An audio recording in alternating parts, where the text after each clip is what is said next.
The Human Atmosphere. By Walter J. Kilner. Chapter 1. The Aura of Healthy Persons. Introduction. Hardly one person in 10,000 is aware that he or she is enveloped by a haze intimately connected with the body, whether asleep or awake, whether hot or cold, which, although invisible under ordinary circumstances, can be seen when conditions are favorable. This mist, the prototype of the nimbus or halo constantly depicted around saints, has been manifest to certain individuals possessing a specially gifted sight, who in consequence have received the title of clairvoyants. And until quite recently to no one else. This cloud or atmosphere, generally termed the aura, is the subject of this treatise, in so far as it can be perceived by the employment of screens containing a peculiar chemical substance in solution.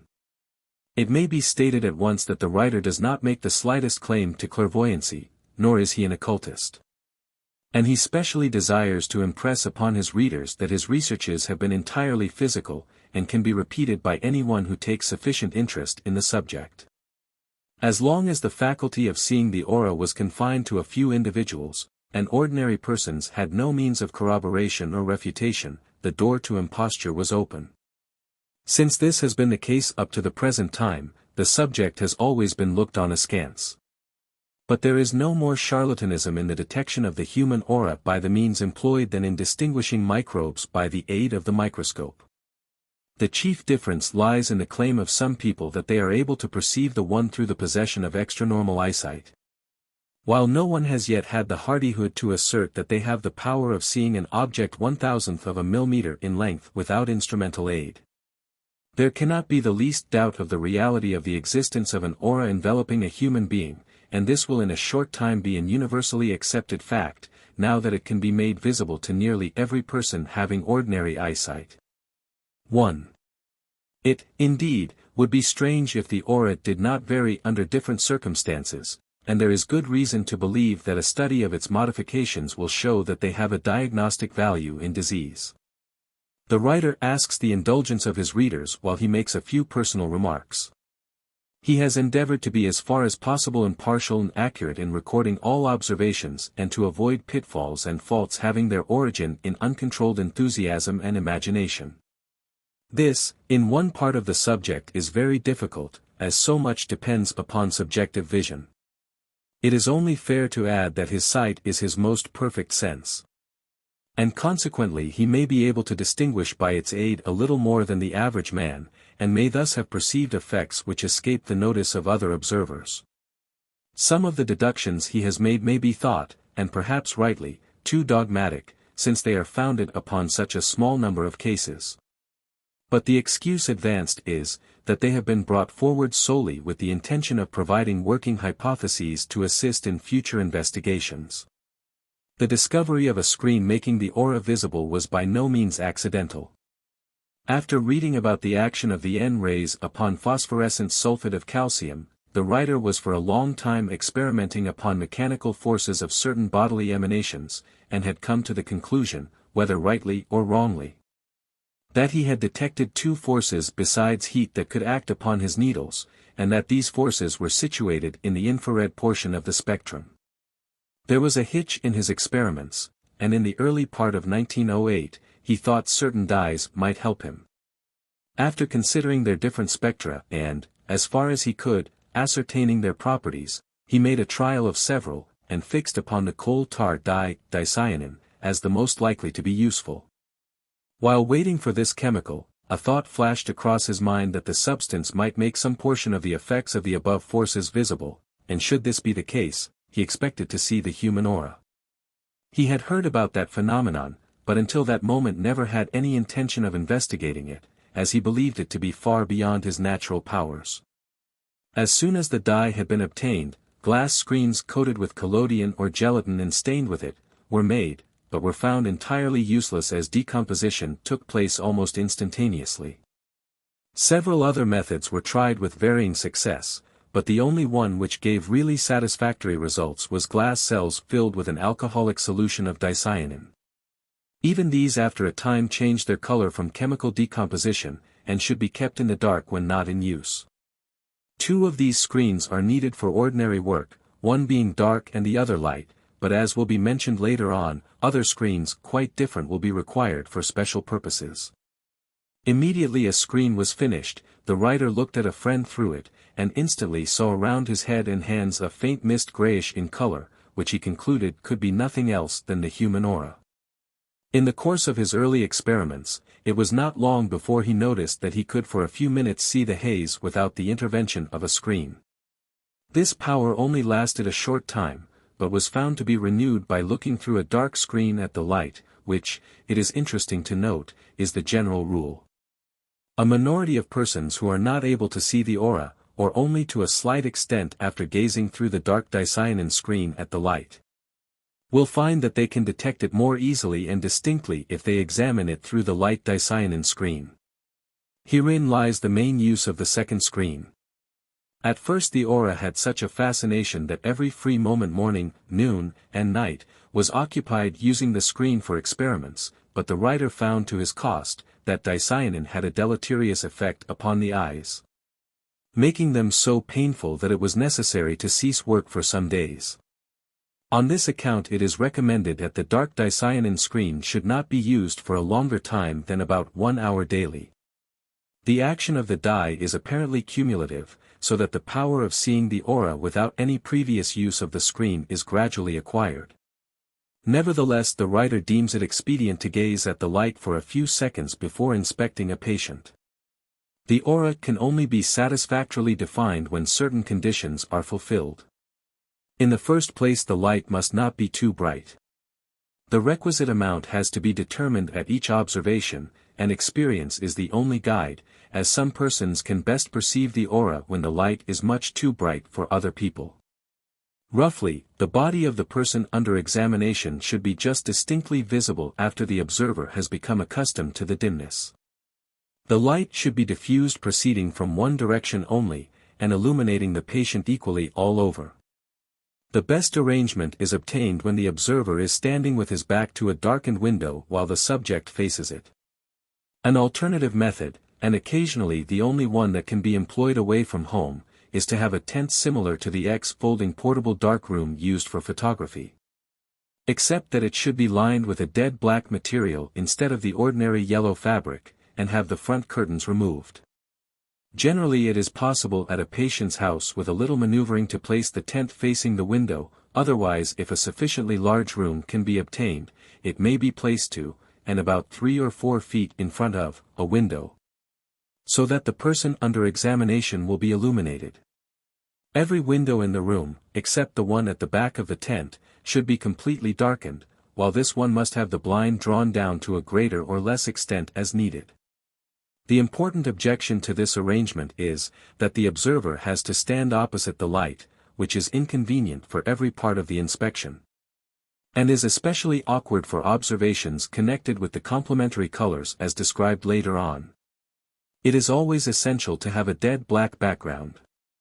A large portion of the writer's work has been conducted in a room with only one window.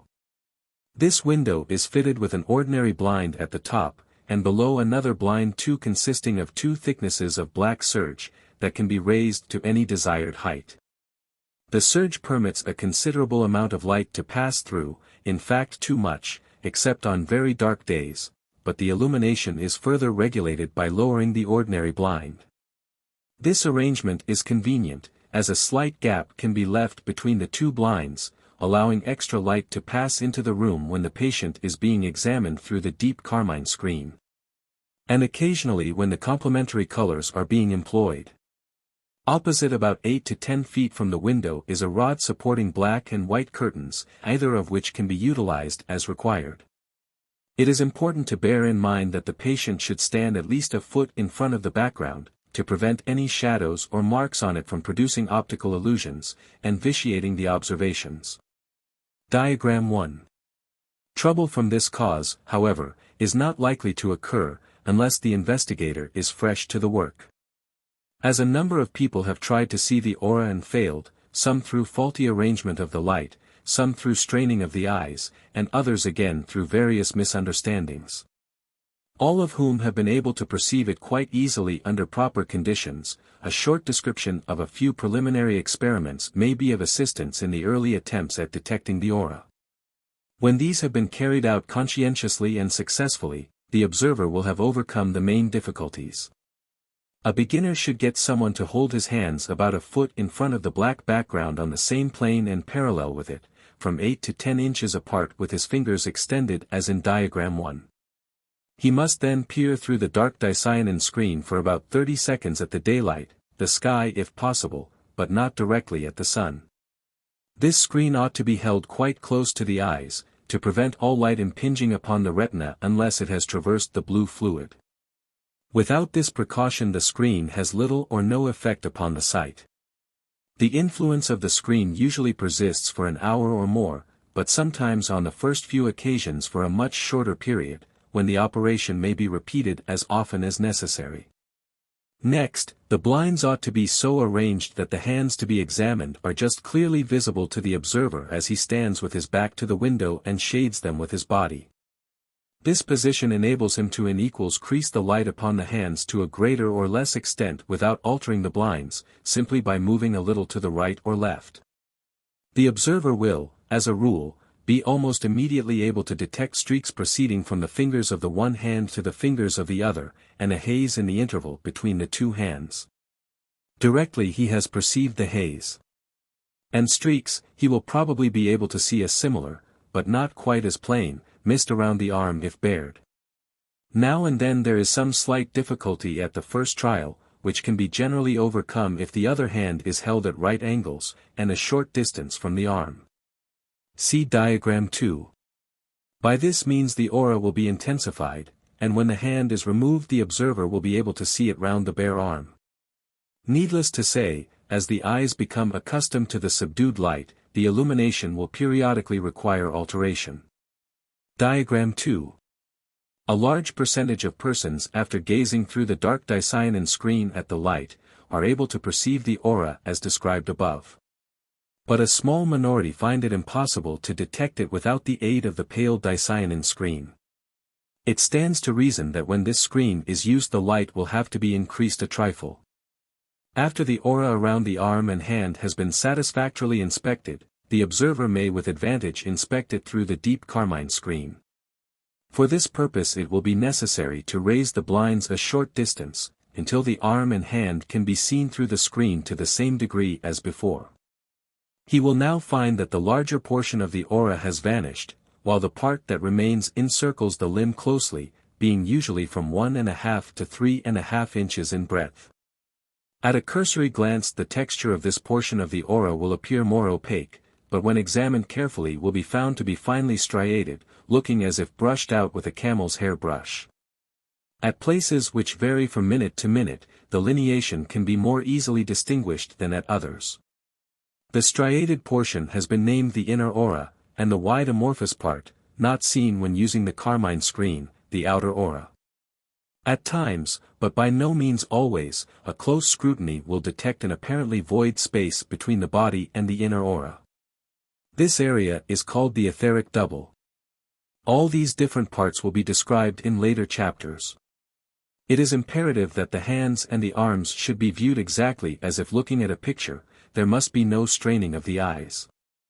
The more accurately the observer can focus his eyes upon the plane in which the hands are held, the more easily and plainly will he be able to discern the aura. Straining the eyes is not merely a hindrance, but frequently will entirely prevent the perception of the haze. The reason for this will appear later on. Directly the observer feels that he will be able to see the aura fairly easily, he may proceed to examine it round a large portion of, or better still, the whole body. For the first trial it is preferable that the subject should be in good health and if possible robust, because the aura always loses in distinctness during illness. It is also useful to remember that the aura varies in clearness from day to day even in rude health. While the subject is undressing and getting into position for examination, the observer, unless he has previously done so, should look through the dark dicyanin screen at the light for a few seconds. The light must now be regulated by drawing down the blinds, when it will be noticed that the amount needed is much less if the whole body is being inspected than when the hands alone are looked at. Standing with his back to the window, and opposite to the subject, using a pale dicyanin screen if necessary, the observer ought to distinguish immediately, or certainly after a few seconds, a faint mist enveloping the body. This varies even in health according to age, sex, and individual peculiarities. The first thing to observe is the texture, whether fine or coarse, as no two persons have identical auras. Note the color, which is generally some shade of blue mixed with a greater or less amount of gray. A great help in determining the color is to get the person to place the hands upon the hips, and at the same time to extend the elbows. When in the space between the trunk and the arms, the aura emanating from the body will be reinforced by that proceeding from the arms. At the commencement of a systematic inspection, it will be advisable for the patient first to face the observer and the light. The aura round the head can best be seen as he stands or sits with his hands hanging down by the sides. Its breadth can be roughly measured by noticing the distance it extends beyond the shoulders, and this position also permits comparison of the aura on the two sides. Which is of great importance because in certain cases of disease it will be wider on one side than the other. At this stage attention ought to be paid to the general shape of the aura while the hands are hanging down, as there is often a difference from what is seen when they are raised to their full extent.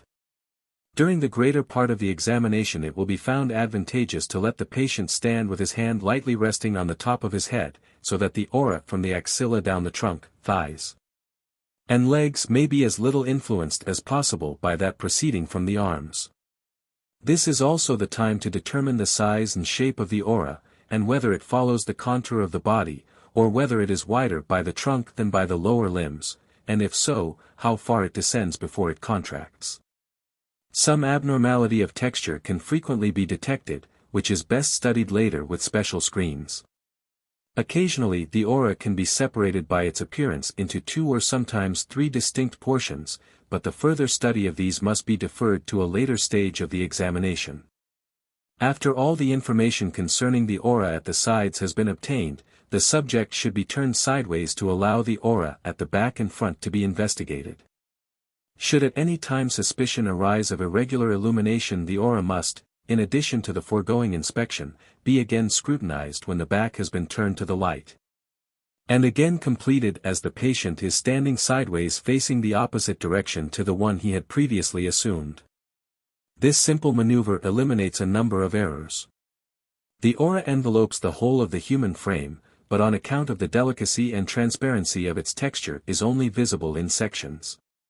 Consequently, when it is desired to investigate a portion emanating from one particular spot, it becomes necessary so to turn the patient that this portion may be seen against the background. The next stage of the examination is to separate the inner aura from the outer by means of the dark carmine screen.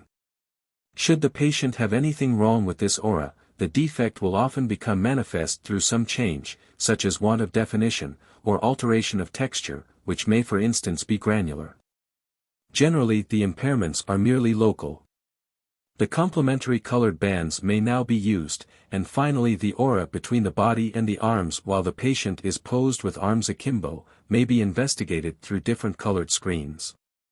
In addition to the varieties in size and shape of the aura, both in health and disease, there are great modifications in the texture. The alterations are usually so subtle that to translate them into words is an impossibility, but any person who has inspected several auras would, indeed, be a poor observer, if he had not noticed how rarely two are alike. Although diagrammatic drawings may look alike, resemblance ends here. It would answer no good purpose to label auras fine, medium or coarse, as the differences so grade into one another, that it would be frequently impossible to decide the class to which a given aura should be referred.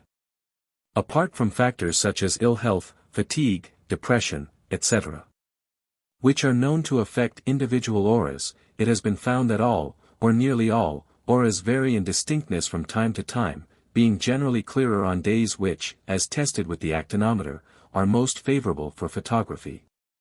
Temperature and humidity changes do not seem to be concerned. The true explanation of these phenomena remains obscure.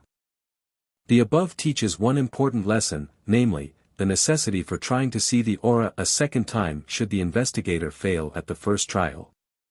Examination of a number of people in good health shows not merely individual variations which might be naturally expected, but also the existence of group differences. Males, independent of age, after making allowances for individual peculiarities, all possess the same characteristic aura. Quite the opposite is the case with females, because their auras undergo a veritable transformation at one period of their lives. In childhood the aura is identical with that of a male. In adults it is far more developed, while in adolescence, from 12 or 13 up to 18 or 19 years of age, it slowly advances from the masculine to the more extended feminine type. Inspection of a man shows that the aura enshrouds the head equally all round, usually being 3 to 4 inches broader than the width of the shoulders. When he stands facing the observer with arms raised and hands resting on his head, the outer aura will appear narrower by the sides of the trunk than round the head, and following the contour of the body. Where it does not usually exceed more than 4 or 5 inches in width, or roughly speaking, 1/15 of his height. Viewed in profile it will be seen down the back about as broad as down the sides, but barely as wide in front. It is always continuous down the lower limbs, though a little diminished in width. Around the arms it resembles that encircling the legs, but it is usually broader round the hands, and constantly projects a long distance from the tips of the fingers. The inner aura is generally from 2.5 inches to 3.5 in extent, and keeps the outline of the body all over. The above description also applies to the auras of girls up to the age of 12 or 13 years, but the texture is generally finer, occasionally making it difficult to distinguish the edge, as is also the case with boys. Children, therefore, are not good subjects for early observations. The aura of a woman has a specific shape of its own. Above the shoulders, round the head, and down the arms and hands it is very similar to that of a man. The difference at once becomes evident when facing the observer, she places the hands on the head, for the aura extends further from the sides of the trunk than in males, and broadens out until at the level of the waist it has reached its full size. Hence it gradually contracts until it approaches the ankles. This is the most perfect form, the ovoid, but sometimes it appears to narrow higher up, but not in health before it arrives at the level of the lower part of the thighs, from which it proceeds downwards much the same in width or else only shrinking slowly. This gradual diminution is so difficult to describe in words that it is referred to as following the outlines of the limbs, etc. Of course, this is a slight inexactitude, yet it gives a good general impression. When a woman stands sideways, the aura will be seen wider behind than in front, and the broadest part is at the small of the back owing to the spinal curve. It ought to descend in a straight line from the shoulders to the nates, being an equal distance from the body at each of these places, and afterwards to follow the form of the thighs and legs. The haze is often more pronounced in front of the breasts and nipples, and this increase is evidently dependent upon the functional activity of the glands, as it becomes most definite during pregnancy and lactation, and occasionally also only to a less extent for a short time before, during and after menstruation. When once the aura has been fully developed, age does not produce any alteration, but disease may. Figures 9 to 18 are good diagrammatic representations of the auras of women in health. Amongst healthy women auras may depart in shape from the above description. Modifications arise from differences in width by the sides of the trunk and the level at which full contraction takes place over the lower limbs. At the same time it will be noticed that the breadth in front of the body varies, but not to the same extent. At the back the variations are more frequent and marked, and are generally related to temperament. With one person the outer margin of the haze is seemingly quite straight from the level of the shoulders to the most prominent part of the nates, and from thence it takes the outline of the thighs and legs. Another person will exhibit an outward curve at the small of the back that diminishes as it reaches the middle of the thighs, or may nearly reach the ground before it has fully contracted. In Chapter 6 a detailed account of these bulges is given. The average breadth of the aura of a woman at the waist is from 8 to 10 inches, sometimes it does not extend to more than 6 or 7, while occasionally it may attain the width of 15 inches. The inner aura resembles that of a man except, perhaps, that it is not quite as wide. At the approach of puberty the aura begins to expand, leaving the infantile form to acquire in 5 or 6 years the shape characteristic of the adult female. The change generally commences a short time before menstruation appears, but only very rarely has the transitional stage been noticed before the beginning of external bodily development. For example, a girl of 14 years of age, case 10, figs. 7 and 8, had a marked transitional aura previous to menstruation. The youngest child to exhibit any increase of the aura by the side of the trunk was just 2 months over 12 years. She was a big tall girl, precociously developed. Another instance of early enlargement of the aura was that of a well-grown girl subject to epileptic fits, who at the age of 13 had an infantile aura, but 6 months later this had commenced to develop. A second girl of the same age possessed an aura in the transitional stage, and judging from its size, it must have begun enlargement before she had entered her teens. She was strong and healthy, and only properly developed for her age. As far as it has been possible to determine, the general rule is for the aura to start expanding between 14 and 15 years of age. And with 1 or 2 exceptions, all the girls who have been inspected between 15 and 18 have had transitional auras. One weakly girl nearly 17 years old, who had never menstruated, retained a perfectly formed infantile aura. A woman 28 years of age, whose faculties were far below the average, had an aura the size and shape of a child of 16. Her aunt stated that her habits and mental powers were about the same as those of a girl of that age. On the other hand, a well-formed woman 30 years of age, with an undeveloped uterus, who had only menstruated 4 times in her life, was surrounded by a very distinct aura, larger than usually seen. Another woman, 42 years of age, 16 years after the removal of both her ovaries, had a fairly plain aura quite up to size by the sides of the trunk, and exceptionally broad at the back and front. There can be no 2 opinions about the growth of the female aura at the period of adolescence. But it remains uncertain whether this is entirely dependent upon the functional maturation of the sexual organs or whether other changes taking place contribute to this growth. Anyhow, it can be confidently stated, as will appear later on, that menstruation has a subtle effect upon the aura, while pregnancy produces marked alterations. For the present it will be sufficient to state, that the aura can be naturally divided into 3 distinct parts. First, there is a transparent dark space, which is narrow and often obliterated by the second portion. When visible it looks like a dark void band, not exceeding 1/4 inch, surrounding and adjacent to the body, showing not the slightest alteration in size in any region. This will be called the etheric double. The second constituent is the inner aura. It is the densest portion and varies comparatively little, or even not at all in width, either at the back, front or sides, and in both males and females follows the outline of the body. It appears just external to the etheric double, but frequently looks as if it were in contact with the body itself. The third portion or outer aura, commences at the distal edge of the inner aura, and is inconstant in size. It is the extreme visible outer margin of this haze that has hitherto been taken for the outside limit of the aura. When the whole aura is observed without the intervention of any screen, the 2 latter divisions appear blended together, but the part nearest the body looks the most dense. If, however, a pale carmine screen be employed, each of the factors can be distinguished, or should the screen be a dark one, and the light properly arranged, the outer will be altogether eliminated. The following descriptions are selected from persons in good health, varying in age from early infancy upwards. They are arranged according to age, first the males and then the females. Case 1. A fine healthy infant, 15 hours old, was inspected while lying on a black cloth on his mother's bed. Although seen under adverse circumstances, his aura was plainly visible, being of a gray color tinged with yellow. As far as could be distinguished it followed the outline of the body. This was the youngest child yet examined, and it may be interesting to note that both the mother and nurse were able to see the cloud around him when they looked through the dark dicyanin screen.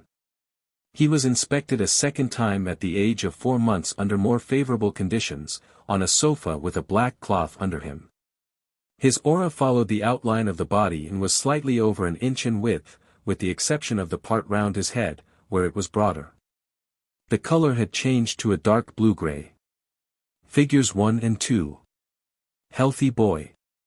Case 2. B. A healthy boy 4 months old, was examined when lying upon a black cloth with a black background behind him. The aura could be easily detected, and had a bluish-gray color. The outer looked about an inch wide, round his body and limbs, but by the sides of the head it was a little broader than the width of his shoulders.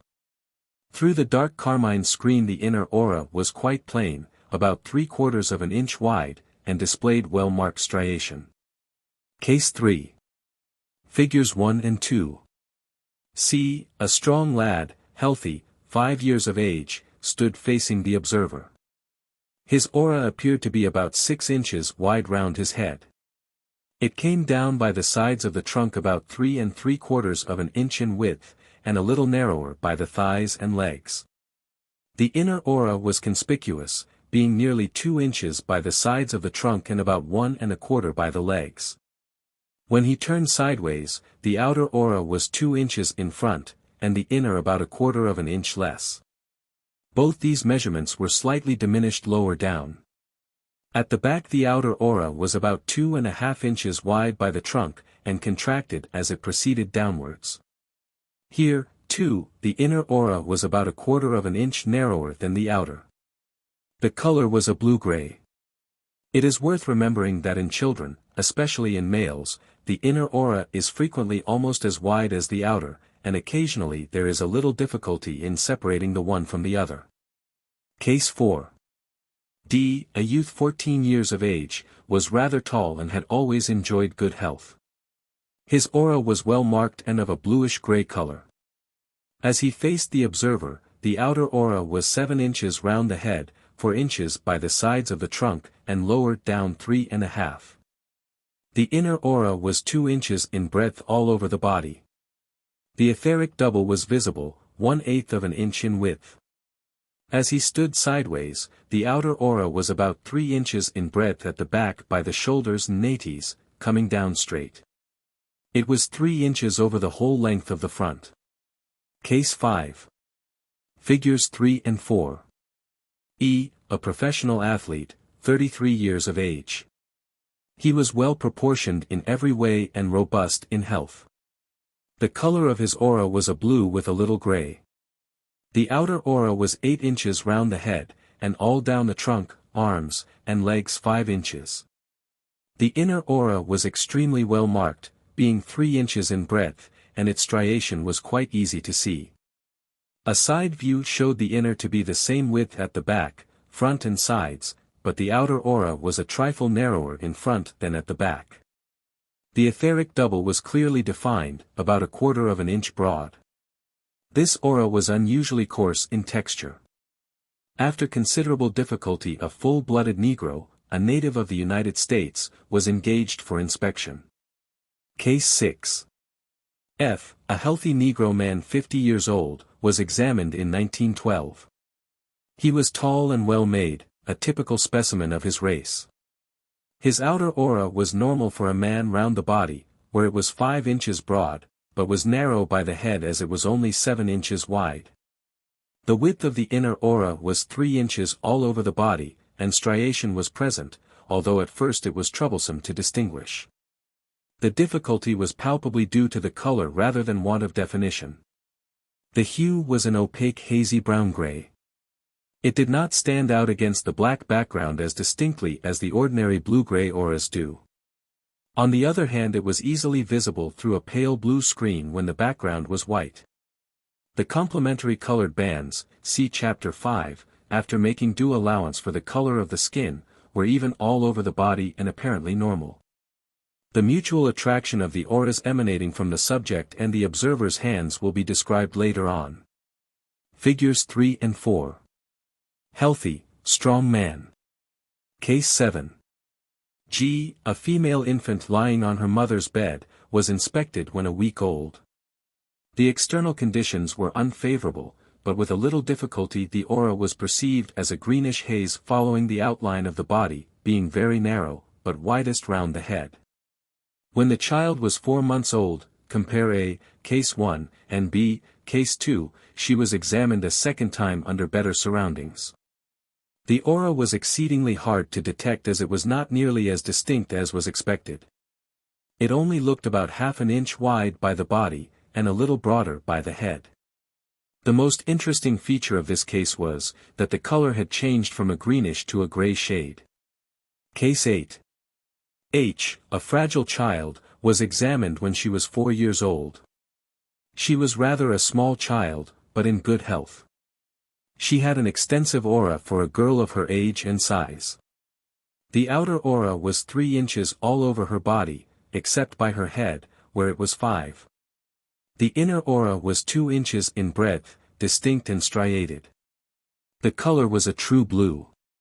Case 9. Figures 5 and 6. I, a tall girl 9 years of age was recently inspected. She had only suffered from childish ailments. The color of her aura was very peculiar, green, yellow, and gray intermingled but not blended. See Chapter 3. The outer aura was 8 inches round the head, which is extraordinarily large and exceptional for a child. By the trunk and limbs it had the usual infantile shape, and was of average width, namely, 3 inches by the trunk and slightly less lower down. The inner aura was about 2.5 inches broad, exhibiting striation plainly, exactly what might be expected for a girl in good health. The chief interest lies in the remarkable size of the aura round the head. Compare with Case 15 in an adult. It is more than probable that when grown up she will be a clever woman. Figures 5 and 6. Young girl. Healthy aura. Case 10. Figures 7 and 8. J has always been very healthy, and her aura has been inspected from time to time, thus allowing the growth to be watched at different periods of her adolescence. When first examined in January 1911, she was 12.5 years old, and both her auras were distinct and normal. Figures 7 and 8. Transitional outer aura. Gradual development. For a girl of her age. The outer was 6 inches round the head, and as she faced the observer, it was 3.5 by the trunk, contracting somewhat by the lower limbs. When she turned sideways, it was the same width down the back and front. The inner aura showed normal striation and was 2.5 inches wide. In December of the following year she was again examined, being 14.5 years of age. Her body had commenced to develop, and she had menstruated once or twice. The outer aura remained the same size round the head, but, as she stood facing, it had increased to 5 inches by the trunk, and made no change by the legs. A side view showed an enlargement of half an inch in front of the body, while at the small of the back it had become 1.5 inches wider. No alteration had taken place in the inner aura. After another 12 months the whole aura had expanded. It had reached 7 inches round the head, 6.5 by the trunk, and 3.5 by the legs. Viewed sideways, it was 3.5 inches in front, 6 at the small of the back, and 3.5 by the legs. After a lapse of another 2 years and a quarter, her aura was inspected a 4th time. Her bodily development was up to the proper standard for her age, nearly 18. The aura had attained the adult form, although it will probably still expand, but not to any great extent. The figures, as she faced the observer, were round the head and by the trunk 9 inches, and by the legs 4.5, making a good ovoid shape. When she turned sideways, it was 6 at the small of the back, and elsewhere 4.5 inches. Case 11. Figures 9 and 10. K. The following is an instance of a perfectly shaped aura of average width, enveloping a young woman 23 years old, an artist's model, her profession being a sufficient guarantee that she is well built. She is bright and intelligent, quite healthy, and has never suffered from any serious illness. When examined, both auras reached the average standard of distinctness and size, the outer being 8 inches round the head and 9 by the trunk. The curve of the ovoid commenced over the head and ended by the feet, where it was 4 inches wide. It was quite symmetrical. A profile view showed the outer aura to be 4.5 inches in front of the trunk, contracting to 4 by the legs, while at the back it was 6, coming down straight from the shoulders to the buttocks. The color was a blue-gray. Figures 9 and 10. Healthy woman, average aura. The inner aura was distinct and lineation could be easily distinguished.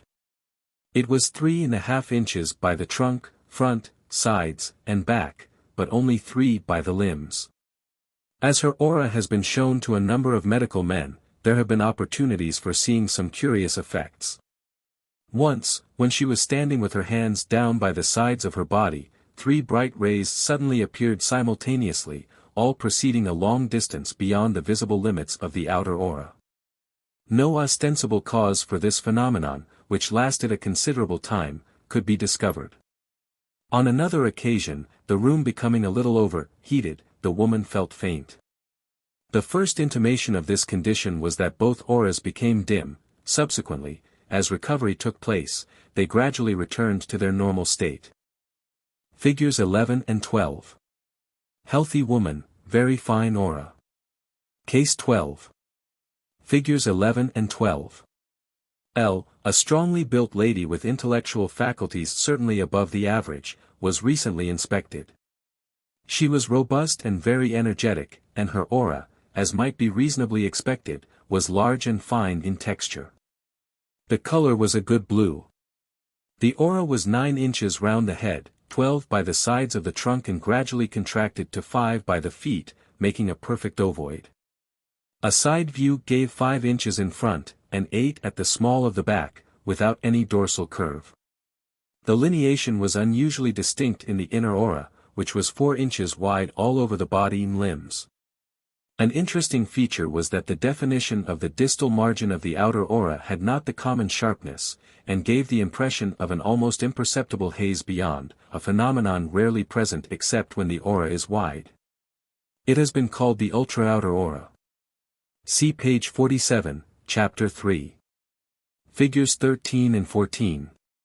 Healthy woman, narrow aura. The next instance is an example of a low-grade aura, the complete antithesis of the one just described. Case 13. Figures 13 and 14. M. A diminutive, well-shaped woman, 28 years of age, had her aura inspected in 1913. She had never suffered from any serious illness, but her mental powers were decidedly below the normal standard. The color of her aura was a gray with hardly any tinge of blue, thus indicating an essentially low type. In shape and size, although its full growth had been attained, it corresponded with the transitional form normally found among girls in their teens. As she faced the observer, round the head and by the sides of the trunk the outer aura only acquired a width of 6 inches, and contracted to 3 by the lower limbs. Viewed from the side, it measured 3 inches in front, but at the back it had a bulge, which was broadest at the level of the waist, where it was 6 inches. The inner aura was about 2 inches all over the body and faintly striated. Case 14. Figure 15. N. Was a married woman 25 years old. The shape of her aura was quite ordinary for her age, but was remarkable for having several rays coming off from the body at the same time. There were 2, one from each shoulder, proceeding upwards, one descending from the right axilla, and another ascending from the crest of the ilium. When she turned sideways, a 5th small ray could be seen emanating from a small fibroadenoid tumor of the left breast. Figure 15. Healthy woman. Rays. Case 15. Figure 16. Oh, a lady just turned 23 years, has had no serious illness, but has never been robust, and was suffering from the effects of overwork and not taking proper exercise. She complained of having frequent palpitations and of great lassitude. There was nothing organically wrong with her, and she soon recovered. The main peculiarity was the shape of her outer aura, which was 12 inches by the head and 11 by the trunk, contracting to 4 by the feet, the curve being rather sharp.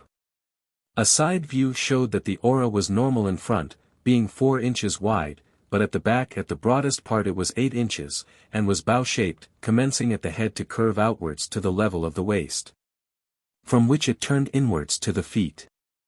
The inner aura was 2.5 inches all over the body, and did not display the usual distinctness owing to the state of her health, nevertheless lineation could be detected. In a subsequent examination her inner aura had regained its normal clearness. Figure 16. There is another type of aura which is only occasionally met with among women.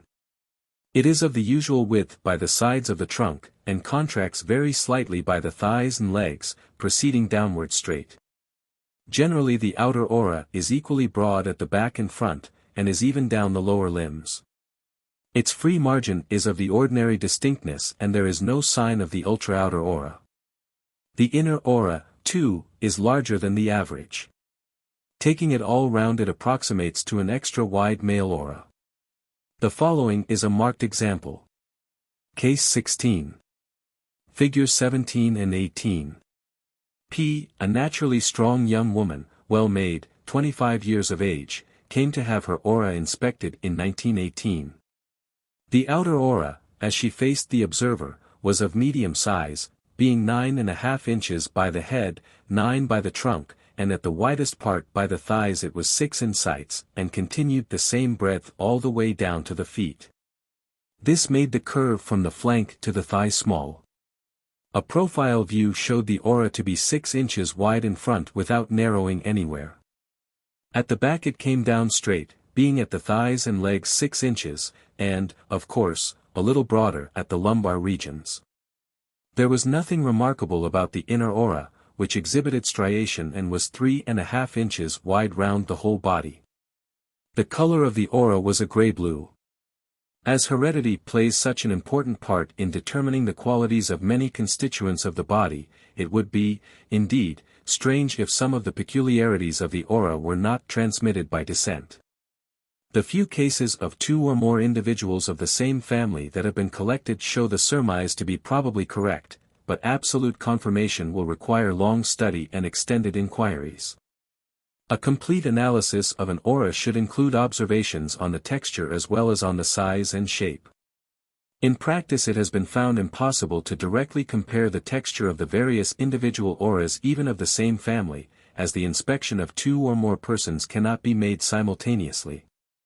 And generally a considerable time elapses between examinations. It is fairly easy to compare the size and shape of adults one with another when they are of the same sex, but difficulties commence directly the comparison has to be made between the auras of a man and of a woman or of a woman and of a child. Since the masculine type is so unlike the feminine. Figures 17 and 18. Healthy aura. Masculine type. Practically the only method is to measure the breadth of the aura over the trunk, as the subject stand facing the observer. For this purpose some scale is indispensable. It is quite certain that the height of a person makes only a very slight difference in the breadth of the aura, since a tall person's aura does not appear much, if any wider, than a short person's, thus destroying any chance of finding a working ratio between the height of a subject and the width of the aura. Besides, it must be remembered that children have relatively broader auras for their heights than adults. To add to the difficulty, abnormalities will have to be taken into consideration. Similar deviations are found at times in several members of a family. Since the ratio between the height of a patient and the breadth of the aura is precluded, there seems to be only one, and that not a satisfactory method, of obtaining a requisite standard. This is to fix arbitrarily the limits of the average dimensions of the aura, and to take any departure from them as abnormal. Thus all auras may be divided into 3 categories, namely, wide, average, and narrow. Roughly speaking, the aura of a woman may be called average, when it is from 8 to 10 inches broad by the sides of the trunk at the widest parts. The standard for men is from 4 to 5 inches, and for children between 2.5 and 3.5. As the auras of adolescent girls are changing from month to month, it will be necessary to consider each on its own merits, as no hard and fast rule is possible.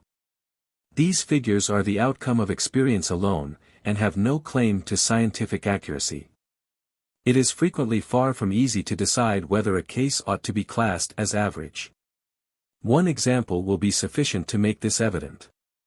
Suppose that a woman's aura by the sides of the trunk is a little larger than the limits laid down for average width, and that it prematurely contracts down by the thighs and legs to below the normal, in fact is of the spatulate type, page 162.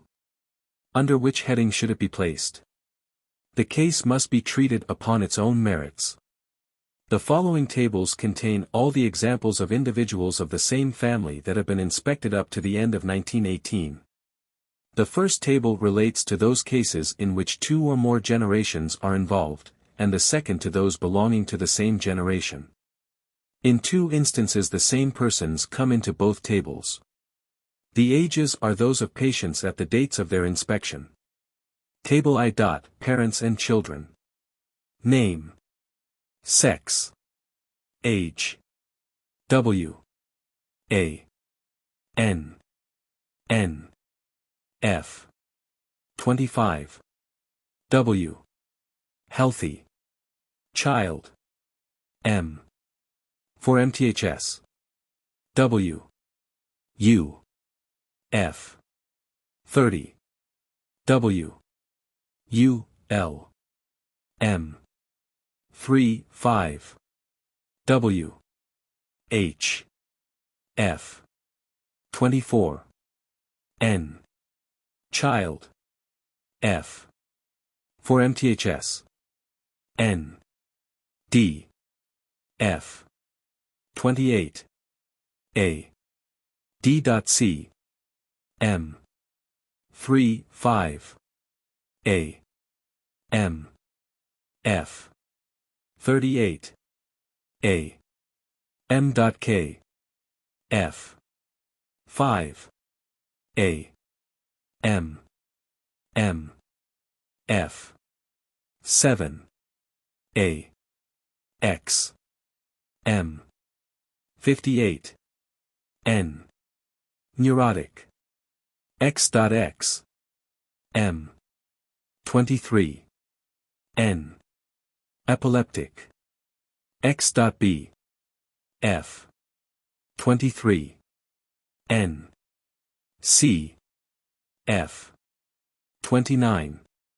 N. Married daughter. Healthy. X.F. F. 12.5. N. Granddaughter. Healthy. X.G. F. 9.5. A. X.E. F. 7.5. W. Ca. M. 59. N. Chronic Bright's disease. Ca. D. F. 23. N. Hysterical. CB. F. 36. A. Healthy. CB.F. F. 10. A. CC. F. 35. A. CC. F. 6. A. Na. F. 36.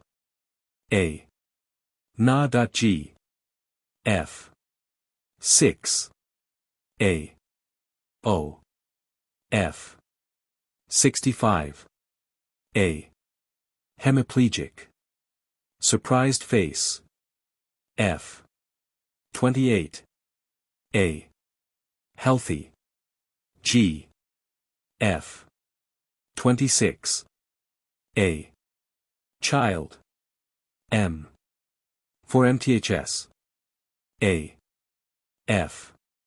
F. 40. A. F.A. F. 15. A. S.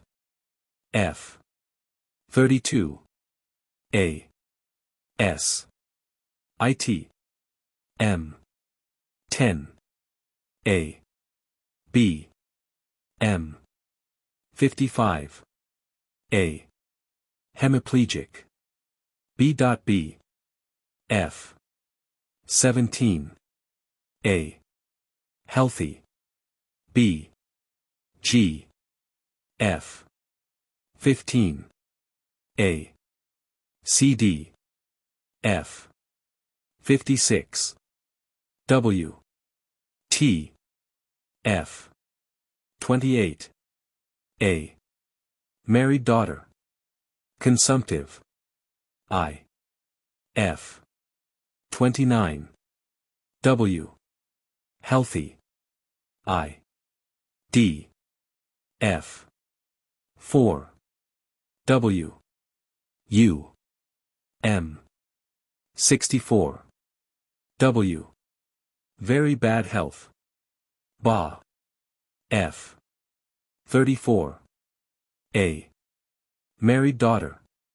Healthy. Sa. F. 31. A. Sa. B. M. 12. W. Grandchild. Sa.D. M. 7. W. J. F. 24. A. Married daughter. IA. F. 45. A. Healthy. IA. B. F. 13. N. Ma. F. 56. W. Hysterical. Ma.N. F. 19. W. NB. F.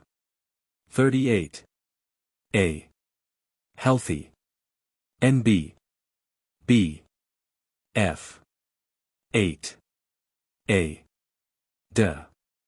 F. 30. A. D. R. M. 5. A. DB. M. 57. A. Prematurely old. DB. F. 53. A. Bad health.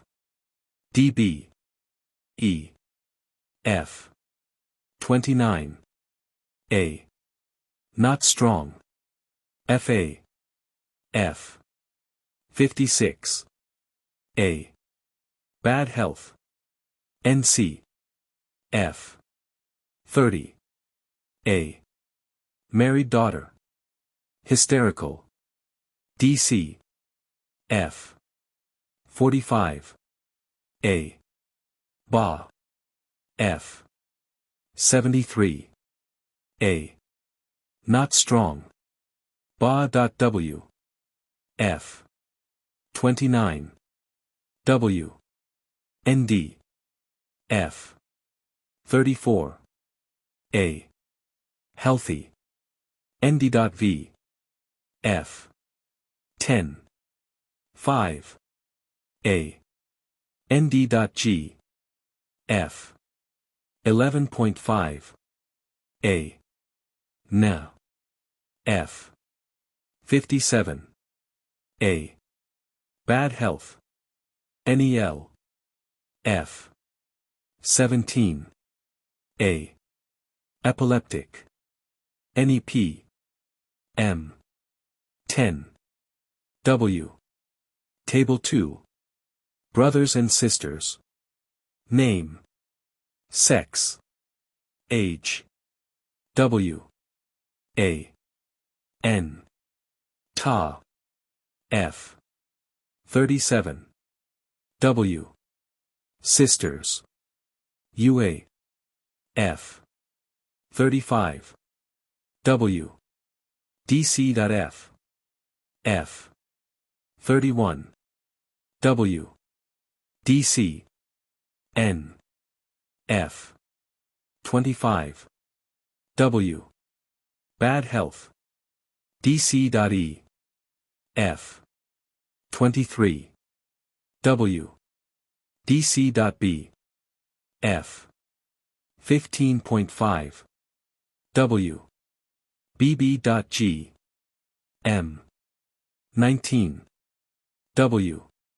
Brothers. BB.I. M.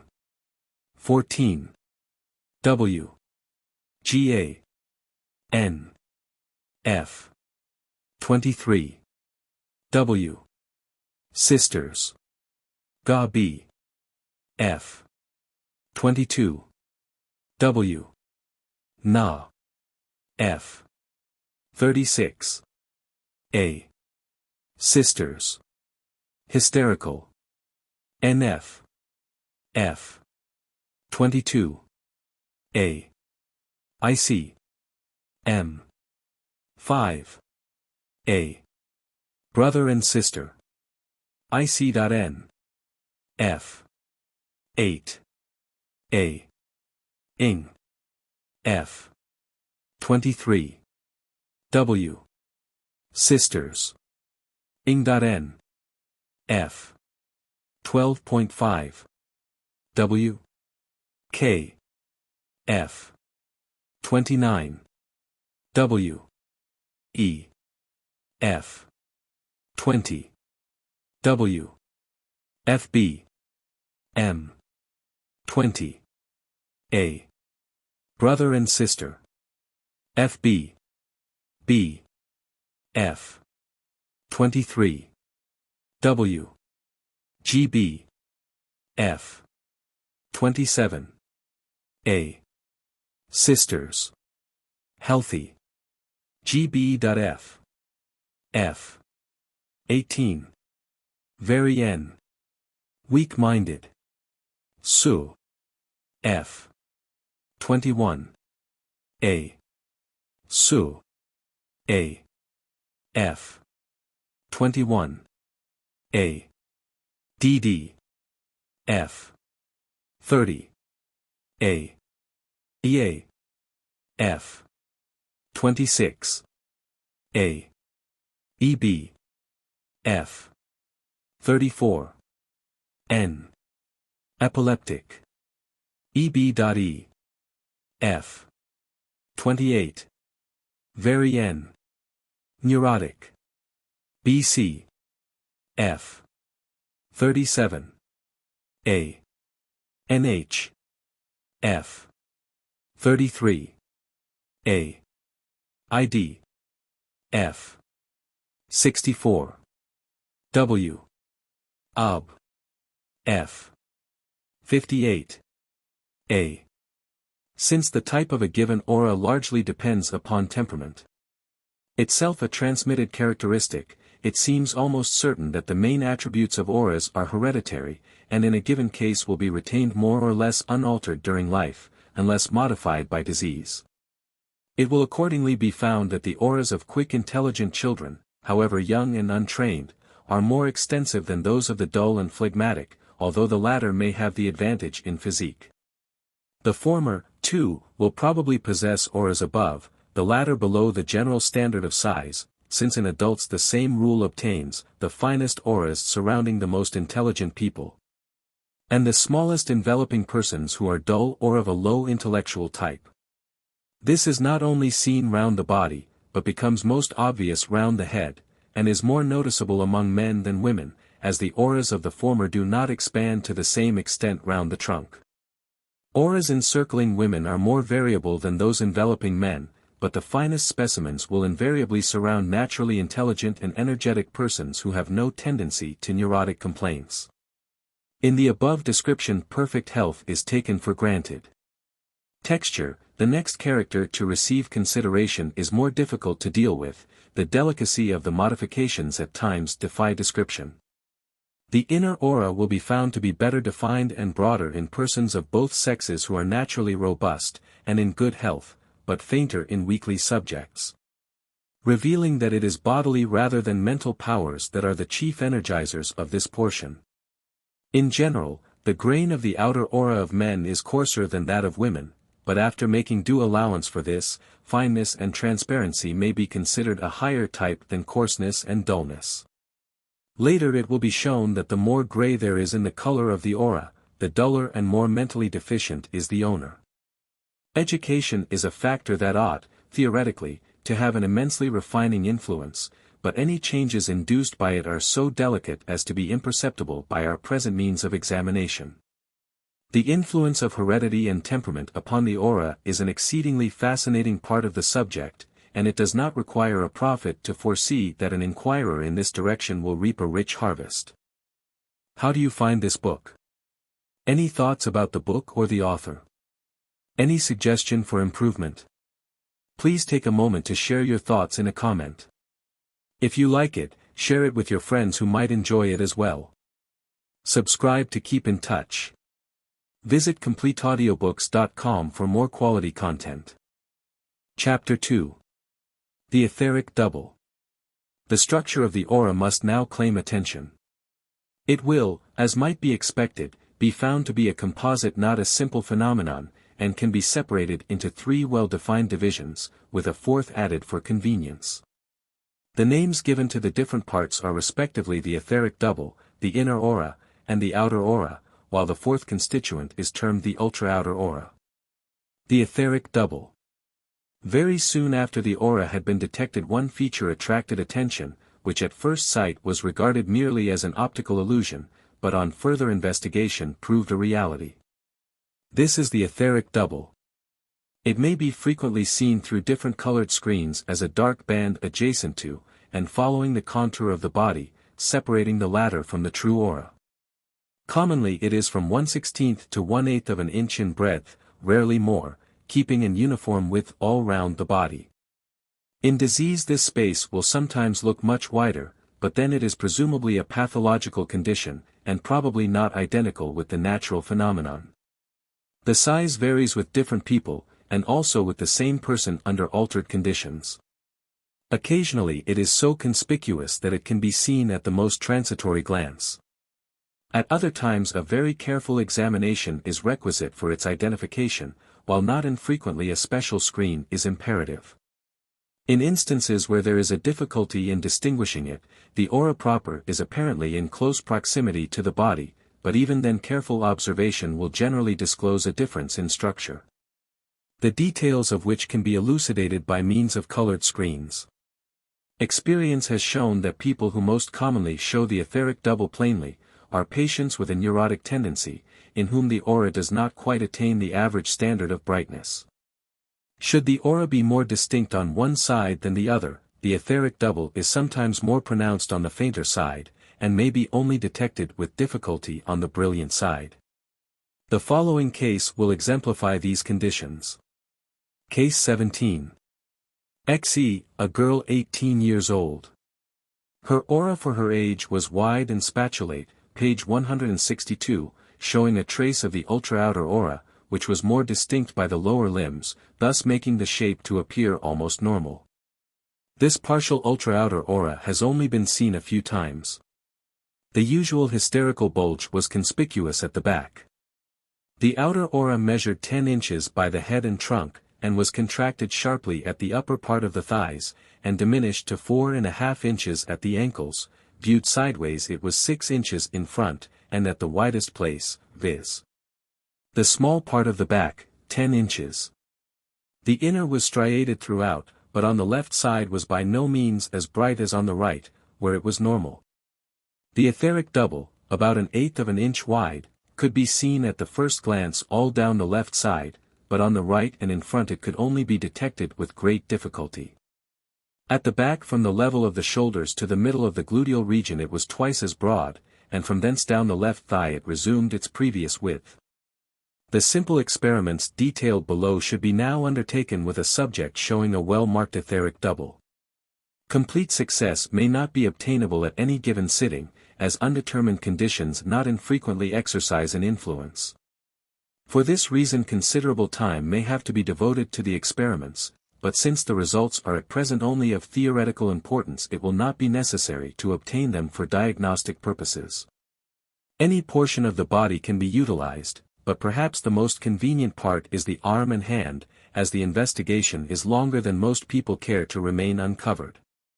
The arm and hand offer a further advantage: the observer can, with very little trouble, employ his own As soon as the subject has been placed in a suitable posture, it will be advisable for the observer to sensitize his eyes in the usual manner with the dark dicyanin screen.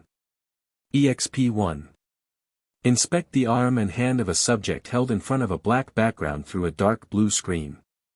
The etheric double will then appear as a dark band without any striation or granules, adjacent to the body and quite distinct from the aura proper. EXP2. Replace the black background by a white one, and regulate the light accurately. The etheric double will then be perceived as a dark line. EXP3. Employ a green instead of a blue screen. Against the black background the etheric double will be seen as a dark line, but not so clearly as when the blue screen was used. The aura, too, will be visible but less distinct. EXP4.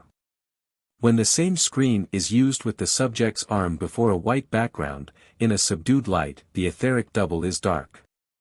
EXP5. If a yellow screen be next chosen, the etheric double will remain dark against either a light or a dark background. EXP6. Frequently when examined through a dark red screen the etheric double will continue a black band round the body, similar to, but more defined than when other screens are used. Occasionally it will appear, instead of a void space, finely granular with a tendency to striation, but even then differing greatly in color and texture from the inner aura. EXP7.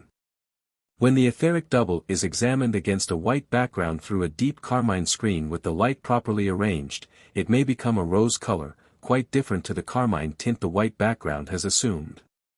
When carefully looked at this will appear lineated, and the fine striae to be the source of the color. The use of colored screens has been found to be absolutely necessary for the detection of certain constituents, as well as the elucidation of some of the attributes of the aura. So that a few words on the action of the different screens will not be out of place, although the digression may appear very elementary. Since all the colors behave in a similar manner, red alone will be considered in detail. First, upon looking through a dark red screen all white objects will seem red, red substances will become lighter in shade, and all the other colors are darker. This can be clearly seen if, in the ordinary daylight, a piece of white and a piece of black paper be placed side by side, and across them is laid a strip of red paper of a moderate shade, half on the one and half on the other. When this arrangement is examined through a deep red screen the red paper will be found to have lost nearly all its color, and the contrast between it and the black paper will be increased. On the other hand the strip and the white paper will approximate in color. Second, keep the papers in the same position and view them through the pale red screen. The red paper will then have a darker tint, but the contrast between it and the white paper will remain unaltered, each having gained proportionately more red color. Theoretically, the red paper ought to show out more against the black, but the result depends upon the purity of the black. Should the red paper have a very dark shade, the contrast between it and the black paper will remain unchanged, while that between the red and the white papers will be lessened. The reason for these effects is obvious when it is recollected that white daylight is composed of all the colors of the visible solar spectrum, and that an object appears white when it reflects the whole of these colors in the proper proportions, but becomes colored when it reflects a portion of the spectrum, absorbing the remainder. In the majority of cases a colored object absorbs a limited amount of light, so that it reflects its own colored rays with the addition of more or less white light. The shade depends upon the proportion of the white light mixed with the colored rays, and is really a quantitative expression. If the white light which is being reflected by the colored object has those rays, that are similar to the ones absorbed by the object, abstracted by any means, then the object will have a darker hue. This is what is done by the colored screens. As daylight is limited in quantity, a dark red screen will absorb the whole of it, with the exception of the red rays which are transmitted through it to the eyes. These rays are also limited in quantity. The white paper in the above experiments reflects practically all the daylight falling on it, including the red rays. These are the only rays not absorbed by the screen, consequently the white paper when seen through the red screen must appear red. The red paper, if not too dark, reflects the red rays mixed with a large proportion of others that are absorbed by the red screen. The red and white papers appear similar in color when viewed through the red screen, because the former absorbs a portion of the white light which, had it been reflected, as it is by the white paper, would have been absorbed by the screen. When a pale red screen replaces the dark one, all the red rays will be transmitted with the addition of a large quantity of the remaining rays of the spectrum. So that the red paper will have its color intensified by being observed through this screen. It will be necessary to bear in mind that the light red screen will act precisely in the same manner in a dim light as the dark does in a bright. When these experiments are repeated, the results may not be exactly as described, on account of the differences in the colors used, and the amount of light employed, but the principle will remain. One other experiment is needed. If a red-hot coal, either in the dark or in the light, be looked at through a red screen of any shade, the red color of the coal will appear intensified, as it is self-luminous, and thus color is added to color. It is a fair inference to draw from these experiments, that the etheric double is quite transparent, and surrounds the body closely. When observed under very favorable conditions it is distinctly striated with delicate lines of a deeper hue than the encircling and apparently homogeneous stroma. It is probable that the whole of the etheric double receives its tint from these colored lines. The hue is a beautiful rose, which certainly contains more blue than there is in carmine. It is difficult to understand how this rose tint can be seen against a white background colored with the carmine screen, and as yet there is no satisfactory explanation forthcoming, unless the etheric double be self-luminous. Or some phenomenon with the ultraviolet portion of the spectrum be involved. Chapter 3. The Inner Aura. The aura proper lies just outside the etheric double. For some time it was considered indivisible, although the part nearest the body is evidently more dense, and has a different texture from the more distant portion. Nevertheless, the one appeared to shade into the other two gradually to be treated separately. After many trials it was found possible to divide the aura into two distinct parts by the help of colored screens, other than those containing dicyanin. These parts are known as the outer and inner auras. The new screens have made a great addition to our knowledge by opening up an increased field of observation in disease, and affording an explanation of several phenomena which were previously inexplicable.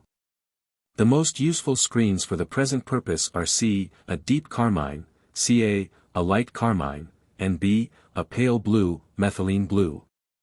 After the patient has been inspected in the ordinary way without a screen, the aura may be examined through B. By its aid the two auras can be clearly distinguished. The inner will look denser and generally more granular, its outer margin more defined, but its structure incompletely differentiated. The outer aura stands out plainly, and its distal border can be perceived with tolerable accuracy, so that its size and shape can be noted. Next the screen, Ca, may be employed when the outer aura will be more or less eliminated, according to the light admitted and the tint of the screen. These factors should be so arranged that the two auras may be visible, to allow the width of the inner aura as seen through the screen, B, to be verified. The last step is to survey the aura through the dark carmine screen, C, when much more light will be required. It might reasonably be expected that the screen C would cut off some part of the inner aura as well as the whole of the outer. However, the conclusion arrived at, after repeated trials, is that no obliteration takes place if the light has been properly regulated. It is especially to guard against this error that the breadth of the inner aura has to be determined by the screens B and Ca. The inner aura when seen through the deep carmine screen usually ranges between 1.5 and 3.5 inches in breadth, according to the age and individuality of the patient, being, perhaps, relatively wider, although absolutely narrower, in a child than in an adult. When the observer becomes expert, he may save time by omitting the examination through the pale carmine and blue screens. In health the boundaries of the inner aura are determined by the distance the striae reach, when examined through the dark carmine screen. As a rule the breadth is uniform all over the head and trunk, and generally, but not always, slightly narrower down the limbs. Occasionally both in males and females it will become wider and coarser locally, but as striation can be discerned though perhaps with difficulty, there can be no uncertainty about limits. This is quite different to what takes place in local bodily derangements. The commonest position for the enlargement is at the sides of the waist in a woman, and the next is the small of the back in a man, but a granular appearance in this latter situation is generally pathological, and will be described later on. Females often show enlargements of the aura in front of the breasts and abdomen, and these will be alluded to in the chapter devoted to pregnancy. As a rule, the inner aura follows the contour of the body, its proximal border being in juxtaposition to the etheric double, or in the majority of cases apparently to the body itself. The outer margin is free, irregularly crenate with large curves. The structure consists of excessively fine grains, so arranged as to present a striated appearance. The striae, too, are fine beyond description, parallel to each other, and running at right angles to the body. They show no intrinsic color.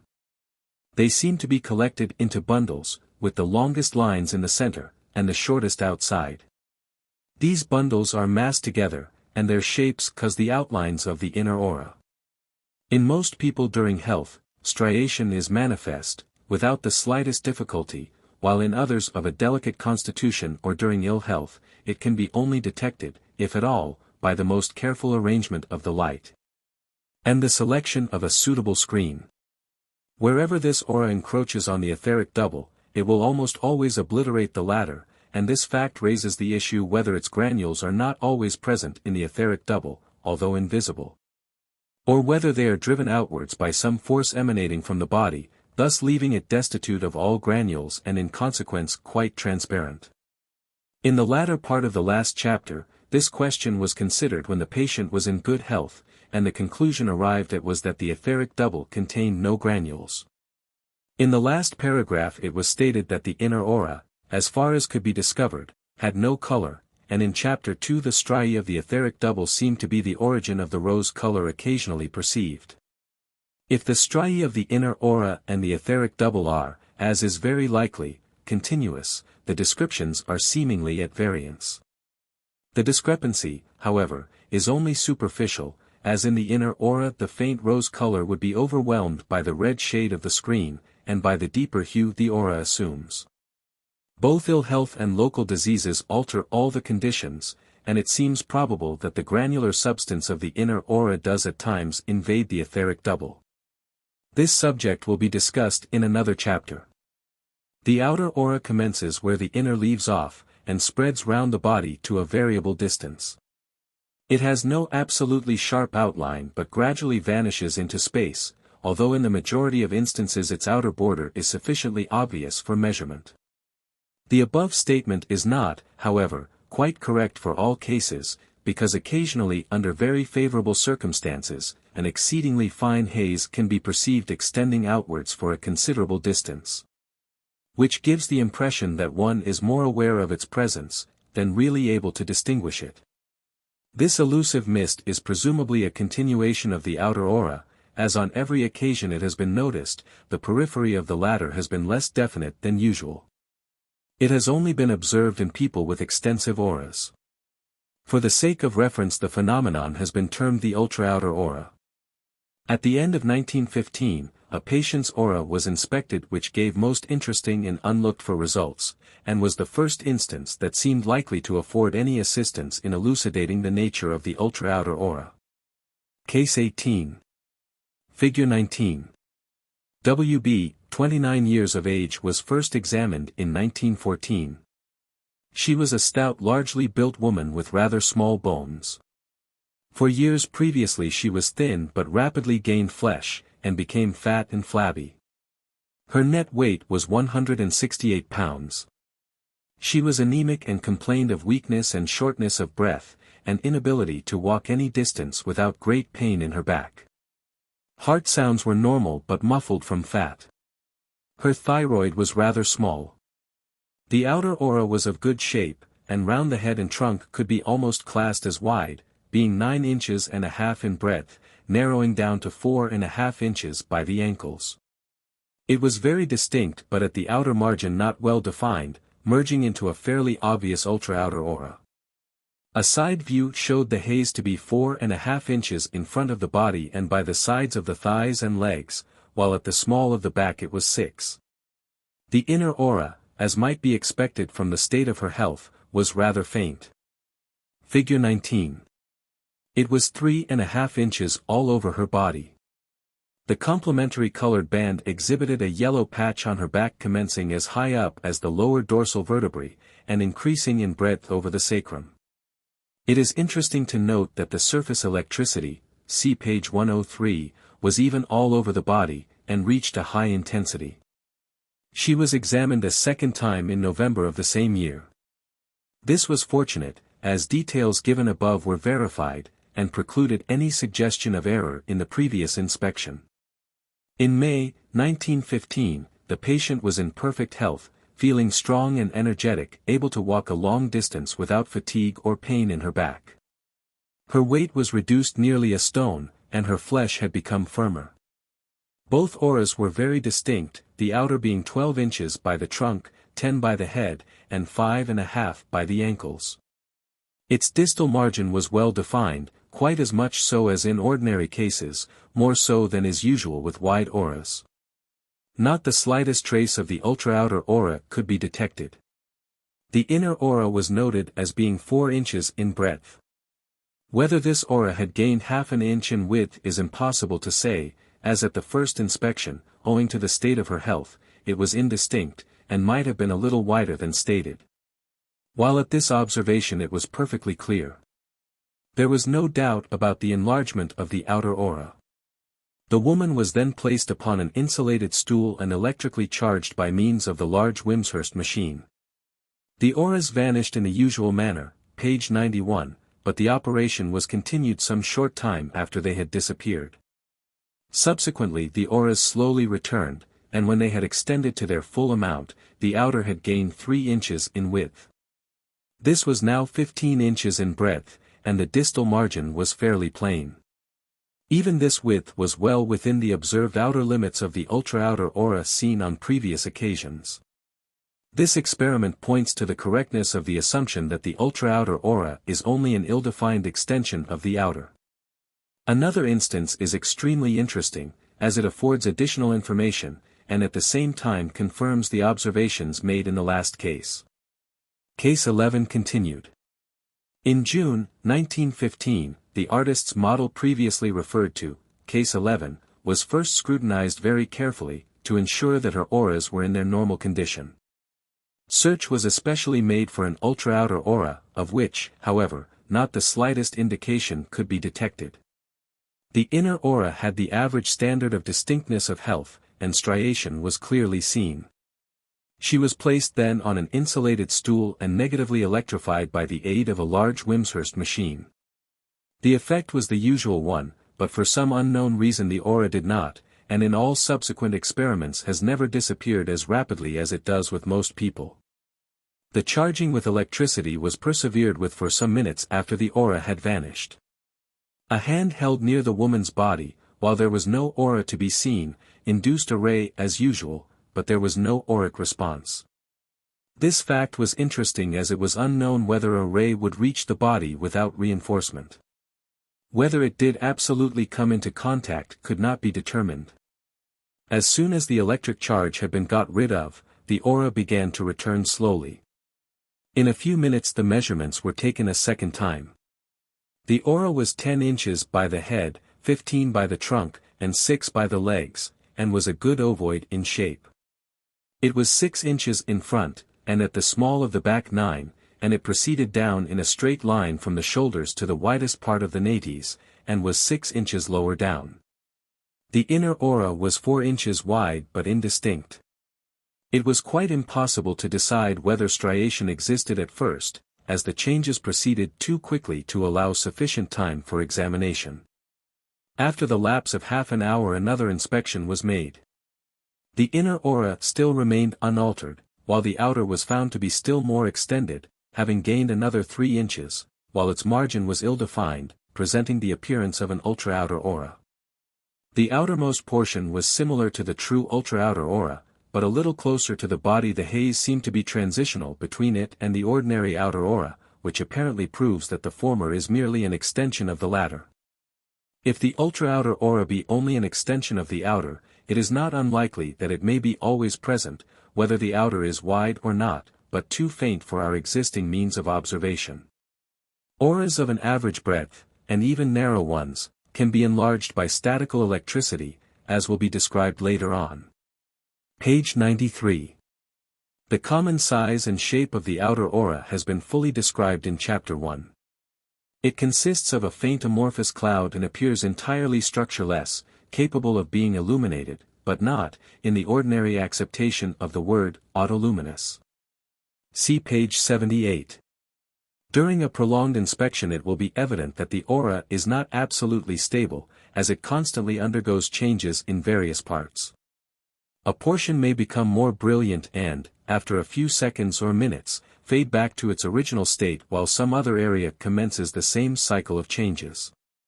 Usually these fluctuations occur spontaneously or without any assignable cause. Rays, the most frequent of temporary changes, may for practical purposes be divided temporary three groups. 1. Rays which proceed from one part to another part of the body, or from one person to another. 2. Streams which issue straight from the body into space.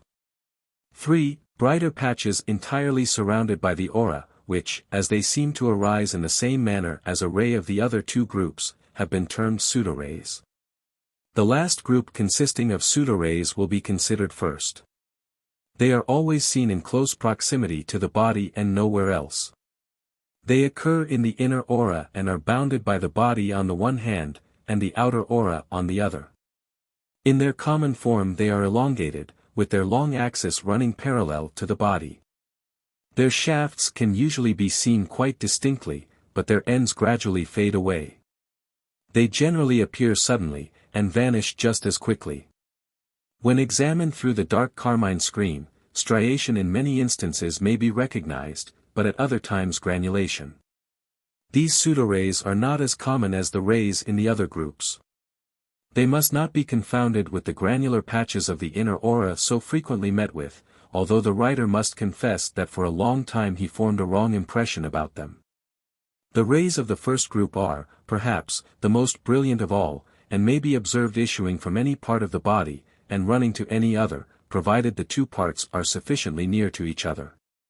And the angles between them not too great.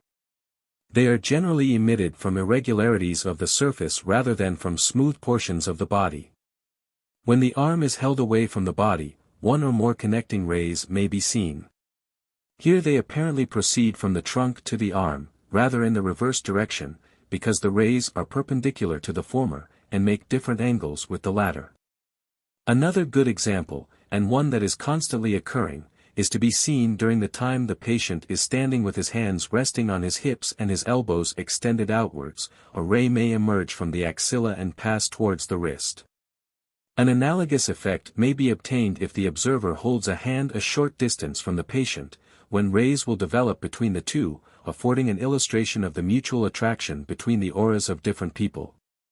By careful observation it will be seen that these rays are formed chiefly by prolongations of the inner aura, and for some short time after the removal of the observer's hand, the inner aura will remain intensified. This phenomenon has already been utilized for demonstration purposes. Page 7. A well-marked case of external influence producing a ray will be described later on. On one occasion a ray passing between two people's hands was seen to change in a few seconds from a bright yellow into a liquid ruby red. Rays of the second group are apparently projected into space at right angles to the body, without any deviation. In many instances they are only perceptible as far as the boundary of the outer aura, though it is by no means uncommon to see them prolonged into situations occupied by the ultra-outer aura, if existent. But whether they stretch beyond this region is impossible to ascertain. As the rays proceed outwards they generally fade away. The sides of the shafts are usually parallel, rarely divergent, and bluntly pointed. This is especially the case when they are derived from the fingers. A straight line perpendicular to the body is evidently the natural direction of the rays, but under external stimulus they may be deflected, and proceed at any angle from the body, but have never been seen to curve. It is quite easy to watch this phenomenon, as rays emanating from the tips will appear continuous with the fingers as long as nothing to attract them is near. If the fingers of the other hand be held 8 to 10 inches away and moved about, all the rays issuing from the one to the other will be quite straight. Although the movements will constantly alter the angles made by them and the fingers on either side. There will never be the slightest curve.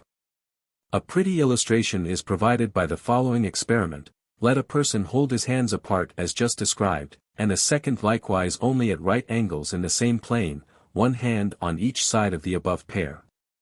The main rays will then form a cross, and secondary rays will connect the adjacent hands. Not one of these rays will exhibit any curve. The size of a ray varies much, and depends largely upon its position. For example, rays proceeding from the shoulders are almost always broad, while those emitted from the fingertips rarely exceed 1.5 diameters of a digit. Although rays have been seen springing from every part of the body under favorable conditions, yet they have been seldom noticed corning from the subject towards the observer when the two are facing each other. This fact is explained by their extreme transparency, on account of which their visibility depends upon a more suitable background than the skin affords. Foreshortening also adds to the difficulty. A black background is the most efficient, because rays seen against it are made as distinct as possible. Even though rays emerging from a patient towards the observer may be invisible, yet their presence can sometimes be detected by their causing an alteration in the complementary colored band, as will be described later on. Besides the ordinary bluish color, red and yellow have been noticed tinging the rays. Perhaps they can take on other colors. They apparently do not arise from the outer aura, as they have never been observed affecting either its density or brightness. As their structure resembles that of the inner aura, the conclusion is arrived at, that the two have a common origin. In fact, a ray is composed of extended fasciculi of the inner aura. Allusion has already been made to the circumstance that when one person holds a hand near to any part of the body of another, rays proceed from the one to the other. The structure of one such compound ray was elucidated by the following observation. A Negro, case 6, came to have his aura inspected. This was very coarse in texture and of a hazy brown color. When the observer's hand was held near his body, the usual conjoint ray was formed and could be easily analyzed into light-colored rays interspersed with brown rays, each stretching the whole distance between the two persons without any amalgamation. It is worthy of notice that these rays can be more readily obtained between 2 points than betwixt two large smooth surfaces. For example, if the observer holds one finger near the side of the person under examination, a ray will promptly appear, and will certainly be seen sooner and more definitely near the finger than the body. Afterwards it may or may not become equally brilliant throughout its whole length. Again, if the observer holds a finger the same distance from a pointed part of the patient's body, such as the nose, chin, bended elbow, or finger, the rays are more quickly generated and frequently brighter. Thus, if the expression be allowed, the auric potential is greater at points than over a flat surface, in that respect resembling static electricity. Again, if the observer holds a bare arm parallel to a subject's body, the intervening auras will become brighter and will blend, showing that a mutual attraction exists between the two auras. In all these cases the distance between the subject and the observer should be sufficient to allow an interval of 1 or 2 inches between their visible auras. It is extremely important for both persons to be mentally as passive as possible. More will be said later on about the influence of the mind upon the aura, but the following observation is enough to show the necessity for caution. Let the observer hold his finger some 18 inches from the subject. He will then find that the emission from fingertips of a ray towards the subject is so far under voluntary control, that by an effort the gap can be more or less easily bridged. Chapter 4. Optical Problems. The human aura is invisible in total darkness, and can best and most easily be seen in a dim light, when the eyes are in an incompletely dark adapted state. As this condition is of great importance in relation to various problems that will require discussion, a short and concise account of it will not be out of place. Without taking into consideration any except the most elementary physiological facts, it is well known that in the normal and healthy eye the iris is contracted more or less in proportion to the brilliance of the light. Changes relating to accommodation will not be referred to here. The aperture of the pupil is consequently small and allows external objects to be focused as sharply as possible on the fovea. This part of the retina is composed of cones which are color-sensitive to all the rays of the ordinary visible solar spectrum.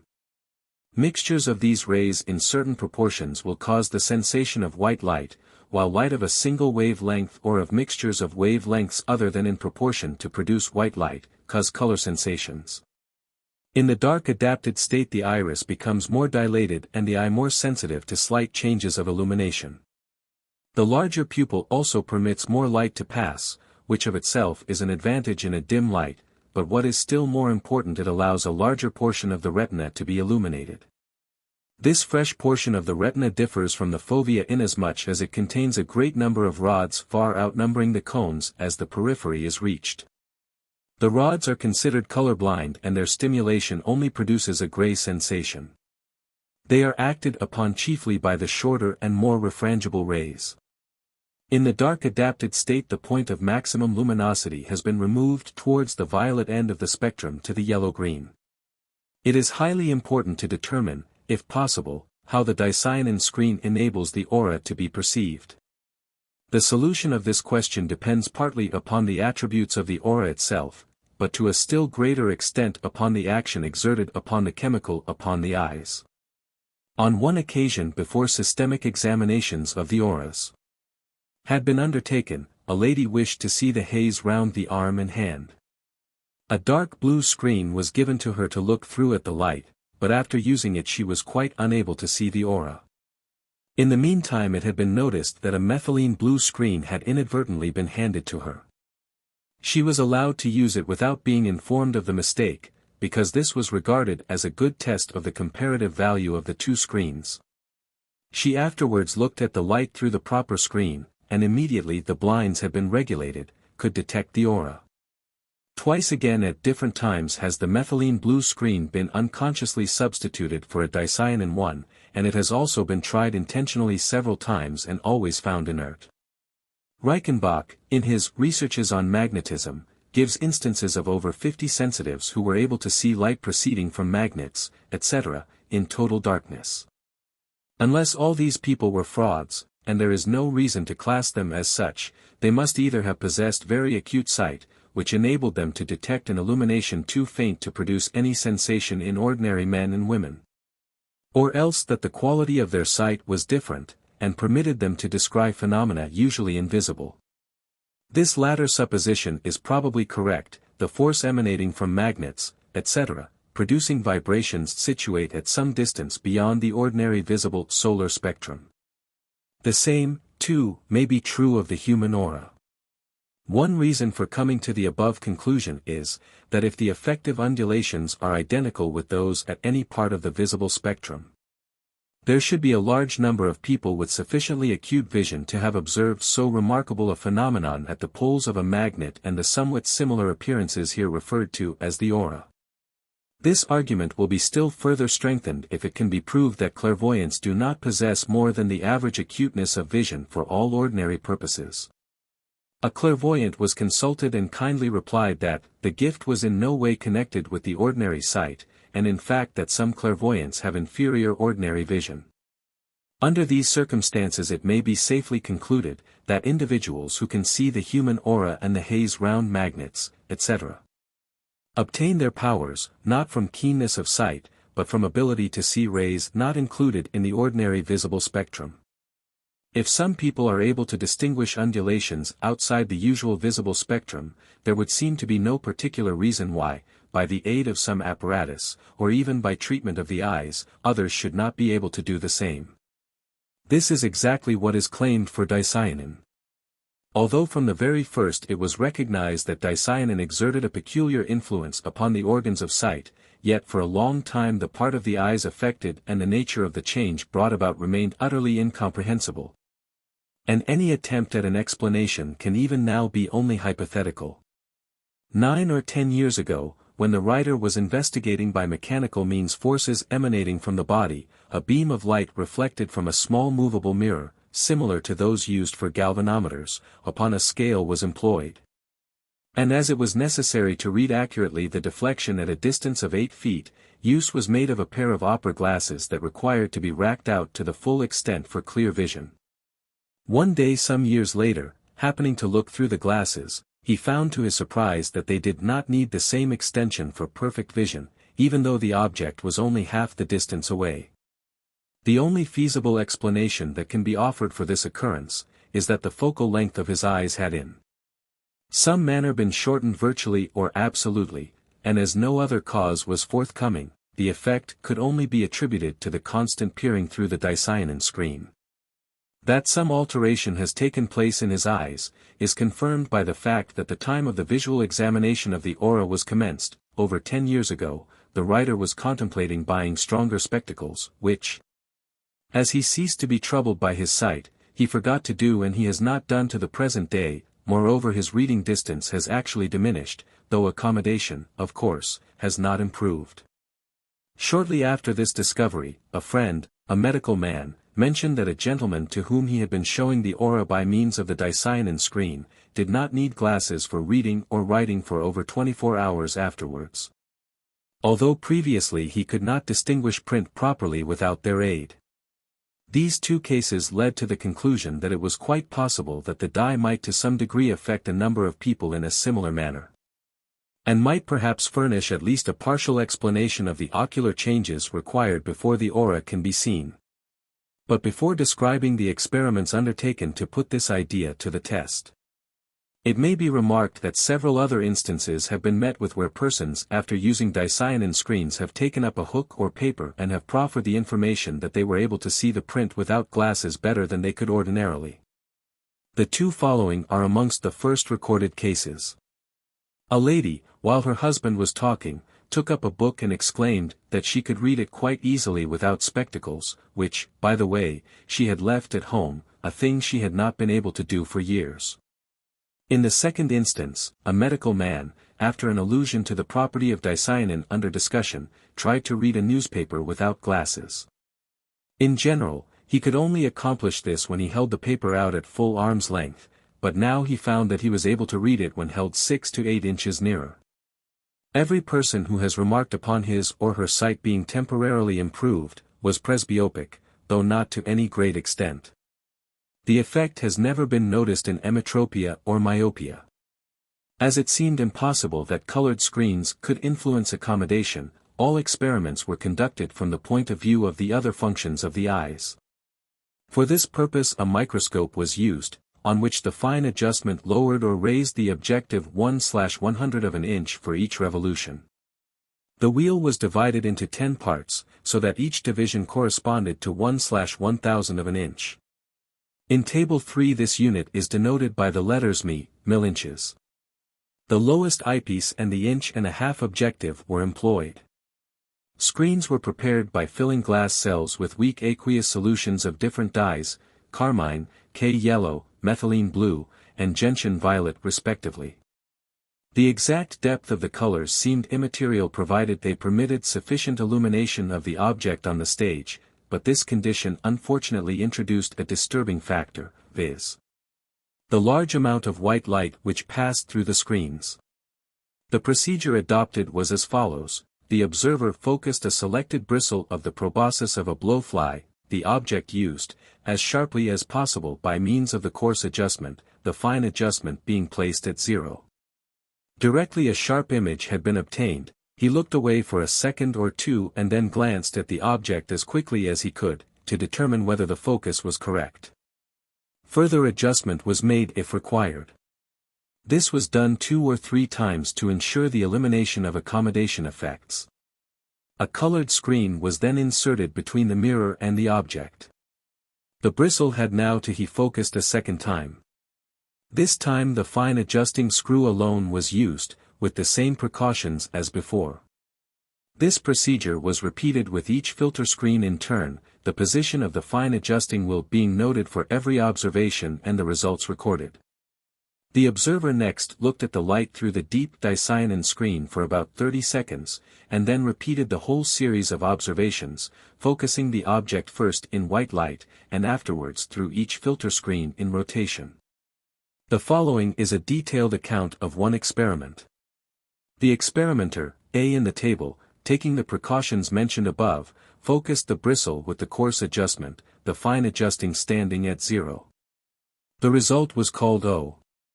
A yellow screen was then placed under the object, which remained in perfect focus. Result O. The filter was then changed for a red one. The bristle was no longer in focus, to rectify which the wheel had to be turned 1/10 of a revolution in the direction that lifted the objective away from the object. The result was designated -1 mile. A blue screen was now inserted, and the fine adjusting wheel had to be rotated 1 division from 0 in the opposite direction. This made the objective approach the slide, and the effect was termed +1 mile. With the violet filter sharp definition was not attained until the wheel had been turned 2 further divisions, altogether 3/10 of a revolution, or +3 miles.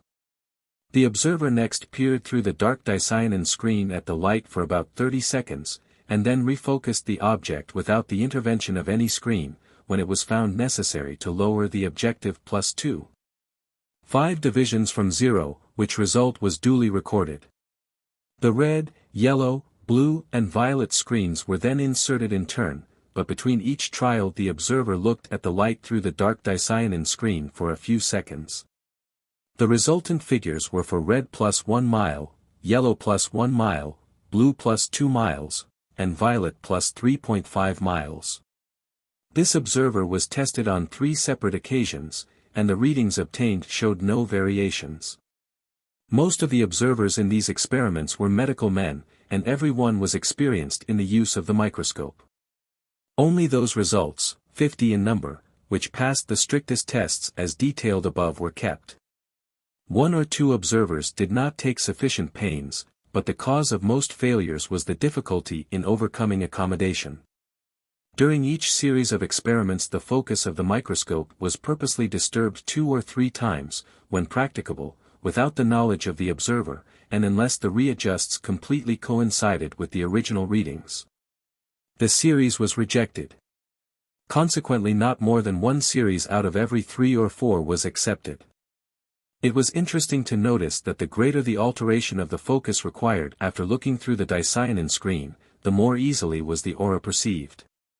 In no case when the change for white light after the use of the dicyanin screen exceeded that requisite after the insertion of the blue screen alone, was there the slightest difficulty in seeing the aura.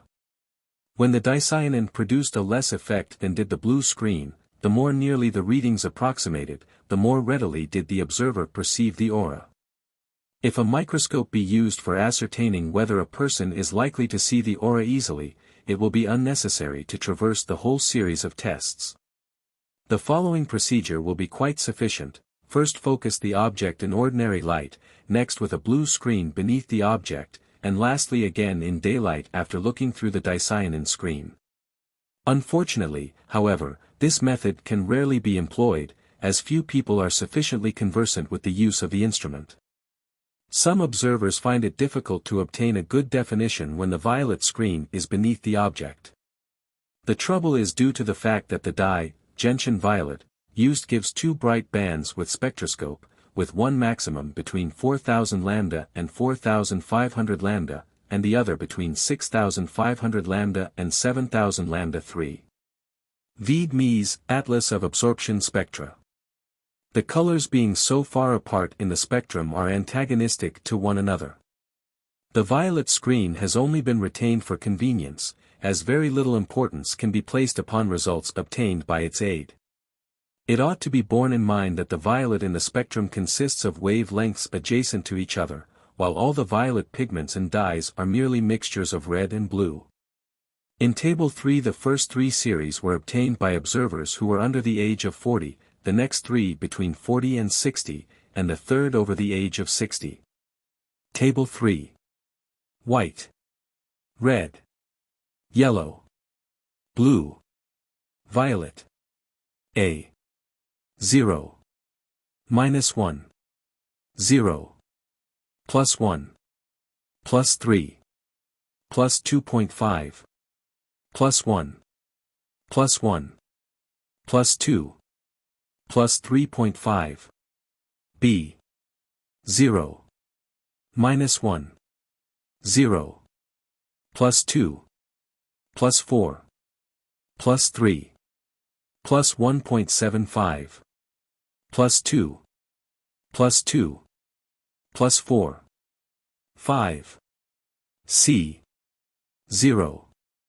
Minus 1.5. 0. Plus 2.5. Plus 2.5. Plus 2.5. Plus 0.5. 0. Plus 2.5. Plus 2.5. D.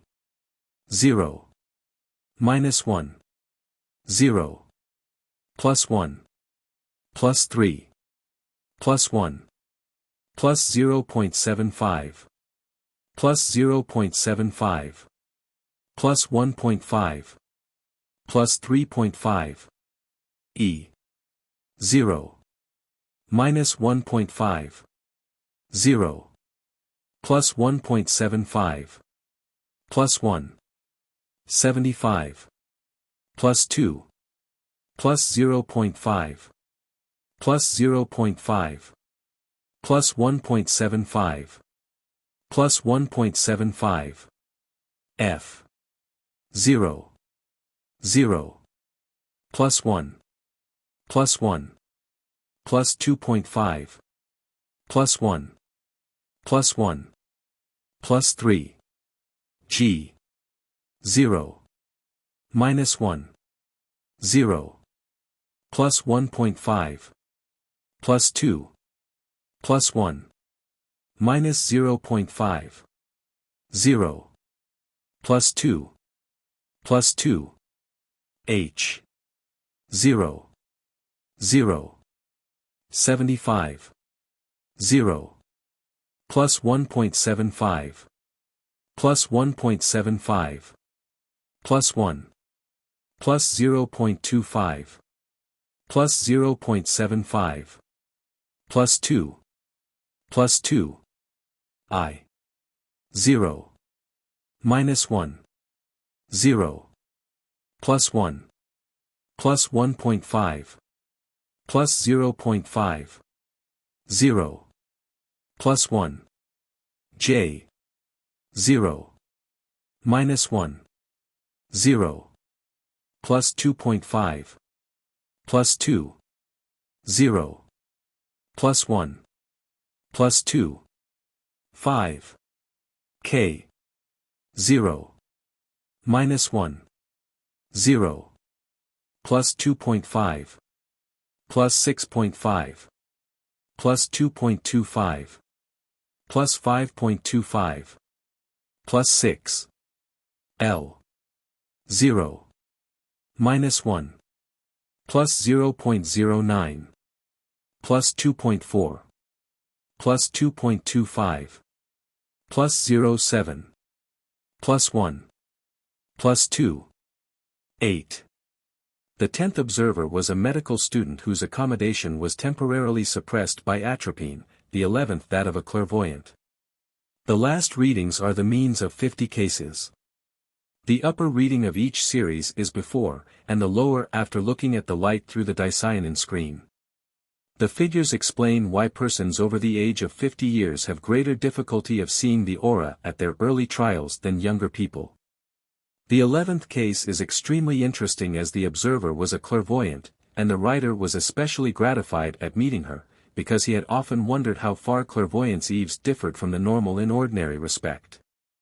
Fortunately, this lady was quite expert with the microscope and was painstaking. Her husband was the possessor of a very fine instrument which she was in the habit of using. It will be noted that before looking through the dicyanin screen, the colored filters under the microscopic object only produced the average effect upon her eyes. The dicyanin had, however, a greater influence than in any other instance met with before or since. This was the lady previously referred to as being able to see better without her glasses than she had done for years. Page 61. In order to appreciate these experiments to the full extent, it is necessary to recall a few details of elementary physics. Ordinary daylight is well known to consist of undulations in the ether of different wavelengths. The visible solar spectrum is divided into 6 main divisions, purposely omitting indigo, viz., red, orange, yellow, green, blue and violet. If a quartz prism be used, there is a portion of the spectrum lying beyond the violet named the lavender gray, which some people cannot see. The intensity of the luminous spectrum in daylight is greatest near the yellow region, from which point it gradually diminishes towards the red and violet ends. There is no physical reason why the yellow should be more energetic than any other color of the spectrum, and the cause is purely physiological. Although full of marvels, the human eye is by no means a faultless optical instrument. It is imperfectly corrected for chromatic aberration, since the various colors come to a focus on different planes. The red, being the least refrangible, has its focus furthest from, and the violet nearest, the lens. The focus of the yellow is about midway between the red and the violet, and in the normal eye the yellow rays fall exactly on the retina, while the other colors come to a focus a little in front or behind it. Correction is arranged for in the brain centers. Since the red rays are focused behind the retina, the lens would have to be moved slightly forwards in order to make them fall exactly on the retina. This is equivalent to moving the objective of the microscope a little further from the object. The blue and the violet rays, on the other hand, would require the lens to be shifted nearer the retina, tantamount to bringing the object glass closer to the object. Thus, when the object has been first focused in white light, and again after the colored filters have been inserted beneath the object one after another, it will be necessary to move the objective further from the slide for the less and nearer for the more refrangible rays. Now to return to the dicyanin screen. Before looking at the light through this screen in the experiments just detailed, red was the only color negative to the white and yellow, while the blue and violet were positive. In the series fully described, the observer A, after having peered through the dicyanin screen, found red, yellow and blue all negative, while the violet remained positive but only to a small extent. This becomes more evident if plus 2.5 miles. For be deducted from each of the figures, making the corrected readings for red minus 1.5 miles, yellow minus 1.5 miles, blue minus 0.5 miles, and the violet minus 1 mile. These experiments prove that some alteration has taken place in the eye equivalent to a lengthening of the eye, or a shortening of the principal focus, which enables presbyopics to read without glasses. It would also appear that white and yellow rays, at or near the D line, come to a focus at the true principal focus of the normal eye. In the eyes after exposure to the dark dicyanin screen, rays on the violet side, probably in the yellow-green or green, come to a focus at that point. And thus possibly the phenomenon is associated with the extension of the visual powers into the regions of the spectrum beyond the usual limits. The impression induced upon the sensitized eye by a visible aura, etc., might then be the result, at least partially, of the action of ultraviolet rays. This, too, would be the explanation of the color variations and changes as seen with or without screens or complementary colored bands. Great support is given to this hypothesis by the fact that the greater the alteration produced by a dicyanin screen in the focusing test of the microscope, the easier it is to see the aura. It is evident from these experiments that dicyanin has the power of shortening the focus of the eye, yet there are very great difficulties in determining the way this is achieved. Accommodation, as it apparently remains unaltered, seems to take no part in the transaction, and as yet no test has been devised, the question must be treated entirely theoretically. For this purpose the eye has to be considered under 3 different aspects, viz., the physical, the chemical and the nervous. The equivalent of shortening the principal focus of the eye can be obtained by 1. Increase of the curvature of the cornea or lens. This proposition is so improbable that it requires no consideration. 2. By the increase of the refractive index of the media. If the change be due to this cause, the fluid media will be the most likely parts to be affected. A. By the increase of solids in solution. B. By a greater tension. C. By a chemical change in the substance. A. The first of these assumptions could not take place during the short time of peering through the screen. B. The second would be merely an incipient glaucoma, and the repetition of the sensitizing of the eye might cause all the inconvenience of this disease. As no stage of this affection affords symptoms at all similar to those produced by dicyanin, this proposition gives no help. C. It thus seems that a chemical change is the only possible explanation of the production of an increase of the refractive index. What the alteration consists of cannot be imagined, but that a true modification has really taken place is strengthened by the peculiarities in the color perception as will be considered later on. Even though it is unreasonable to imagine that a shortening of the focus of the eye can be accomplished directly through nervous agency, yet there is good cause to suppose that dicyanin exerts an influence upon the nervous system of the eye. Either on the retina or the central ganglia, separately or in conjunction. Comparison between the two following experiments, one diminishing and the other adding to the efficiency of the eye, is instructive. exp1. Let a person look at a primary colored band as directed in Chapter 6, only color blinding one eye instead of two. If he then looks at a white screen with both eyes, the complementary colored band is visible. If he closes the unaffected eye, the specter still remains. If he shuts the color-blinded eye, no complementary colored band can be observed. exp2. A lady who had never seen the aura tried to detect it under the most favorable conditions of light and background, but completely failed. One eye was sensitized with dicyanin in the usual manner, while the other was closed. The result was that she could immediately see the aura when looked for with both eyes. It was equally plain when she closed the non-sensitized eye. When she used the latter alone, she could see the aura, but not so distinctly. After peering through the dicyanin screen at the light with both eyes, each eye was equally perceptive. exp3. A. Failed to see the aura, but after sensitizing one eye by means of the dicyanin screen, he found both eyes were equally efficient. Although not quite to the same extent as when he had subsequently peered through the screen with both eyes in the ordinary manner. exp4. P. Was unable to perceive the aura. After sensitizing one eye only with the dicyanin screen, she remained incapable of detecting it, when either using one or both eyes. After looking at the light through the same screen in the ordinary manner with both eyes, she obtained the power of seeing the haze. exp5. G.K. looked for the aura but could not see the slightest sign of it. He then looked at the light with his right eye for about 30 seconds through the dicyanin screen, while he closed and covered the left. Directly afterwards he could distinguish the aura with his left eye, but it was not quite as distinct as when the right eye was used alone. Sensitizing both eyes increased the efficiency slightly. These experiments have been repeated several times with the similar results. The inferences from these experiments are intricate and very difficult to interpret. The only explanation that seems to be forthcoming is that the observer has naturally a slight power of the perception of the aura, but so slight as to be latent until it has been aroused by some outside stimulation. This idea is strengthened to some extent by a lady who tried to see the aura without having peered through the dicyanin screen and completely failed. However, she persevered for some 10 minutes, when she said that she thought she could see the haze but was uncertain whether the impression was not merely imagination. Her eyes were then influenced by the dicyanin screen when she could immediately distinguish the aura plainly, there being no difference to what she had noticed before except in distinctness. The next step is the consideration of the conditions in which the aura can be seen.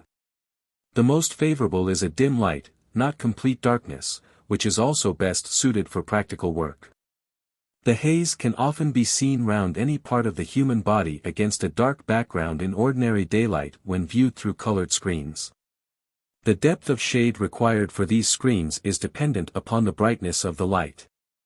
Advantage of this method has been taken for the examination of the inner aura through the red or carmine screen. Chapter 3. Many screens of different colors have been experimented with in order to obviate, if possible, the necessity of a dark room, but none have been found to be sufficiently satisfactory. Taking all in all, a dark blue screen is most efficient for seeing the outer aura, but it does not reveal the peculiarities of the inner aura as plainly as the red. Some people can see the aura in ordinary daylight to a greater or less extent.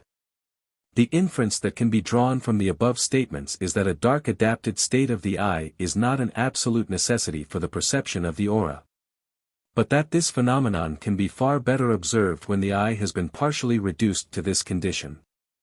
It must be borne in mind that the need of a dim light may be partially due to the delicacy of the aura, whose visibility is destroyed by a bright light.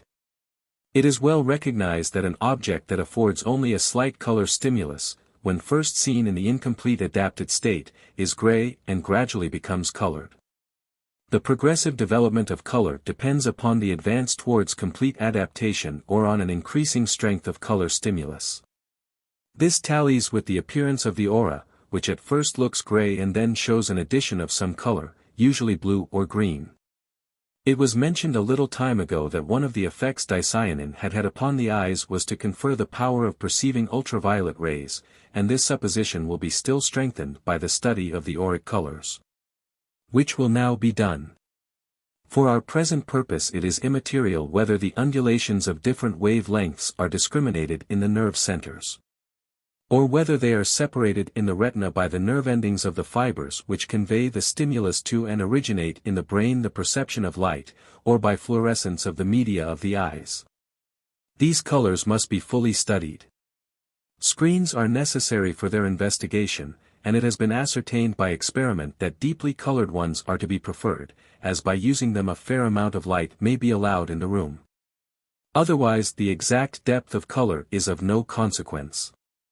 The screens employed are red, made with a solution of carmine, the same as used for defining the inner aura; orange, yolk yellow, yellow, K yellow, green, naphthol green, blue, methylene blue, violet, gentian violet.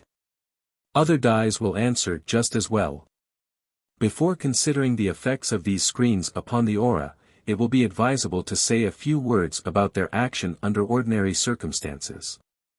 According to a widely accepted theory, the eyes possess three sets of color-sensitive nerves, that are excited by red, yellow, 5 and blue respectively.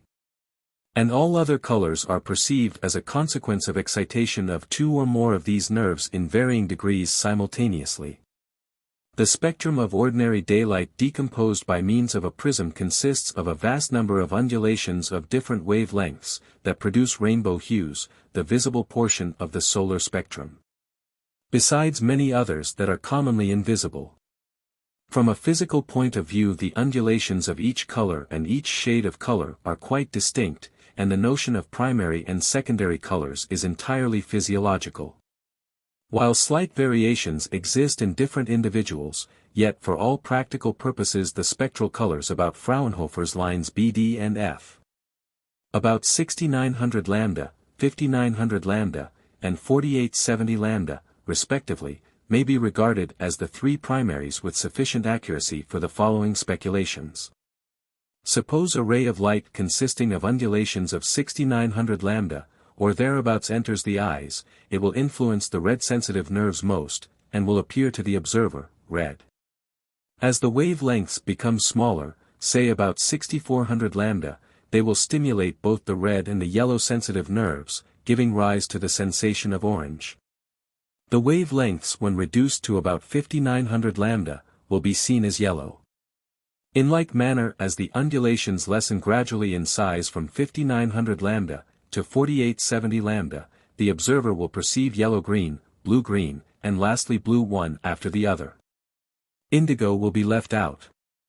Subsequently a most interesting color will be reached, viz., violet, which roughly extends from 4200 lambda, to 3950 lambda. These rays not only excite the blue-sensitive nerves, but also stimulate the red-sensitive ones. Thus at one end of the visible solar spectrum there exist red rays that excite the red-sensitive nerves to a greater or less extent, and at the other end there are undulations composed of very different wavelengths. that influence the same red-sensitive nerves, although in the intermediate parts of the spectrum as the wavelengths diminish the stimulation of the red-sensitive nerve endings lessens until it practically ceases. When a quartz prism is used to decompose sunlight, a lavender-gray color is found beyond the violet. The visibility of this portion is probably due to fluorescence of the media of the eye, when the shorter invisible wavelengths are converted into longer and visible wavelengths. Beyond these again are undulations which cannot be detected by the unaided eye.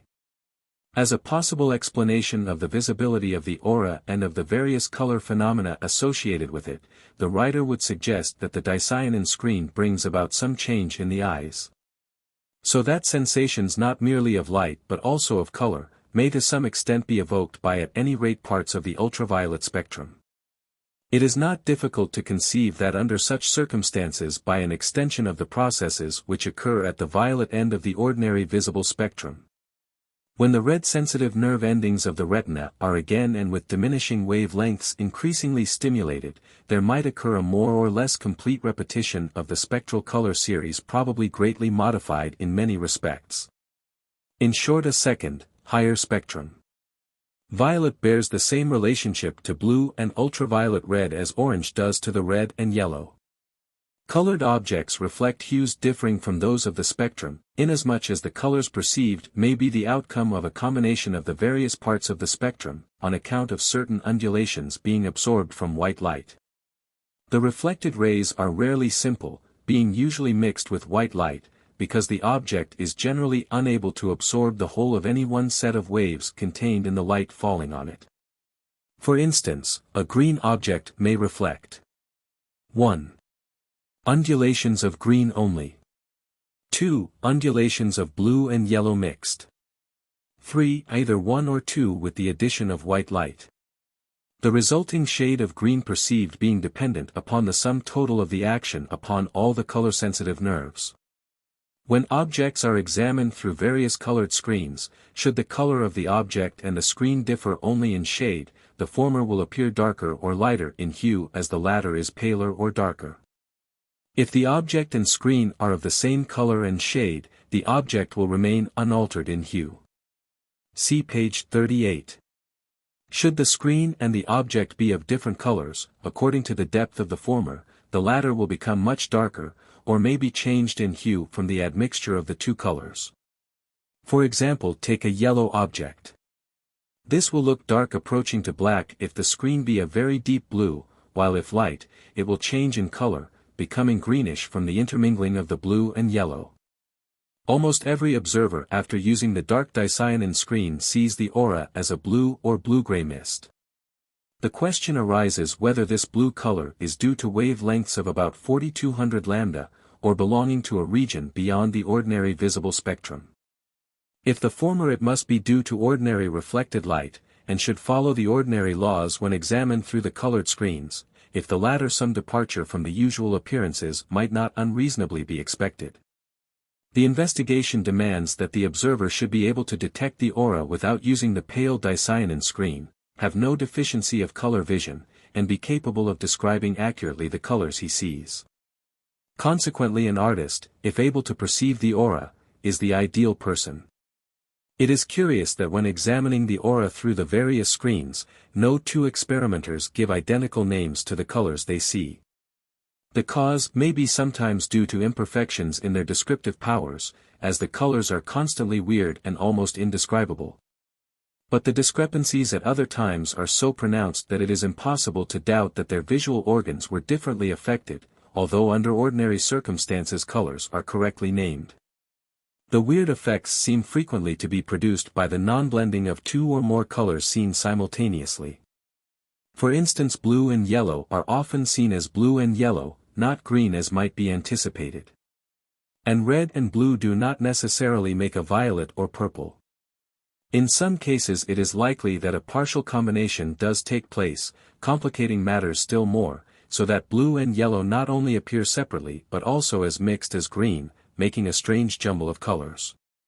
These peculiar impressions may be explained by supposing that whereas the sensations due to simultaneous stimulation by yellow and blue are combined into green by the brain, The colors seen in relation to the aura being outside ordinary experience are recognized with the curious results already mentioned.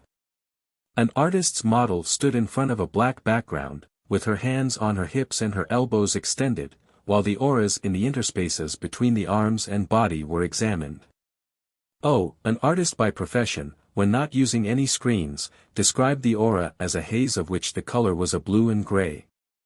The appearance was the same throughout the spaces, except the part nearest the body, evidently the inner aura, which was rather more pronounced.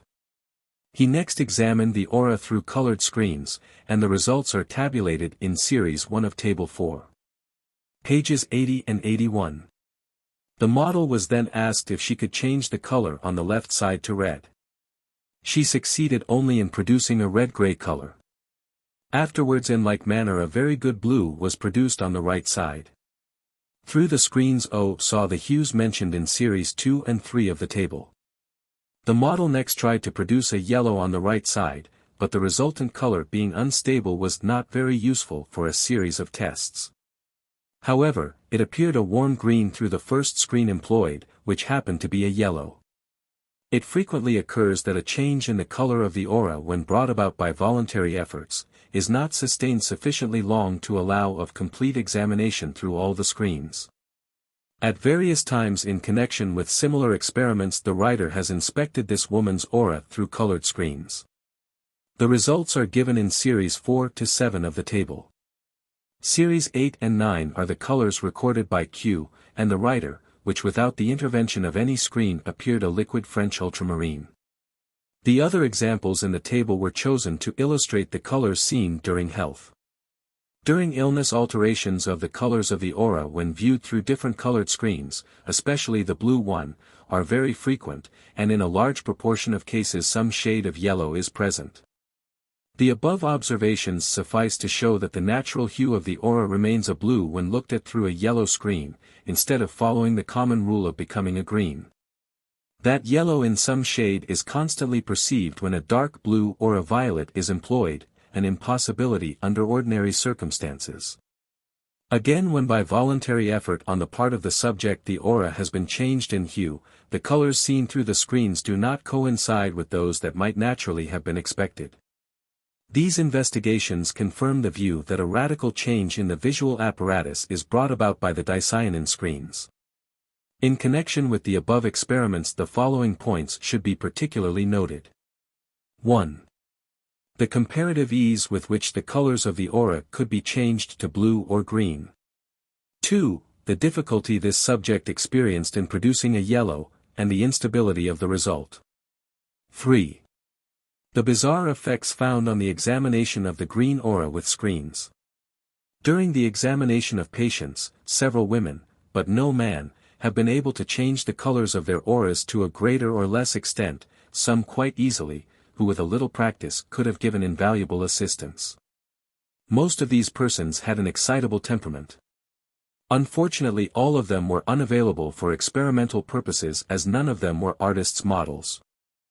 The explanation of the aura is full of difficulties, some of which vanish immediately autoluminosity has been conceded.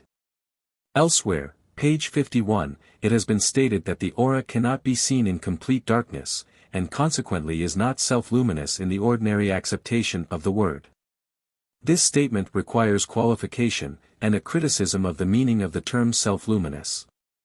In general, the phrase, autoluminous, denotes that an object can be seen in the dark through some inherent or acquired property of emitting rays, roughly speaking between 7500 lambda, and 4000 lambda, the range of the ordinary visible solar spectrum.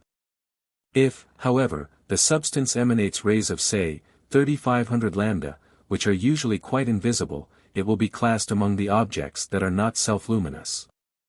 If the human eye can by some means or other be enabled to see these rays, then the substance would be defined as autoluminous, consequently the term resolves itself into a physiological conception. Should these postulates be admitted, it seems easy to advance a step further, and to conceive that an object may emit rays which would be visible if they were in sufficient abundance to act as an effective stimulus. Since appropriate stimulation may render effective a stimulus otherwise subliminal, and such a result appears to have been obtained in the case under discussion, whatever the nature of the rays concerned. The aura may be conceived as being autoluminous in this strictly limited sense. The position of the aura is as follows. The aura appears as a faint cloud whose structure and distribution is determined by forces emanating from the body and which becomes visible in a dim diffused light. As soon as a certain change in the eye has been brought about by the use of dicyanin screens, the aura can be seen. It is suggested that the alteration is in the direction of retinal sensitization to ultraviolet light. The aura cannot be discerned in total darkness, therefore it either does not produce rays which can be recognized by the eye, or if it does they are not sufficiently abundant to cause effective stimulation. Table 4. Color of auras examined with and without colored screens. Color of aura. Red screen. Orange screen. Yellow screen. Green screen. Blue screen. Violet screen. 1. Blue with a little gray. 0A, carmine. 1A. Carmine. Blue. Warmer blue. Blue darker blue. Blue purple. Brilliant orange. Purple dark yellow. 2. Reddish gray by voluntary effort. 0A. 1A. Mauve. Mauve. Carmine bluish red. Unable to tell the color. Purple blue orange. Violet plum. 3. Bright. Blue by voluntary effort. 0A. 1A. Blue. Red. Orange yellow blue, not combined. Blue. Blue. Plum. Plum. 4. Bluish gray. Plum. Reddish gray. Blue. Yellow ochre. Yellow. 5. Bright blue by voluntary effort. Red blue. Red blue. Blue. Dirty yellow. Ochre. Ochre. 6. Yellow by voluntary effort. Yellow with red tinge. Yellow. Yellow. 7. Green by voluntary effort. Red. Ochre. Ochre. Ochre. Ochre. 8. Very fine blue. Dull carmine. The. Bluish gray. Inner aura the same. Yellow. Only. Darker. Green. Blue. Reddish blue. 9. Very fine blue. Carmine. Blue. Yellow blue. Blue. Blue. Bluish violet. 10. Gray. Reddish gray. Gray peculiar. Gray hardly gray. Ochre. 11. Greenish gray. Reddish green. Greenish yellow. Greenish yellow. Yellow and peculiar blue. Yellow green blue. Purple. 12. Blue with a little gray. Carmine blue. Yellow green. Green yellow blue. Gray. Yellow. Yellow blue. Violet green. 13. Bluish green and white. Red green. Red. Green, opaque. Green with a little blue. Green with a little blue. Green with a little blue. Blue. 14. Peculiar blue. Reddish blue. Orange blue. Yellowish blue. Green. Yellow blue. Blue. Appendix. Chapter 4. From the commencement of the recent calamitous war, it has been impossible to obtain any dicyanin, and at the present time the probability of a further supply seems to be very remote. It was formerly made in Germany, and the demand for it has always been limited. So that there does not appear to be any likelihood that the new dye works will attempt this particular compound until the more marketable colors have been produced to their full extent. It is unreasonable to suppose that the properties attributed to dicyanin should be confined to a single dye, and probably others more or less efficient may be discovered amongst those that will be produced as soon as conditions become more settled. The necessary experiments must be made by other workers, as the author feels on account of age and growing infirmities unable to undertake them. He, however, thinks a few hints about the procedure may be useful. First of all, it is to be expected that a suitable dye will be found amongst those of a blue color, and especially those which transmit the shorter wave lengths of the spectrum in the greatest abundance, with the least amount of the longer. In the search of a suitable dye, he would suggest the use of a microscope in a manner similar to that described on page 62, but the process may be considerably curtailed. Suppose the same microscopic power and the same object be employed, it would only be necessary to accurately focus a bristle of the blowfly's proboscis in ordinary daylight, using the coarse adjustment, which must not be altered again. For the next step, the observer should gaze at the light for from half to 1 minute through a screen containing a moderately dark solution of the dye to be tested.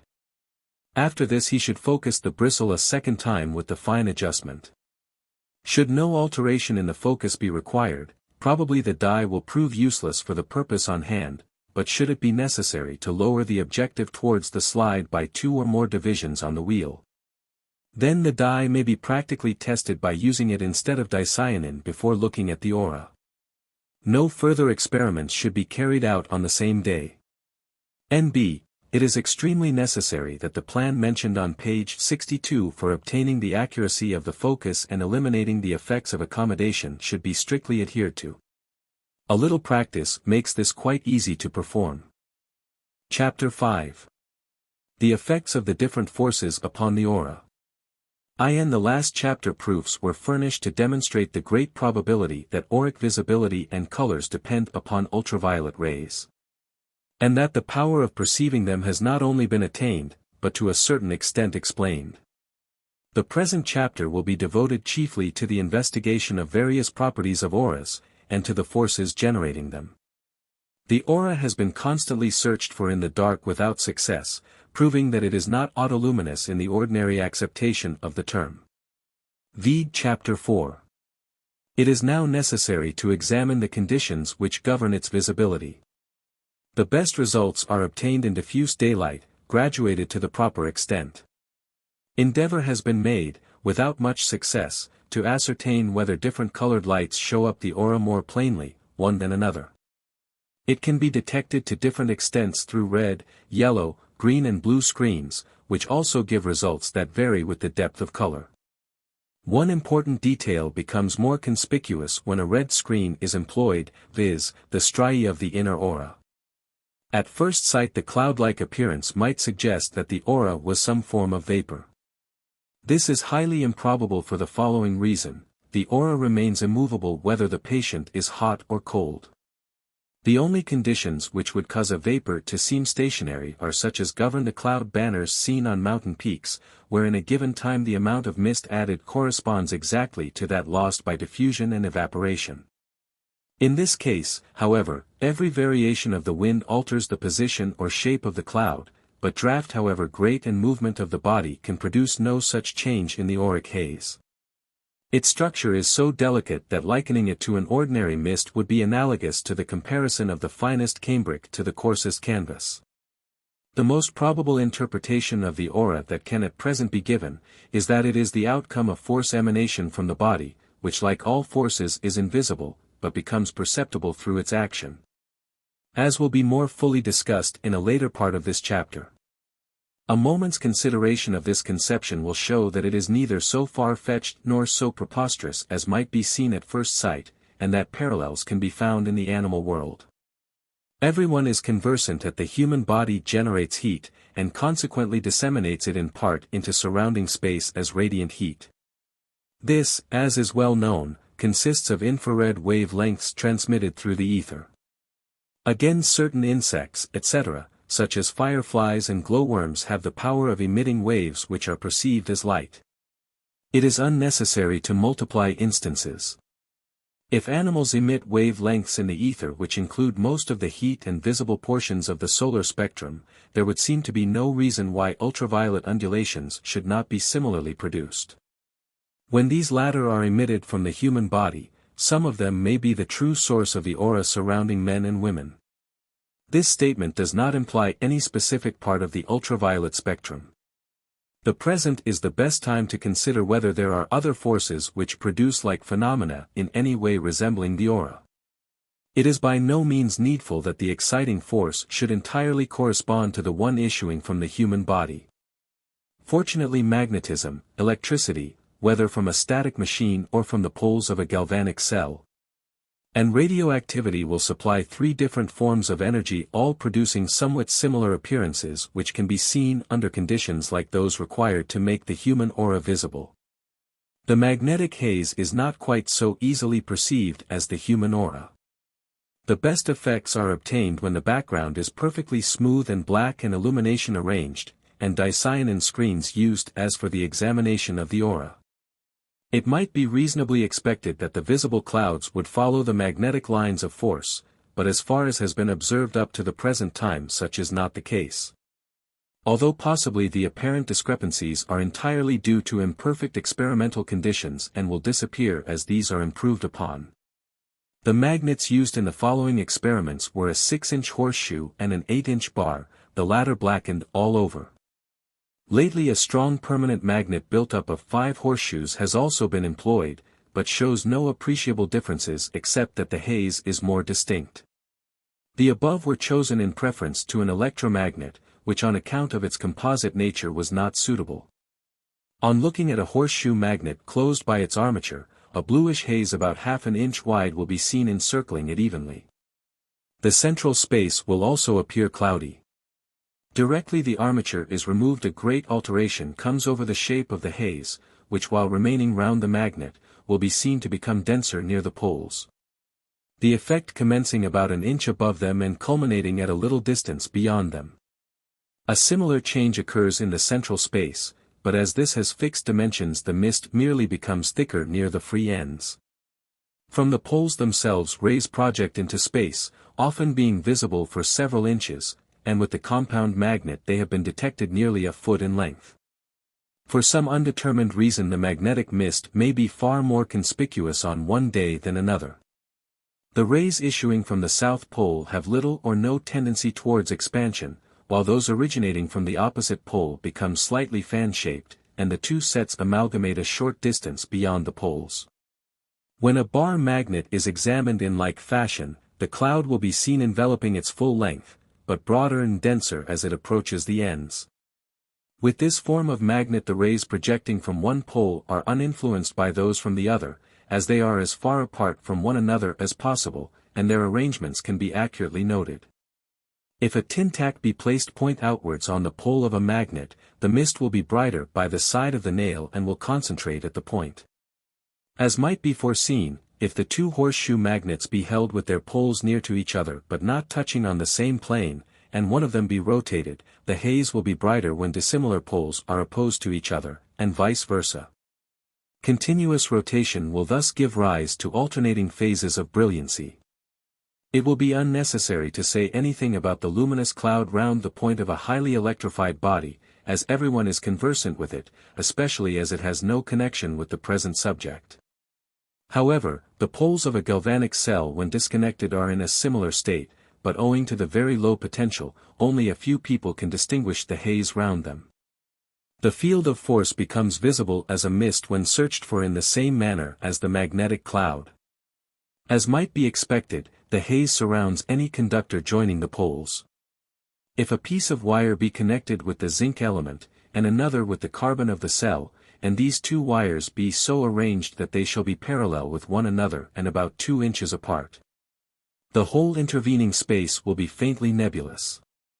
If a non-conductor be placed between them, the cloud will no longer be so diffuse, but will concentrate round the wires. This haze has a bluish tinge. A cloud, under similar circumstances, can be seen enveloping a radioactive crystal of uranium nitrate. The crystal first used was irregular in shape and the mist was massed at the smaller end, and was yellow in color. On one occasion it was noticed that when the crystal was placed near a magnet, there was a mutual attraction between the clouds surrounding the bodies, which seemed to extend out towards each other a short distance. After which they lost their individuality, either because they actually blended, or because each nearer its own source masked the other as it grew fainter. It would be superfluous to quote any more experiments, as sufficient have been mentioned to prove that under certain favorable conditions a haze can be visually detected round substances in which there reside certain forms of energy ordinarily demonstrable by other and less direct means. If the aura be the outcome of a physical force proceeding from the body and acting on the surrounding medium, it would appear probable that external forces, other than the auric derived from a second person, would influence it, but in what manner? Experiments alone can determine. Magnetism is the easiest force to apply, and consequently was the first used. The electromagnet was found not to be nearly so convenient as a permanent one, and was therefore laid aside after several trials. When the poles of a horseshoe magnet, after the removal of the armature, are held from 6 to 8 inches away from the body of a healthy person, the observer will almost immediately be able to distinguish an increase of brilliancy of the aura at the part of the body nearest the poles, and simultaneously the haze projected from the poles of the magnet will become more conspicuous. This will in a few seconds concentrate into a single streak or ray joining the body and the magnet, and will have the same width as the poles including the space between them. Theoretically there ought to be 2 rays emerging from the body, one from each pole, and also, if the aura possessed any polarity, one should be brighter and larger than the other.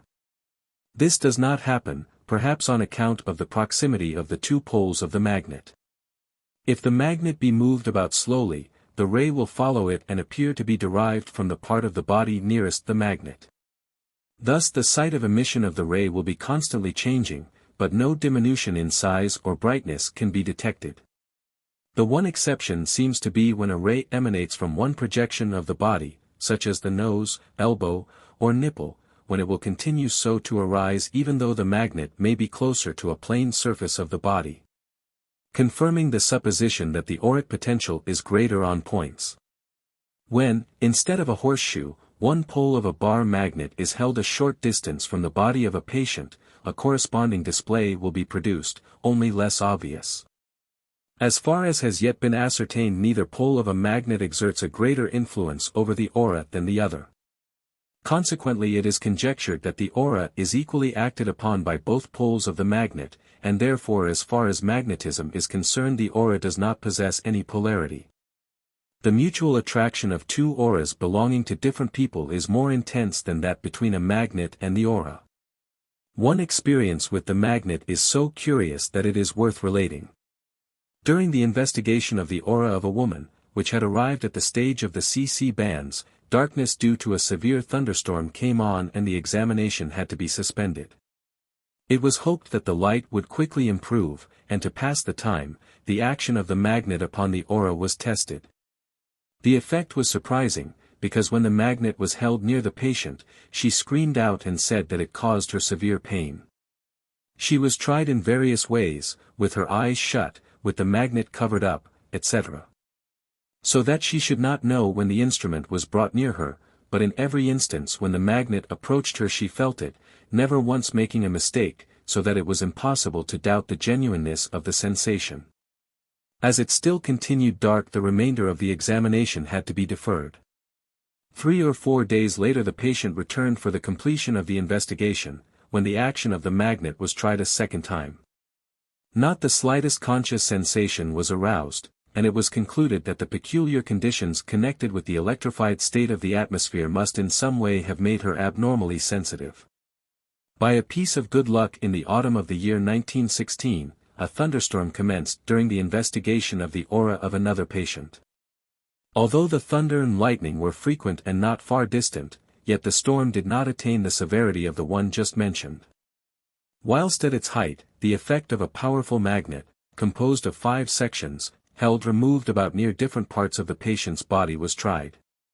The result as regards exciting any sensation was absolutely nil, which was the more interesting as this person though in good health was of definitely hysterical disposition. It might therefore have been anticipated that she would prove more sensitive to influences of this nature than a non-neurotic individual. The effects produced by static electricity are exceedingly interesting.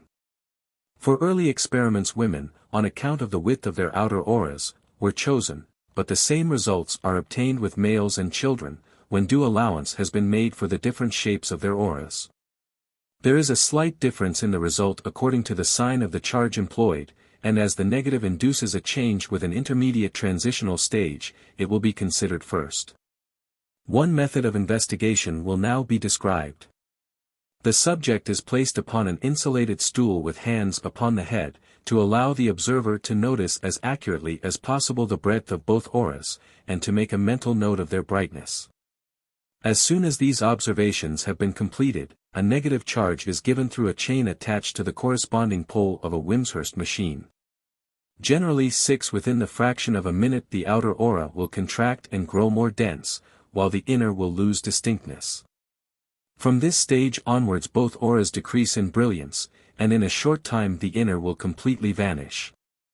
Proof of this disappearance is furnished by watching the inner aura through a dark carmine screen, when eventually a void space will be discerned. The outer by this time will have contracted and become scarcely visible, only to be detected just outside the proper limit of the inner aura. If the charging be continued longer, the outer aura will also depart, leaving no traces. Directly the charge is dissipated the auras begin to return. This experiment can be repeated so as to allow an examination of the aura during the whole length of time through the dark carmine screen, which if sufficiently deep in color, will of course obliterate the outer aura, previous to electrification. In the ordinary manner. As soon, however, as the operation of charging the subject is commenced, the auras begin to alter, the inner fading, but the outer becoming visible through the screen as a result of concentration immediately outside the edge of the inner aura, which now looks coarsely granular without presenting any signs of striation. No modification except condensation, which makes it more opaque and in consequence distinguishable through the colored screen, has been detected in the outer aura.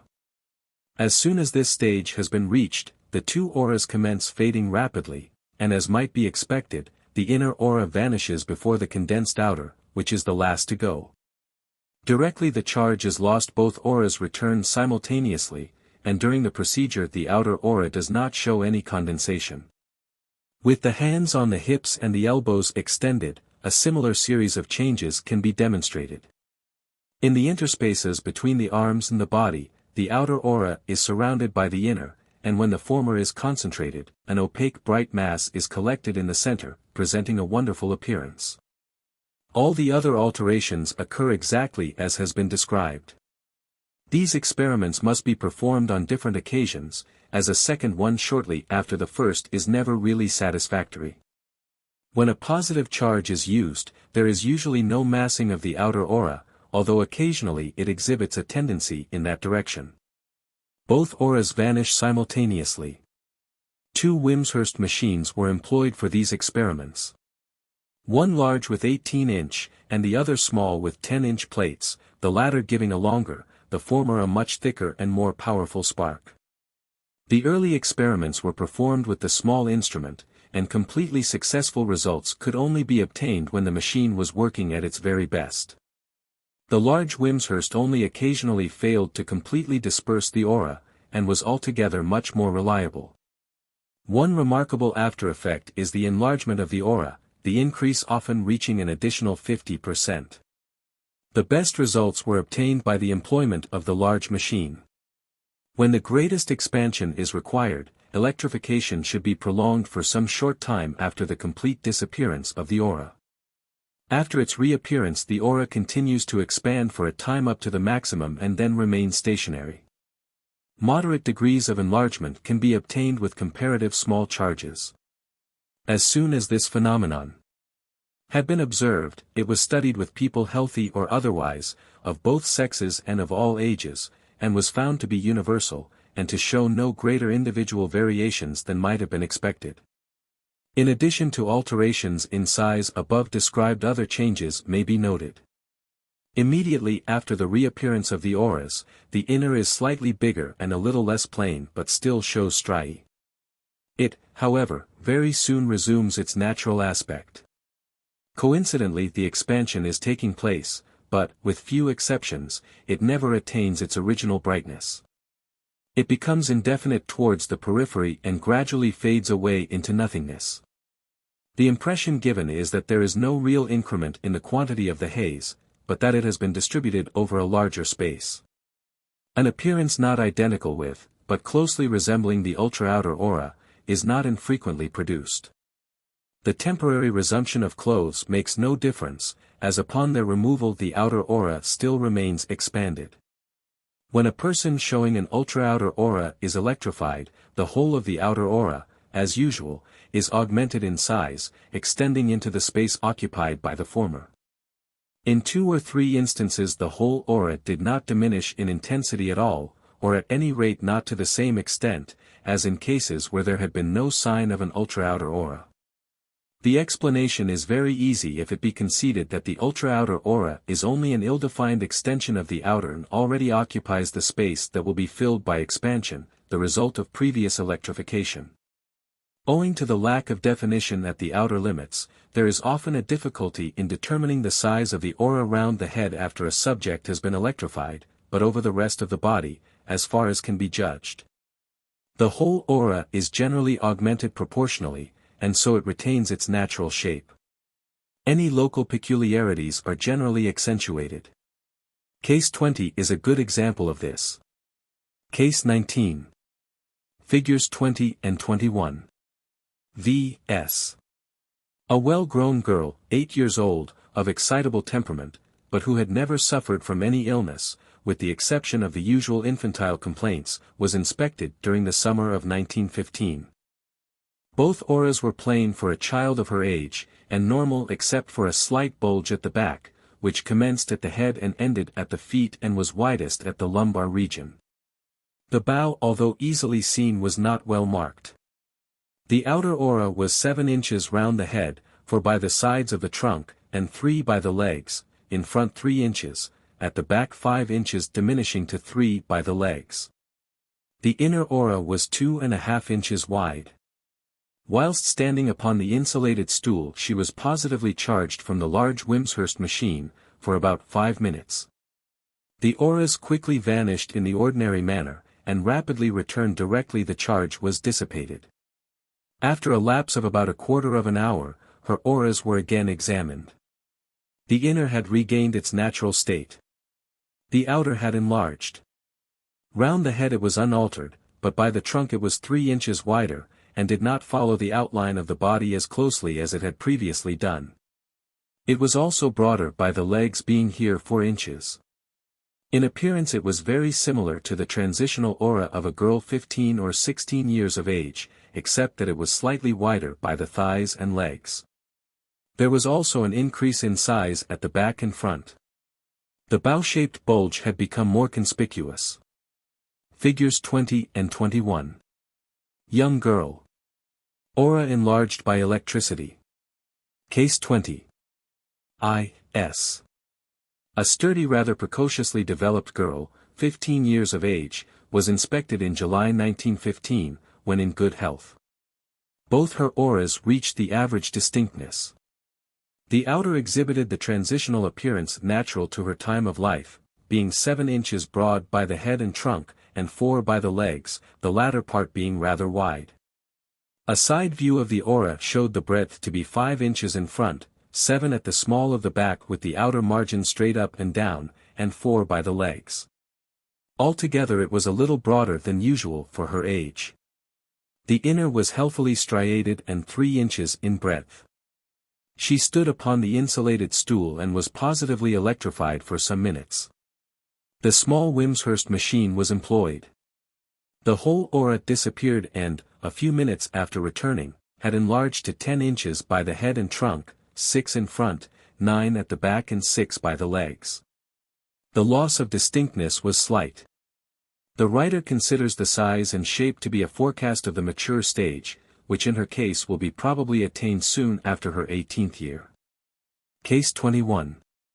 Figures 22 and 23. B.S. A schoolboy 11 years old, of excitable temperament but in good health, was inspected in 1915. Both auras possessed the average distinctness, and the outer was wide for his age, being as he faced the observer, 7 inches by the head, 5 by the trunk, and 4 by the legs. When he turned sideways, it was 4.5 inches in front, 7 at the small of the back and 4 by the ankles. It was bow-shaped at the back, the curve commencing at the head and finishing at the feet. The inner aura was 3 inches wide and exhibited the natural striation. He was positively charged when insulated. The aura took rather a long time to depart, but afterwards, when it had completely returned, was found to be expanded while the bow-shaped curve was exceedingly plain. The figures were, as he stood facing, 10 inches round the head, the same by the sides of the trunk, and 6 by the legs. A side view gave 6 inches in front and by the legs, and 12 at the small of the back. Figures 22 and 23. Boy's outer aura. Enlarged by electricity. Case 22. Figures 24 and 25. A tall, powerful, well-made man, 50 years of age was examined in 1915. His outer aura was unusually wide and distinct. The inner was hardly as marked as had been anticipated from his physique. There was no sign of any ultra-outer aura. The outer aura was of good shape, 10.5 inches round his head, 7 by the trunk and 6 by the legs. Sideways, it was 6.5 in front and 7 at the back. The inner showed striation clearly, being a little over 4 inches in breadth. Whilst standing on the insulated stool he was given a negative charge, and both auras vanished in the ordinary manner, only taking a rather long time. As an after effect the outer was found to have considerably expanded, but at the same time had become proportionately less distinct and the distal margin was a trifle indefinite. There was no pseudo-ultra-outer aura. The size of the aura was 15 inches round the head, 10 by the trunk, 9 by the legs, and the same width at the back and front. It was at first taken for granted that the aura after enlargement by statical electricity soon resumed its natural state, but this was found to be an error when examining a patient, case 48, which is described later on, who had been undergoing electrical treatment for curative purposes. On the first occasion the outer margin of the patient's aura was as sharply defined as usual, but on her third visit, the aura was not inspected at the second, the outer had assumed an appearance indistinguishable from an ultra-outer aura, and which continued until the end of the course, although on one occasion an interval of a week elapsed, during which no charge was given and yet no contraction took place. In this case the ultra-outer aura appeared to be entirely the result of the application of statical electricity, but it had not been expected that a change in size induced in a minute or two would persist for several days. Figures 24 and 25. A fortnight after the last charge had been given, the patient's aura was again examined and found to be of average distinctness, and to have returned to the dimensions noted at the first visit. Except for a very slight haze 4 inches in breadth, which, however, did not in the least resemble an ultra-outer aura, and probably vanished within a few days. The duration of the enlargement induced by a single application of statical electricity could be only determined experimentally, as was attempted in one of the 2 cases detailed below. 1.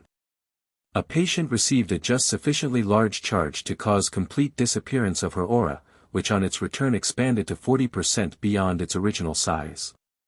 2 days later she was inspected a second time for quite a different purpose, and it was found that the aura remained 4 inches wider by the trunk than it had been at the commencement of the previous examination, and exhibited the features of the ultra-outer aura. 2.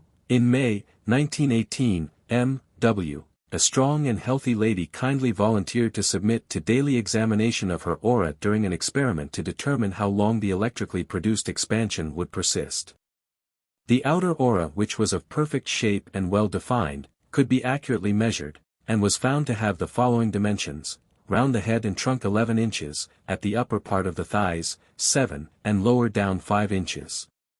In front, 7 inches contracting to 5 near the ankles, at the back, 5 inches by the shoulders and buttocks, without a bulge in the lumbar region, where it was 8 inches.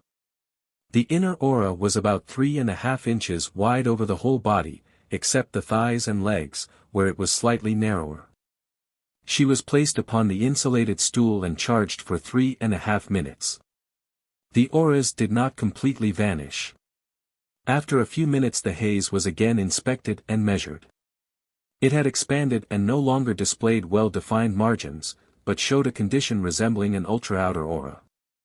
As near as could be ascertained, the outer aura was 18 inches round the head and by the sides of the trunk, 8 by the thighs and 6 by the legs. Sideways, it was 10 inches in front, 11 at the small of the back, and by the ankles, 6. Next day it was noticed that the aura had regained its distinct margin, once more permitting of easy measurement. Round the head it was 11 inches, by the sides of the trunk 14, and by the thighs and legs 8. In front 10 inches, and at the back at the broadest part 11, and at the ankles 8. These figures show that the aura, although still bigger than normal, was considerably reduced in size. It had also recovered to a great extent its lost brightness. On the following day, as promised, the lady repeated her visit. Before examination it was expected that the outer aura would be smaller than on the day previous, but not exactly its proper size. However, when the dimensions were taken and compared with those of her first examination, the two completely tallied. In this instance the aura took over 24 hours and less than 48 to become normal. If any conclusions may be drawn from two cases, it would appear that no definite time can be laid down for the return of the aura to its proper size after augmentation, by electricity. Enlargement of the aura by electricity can be obtained by other methods besides the direct charging of the patients when standing on an insulated stool. A quicker, and almost effectual way, is to hold an electric brush near a person under proper conditions.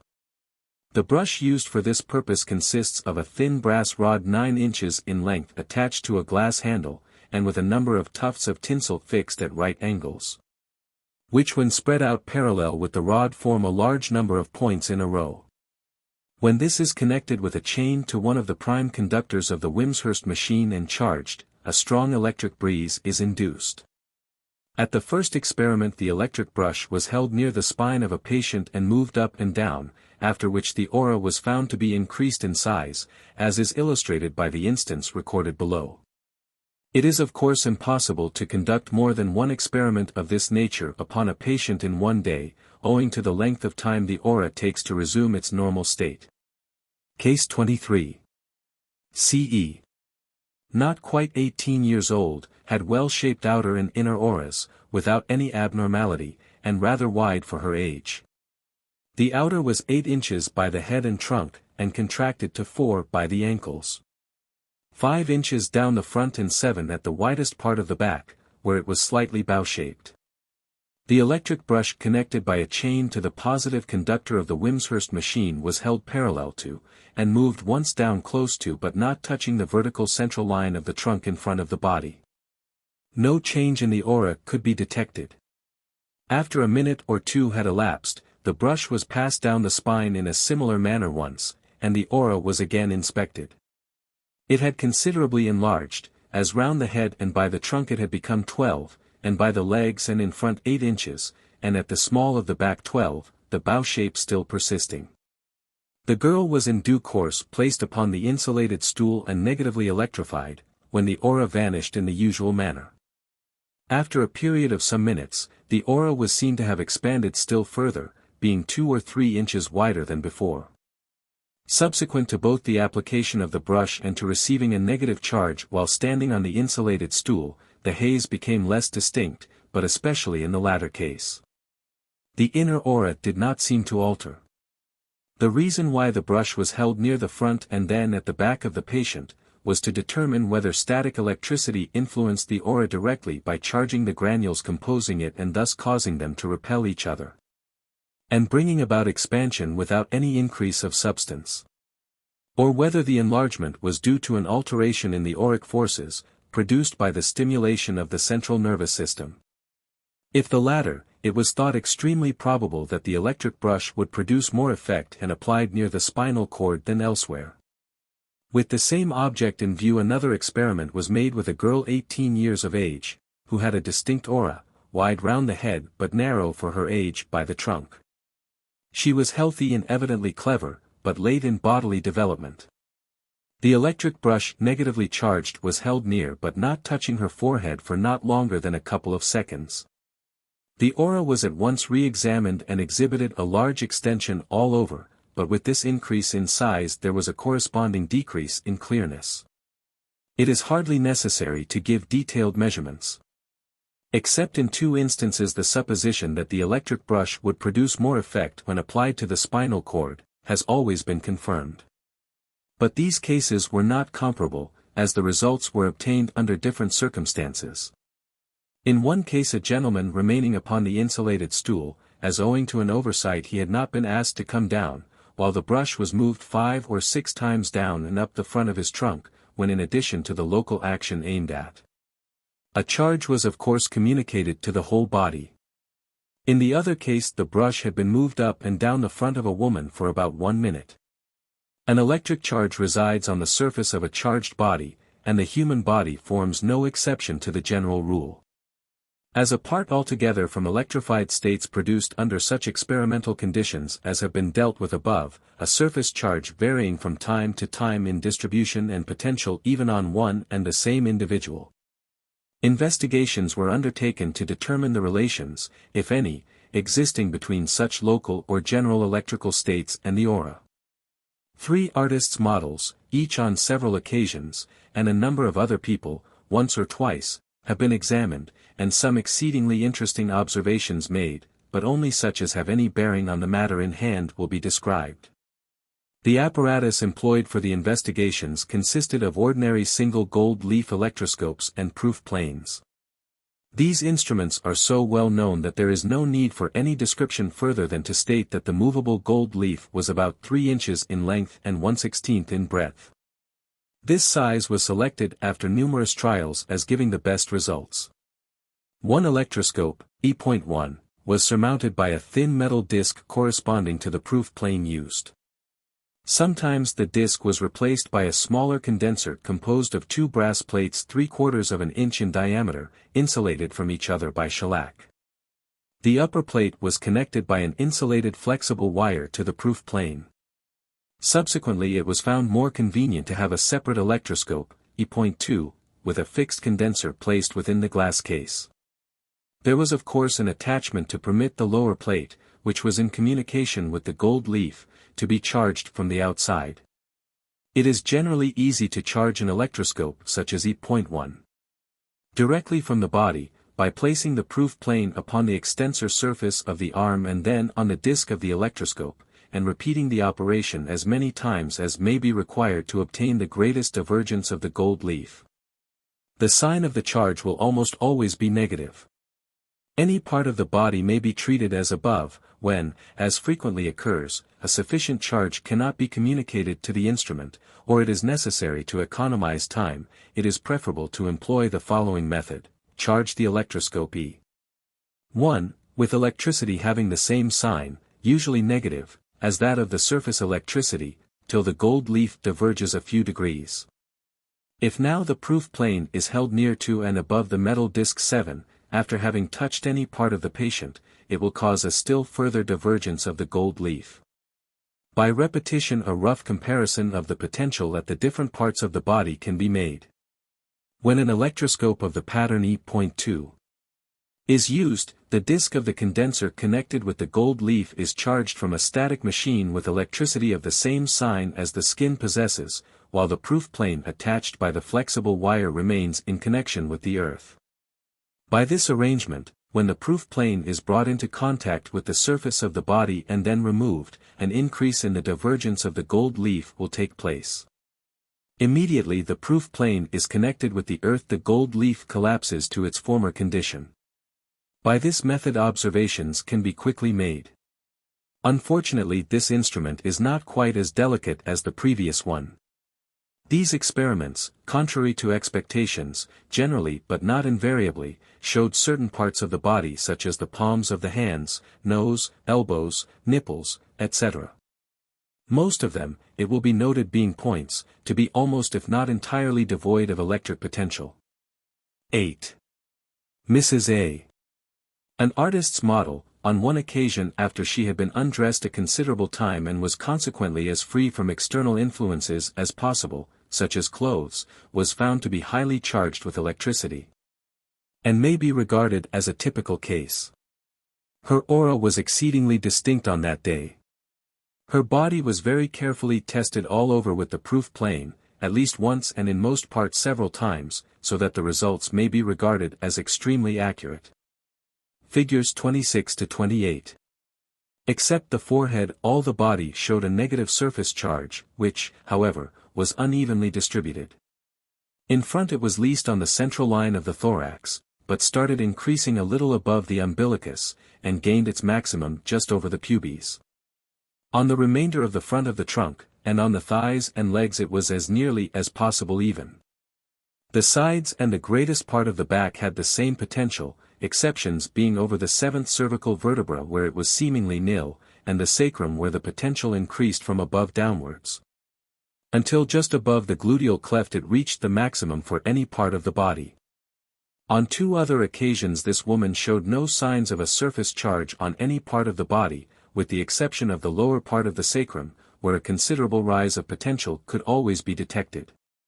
On these days her aura was not less distinct than usual. Figures 26 and 27 and 28. Surface electricity. Number of dots denote intensity. Another artist's model, whose aura was generally well marked, usually showed very little surface electricity, but on one occasion when the surface electricity was well pronounced and evenly distributed all over the body, except the lower part of the sacrum and just above the pubes, where it was most intense, her aura was not as plain as usual.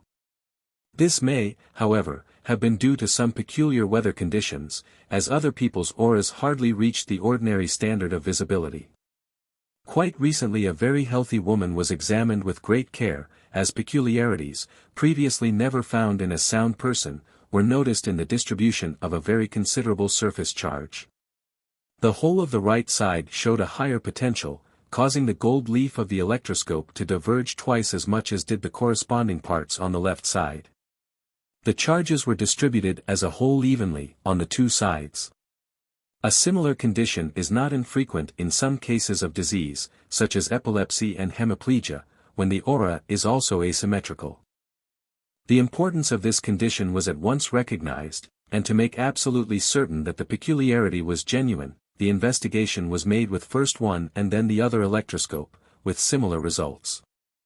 The customary inspection of the aura was undertaken immediately afterwards, but not the slightest difference on the 2 sides either in size, shape, or texture or color could be detected either before or after a static charge had been communicated. In August, 1917, another instance of asymmetrical distribution of surface electricity was met with.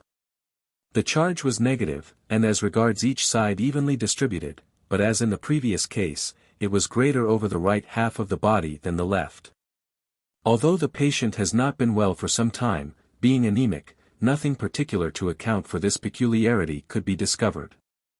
An interesting effect was noticed when this woman stood upon the insulated stool and was given a negative charge, when the outer aura massed more extensively and took a longer time to vanish on the left side than on the right. From which it was inferred that there must have been some difference on the 2 sides, too refined to be appreciated by the eyes. Men and children only differ from women in the distribution of the surface charge, in that they have no places of maximum intensity over the pubes and sacrum. As a rule surface electricity is well marked on the back of the forearm, where it is probably due to the abundant hair in that situation. A local change both in the aura and the amount of surface electricity was displayed by a woman, 44 years of age, a short time before entering a hospital for operation on account of osteosarcoma of the humerus. Over the body the charge was small, but well marked on the upper arm above and below the tumor, while none could be detected over the diseased part. The inner aura was coarser here than elsewhere, but still exhibited striation. The results of these experiments can be tabulated, and will show that there are great differences between auric and electric conditions, which appear independent of one another. Surface charge, great deficiency or complete absence on points. Aura, most marked at points. Very small on the forehead, palms of the hands, etc. Well defined.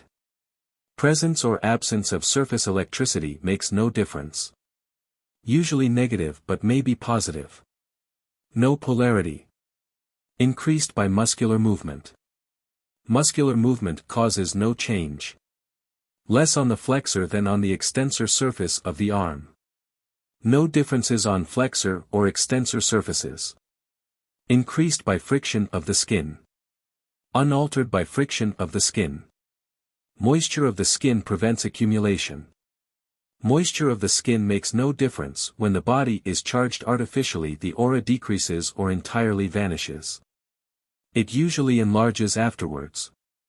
The study of the aura has always had a great fascination for the writer, and one day when pondering over the subject, he wondered if it were possible by chemical means to induce alterations, either in size, texture, or color.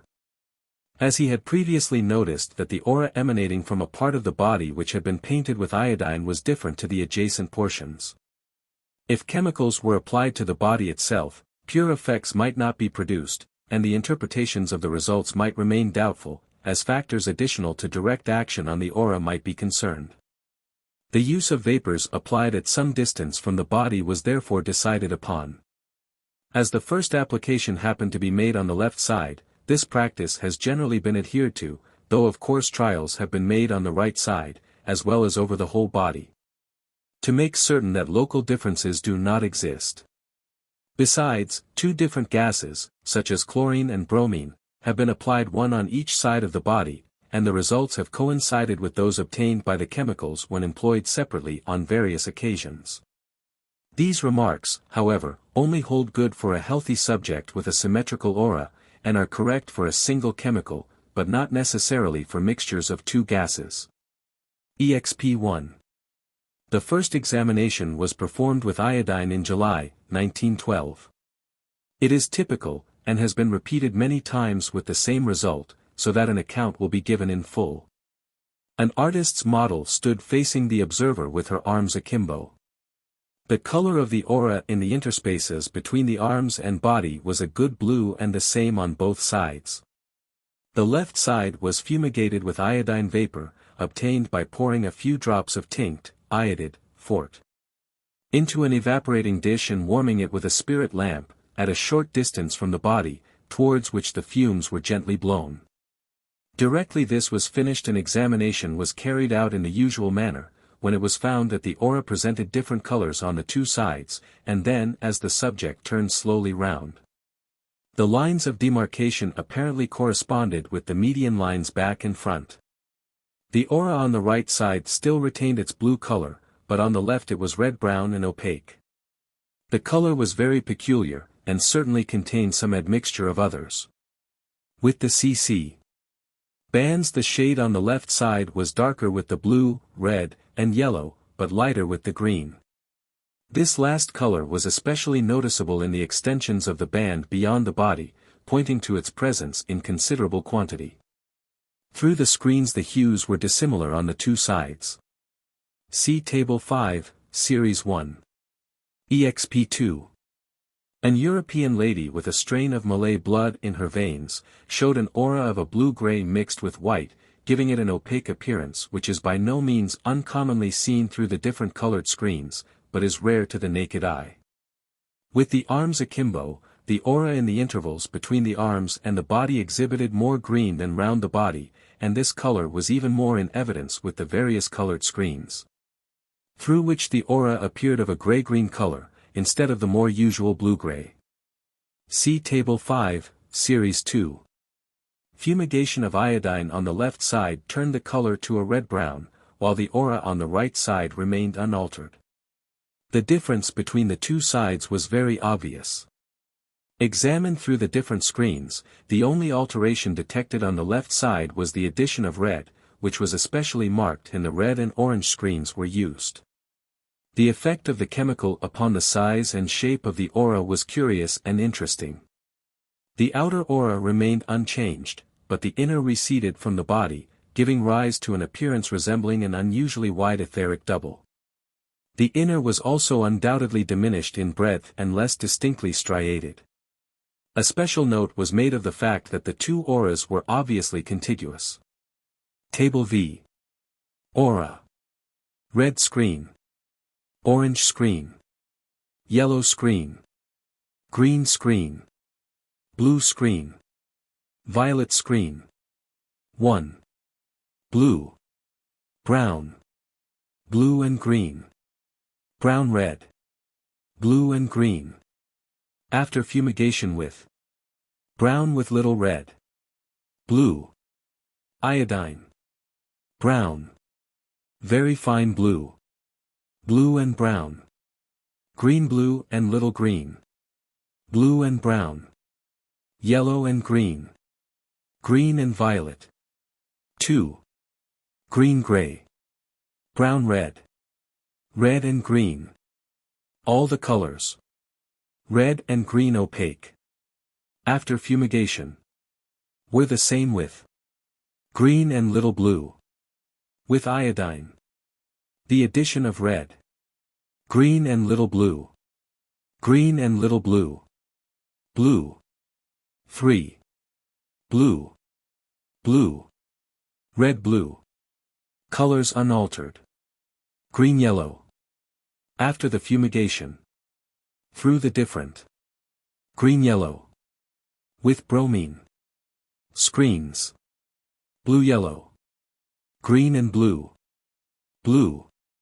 4. Gray blue. Yellow green. Reddish green gray. Blue. Blue gray. After fuming with red blue. Gray blue, opaque. Chlorine. Red green. Gray blue. Blue and green. Gray yellow. Green. Blue and yellow. Violet and blue. When a small amount of bromine is substituted for iodine, the alteration produced upon the aura is not always identical. Sometimes the haze will become a pure blue, at others an opaque green, while occasionally there seems to be an intermediate stage, when the color is a mixture of blue and green without any blending. These chromatic effects were exhibited in the following 3 examples, in which the preliminary preparations were as nearly alike as possible. Exp 3.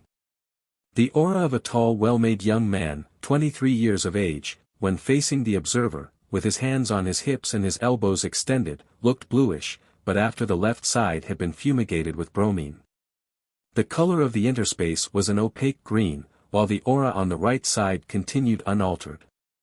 Examination through the different screens showed the hue on the left side to be green, while the aura on the right side retained its normal color. See Table 5, Series 3. Exp 4. Bf. A woman 23 years old possessed a wide well-shaped aura, of the ordinary blue color mixed with a little gray. Fuming bromine was held near the left side of her trunk, and the aura on that side turned an azure blue, corresponding to the darkest shade in Roney's specimen chart of paints. The inner seemed less distinct although its striation remained intact. Exp 4. D. A woman 29 years old, manifesting undoubted signs of Raynaud's disease, had her aura on the left side fumigated with bromine. The color, which was previously a blue-gray, became a pure blue mixed with green, the two colors not blending. Until recently variations in the color changes induced by bromine were attributed to some unknown differences in the auras themselves. This has been found to be incorrect, as the haze appears first to turn green, then blue and green, and finally becomes blue, according to the amount of bromine used. Unquestionably the aura of one person requires a much larger quantity of vapor before it arrives at the final blue stage than that of another. This may, perhaps, be due to idiosyncrasy, but it is probable that the health factor must also be taken into consideration. The above peculiarities of bromine were discovered accidentally. On one occasion a much larger quantity of the chemical than usual was inadvertently employed for the fumigation of an artist's model. The vapors were so abundant that the evaporating dish had to be carried immediately out of the room, but on the way it was held for an instant near the woman's side. Some of the gas reached her right side, which was unprotected, and of course there acted upon the aura, though to a less extent. No thought was given to the result, as it was taken for granted that the whole aura would be of the same color, whether blue or green. Directly the examination commenced, however, a great contrast was noted on the two sides, the right being an opaque green and the left a blue. A further test was undertaken at the very first opportunity to corroborate this observation. The subject chosen was a perfectly healthy woman 30 years of age. Her left side was slightly fumigated with bromine, while the right was protected. The aura, previously a blue color, changed to an opaque green. Subsequently it was dosed bountifully with the vapor, when it turned a blue of quite a different shade to the natural color. After each of the applications, the aura was examined through the various screens, and in each instance showed considerably more green than before. It is worth remarking that bromine is the only vapor which has been found to produce dichroic changes in the aura, though further investigation will probably discover other substances with similar properties.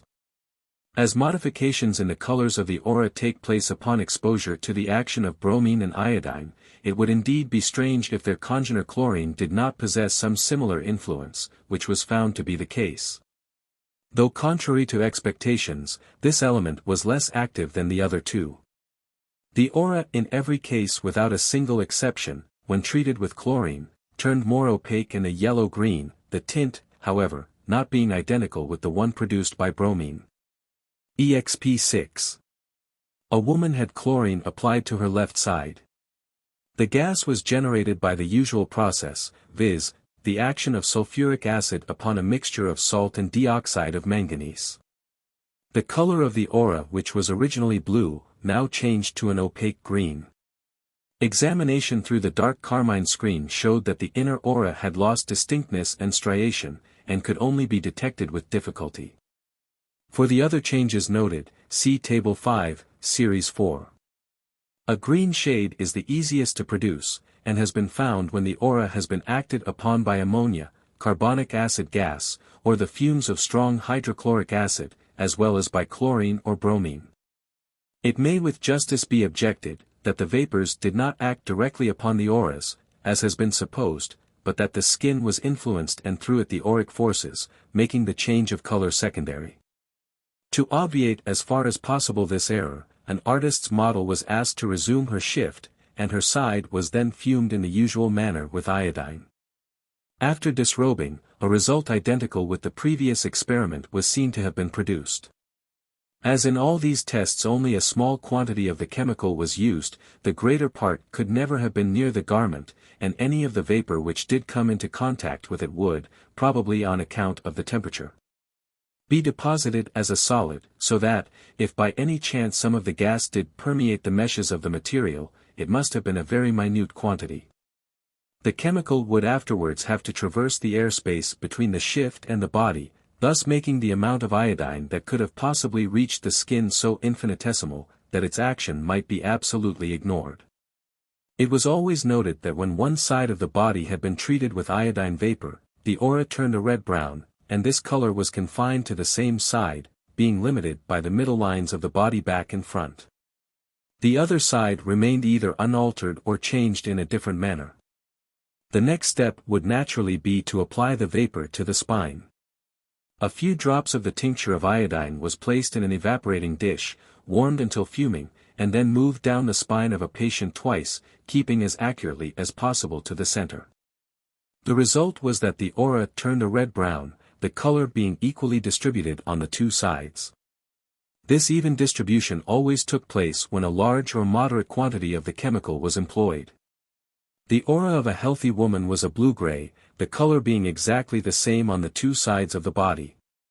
Her back was fumed by passing an uncorked bottle of tinct, iodide, fort, rapidly down, but not touching, the spine once.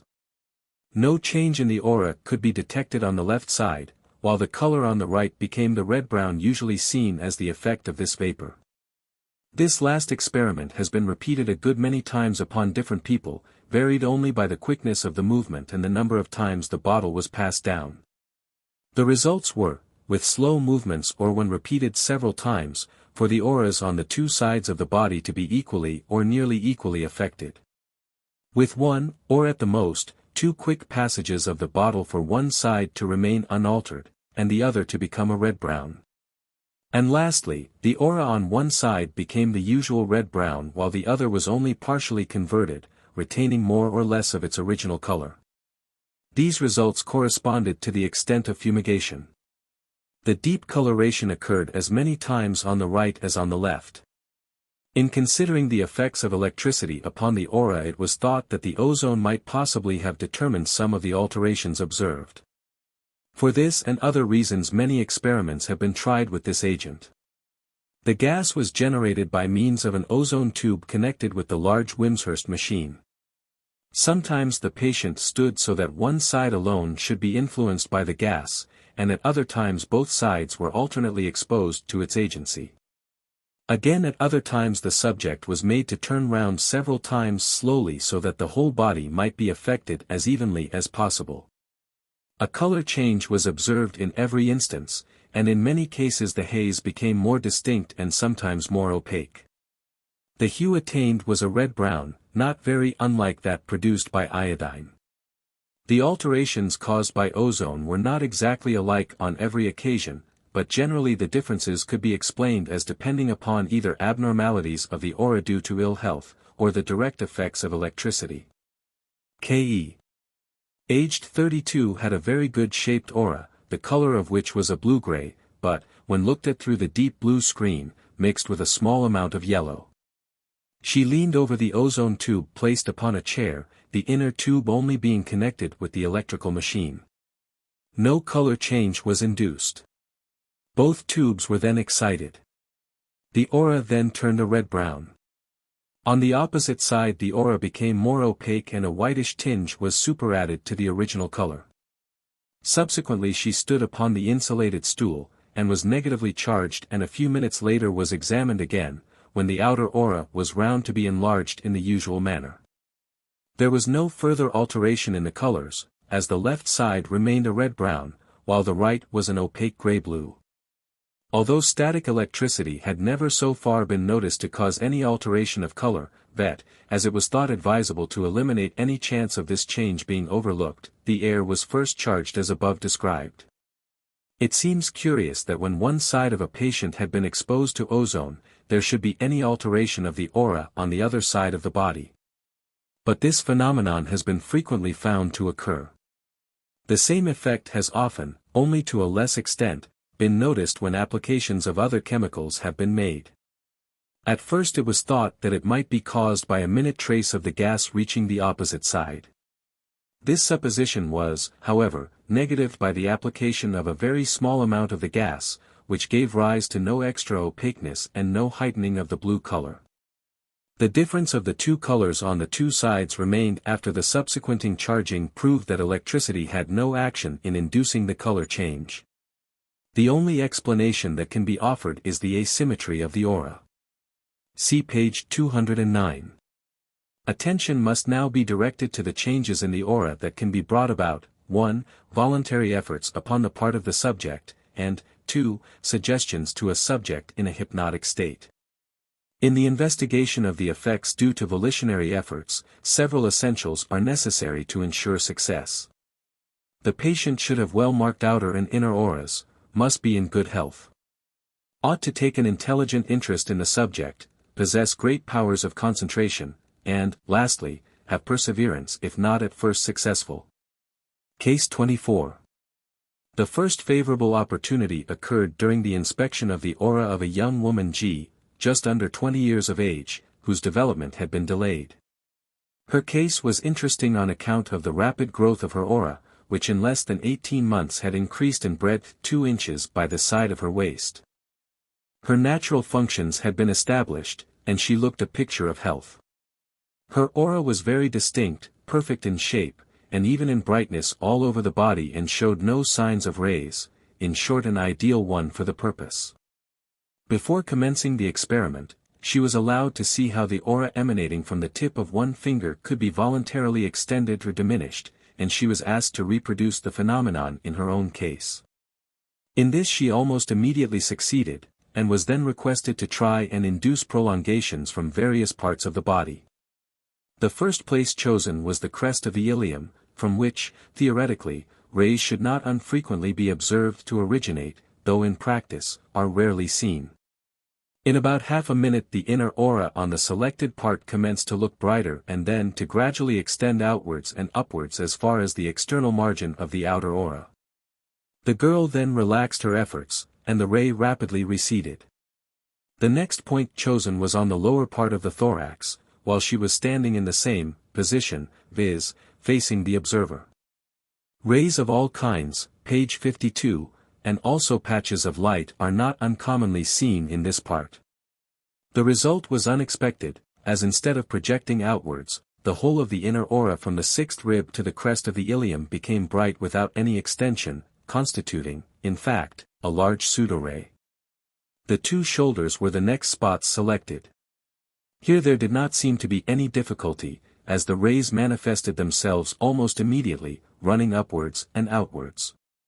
The patient now turned sideways, and concentrated her efforts in the projection of a ray from the tip of her nose. The ray appeared at once, and stretched out 7 or 8 inches, and was actually prolonged beyond the limits of the visible outer aura. As by this time the girl was evidently becoming tired, she was requested as a last experiment to emit a ray from one of her nipples. This she did immediately, but the whole of the inner aura in front of the breast became brighter. It has already been pointed out that the aura over prominences of the body is by far the most susceptible to external influences, owing to the fact that the auric potential is greater on points than on plane surfaces. It is only natural to suppose that volitional efforts would produce better results at these points. The above-mentioned experiments taken in conjunction with many other similar ones prove the correctness of this supposition.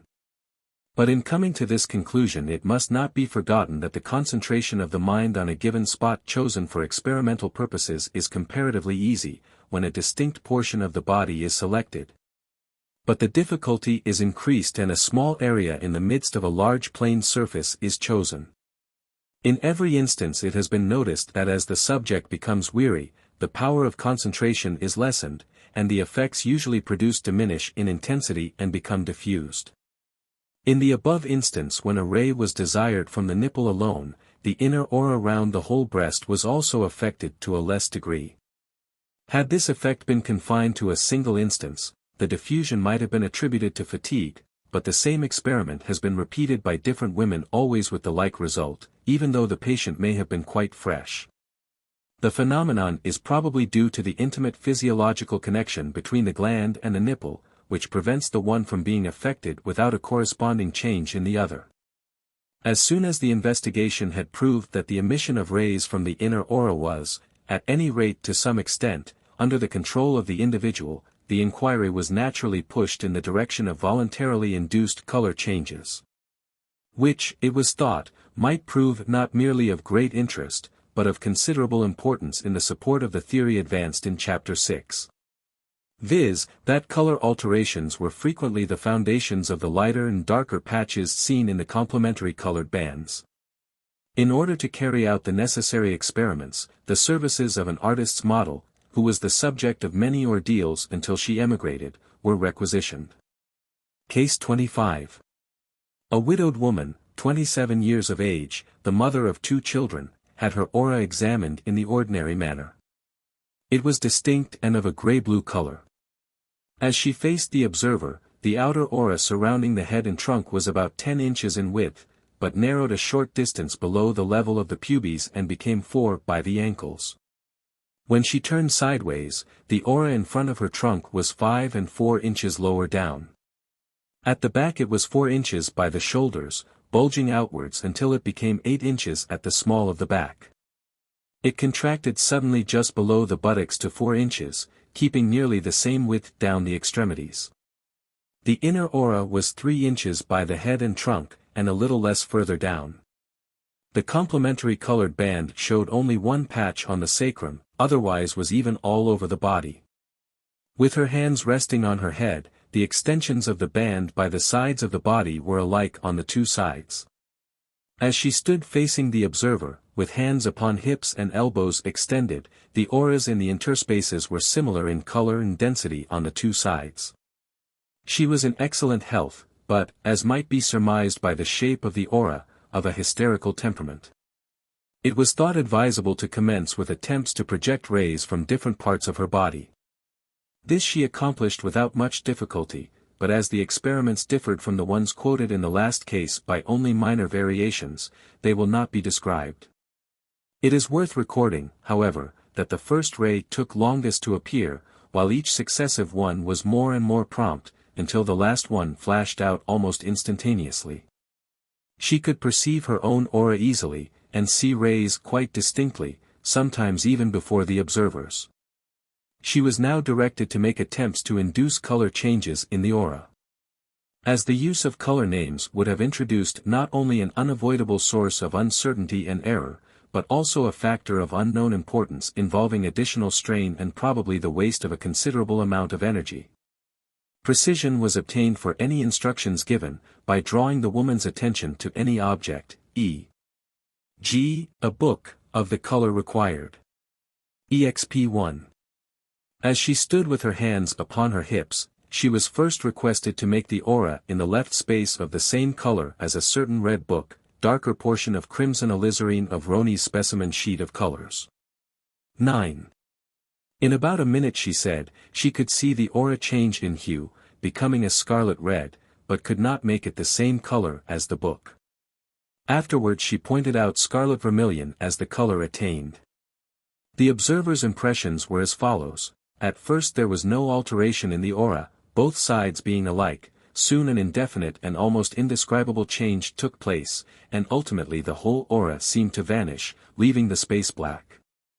The haze then reappeared and disappeared 2 or 3 times, when the space became red-gray, gray and vermilion, instead of being as at first a blue-gray. At the commencement of the change only the inner aura was affected, and the part nearest the axilla was decidedly the most colored and densest portion. The woman was asked to maintain the altered condition until the black background could be exchanged for a white one, to allow of examination with the complementary colored bands.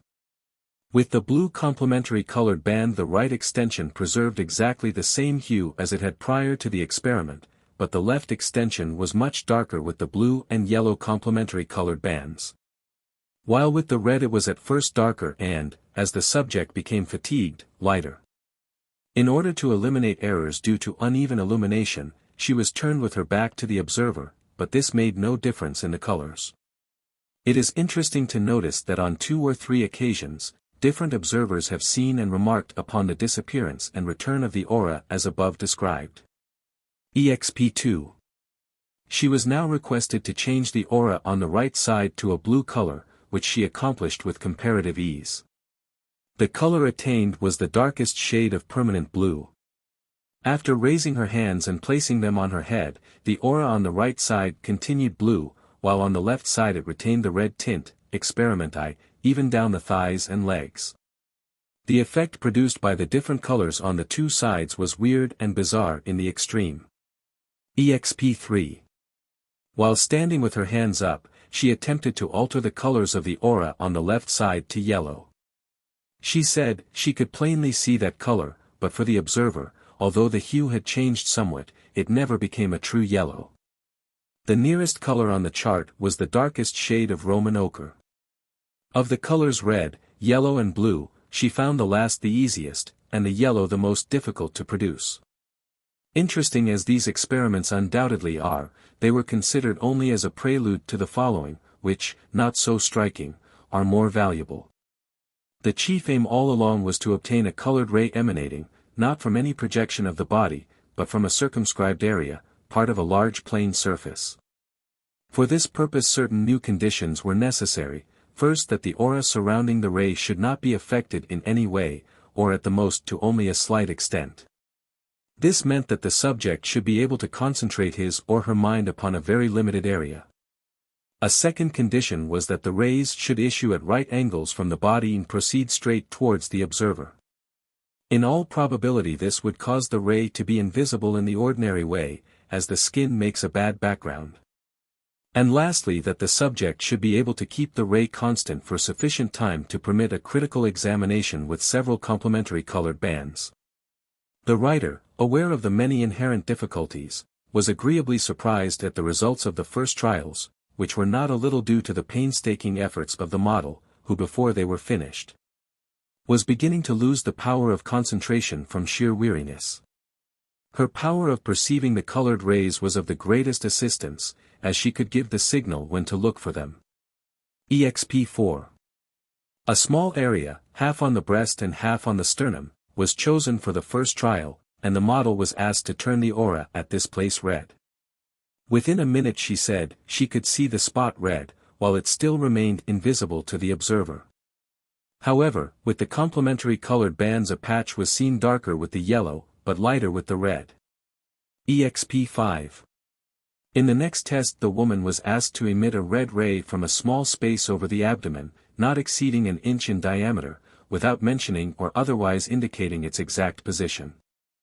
As soon as she was ready, the abdomen was examined with the blue complementary colored band, and the spot, a little above and to the left of the umbilicus, was immediately detected.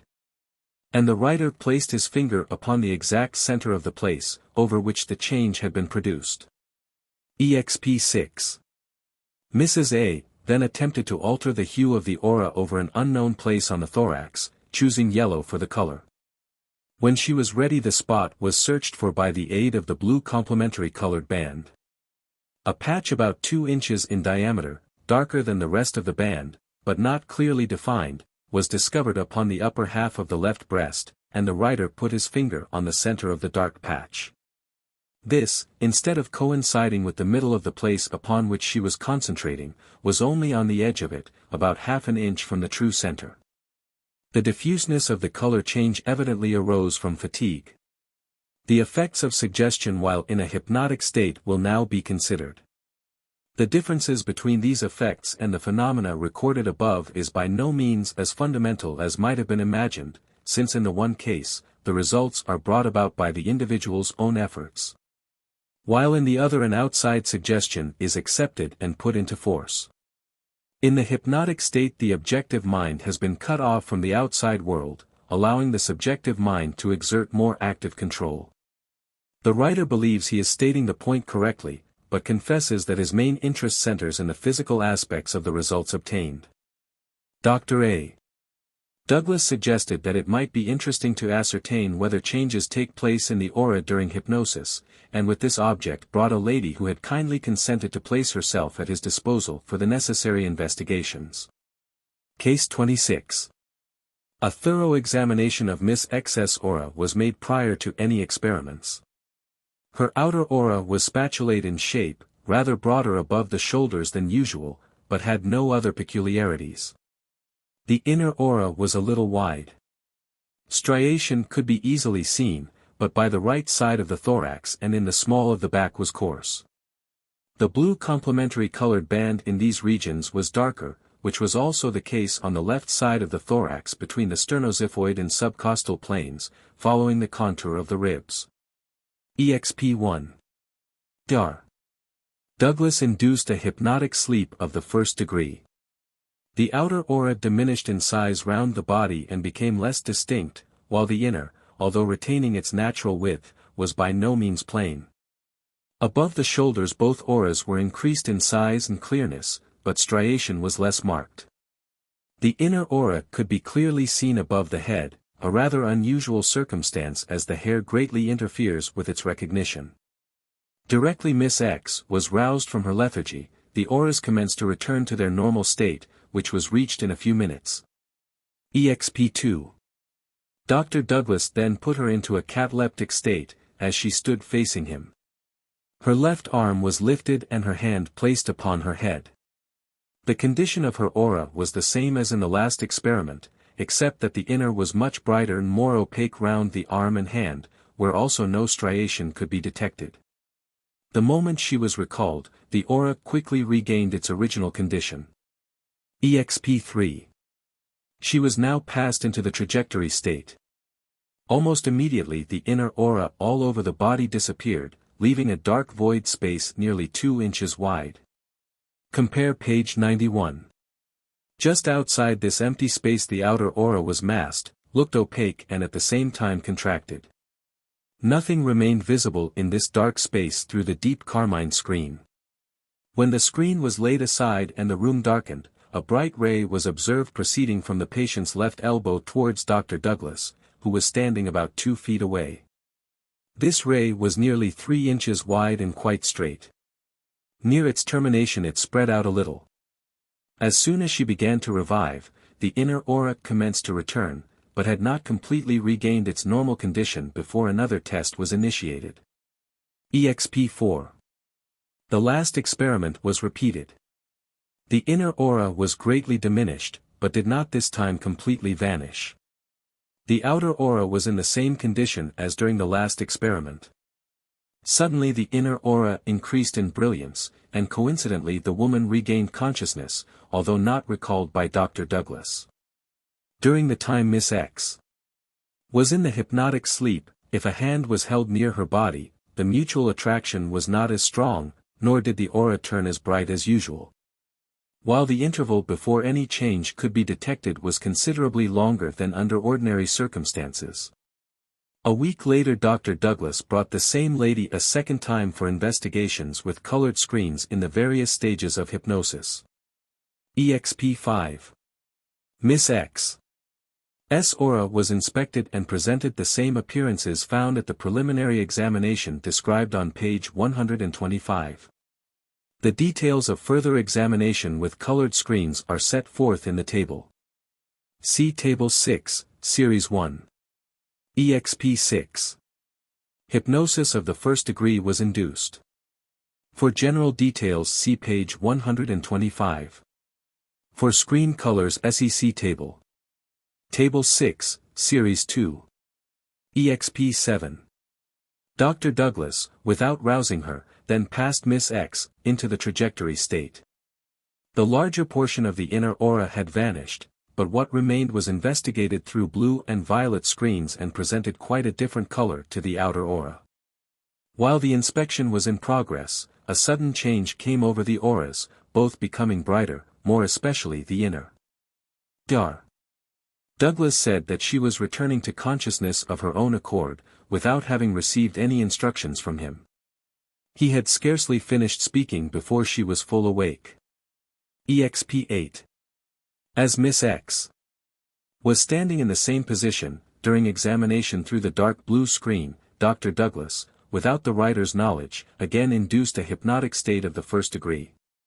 An immediate alteration in the auras was noticed, and while it was being described to him, Miss X passed into the trajectory state. This, too, the writer instantly discovered. As normal consciousness returned, the auras increased in brilliance. Table 6. Series. Aura. Red screen. Orange screen. Yellow screen. Green screen. Blue screen. Violet.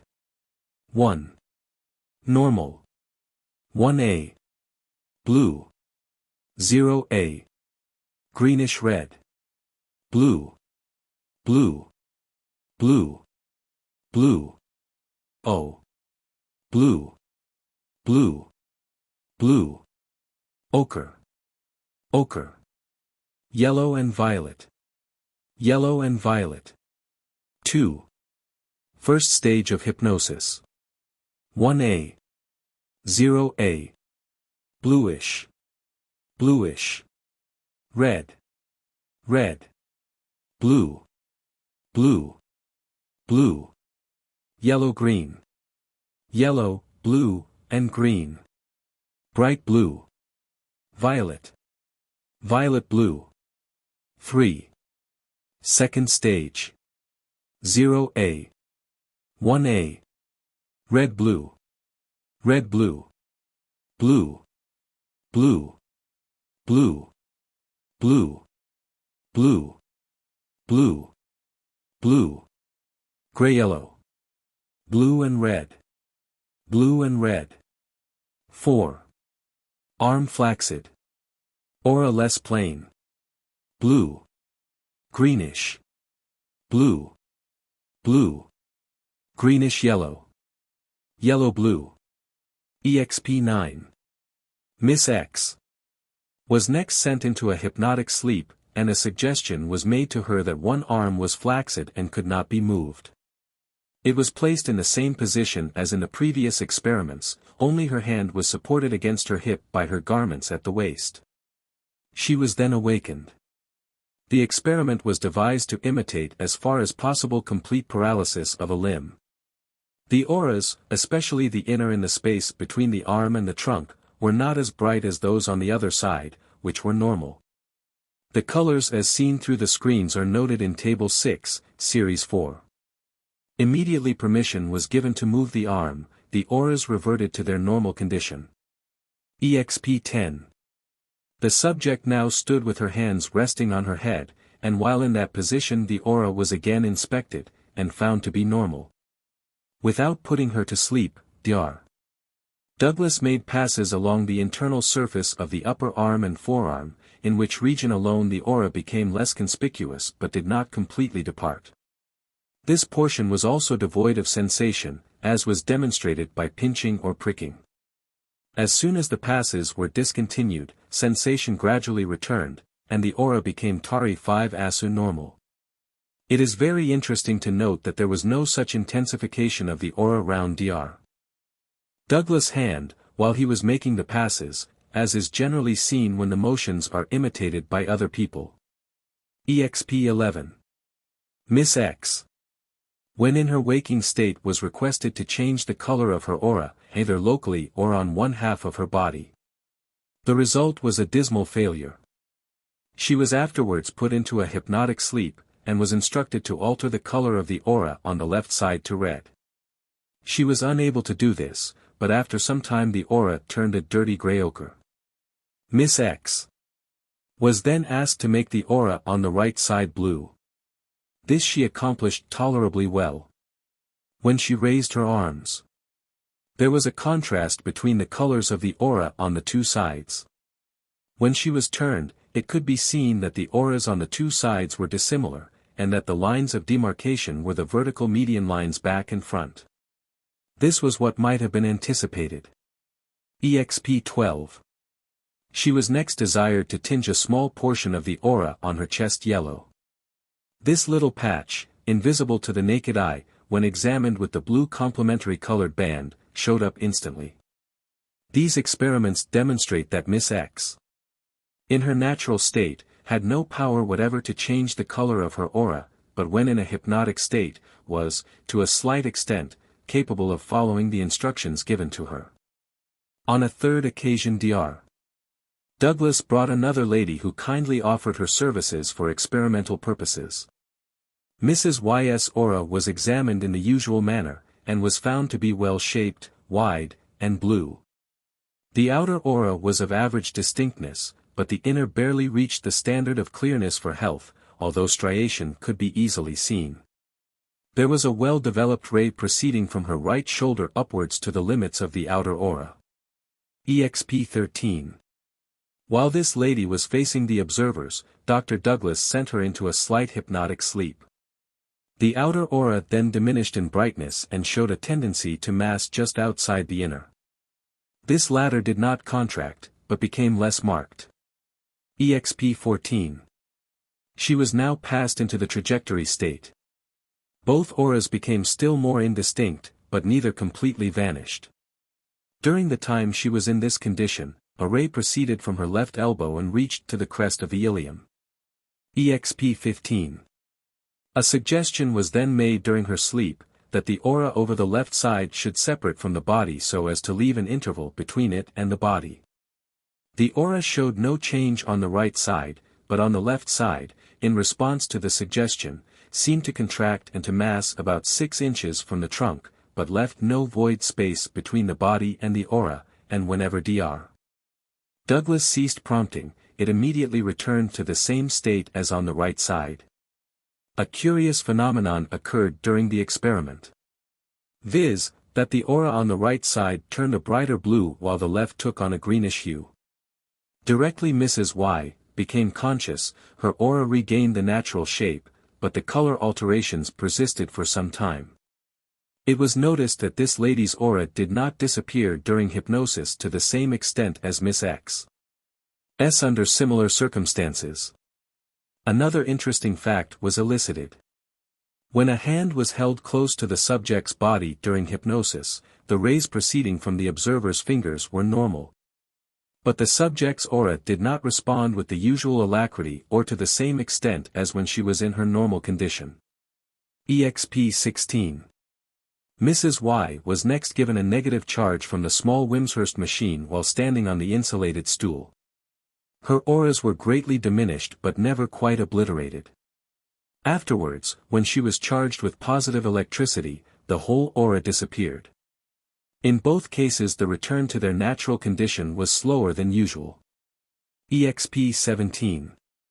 Mrs. Y was next requested to make an attempt to turn her aura red on the left side. There was certainly some little alteration in the right direction, but it was not very definite. This was a fair result for a first attempt, and there is little doubt that she could have succeeded if she had practiced for a short time. Dr. Douglas proposed that she should be hypnotized and the experiment be then repeated. Under these conditions a change to purple, not red, was obtained. She was next instructed to turn a small spot on the chest red. The color changed sufficiently to be detected by means of the complementary colored hands. A second trial was made during the same sleep. This test was more successful as the patch could be distinguished by the unaided eye as having a different color. She also complained of having a peculiar sensation at the affected spot. The greater portion of this chapter has been devoted to a comparison between the aura and the hazes that surround certain inorganic substances, and to the effects produced by various agencies. It is now necessary to see how far the details collected can assist in the recognition of the force or forces generating the aura, and the differences of these from other forces. But in order to allow a comparison to be made, it will in the first place be necessary to outline the main characteristics as far as known of the forces underlying the phenomena connected with the aura. The force or forces that give rise to the human aura are probably generated in the body itself. It seems hardly possible that the two auras can be the products of one force, when it is recollected, firstly that the inner aura is striated, and that its margin is fairly well defined. And that it is frequently prolonged into rays passing into or even through the outer aura without any concomitant alteration in the latter. Again, occasionally in disease, the inner aura disappears locally in toto, or what is more common, leaves a partially void space. This empty space, when it does not include the whole width, is situated close to the body, superficially resembling a very broad etheric double, while the residue of the inner aura may retain its lineation, or may become granular.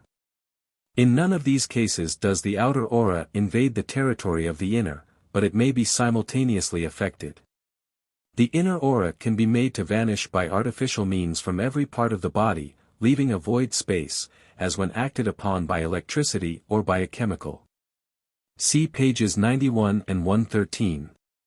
Secondly, the outer aura is entirely nebulous with an indefinite distal margin, its visible proximal edge coinciding with the outer border of the inner aura. The presumption that there must be more than one force concerned, is thus further strengthened by the crenate appearance of the inner aura and the phenomena associated with the production of rays. Were both auras produced by one and the same force, it would be reasonable to expect that the outer aura would also show a tendency to adapt a wavy outline, the results of varying activities in adjacent areas, and would also participate to some extent in the production and emission of rays. Thirdly, the outer aura is more developed round the trunks in females from the age of puberty upwards than in males, and there is no corresponding increase or modification of the inner aura. It must, therefore, he concluded that there are at least two forces at work, one of which, that originates the inner aura, may be called the inner auric force, or shortly IAF. And the other that gives rise to the outer aura, the outer auric force, or OAF. Even should it he eventually prove that the two auras are only two different manifestations of one and the same force, for practical purposes it will probably be advantageous to treat the subject as if two forces were present. IAF apparently acts intensely across a very circumscribed area, and the distribution of lines of force can be easily detected, and the part of the aura in which these lines are made manifest has been termed the inner aura. Whether IAF affects the aura beyond the visible striated portion is unknown. If not, the division is a natural one, otherwise it is empirical. On the whole, this force is distributed fairly evenly over the whole body, but the breadth of the inner aura by the sides of the trunk shows that it must be rather more powerful in that situation than over the limbs. Although continuous, the force is not constant, as projections in the form of unstable rays are common, and these beams are continually changing their positions. 10. They pass through the outer aura, but their transit cause no alteration outside their direct route. This is so easily modified by any local affection of the body, as to make the inner aura an extremely sensitive telltale, even though the deranged tissues may be some distance beneath the surface. It is, also, more or less under voluntary control, its activities being more easily augmented than inhibited. OAF has certainly a wider range of action than IAF, and shows no visible indications of lines of force. As one result of its action is produced round the whole body a nebulous haze, which displays greater range in size, shape, and texture than does the inner aura, and whose outer limits are impossible to determine accurately. At times this outer aura must reach out a considerable distance, especially when accompanied by an ultra-outer aura, or when it has been expanded after the dissipation of a communicated electric charge.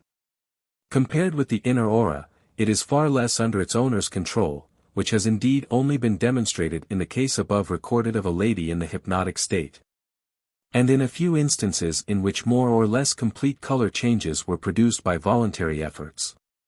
Even these changes always commence and are more evident in the inner aura. Different states of ill health, either general or local, react upon the forces and indirectly on the two auras, altering them, but not of necessity in the same manner. With a local affection it is by no means uncommon for the inner aura to lose all its striae and to be transformed into a denser and more opaque mass, of a different shade or color to the adjacent portion. Or its striae may become coarse and in appearance quite unlike the fine lines of health. Occasionally a space utterly devoid of inner aura may be seen. Whenever a change takes place over a large portion of the body, the inner aura may or may not be correspondingly narrower on one side than the other.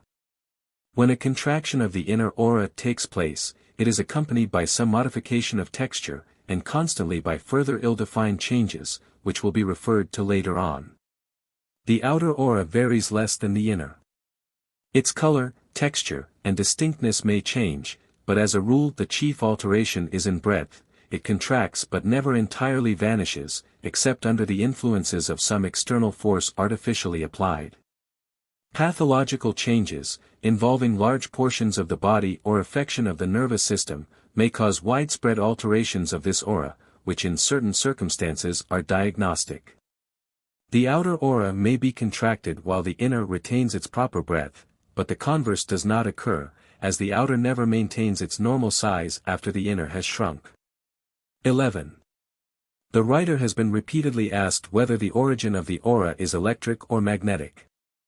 Although he himself at first believed in the electromagnetic origin of the phenomena discussed in this book, he was particularly careful to return very guarded answers, and preferred, in the absence of exact knowledge, to designate the forces concerned as auric, a term involving no claim to any real understanding of their nature, cause or action. As soon, however, as attempts were made to identify the auric forces with either electricity or magnetism, difficulties arose. Consider, first, the case of magnetism. The haze round a magnet possesses polarity which, as before mentioned, can be demonstrated by placing two horseshoe magnets close to, but not touching, each other in the same plane. On rotating one, it will be found that the haze between the magnets is brighter when dissimilar poles are in opposition and vice versa. On the other hand, by no known means can magnetic polarity be shown to be a property of either aura.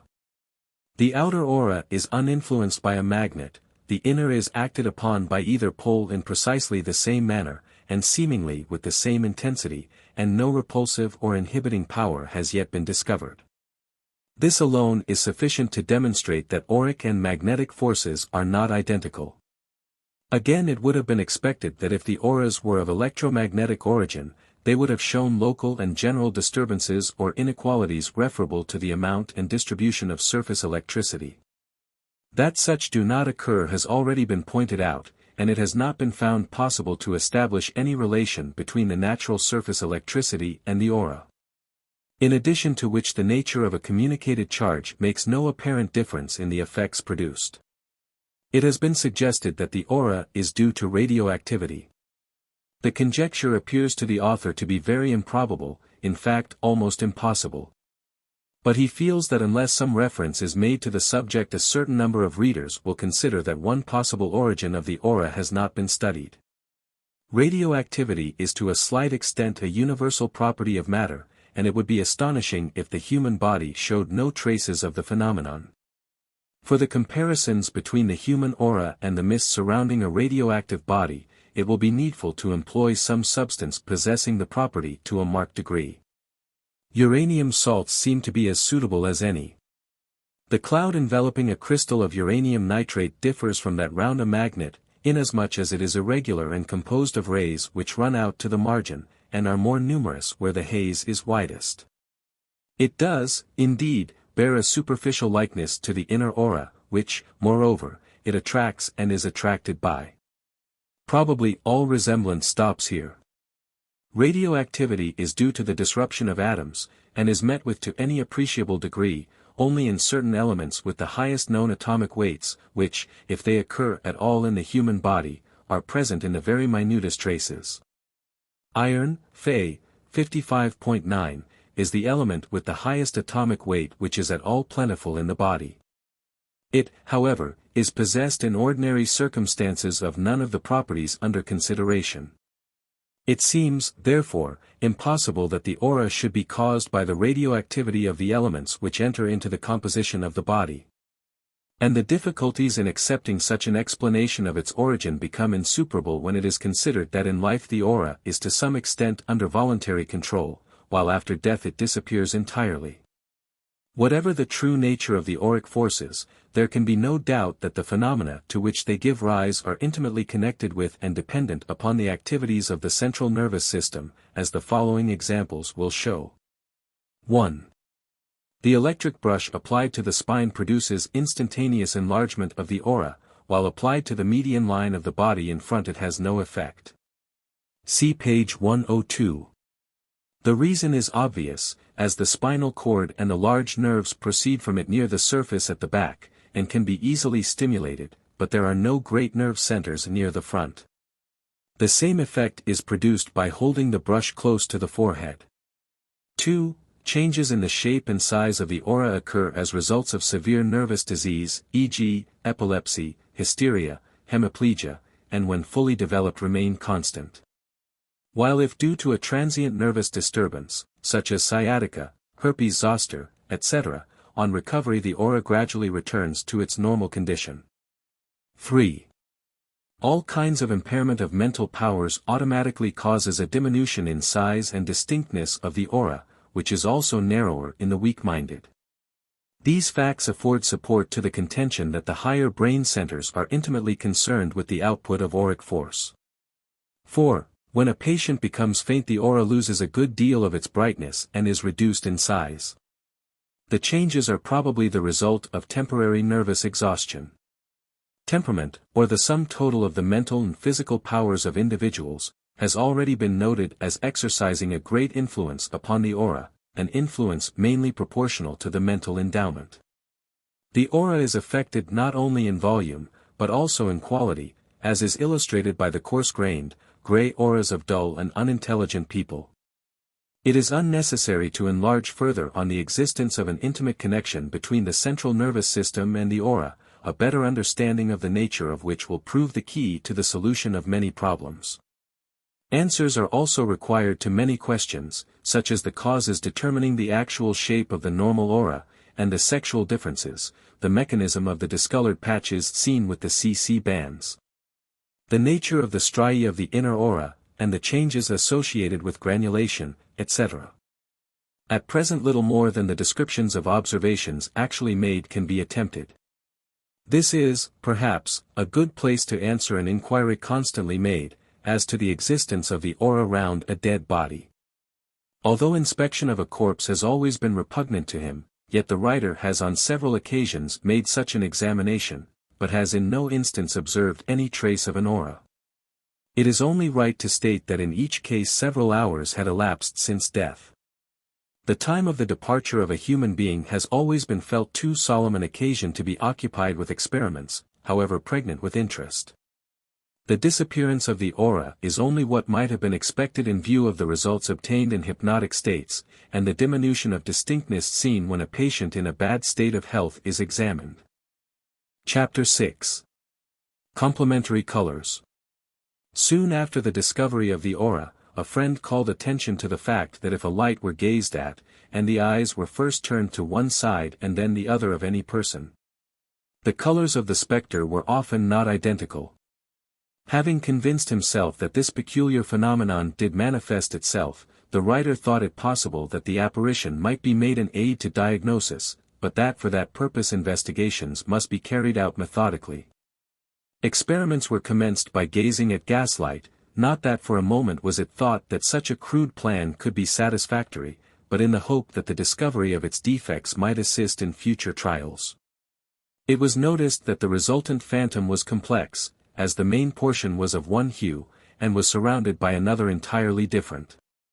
The inconvenience of having to work with two or more colors was immediately apparent, and this, coupled with another insurmountable difficulty arising from the constant changes in the colors of the spectre, which were initiated by the slight movements of the eyes for comparing the two sides of the patient, caused accurate results to be impossible.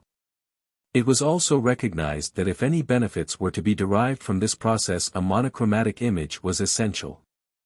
After many experiments it was concluded that for obtaining this, pieces of paper of different colors answered the purpose as well as anything else, though they were afterwards replaced to a great extent by transparent colored screens, which will be described later on. This chapter will be devoted to the problem of the effect of the aura upon complementary colors, than which a more extraordinary property can hardly be conceived. The monochromatic spectre is modified by the aura so that its color is changed to a lighter or darker shade or its hue altered under certain conditions. It is needless to say that the whole topic is difficult and complicated, but the explanations that seem most useful will be given. Some of the theories put forward may appear far-fetched or even heterodox. Nevertheless, they are advanced for want of better hypotheses. As the subject is entirely dependent upon color vision, a few preliminary remarks will not be superfluous. One widely accepted theory postulates the existence of three sets of color-sensitive nerves in the eyes. White light is the outcome of an equal stimulation of all the color-sensitive nerves, or, perhaps, it would be more accurate to say a stimulation proportionate to that which occurs with sunlight.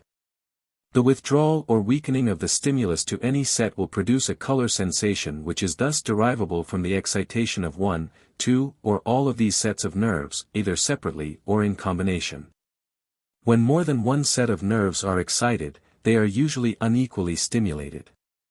The writer has for many years considered that each person has their own proper primary colors, and accordingly sees a colored object differently to anyone else, but as a result of education everyone calls the color 12 by the same name. For instance, let two persons A and B look at an object of a color usually designated as a shade of yellow.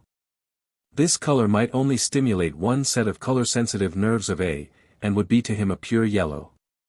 On the other hand, with B, not merely the yellow-sensitive nerves be excited but to a slight extent the blue-sensitive, he would see a greenish-yellow tone. But as both A and B have been taught that the color is a certain shade of yellow, which, whenever they see, they will call by the same name. Nevertheless, if A saw it with B's eyes he would designate it differently. Both would be correct.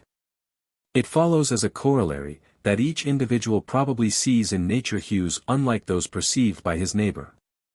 It is unnecessary to enter into this matter more fully except to state that the writer's primary colors are at the present time red, yellow, and blue, although 30 years ago the blue discs were a purple blue. It is not proposed to consider any other theory, as this one will answer the purpose of explaining the action of the complementary colors. Putting aside all speculations, it will be found that when one set of color-sensitive nerves is exhausted to the utmost extent, the observer will on necessity be temporarily to the corresponding color blind. If the red-sensitive be the nerves fatigued, he will be red-blind, although still able to perceive all the colors that do not contain red. In addition, he will be able to see any color that has an admixture of red, but as if all the red has been removed. Taking a simple example, purple would be more or less blue. This artificial color blindness evidently causes the eyes to become hypersensitive to many colors and shades of colors that do not contain red, as red helps to obscure a very faint tinge of other hues.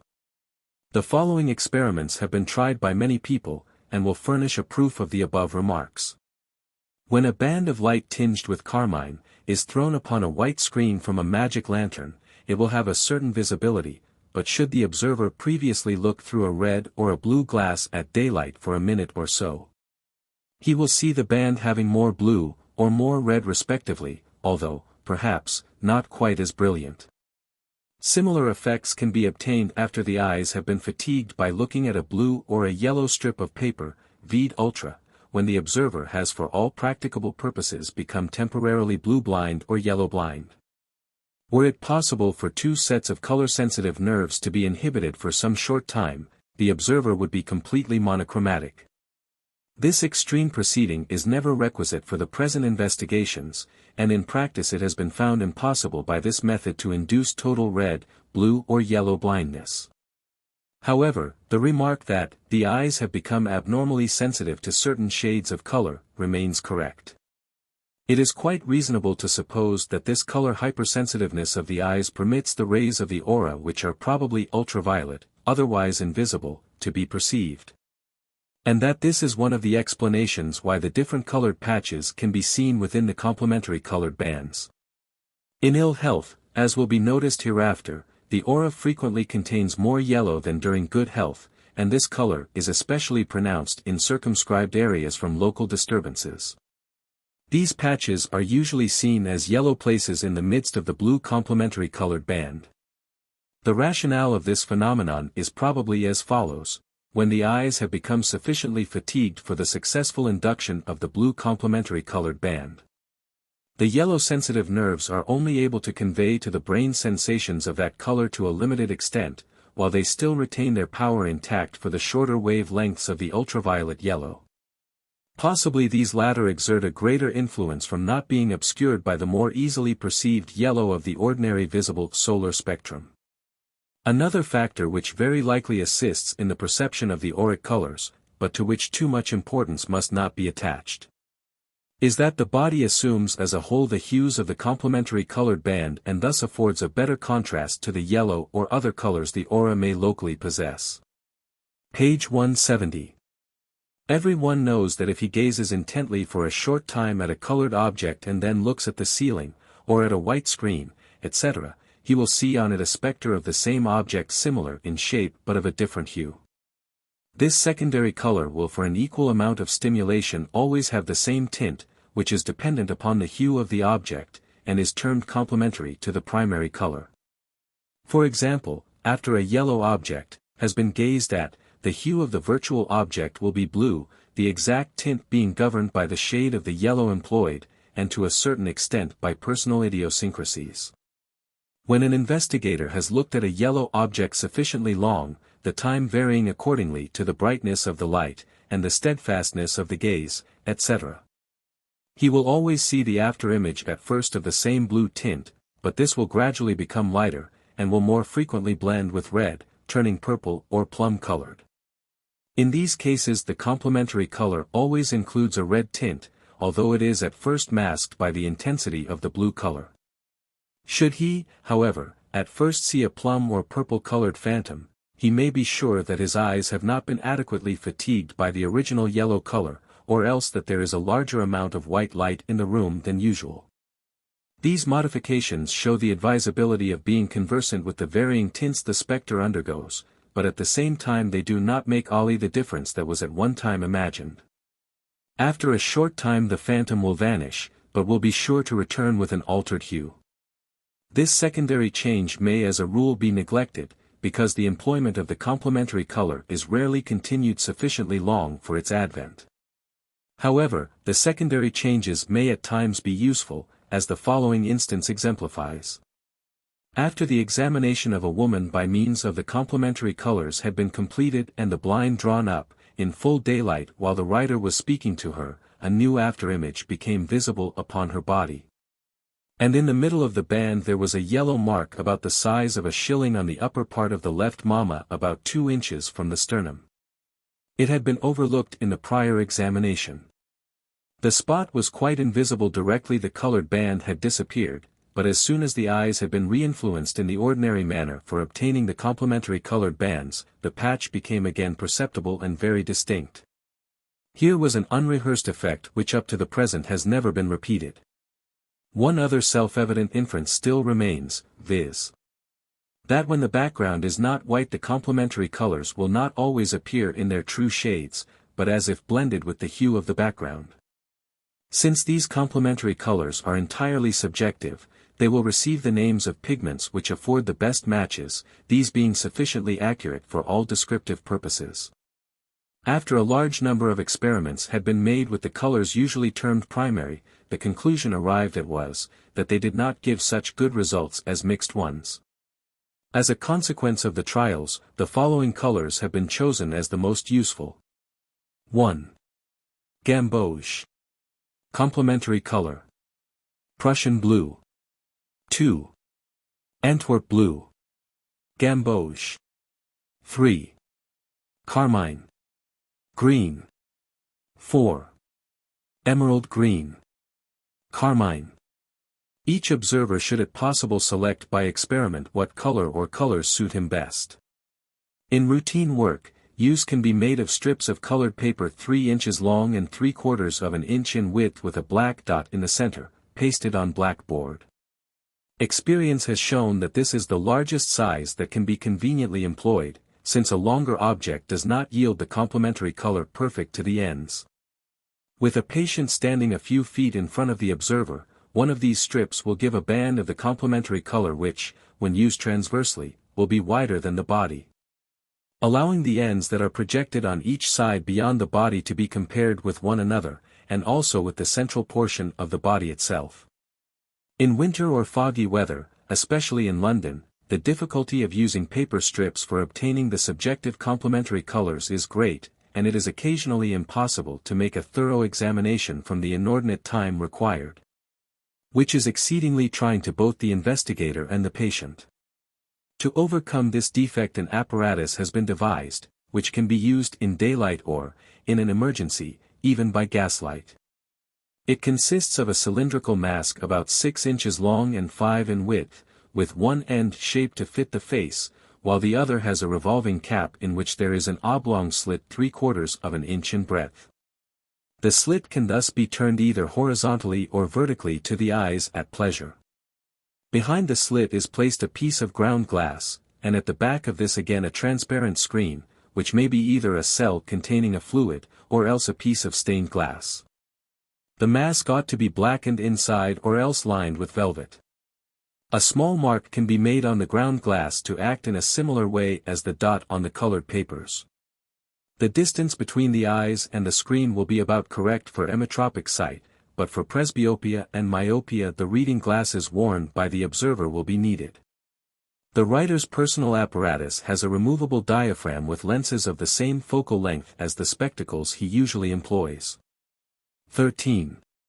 To use the apparatus, it is only necessary to hold it in front of and close to the face, and to gaze at the light, keeping the eyes fixed on the mark on the ground glass. In a few seconds the eyes will have become sufficiently affected, and the complementary colored band can be perceived in the same manner as if the colored papers had been used.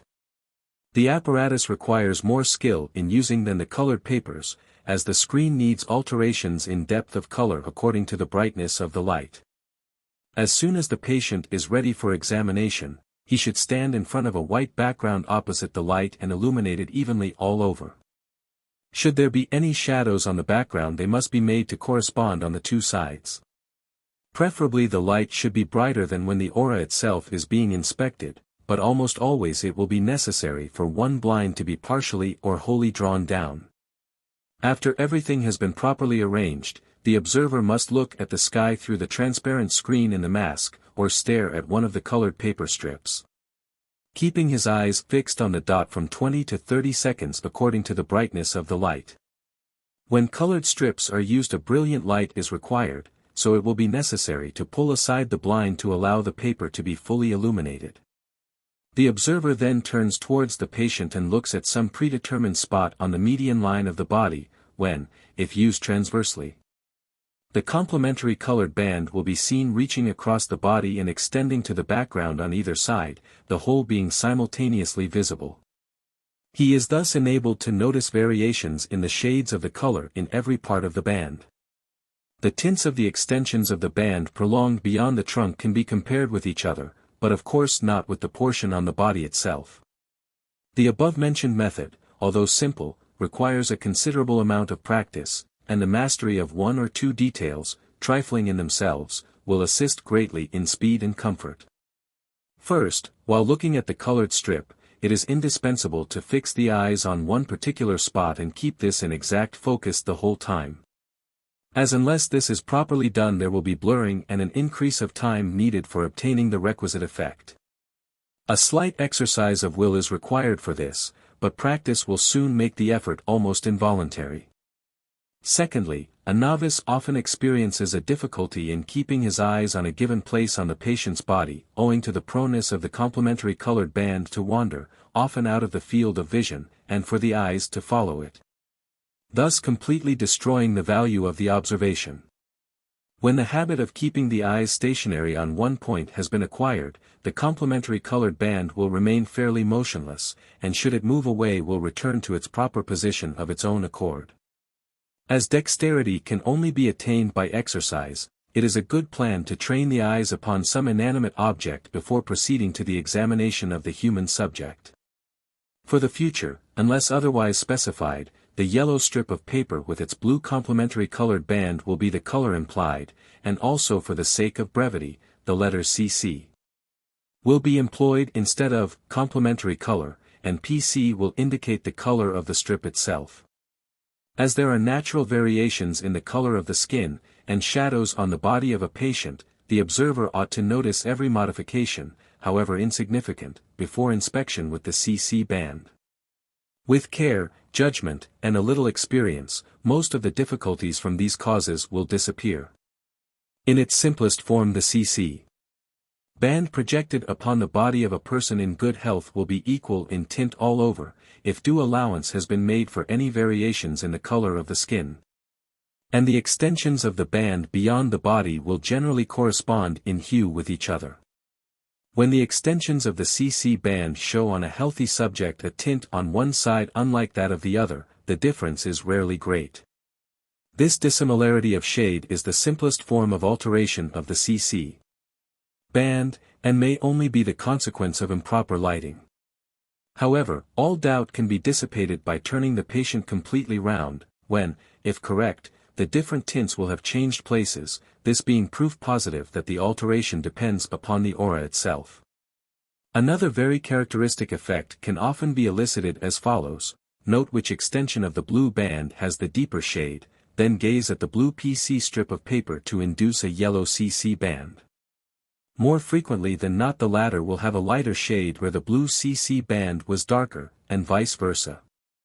An occasional change in the CC band, when projected upon the body of a patient who at the time is not in good health, and standing with his face Joe the observer, is for one side of the body to be darker than the other. When this happens, the shades may blend gradually into one another, or a sharp line of demarcation may divide them. In the majority of instances when the division is sharply defined, it will take place at the median line of the body, but there are many exceptions to the rule, and the line of separation may occur at any distance to the right or left. If the CC band, on one side of the body light and on the other dark, be continued beyond the body, the extension on the light side will invariably have a paler shade than the extension of the dark portion of the band. This change seldom if ever occupies the whole of the trunk, and occurs most frequently between the levels of the mammæ and umbilicus. Sometimes one thigh has a different shade to the other. The dark part generally overlies a deranged portion of the body, and it will be found that this place is absolutely of a deeper hue than the rest of the band. On the other hand, the affected portion of the body may cause the CC band to become lighter, instead of darker.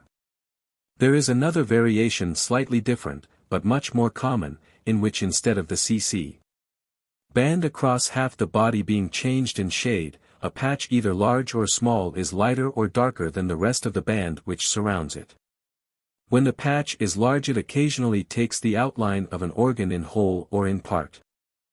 The smaller patches, not exceeding an inch or two in diameter, do not in themselves determine what organ is affected, though they generally point to some disease or local disturbance and almost invariably to the seat of pain or tenderness. A third constantly occurring alteration of the CC band consists of patches or spots of a color different to that of the rest of the band. Some shade of yellow seems the most frequent, and the interpretation, with very few exceptions, is that the patient has at the time, or has had recently, pain and tenderness at that place.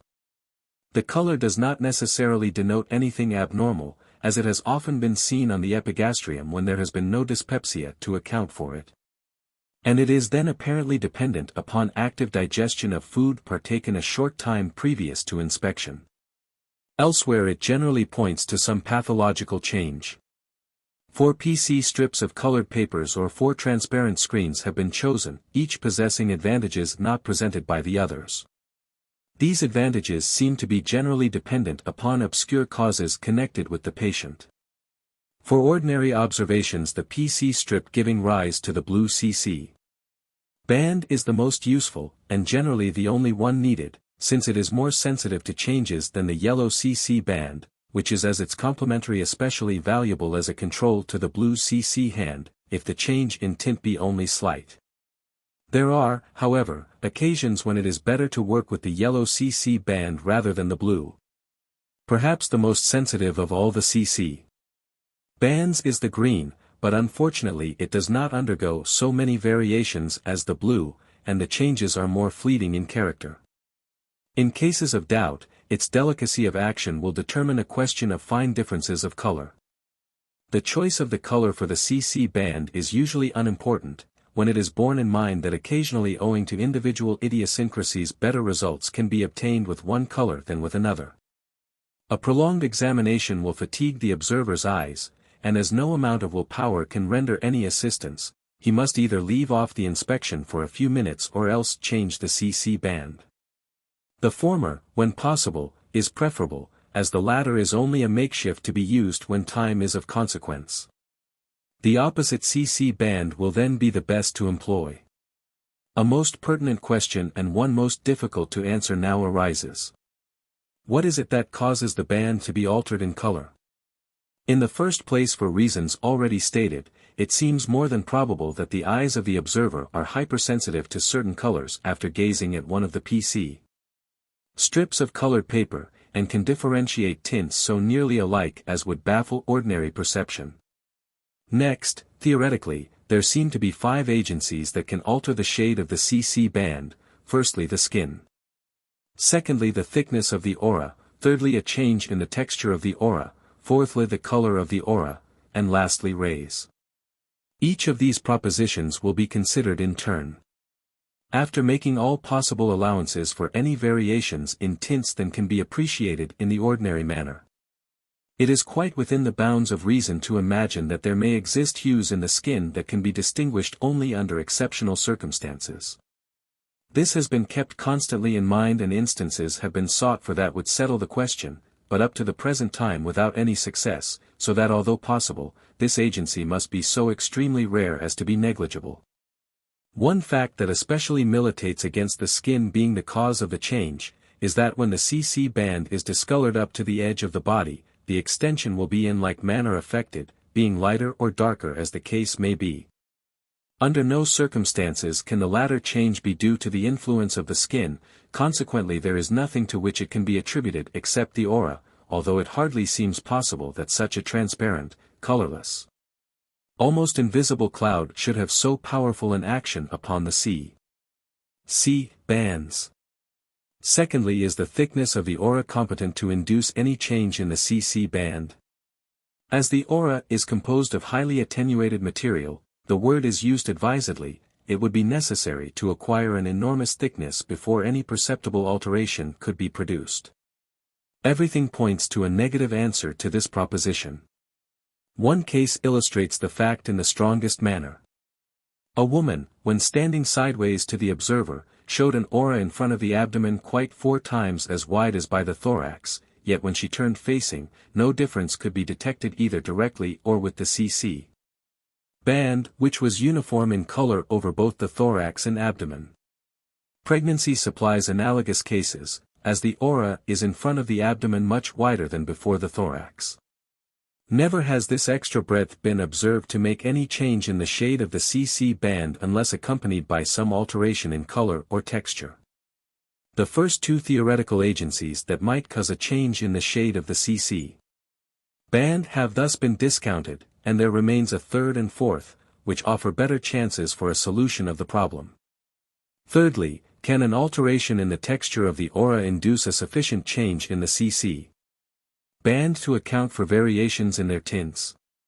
When the writer first began to employ the CC bands, he imagined that after gazing at the PC strip of colored paper and then exploring the body through the light dicyanin screen, he was able to distinguish shades of color better than without the intervention of the screen, and consequently this method was habitually used.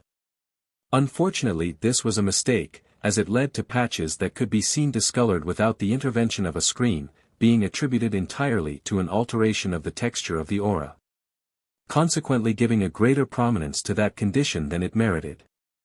It is highly probable that in the majority of instances an alteration of the texture and chromatic changes go hand in hand.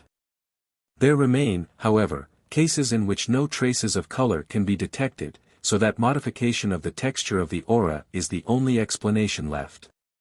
If with each of the CC bands employed in succession the patch continues to be either darker or lighter than the surrounding tint of the band, the presumption is that the change of the shade is the result of some peculiarity in the texture of the aura. On the other hand, should one of the bands show a light patch which appears dark with the rest of the bands, then it is likely that there is some other change. See page 155. It is quite on the tapis that 2 of the bands may disclose a light patch which others show dark. This probably means that the patch is caused by 2 auric colors, which primarily due to ultraviolet radiations, for some reason do not blend in the ordinary manner.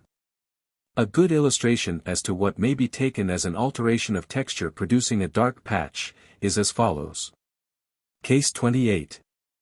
C. A man 53 years old, was inspected in October, 1914. He was not really strong, but made the most out of every ailment. He had just recovered from an attack of lumbago brought on by rowing when not accustomed to that exercise, and afterwards getting a chill. He had been subject to indigestion and also addicted to taking too much alcohol. His aura had a blue-gray color. The outer, which was quite plain and distinct, had a breadth of 8 inches by the side of the head, 4.5 by the trunk, 5 at the back, and 3 by the thighs and legs. The inner aura was below the average in clearness, about 3 inches wide, granular at the small of the back, and also by the right hypochondrium as he stood sideways, but otherwise healthy. All the 4 cc bands showed a dark patch on the back, over the 2 lower dorsal and all the lumbar vertebrae, which reached to about 2 inches from the edge of the body on each side. This patch did not seem to be derived from any local coloration of the aura, as tested by the CC bands, so that there was nothing to which it could be assigned except the texture. In front with the blue CC band there was a dark patch over the liver, and a yellow one over the epigastrium. He had pain and tenderness in all these places. As he stood facing the observer with his arms akimbo, when the aura in the interspaces between the body and the arms was examined by means of the colored screens, no yellow was found. Had this color been seen, probably the patch on the back would, although dark with the blue CC band, have looked lighter with the yellow. A patch may be produced by 2 or more colors. A good-sized patch was seen on the sacrum of a patient of a pinkish hue when the blue CC band was used. As the color was uncommon, this area was examined with 3 other CC bands. With the yellow it looked rather darker than the rest of the band. It certainly was not a pure yellow, as it contained a mixture of other colors, that could not be dissociated. With the red and green bands the color was red.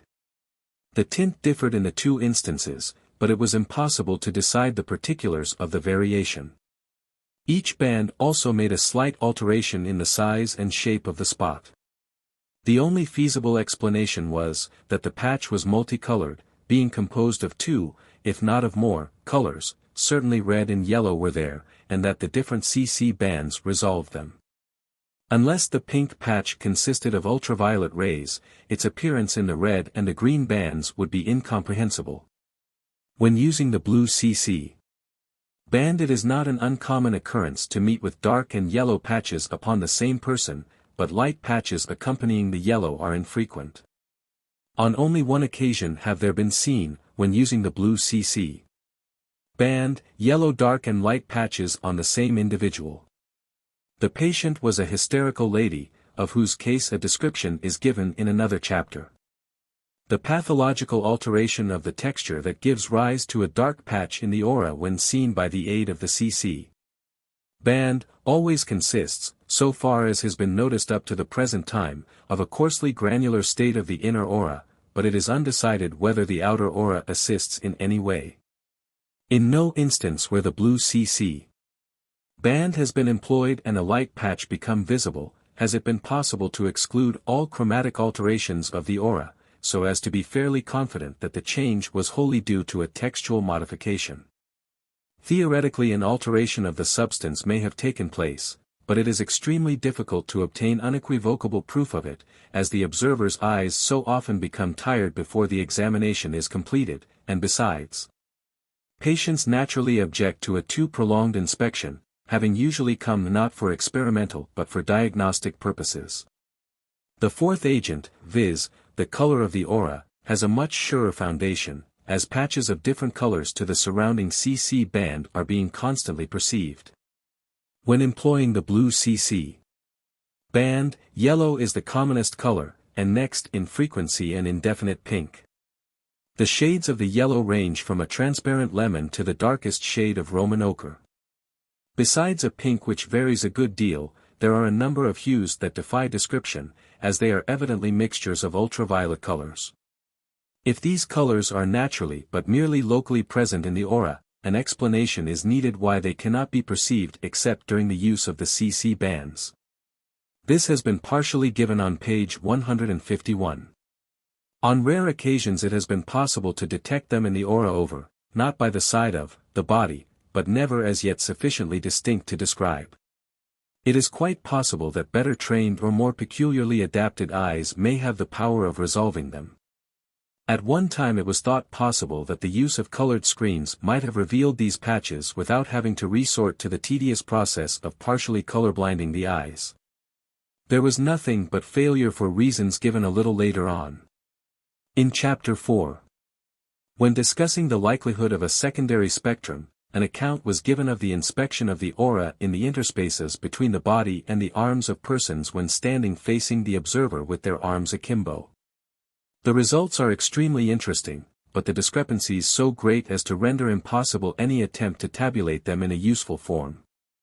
However, when the aura is investigated through the different colored screens, 2 important facts stand out. First, during good health a blue tint is predominant. Secondly, during indifferent health the aura constantly has an addition of yellow. In good health the aura as a rule retains its natural color, blue or blue-gray as the case may be, when examined through the yellow or orange screens. But it generally receives a tinge of red or violet when very dark screens of these colors are employed. With the green screen the natural hue remains, or else the aura becomes a pure blue. The action of the blue screen when dark is not that which would have been naturally expected, as it almost always causes the aura to assume a blue color of a different quality and not resembling that of the screen. At times when seen through any of the colored screens, this blue may be mixed without blending with red, yellow, or green, but they are seldom distinct. The auras of patients who are constitutionally weak, who have been debilitated from any cause whatever, or who are ill at the time of examination, are commonly more or less changed when looked at through the different screens. For the most part by the addition of red, yellow, or green, either singly or together. The yellow is rarely absent and generally predominates over the other colors. It may be a bright yellow, but the worse the health the patient has, the more nearly the hue approaches to the deepest shade of Roman ochre. The blue screen is the most useful, and the only one needed to show the yellow when time is of importance, but when possible all the screens ought to be employed, as sometimes very bizarre effects are obtained. The aura in the interspace between the arm and the trunk may be altogether blue, but usually the inner aura has a different shade to the outer, being as a rule darker or warmer. The inner may be yellow while the outer remains blue. A further variation is for the outer aura to exhibit an admixture of yellow or to be entirely yellow. The outer aura never contains yellow as long as the inner continues blue, nor is this color ever more pronounced in the former than in the latter. So that it may be safely inferred that the inner aura becomes yellow more often and to a greater extent than the outer. It has been remarked elsewhere that the inner is the part of the aura that is most frequently changed locally, and in consequence very liable to assume a yellow hue in patches. When an observer is investigating the aura in the interspaces between the arms and the body for color, he is working under advantageous conditions, including besides a greater depth of the aura, a black background. But when examining the yellow patches on the body the conditions are by no means as favorable, because the body makes an inferior background, so that a yellow patch is harder to see, and consequently can only be detected by sensitive processes. This is the reason why too much importance should not be attached to the hue the body takes from the CC band. See page 144. On various occasions when using the transparent screens for the inspection with the complementary colors, the band instead of being projected directly on the body, had the appearance of being advanced several inches in front of the patient. And if horizontal, seemed curved towards the observer. This phenomenon has always occurred unexpectedly, and the writer has never been able to induce it voluntarily by focusing his eyes on a plane in front of the patient, nor when it once presents itself, is he able to throw the bands back on the body. Without gazing through the P.C. screen again to induce a fresh afterimage. This peculiar type of image, moreover, is quite useless, as the CC band, instead of being sharply defined, has always a weird and foggy look and never showed the slightest sign of any patch. As the complementary colors are invisible in midair, and require a background for their perception, their appearance a little distance in front of the body of a patient has a peculiar interest. It proves that there must be some substance allied to a vapor or a gas which constitutes a background. There is only one thing that this background can possibly be, viz., the aura. Chapter 7. The outer aura in disease. If the theory that forces generated within the body give rise to conditions surrounding the body which can be seen under certain circumstances, and are known as the auras, be correct, it is reasonable to anticipate that these forces will vary and cause results varying in health and disease.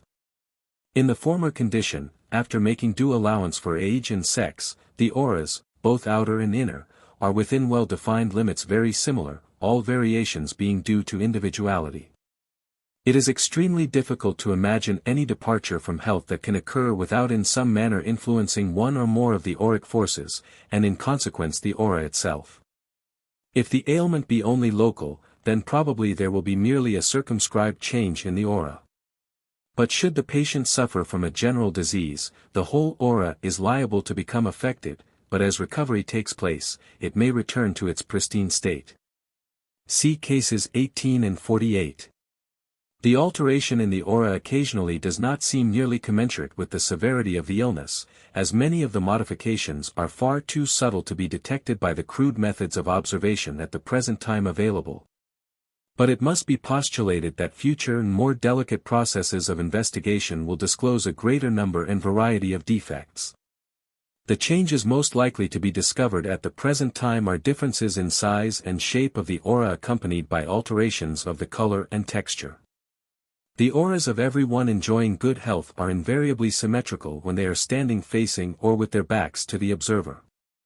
One case mentioned elsewhere, case 51, is the only exception. 14. Down the front and the back of a person standing sideways, there is no equality.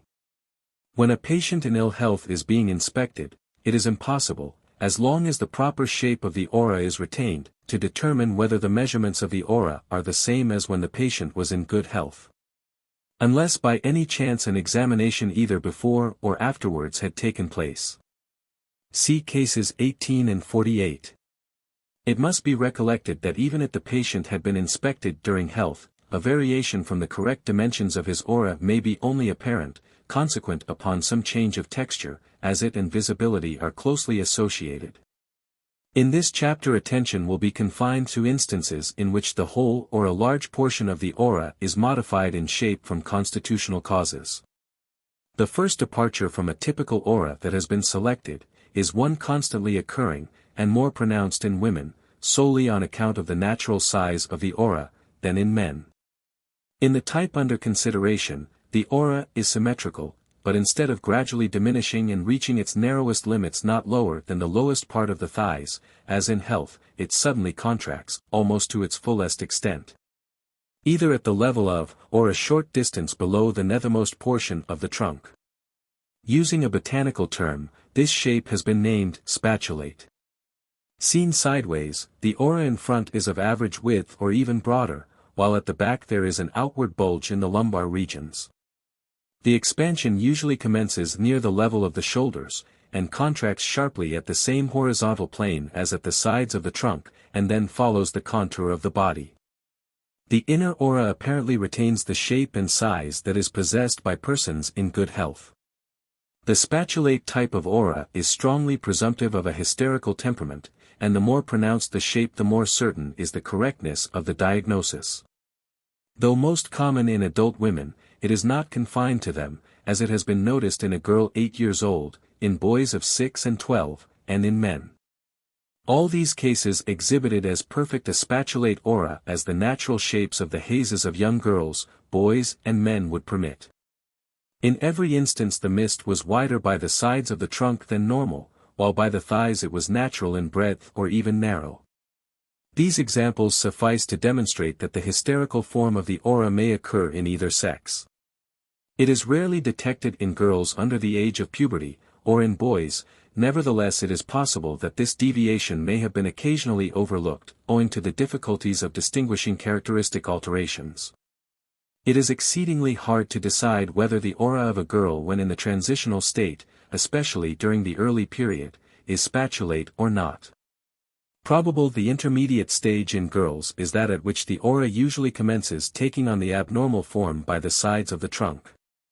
It is doubtful whether at birth the aura ever shows the increased breadth at the waist or the narrowing above the upper third of the thighs as is found in the typical hysterical states. In one promising case, the aura of a girl who was 12 years old and precociously developed, was carefully examined, and was found to be in the early stage of the transitional state. As she at that time displayed hysterical tendencies, it was expected that at least an abnormal bulge of the outer aura would be present in the lumbar regions at the back, but no trace of one. And not the slightest sign of spatulate aura could be detected. An outward curve at the small of the back seems to be present in every instance of spatulate aura. This typical bulge usually begins about the level of the shoulders, convex backwards and then curving inwards beneath the buttocks, and is almost pathognomonic of hysteria in both sexes. Whilst in the male or young people it is sometimes the solitary change that can be detected. Girls who are more emotional than normal, and who are constantly described by their relatives as slightly hysterical, although they have never suffered seriously, show a tendency towards the spatulate aura. On the other hand, women not naturally hysterical, who through grave anxiety or trouble, exhibit auras having this special feature. A well-marked instance, case 35, that of a young lady will be mentioned later on. Case 29. Figures 29 and 30.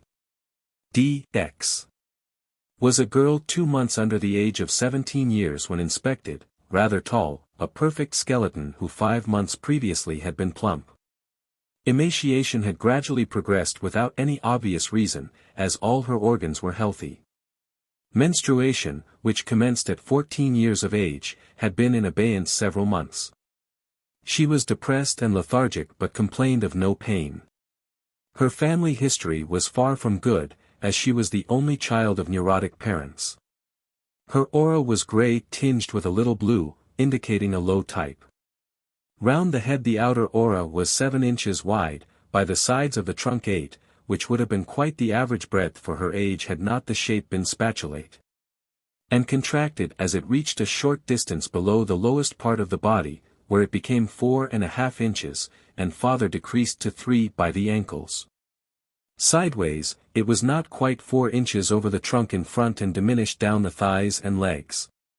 Behind it was 4 inches at the level of the spine of the scapula, but from this point it rapidly curved outwards and again inwards, regaining its former width just below the nates, and contracting slightly lower down.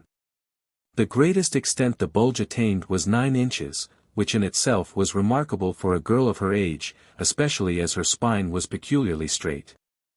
The inner aura was naturally striated, about 3 inches broad over the trunk, and a little less over the lower limbs.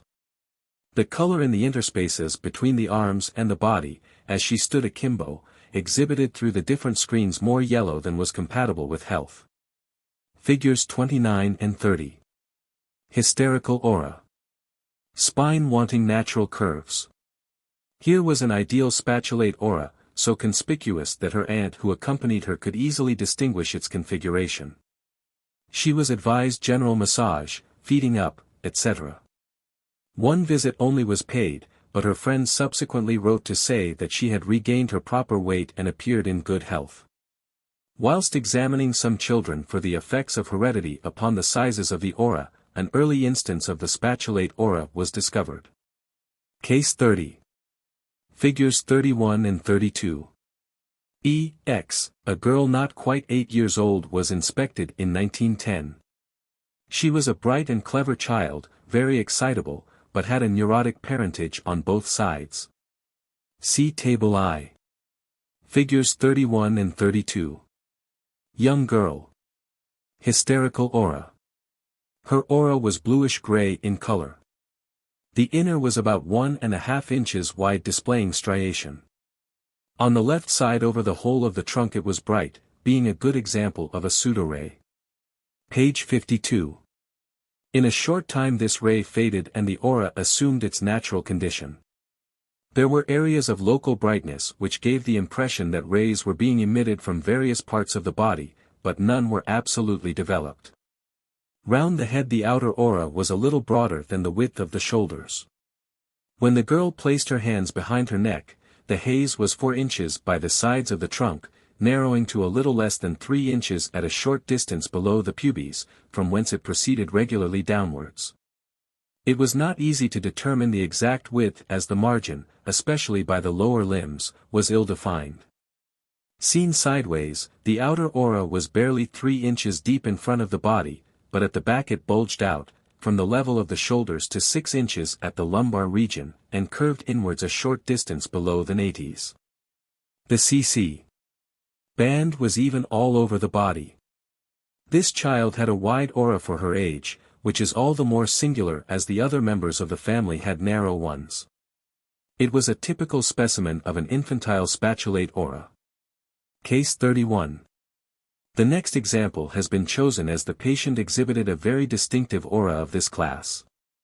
The boy was 12 years of age, far from robust, naturally quick and excitable, and had never suffered from any serious illness. His father had the same temperament, and his mother inclined to hysteria. He had been the victim of some peculiar attacks, one 2 years before, another about a year later, and a third a week previous to inspection. Each attack was sudden in onset, and consisted of a loss of individuality. He comprehended everything that was taking place, but all seemed a long distance away, and quite outside his sphere of action. The attacks vanished as quickly as they came on, and afterwards he felt none the worse for them. He gave a very good account of the seizure which happened a few days before his visit. It occurred when he was at school. He knew everyone and all that was being said or done. He repeated his lessons in a parrot-like manner, but was absolutely incapable to learn anything fresh. To him, the most curious symptom was his conception of time, half an hour seeming at least 3 hours. His aura exhibited a blue color, and was seen quite easily. The outer was 6.5 inches round the head, as the boy stood facing the investigator, and 5 inches by the sides of the trunk, being symmetrical on the two sides. It curved inwards acutely at the level of the lowest part of the trunk, where it became only 3 inches, and continued this breadth down the thighs and legs. Sideways, it was about 3 inches in front of the body, but at the back there was a bulge 6 inches wide, commencing at the level of the spine of the scapula, and ending at the same level as the inward curve of the aura by the sides of the trunk. And then following the usual course downwards. The inner aura was about 2 inches all over, and striation could be easily distinguished. The CC bands were even over the whole body. The above description is so nearly the counterpart of spatulate auras in adult males, that it would be useless to quote further cases in detail. Allied to these cases of hysteria, there are others which exhibit certain resemblances but have one important difference, viz., that they apparently develop after severe shock to the nervous system, or an injury. The name traumatic hysteria designates the complaint sufficiently well. It would be interesting to know whether the auras of these people displayed the spatulate shape before the exciting injury occurred. Such is probably the case, although up to the present time no absolutely conclusive evidence has been obtained. It is undoubtedly instructive that 1 out of 2 or 3 dozen people, all of whom have met with somewhat similar accidents, should develop these nervous symptoms, while the rest remain immune from them. This fact strongly points to there being a constitutional predisposition. The youngest child whose aura displayed a perfect spatulate shape coming under this heading, was a boy 6 years of age. Case 34. The early appearance of this condition after an accident, especially as it was accompanied by a rash of nervous origin, strengthens the argument for previous neurotic tendencies. Case 32. Figures 33 to 35. N. A retired officer, was wounded during the South African War in the shoulder. The shock of this injury apparently induced functional heart derangement of a severe type, which necessitated a complete rest for a considerable time before he was able to return to duty. Subsequently he was invalid once or twice, and finally had to leave the army altogether. After his retirement he went from bad to worse, until at the time he came for inspection he was unable to stand without the support of a stick. Both bodily and mental exertion tired him very quickly. He had consulted many leading surgeons in London. The outer aura nearly reached the healthy standard of distinctness, but, for a man, was extraordinarily spatulate. It was 9 inches by the head, and 6 by the trunk, as he stood facing the observer. It curved inwards just below the level of the body, and became 3 inches by the legs. A side view showed it to be 3 inches in front, but at the back there was a bulge commencing at the shoulders and finishing just beneath the buttocks, being at the widest part 7 inches, while lower down it was only 3. The inner aura was far too indistinct for health, and striation could be detected only with the greatest difficulty. It was 3 inches by the head and 2.5 inches elsewhere. Figures 33 and 34 and 35. Traumatic hysteria. The CC band was even all over the body with the exception of a long narrow patch over the spine, about 2 inches wide, and reaching from the fourth dorsal to the lower edge of the send lumbar vertebra. The whole of the right thigh and leg was darker than the trunk, while the left was lighter, and the extensions beyond the limbs corresponded, being paler on the left and darker on the right. Examination had to be carried out very quickly owing to the patient's inability to stand more than a few minutes. His right leg was weaker than his left. Knee jerks were excessive and equal on the two sides. Case 33. Figures 36 to 38. D. A thin spare woman, 45 years of age, had been a servant in one place for 27 years. Her mistress considered that she was excitable, but not, as far as she knew, hysterical. Figures 36 and 37 and 38. Traumatic hysteria. She enjoyed good health until January, 1914, the date of an accident, when she fell off a chair and hurt her back. It was expected that she would recover in a short time, but unfortunately such was not the case.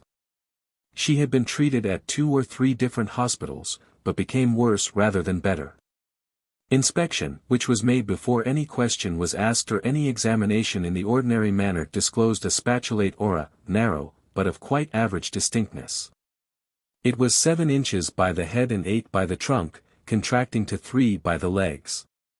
The inner aura was 2.5 inches all over the body, except by the right side, where it was coarsely granular, and appeared to be 4 inches in breadth.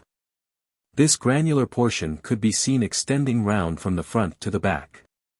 Probably this apparent extra breadth of the inner aura was not genuine, but due to the outer participating in the derangement. No lineation could be detected at this place, but everywhere else it was visible. As is customary in hysterical causes, the CC band disclosed a good many local disturbances. There was a large multicolored patch on the back extending from the 6th dorsal vertebra to the lower part of the sacrum. The center portion of this patch was yellow, while the upper and lower parts were dark. On the right shoulder, both back and front, there was a yellow patch, and in front by the right side of the trunk there was another yellow patch reaching from the level of the thoracic to a short distance above the umbilical plane. The internal boundary was abrupt at the median line of the body. She complained of excessive pain in the spine and the right side of the thorax. Case 34.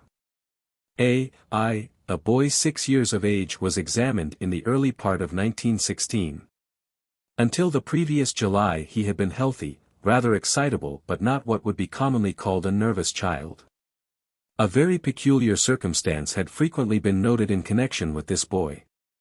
As the result of emotion or some trivial indisposition, such as a cold, a rash would instantly break out over a portion of his body.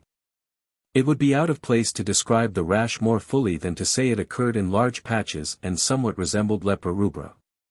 When it accompanied a cold the rash would last some hours, but if caused by excitement would vanish in from a few minutes to half an hour. In July, 1915, he fractured his arm near the elbow joint, and was taken to a hospital, where a good deal of interest was aroused by the rash. Since the accident he had become very nervous, starting at the slightest noise, afraid of being left in the dark by himself, and incapable of doing things that he had been accustomed to do, being altogether a changed boy. Neither of his parents had shown any neurotic tendencies. Both auras were quite plain, and the outer resembled in appearance the transitional state seen in girls of 16, except that it curved inwards more sharply at the level of the body. It was found to be 5 inches by the head and trunk, less than 4 by the thighs and legs, 4 inches in front, and at the back in the lumbar region 6.5, being on the whole a wide aura for a boy of his age. The CC band was even over the whole body, with the exception of one yellow patch over the back of the neck, between the 3rd and 7th cervical vertebrae. Query: had this patch any connection with the rash? Compare cases 77 and 78. Although in every instance of hysteria that has been examined the spatulate aura has been present, yet in some allied conditions where this shape has been confidently anticipated, it has been absent. The following is a remarkable example. Case 35. H. A young lady 25 years of age, when she was 18 attended an invalid relative for a year and a half, during which time she had not a single undisturbed night's rest, although working all the day. As a consequence, after the death of her relation, she had a nervous breakdown, and from being a bright girl became dull. By nature she possessed an amiable disposition, fortunately this part of her character did not change. Outwardly she was a well-formed woman, but she had an undeveloped uterus, and had only menstruated 3 times in her life. She had undergone an internal operation in the country, the nature of which could not be ascertained. All round her eyes the skin was deeply pigmented, of a violet hue, giving at a short distance the impression of 2 black eyes. When first seen she was suffering from functional hemiplegia on the right side, with almost entire loss of sensation from the clavicle downwards, and was only able to crawl a few steps without the aid of a stick. Under treatment she soon regained the use of her limbs, and sensation became normal. One peculiarity of her case was that the affected thigh measured 2 inches in circumference more than the healthy one. The leg was also bigger but not to the same extent. This enlargement, due to increase of fat and not to anasarca, disappeared in a few months after her recovery, when both her lower limbs became symmetrical. A year later she had a slight relapse, which was of short duration. During her illness she was always desirous of getting well, did everything she could to help, and never showed any undue craving for sympathy. Her aura was first inspected in January, 1909, and again in November, 1915. A description of the first examination will not be given as at that time the inner aura could not be separated from the outer. On the second occasion the outer aura was found to be almost identical with that seen at the first examination. The patient was in good health when inspected in 1915, but was still slow in her movements, although she seemed mentally normal. Both auras were distinct. The inner, however, hardly attained the healthy standard of clearness. It exhibited striation which could be seen without difficulty, and in breadth it reached 3.5 inches by the trunk, and a little less by the limbs. The outer aura was of the ovoid type.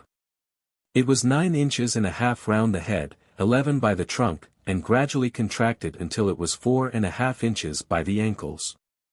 In front it was 5 inches all the way down, and at the back it was 4.5 inches by the shoulders, and at the widest part 7, coming down straight without any bulge. The cc. band was even all over the body, showing no discolored spots. Nothing unusual was seen in the color of the aura when examined through the different screens. Case 36. A patient lately seen possessed an extremely interesting aura, as the front view seemed normal, but the profile showed it wide in front, while at the back there was a well-pronounced bulge of the hysterical type, which commenced a little below the shoulders and terminated a short distance beneath the buttocks. Reference to the diagram of a transverse section, figure 40 and D, will make evident the curious shape of this bulge, which was particularly prominent along the middle line. N. A poor miserable-looking woman came to be inspected in May, 1915. She was 62 years of age and had never been robust. Lately there had been some family trouble, and at the same time she was worrying about the war, and in consequence had a complete breakdown. Whether sitting or standing she felt that she must fall as the room was going round and round.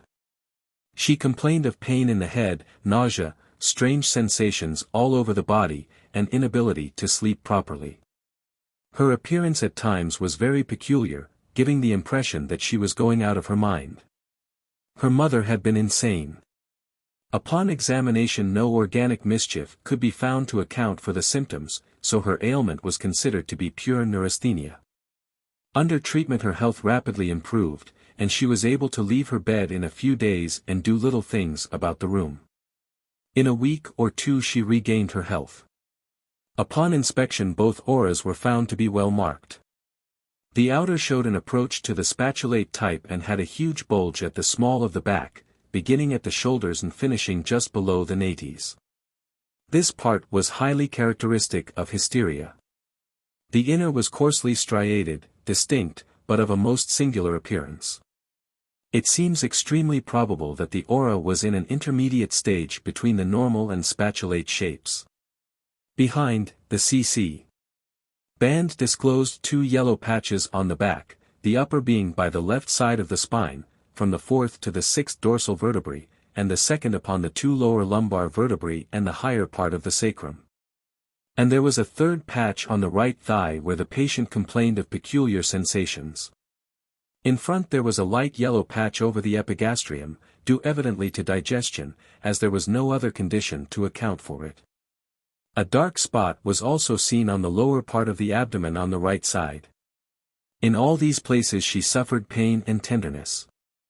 The color of her aura was a bluish-gray, and to the naked eye looked alike on the 2 sides, but the different colored screens revealed a dissimilarity, as the right side was blue through the green screen, while the left was greenish and more opaque.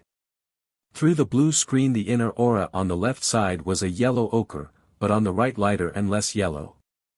Besides being associated with spatulate auras, dorsal bulges occur under different circumstances. Varieties of these curves are met with in cases of organic mischief, others denote that the patient may be excitable but not necessarily neurotic. All cases of organic change of the central nervous system are attended by the dorsal curves of some description, and the absence of these is an indication against the presence of organic mischief. In one characteristic form, which may be termed bow-shaped, the aura usually commences to enlarge at the head and proceeding downwards attains its full width at the small of the back, and then diminishes, reaching its narrowest extent not above the level of the knees, but more commonly by the ankles. When the aura of a patient who is standing with his face or back to the observer presents asymmetrical irregularities, the healthy side affords a good gauge for measurement and for texture, etc. But when the patient is turned sideways, the want of a fixed unit for measurement for any increase or diminution is a serious drawback. Allowance has to be made for the variations presented by healthy subjects, and it is obligatory to fall back to a large extent upon experience, and mentally compare the aura with one known to be healthy. Speaking generally, no great trouble will be experienced when dealing with the auras of males and young girls before puberty, as they are fairly uniform all over the body. With women and girls of 14 years and upwards the case becomes more complicated and a standard for measurement is almost essential. The best that can be devised, although open to many objections, is to take some ratio having the widest part of the aura by the sides of the trunk as the unit. In which case the breadth of the aura at the front or the back of a patient will usually be represented by a proper fraction. In a healthy adult woman the ratio of the aura in front of the body with that of the sides is about 1/3, and occasionally may be as large as 1/2, while the value of the dorsal aura rarely reaches 2/3, except in neurotic females. Certainly any higher figure is pathological. In girls the transitional state of the aura vastly aggravates the difficulty, as special allowances must be made according to the progress of the aura towards the adult form. Up to the present time no diminution in the aura on a large scale has been recognized either at the back or the front of the body. This condition, if it occurs, is rare. Case 37. Figure 39. B. An unmarried woman 46 years of age, who had been unwell for a long time came to have her aura inspected. This was found to have a gray-blue color, as she stood facing, was of an average shape and size, being about 8 inches by the head and trunk, and contracting to about 4 inches by the ankles. When she turned sideways, the outer aura made a bulge at the back commencing at the top of the head and ending at the feet, where it was 4 inches broad. At the widest part it was just double this width. In front it was 4 inches all the way down. The inner aura was narrow, being only 2 inches wide over the whole body, very indistinct, so much so, that striation could not be defined on the right side, and was only just perceptible on the left. The CC band showed a dark patch over the 6th and 7th dorsal vertebrae, a second, yellow ochre in color, from the 10th to the 12th dorsal vertebrae, and a third, a narrow one, on the sacrum. In front there was a patch over the right hypochondrium, dark but not so dark as those on the back. Finally the left thigh had a deeper shade all round than the right. Figure 39. This patient was a schoolmistress. Her illness, disseminated sclerosis, commenced, according to her own account in 1911, after an attack of influenza. She had been an inpatient at the university hospital a short time before inspection. The disease was progressing. At the time of examination she was weak, swayed about when her eyes were closed, and had a tendency to do the same when walking. Knee jerks excessive. No nystagmus, but her pupils did not react to light or accommodation. Her left thigh and leg were wasted. She slurred her words when speaking. This, she said, she had done from a child, but a friend who accompanied her declared that the defect had increased considerably of late. Although the aura can only be perceived for any particular position of the body as a lateral extension in the same plane, yet in health and in a considerable number of pathological states, it is not difficult to plot a diagrammatic transverse section. This has been done. Figure 40, A and B, are those of a healthy man and woman, and the sections are supposed to be about the level of the second lumbar vertebrae. In other cases it is far from easy to draw the diagram. Take for example the spatulate aura at the waist of a patient, when the measurements are known. Here it is simple enough to make a diagram as far as the front and sides are concerned, but when it comes to the back the perplexity commences, as although the total thickness is known. Yet many curves can be made from the sides of the trunk to the extreme point of the aura at the back. Figure 40. The most likely are Figure 40, C and E, for a man, and Figure 40, D and F, for a woman. Personally the writer thinks that the Fig. 40, C and D, are correct for hysteria, and his opinion is founded upon a common aspect of the aura, which does not look as dense at the outer projecting part as near the body, when a patient is standing sideways. Besides, the angle of the shoulders and nates is quite as acute as has been drawn in the diagram, which makes the transverse curve somewhat similar to the vertical. Figure 40, continued. In cases where the dorsal curve commences by the head and finishes by the feet, the writer has never noticed this apparent difference of the thickness of the aura near the body and at the edge of the bulge, and consequently imagines that the shape differs from the spatulate aura in horizontal as well as in vertical sections. Figure 40, E and F. Of course future observations may prove this idea to be incorrect. There is a third distinct shape of the transverse section of the aura, most pronounced in epileptics, as will be seen below. Figure 40, G to K. Asymmetry of the aura on two sides of the body is not a particularly uncommon occurrence, and either the outer alone or both auras may be concerned. Epilepsy, which always seems to be associated with a want of symmetry, will be taken as the first example of the asymmetrical aura.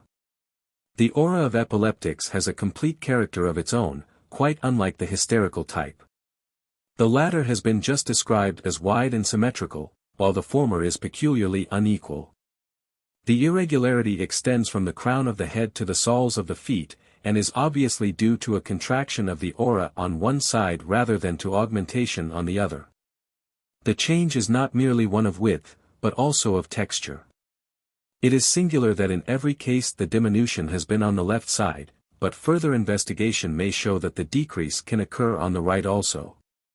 The patients who have been examined have, without exception, been right-handed, and it is highly probable that a left-handed epileptic would have his aura affected on the right side.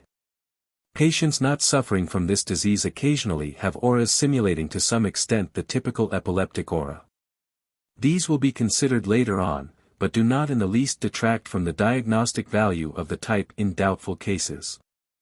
The first thing to attract the attention when the aura of an epileptic is inspected, whether the patient has had a recent attack or not, is the marked decrease on one side of its width, and this is necessarily more conspicuous in women than in men. The observer will at once notice that the outer aura on the right side of the head is 2 or 3 inches broader than the shoulder, while on the left it will generally not much exceed the breadth of the shoulder and maybe even less. It is narrower all down the left side of the trunk, thighs, and legs than by the right. A careful examination will always show that the inner aura is correspondingly affected, not being as wide on the left as on the right, a sign of great importance.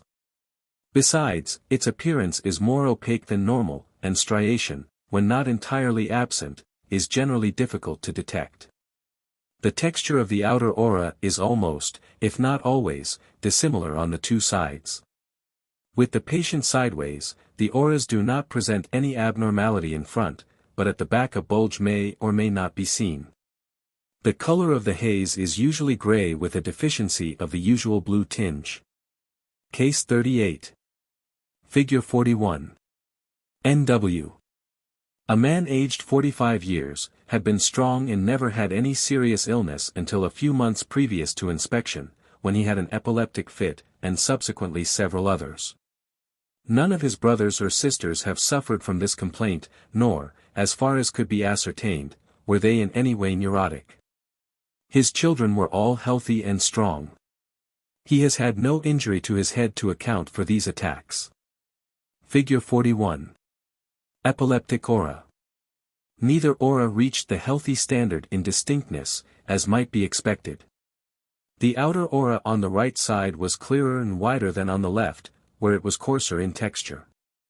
The inner aura on the right side was broader than on the left, and lineation could be easily seen, being normal. On the left side striation was not only difficult to detect, but when seen was coarse.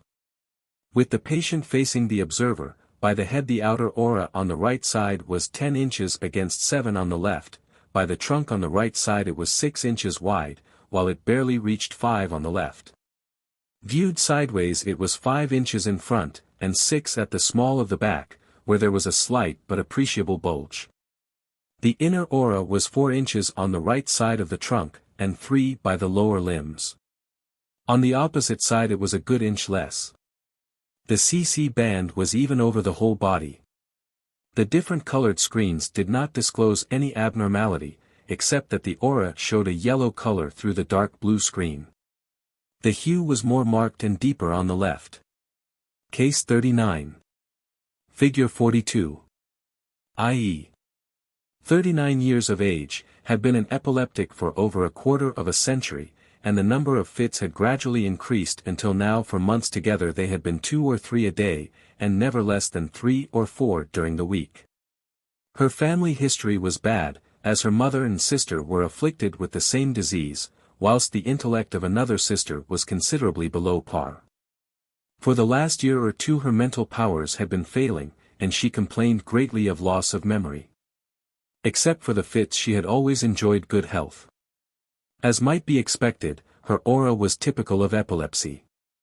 A first examination was made in 1910, and a second in 1915, the appearances on both occasions being exactly similar. The color of her aura was decidedly below the average width for a woman.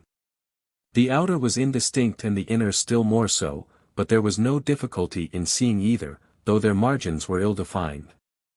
On the left both auras were narrower, coarser and more opaque than on the right. Striation on the right could be easily observed, while on the left it remained doubtful whether any existed. Figure 42. Epileptic aura. On the right side by the head and trunk the outer aura was 7 inches wide, and 4 by the thigh and 3 by the leg. The breadth of the inner aura was 3 inches.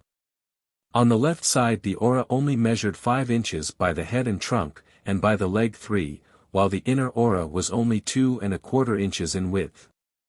The outer aura was 3½ inches in front, 4½ at the small of the back, and 3½ by the legs.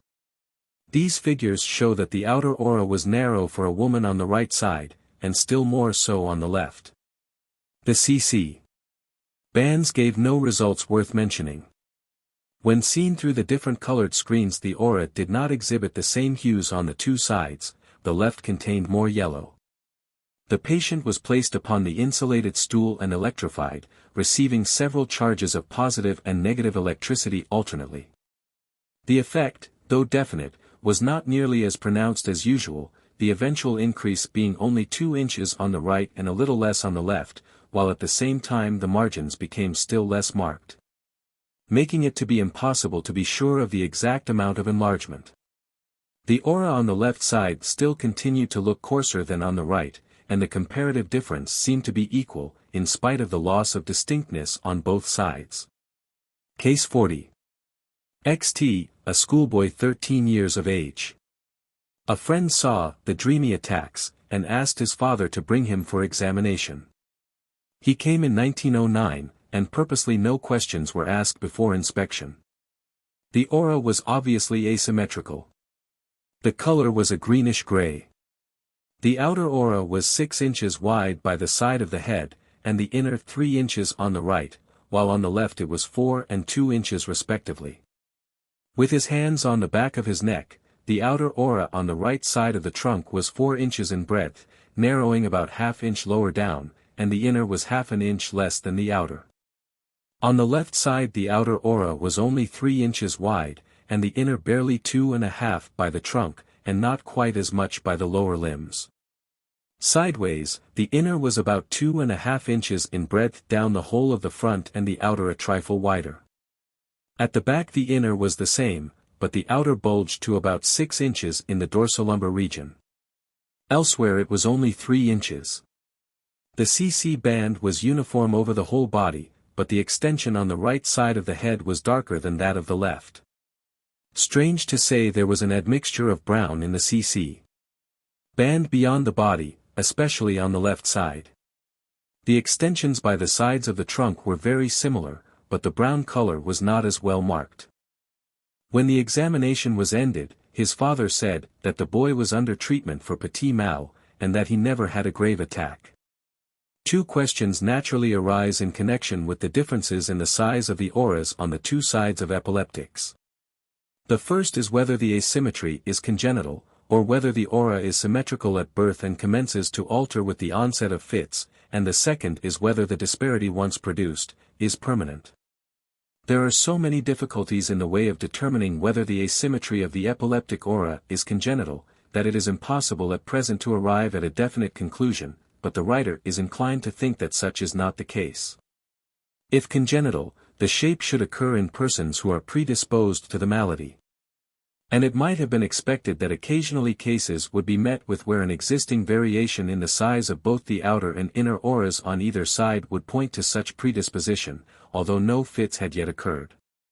Up to the present time no person has been examined whose aura was suggestive of epilepsy, but undoubtedly never had a fit. When possible, the auras of near relatives of epileptics have been searched for this defect, but always with the same result. Another important fact is, that some children who own perfectly symmetrical auras, have had convulsive seizures during the first 2 years of their lives. It must be remembered that it is by no means easy to examine the haze round children until about the age of 6 or 7 years, because apart from the shyness and the difficulty of keeping them still, their auras are narrow and slight differences in size are hard to detect. An instance, case 44, which rather militates against the theory of congenital asymmetry, is that of a woman who had puerperal eclampsia. Subsequently to the seizure the auras were dissimilar on the two sides. She herself was strong and healthy before marriage, and not one of her brothers or sisters had ever exhibited the slightest of any neurotic tendency. If the inequalities be not congenital, they probably commence at the time of the first attack. A chance of settling this question would be afforded by observations on an individual who at first showed a normal aura, and later, after the development of epileptic seizures, manifested the typical asymmetrical alterations or no particular changes, as the case might be. It is more than likely that this point will be definitely settled in this way. There is little or no doubt that auras which have developed typical epileptic characteristics are permanently affected, as the following example illustrates. Case 41. B. A fresh-looking woman, 39 years of age, came to have her aura inspected on account of a fall 6 months previously, when she injured her left shoulder, arm, and side. Pain had been continuous since the accident. If she lifted any weight she had a dragging sensation in the left side of her abdomen. She had been losing her spirits and becoming weak from the time of her accident. The observer did not expect to find any alteration in the shape of the aura, or at the very most, a slight tendency towards the spatulate type, and was quite unprepared to see the changes that were actually present. With the patient facing, the outer aura on the right side was 10 inches by the head and trunk, and 6 by the leg, which was rather wide for that part. It was natural in appearance, of a gray-blue color, and its outer margin was fairly distinct. The inner aura was 3 inches wide and definitely striated. On the left side the outer was no more than 8 inches by the head and trunk, and not quite 4 by the leg. It looked coarse and its edge was indistinct. The inner aura was 2 3/4 inches in breadth, and roughly striated. The latter emitted a short ray about 4 inches long from the injured shoulder. In order to make perfectly sure that the light did not induce disparity in size on the two sides, the patient was asked to turn completely round, but no alteration was visible. A side view showed the aura to be 4 inches wide in front, and the same width at the back, except that there was a bulge commencing at the level of the shoulders and finishing just below the nates. Its broadest part was 8 insights thick. The contraction of the aura on the left side of the head indicated that the diminution in width over the whole of the left side could not have been produced by the accident, as the injury was lower down. It is unnecessary to enter into the further details of blemishes demonstrated with the CC bands, etc., as they do not throw any light upon the subject under discussion. The patient was placed upon the insulated stool and negatively electrified for 5 minutes. An enlargement of the outer aura developed, and as far as could be judged, was proportionately even all over, making the inequality of the outer aura still more conspicuous than before. The inner aura remained constant. The above being a typical epileptic aura, the patient was asked immediately after the examination, whether she had ever suffered from fits, though there was nothing in her general appearance or the history she had given to suggest epilepsy. Without a moment's hesitation the answer was, that she had had no fits since she was 12 years old, but previous to that age for 2 or 3 years, she had had 2 or 3 a year. And she believed also that she had suffered from infantile convulsions. Here was an instance of the permanence of the epileptic type of aura, although the seizures had been in abeyance for 27 years. If not congenital, the asymmetry must have developed during childhood. The writer does not think it possible that apart from the fuller history a suspicion of epilepsy would have arisen. Case 42. In October, 1915, a woman 34 years of age, came to have her aura inspected. She complained of being very languid and unable to do her work properly for some time. She often fainted. These fainting attacks came on when she was standing, sitting, or lying. Sometimes she gradually lost consciousness, and at times was able to ward off an attack by voluntary efforts, and in several instances she had not known about the seizure until it was all over. Her heart was rather irritable, but there was no organic mischief. Her father had had a fit 15 years earlier, which at the time was considered epileptic, otherwise she appeared to be the only neurotic member of a large family. It was thought that the inspection of the aura would have been a commonplace affair, and would decide whether the so-called faints were of nervous origin or clue to the general state of health. The whole aura was so different to any seen before, that a detailed description will be interesting. The first thing to attract notice was, that the whole aura did not come up to the average in distinctness, although sufficiently clear to be easily seen and examined. The second that the external margin was extremely ill-defined, and on cursory examination the aura appeared wide on account of a very evident ultra-outer aura. After prolonged and careful investigation it was concluded that the ordinary outer aura was of average width by the trunk, but was broad by the lower part of the thighs and legs. It was estimated to be 9 inches by the head and trunk, 6 by the legs, while a side view showed it to be 6 inches in front, 8 at the small of the back, and 6 by the legs. Here the symmetry ended, as the aura, which was blue with an admixture of a little gray, differed on the 2 sides, the right being of a purer color. Further the haze was coarser on the left side than on the right. In order to make sure that there was no inequality in the lighting, etc., during any part of the inspection, the patient was requested to turn completely round several times, but no alteration could be detected. When the inner aura was examined through the red screens, several different shades of the color were employed. On the right side it was obviously broader by quite an inch, more distinct, and more markedly striated than on the left. It was 4.5 inches by the right side of the trunk, and half an inch less by the thigh and leg, and was the same width at the back and front, while over the left side it was only 3 inches all the way down. The CC bands did not make any disclosures that need be mentioned here. The most uncommon feature of this aura was the size and clearness of the ultra-outer aura. In aspect it was about halfway between the ultra-outer aura, as generally seen, and the effect of the enlargement induced by static electricity. After a metal brush connected with the positive pole of a large Wimshurst machine had been moved up and down the spine a few times without touching, a considerable portion of the ultra-outer aura was more distinct. But it still faded away gradually until it became unrecognizable. However, it gave a decided impression that the right side was a good deal broader than the left. After the patient had been placed upon the insulated stool and charged alternately positively and negatively several times, the same condition was maintained. With hands placed on the hips and elbows extended, the aura in the interspaces between the arms and the body, when examined through the different screens, showed dissimilar hues on the two sides, the left having a larger addition of yellow. Screens R O Y G B V right, red, yellow and blue, blue, blue, blue, blue, left, red and blue, yellow, yellow, yellow and green, yellow and blue, yellow and blue. The dissimilarity of the aura on the two sides was further enhanced when the back was fumed with iodine.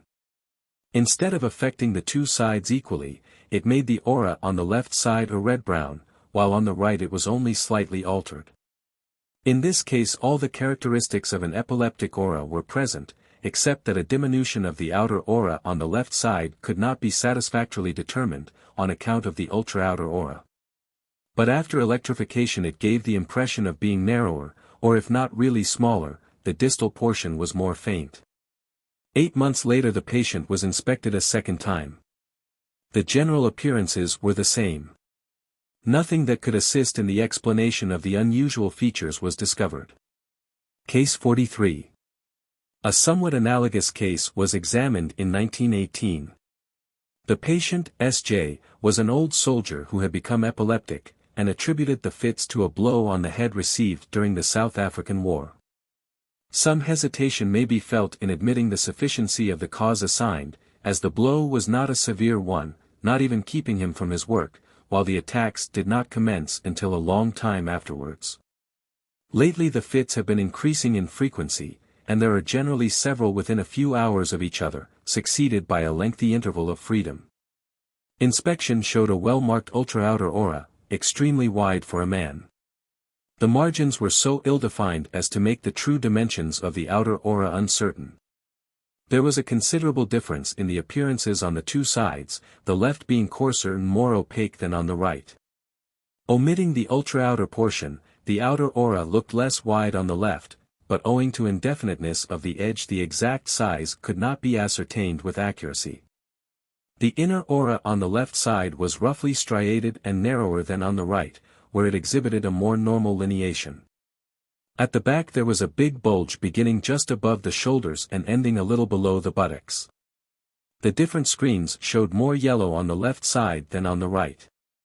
The patient showed no surface electricity, but after having been charged negatively, his aura expanded to a greater extent than the writer had ever seen in a man. This patient and the previous one are the only two epileptics who have displayed an ultra-outer aura, as generally this type of aura is considerably below the average in breadth.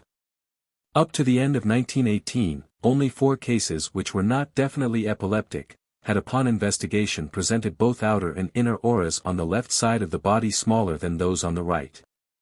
All these cases had brain disturbances. One was suspected of masked epilepsy, another had puerperal eclampsia, a third was a man who had just been discharged from Bethlehem Hospital, and the last was a healthy woman. Case 51. Case 44. Fortunately, instances of puerperal eclampsia are by no means common, so that it was a long time before an example could be obtained for inspection. This case was supplied by a friend. Mrs. S. 27 years of age, mother of 3 children, had convulsions in the early stage of her 4th confinement, and was delivered as quickly as possible of twins. The mother made a rapid recovery, and the children were strong and healthy. She was inspected 3 weeks after the birth of her infants. The aura was of a bluish-gray color, and barely up to the healthy standard of distinctness, but could be easily examined. On the right side, the outer aura was 8 inches by the head and trunk, 5 by the thigh and 3.5 by the leg. The inner was 2.5 inches all the way down. On the left side, the outer aura was 7 inches by the head and trunk, and lower down it contracted to 3 by the ankle, while the inner was 2.25. The outer aura on the left side was not so plain as on the right, and the margin ill-defined, making it just possible, but not probable, that it was of the same width although looking narrower. The inner aura was not as perceptible on the left side as on the right, and striation was very faint. In front the outer aura was 4 inches by the trunk, 5 by the back, and by the thighs and legs 3.5, while the inner aura was 2.5 inches back and front. Both auras were more pronounced in front of the breasts and to a lesser extent before the lower part of the abdomen, from whence a ray of the second order proceeded. The CC band was even all over the body, except the mammy, where it appeared to be lighter in tint. When she put one of the infants to the breast, the color became duller. Examined through the blue screen, the aura was a dirty ochre, but it was still more muddy looking over the left side. This was an exceedingly interesting case, as it was impossible to predict whether any changes in the aura had taken place. Case 45. IX, a bootmaker by trade, 58 years of age. His father and uncle had both been confined in an asylum, the latter until the day of his death. The patient was always dreading the same fate. He frequently became sullen, and without reason very depressed. These attacks of depression lasted for some hours, days, or even weeks at a time. They did not, however, prevent him from following his trade. He was also liable to nervous attacks, dread, etc. Some years later he committed suicide. His aura was inspected in 1910. The color was gray, and coarse in texture, especially the inner aura on the left side. The outer aura was round the head 7 inches wide, and 4 by the trunk and leg on the right side, while the inner was 2.5 inches. On the left side the outer aura was 5 inches round the head and by the body and leg 3, the inner being 2. Personally the writer considered him to be epileptic long before he commenced to study the aura, and the result of the investigation strengthens that opinion. Case 46. This is an extremely sad case of a young man of great ability, who after a distinguished school and university career, when working for a fellowship of his college, suddenly collapsed. He was placed in Bethlehem Hospital, where he remained 6 months. A short time after leaving the hospital, his aura was inspected. At the time he looked dull and peculiar, and answered questions quite correctly, but slowly. He said, he could study for an hour or 2 a day. The auras had the usual distinctness, were of a nondescript color, showing blue and green without their blending. The outer aura round the head was 8 inches on the right, against 6 on the left. 4.5 inches on the right side of the trunk, and half an inch less by the thigh and leg, but on the left it was 3.5 inches all the way down. The inner was 2 inches wide by the whole of the left side, and 2.5 by the right. It showed striation everywhere, except over the right side of the head, where it was granular. The CC bands were even all over the body, but the right extension was darker than the left. The most conspicuous changes in the aura were concerned with its color as seen through the different screens. The colors were so mixed without any actual blending, as to make it impossible to give an accurate description, and their distribution was also peculiar. Right side, when the red, orange, yellow, and green screens were employed, the auric colors looked as if they were mixed with an opaque white, which was absent with the blue and violet screens, and also on the left side. Above the shoulder, with the orange screen, the aura looked blue and more distinct than by the trunk, with the green the hue was an even blue all down the body. But with the blue and violet screens, the aura showed green and yellow, and was more intense by the trunk than by the head.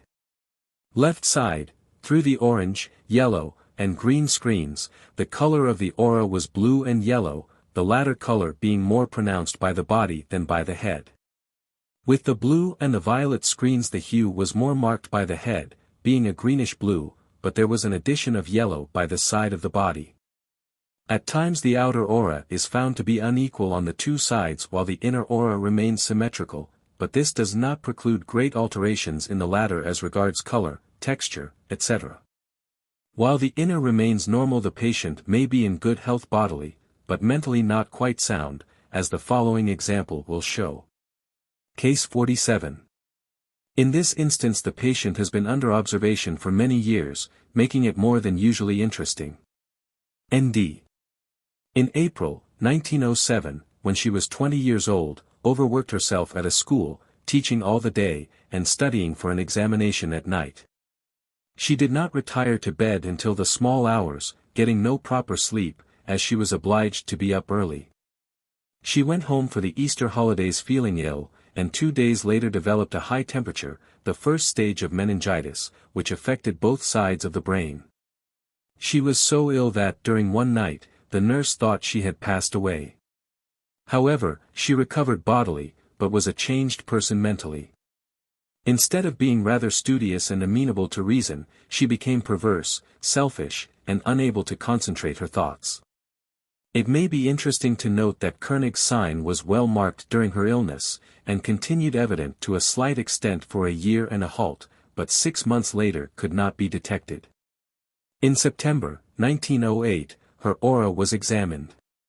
This was bluish in color, plain, and much wider on the left than on the right side. The blue CC band was even over the whole body, but its extensions on the right were considerably darker than on the left side. The inspection was made before the aura could be divided into outer and inner sections. June, 1909.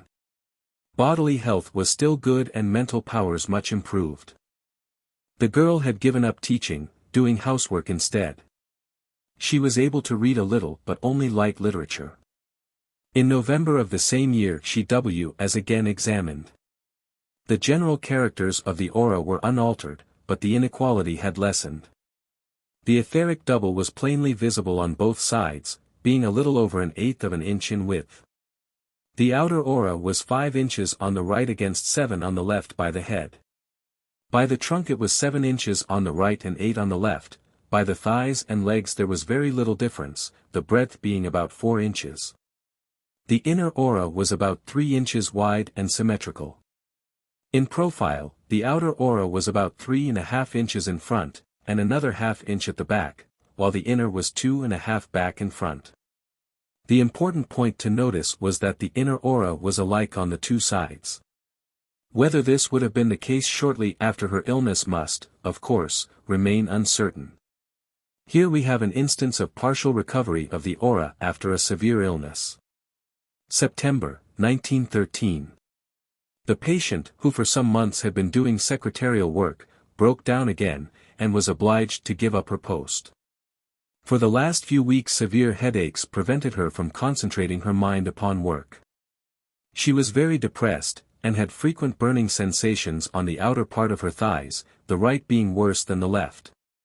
The same kind of discomfort sometimes attacked her right shoulder. All the pains were more acute when she was tired.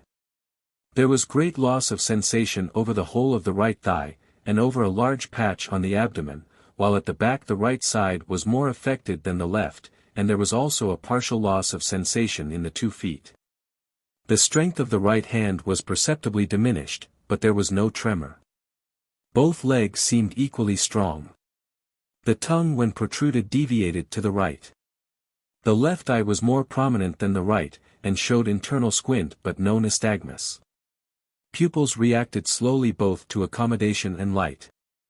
Upon inspection neither aura was as distinct as in 1909, when she was in good bodily health. Although it was difficult to determine the exact size of the outer aura, there was no doubt about the right side being smaller than the left, and the inner equal on the two sides. Striation could be detected, but not easily. The CC band disclosed several discolored patches on the body, all of which were tender to the touch. With arms akimbo, the aura displayed a larger amount of yellow than normal in the interspaces between the arms and trunk. The next case is of more than ordinary interest, as it affords an example, firstly of a diminished outer aura on the whole of the right side while the inner remained unaltered in size. Secondly of the quick return of the outer aura to its natural dimensions. And lastly an appearance of the outer aura almost identical with that of the ultra-outer aura, which was evidently originated by statical electricity, the effect of which persisted a long time. Case 48. The patient was a woman 37 years of age, who had been 21 years in the same situation as a domestic servant. She had been in good health until 3 months before her inspection, when she had a severe attack of influenza, and 4 days afterwards began trembling. Her head and all her limbs were affected. The shaking became worse directly she tried to do anything, but ceased when lying down. Upon examination neither aura was found to be normally distinct. The outer aura on the left side had a very perfect shape and was of average width. It was 8 inches and a half by the head and trunk, 6 by the upper part of the thigh, and 4.5 by the leg. On the right side it was narrower, being only 7 inches by the head and trunk, 5 and 4 by the thigh and leg respectively, and at the same time was not as clear. The inner aura was the same size all over the body, but not so plain on the right side, where striation could be only made out with difficulty. There was a light patch over the 4 upper dorsal vertebrae, and by the left side of the 6th a small dark spot when the CC band was used. In front this band was even in color. In due course she was placed upon the insulated stool and negatively electrified. She, at once, complained of pain over the whole of her body. This was a very unusual occurrence as the charging rarely arouses any sensation. The machine was stopped almost immediately, but curious to relate, when she got off the stool she said, she felt brighter, and the shaking had greatly diminished. The hyperesthesia which existed all over the body was lessened. As she thought she had benefited she wished to be again electrified in spite of the pain. It was certain that a great improvement had taken place. This was the first case the writer had ever met with where real benefit had been derived from the action of statical electricity when applied to a patient standing upon an insulated stool. The aura enlarged in the usual manner. As the woman seemed so much better the writer offered to try the further effect of statical electricity. She came again on August 7, 1917. She looked better and the tremor was considerably less. She was able to pick up a pin more easily. This time the application of electricity caused no sensation whatever. Her third visit was on the 10th of the same month, when she exhibited a marked improvement. The aura looked equal in breadth on the 2 sides, although there was a difference in brightness, which was less on the right. She had developed a well-marked ultra-outer aura, which was evidently the result of the electrical treatment. On the 24th she returned nearly well in health. The aura, however, continued less plain on the right side, and the patch seen by the aid of the CC band on the dorsal vertebrae had almost disappeared, but the ultra-outer aura remained still unaltered although she had not been electrified for a week. In order to find out the length of time this condition lasted, she was requested to come again after 3 weeks. This she did. The proper outline of the outer aura was distinct, but beyond the ultra-outer aura was still in evidence. There was a sharp line of demarcation between the latter and the ordinary outer aura, the two not passing gradually into one another. Probably the distal portion would have vanished in another week's time. Case 49. Figures 43 and 44. N.U. 34 years of age, a lady who had never been robust nor had suffered from serious illness, had lately passed through a very trying time, which had affected her health, and made her depressed and thoroughly run down. She complained of pains in her head, shoulder, and thorax and the left side. Upon examination the great occipital nerve was found to be very sensitive, and there was a tenderness by the left side of the spine as far down as the lower dorsal vertebrae. This was especially marked at the places where the nerves emerge, and also in front at the corresponding spots on the thorax and abdomen. She was inspected for the first time in 1908. It was noticed that the aura was considerably wider on the right side than on the left, as there were 2 inches by the trunk, but not so much by the head. Viewed sideways the aura was normal.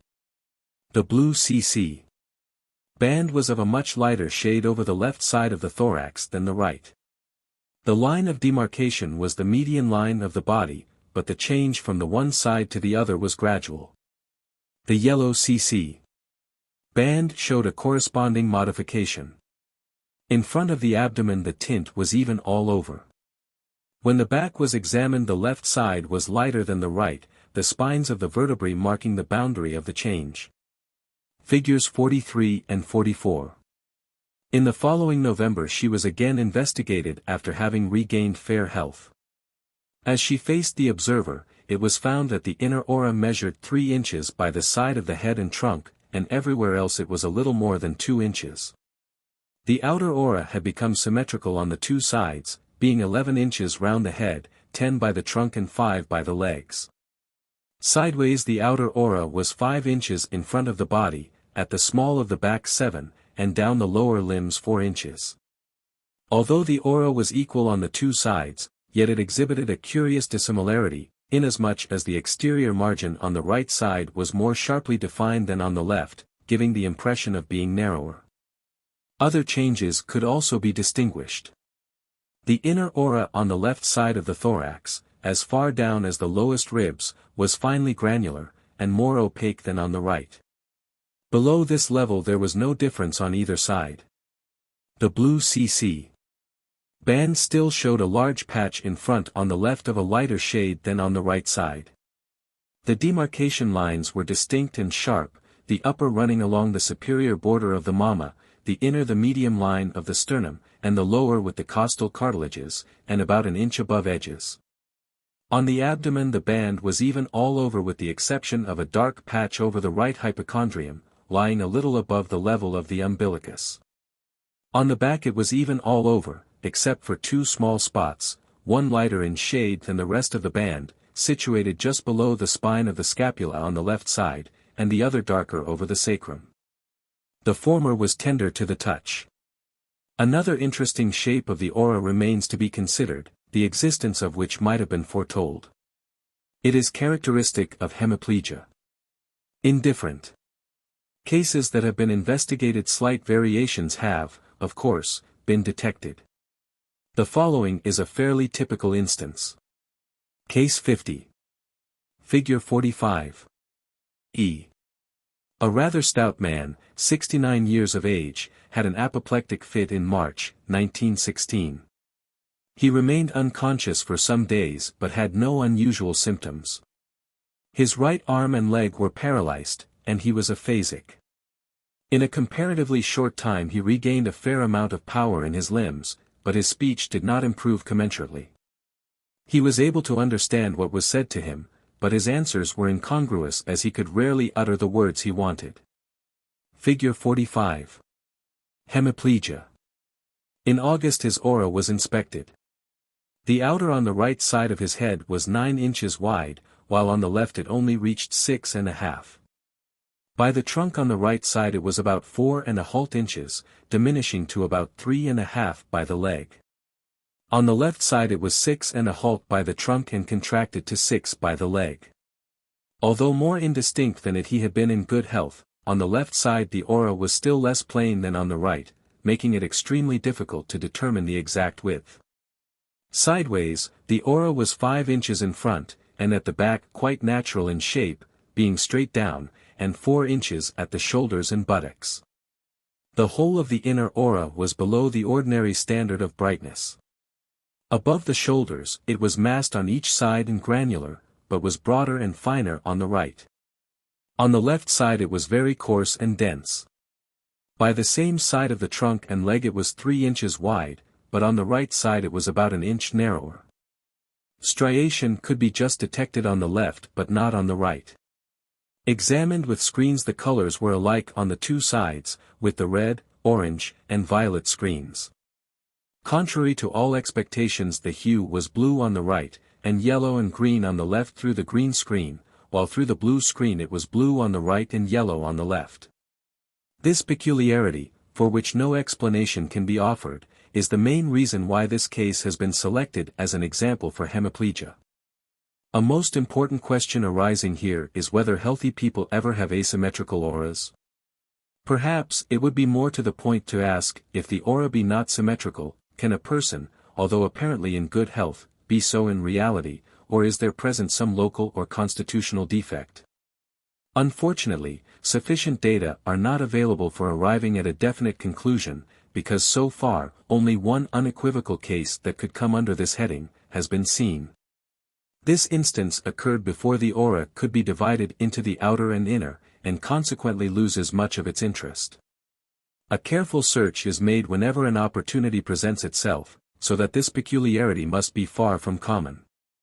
It has, however, To be borne in mind that a slight difference in the size of the aura on the two sides is difficult to distinguish, especially in males and young girls before puberty, and the detection is not made easier should, as sometimes occurs. When a person is not in good health, the outline of the aura on one side be less distinct than the other. Accordingly, this investigation has had to be restricted to a great extent to women. Case 51. CN was a tall and healthy woman 29 years of age, whose only serious illness had been an ulcer of the stomach some few years previously. She was inspected in 1908. Her aura appeared as a light blue mist, broad by the trunk and coming down to the lower part of her thighs before it finally contracted to follow the outline of the body. For some unaccountable reason it looked wider on the right side, being 12 inches at the broadest part and 3 inches at the ankles. On the left it did not seem to exceed 9 inches at the widest. As she stood sideways, it was nearly 5 inches in front of the body, and about 3 inches down the lower limbs. At the back it was broad down to the middle of the thighs, where it contracted. The limits of the asymmetry and the shape of a transverse section of an aura showing the change must now be ascertained. Theoretically, in examples of inequality in shape, or dissimilarity in texture of the lateral halves of the aura, arising from systemic in contradistinction to local causes, it would be natural to expect the junctions of the affected and unaffected aura to be situated along the median lines of the body, front and back. This has been found to be correct in several instances, of which 2 will be quoted. Case 52. In April, 1912, an examination of the aura of KN was made. She was a young woman who had just reached her majority, and who had occasionally suffered from epilepsy since childhood, but had not had any fit prior to inspection for 4 years, and in spite of her long freedom from an attack, her aura still retained the epileptic type. It is unnecessary to enter into details of its shape and size, further than to mention that they were typical. During the inspection of this patient the color of the aura was at first a gray with a slight tinge of blue, similar to that seen at a previous and a subsequent examination. While the back was being investigated with the CC bands, the aura on the whole of the left side of the trunk suddenly, without any obvious cause, became darker than the right, the line of demarcation being the spine. The white background was replaced by a black one, and the color of the aura on the left side was seen to be an ochre, very unlike the gray tint on the other side which remained unaltered. The dissimilarity was so marked that there was no difficulty in determining the junction of the two halves of the aura, by turning the patient to different angles against the background, when the vertical lines back and front were seen to be the limits of the two colors. Coincidentally with this change of color the aura on the left side appeared to have become coarser in texture than that on the right, yet it was impossible to decide whether the coarseness had really increased, or was an appearance due to the alteration of color. Case 53. RF, a young lady, was inspected in 1914. Her intellect was quite up to the average. It was known that she had had 3 fits, the last being 2 days before she was brought for examination. After questioning her there could be no doubt that she was subject to numerous slight attacks, petit mal, which had escaped the notice of her friends. She was a tall well-nourished girl, but her spinal curves were exaggerated. The first thing to attract attention was, that the aura had a different hue on the 2 sides of the body, the right being a blue with a little gray, and the left a green-gray. The want of resemblance was such as to make it quite easy to ascertain that the different colors came into contact with each other along the vertical median lines, back and front. The outer aura on the left side of the head was 7 inches and by the trunk 8, while by the leg it was only 3.5. On the right side it was 8 inches by the head and 10 by the trunk, and 4.5 lower down. A profile view showed the outer aura to be 4.5 inches in front, 7 at the back, and 4.5 by the legs. The inner aura was 4 inches wide on the right and 3 on the left. There was a curious void space between the body and the inner aura at the small of the back, the widest portion being about 1 inch in breadth, and the length from 7 to 8 inches. The cause of this peculiarity could not be ascertained. As the patient stood facing, with her hands resting on her hips and her elbows extended, the aura was examined through different colored screens, and showed a bluish-gray through the red, orange, yellow, and green screens on the right side, while that on the left was a greenish-gray. Through the blue screen the right was blue, and the left a blue and yellow unblended. Lastly, through the violet screen the right showed violet and the left blue. These two cases prove conclusively that in some instances, and perhaps in all, when the aura is not symmetrical the inequality starts at the median lines of the body front and back. If a hypothetical section of an epileptic aura be made transversely, the median lines must be taken as the points where the contraction of the aura commences. Fig. 40, G and H, page 180, show the shapes of the male and female epileptic auras as they usually appear.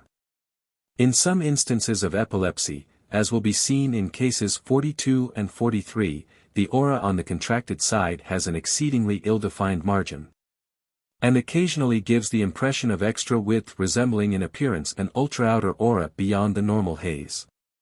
From this circumstance and from want of sharpness of the edge, it seems just, and only just, possible, that in some epileptics the outer aura may be equally wide on the two sides, and that on one side the aura may be so attenuated as to produce the effect of contraction. Of this thin aura, figure 40, I and K, are supposititious transverse sections. Case 54. Figure 46. H, a married woman, was subject to fits. The first was noticed when she was 2 years old, and she knows that she has had 7 others within the last 2 years. Before and after each attack she suffered from severe headaches, and the last one caused her temperature to remain high for 4 days. She was a dull-looking woman, and evidently her mind had weakened. She was inspected in the latter half of 1915, when both auras were distinct and their color gray. On the right side the outer aura was 9 inches by the head and the same width by the trunk, and by the leg 4.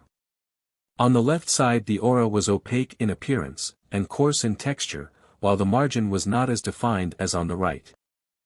It was 6 inches by the head and trunk, and became 3 by the lower part of the thigh and leg.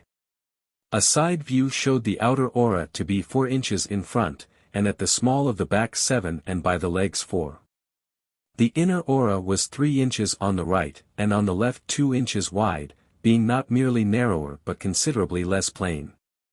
Figure 46. Epileptic aura. The woman was placed upon the insulated stool and negatively charged, when the inner aura vanished first, and the outer massed on both sides of the trunk in the early stage, subsequently disappearing. After the charge had been dissipated, both auras soon returned, but it was quite 10 minutes before expansion had reached its full extent. There was not the usual loss of distinctness, and the right aura looked natural in texture, while the left remained dense. The outer aura on the right side had increased to 14 inches by the head and trunk, and 6 by the leg.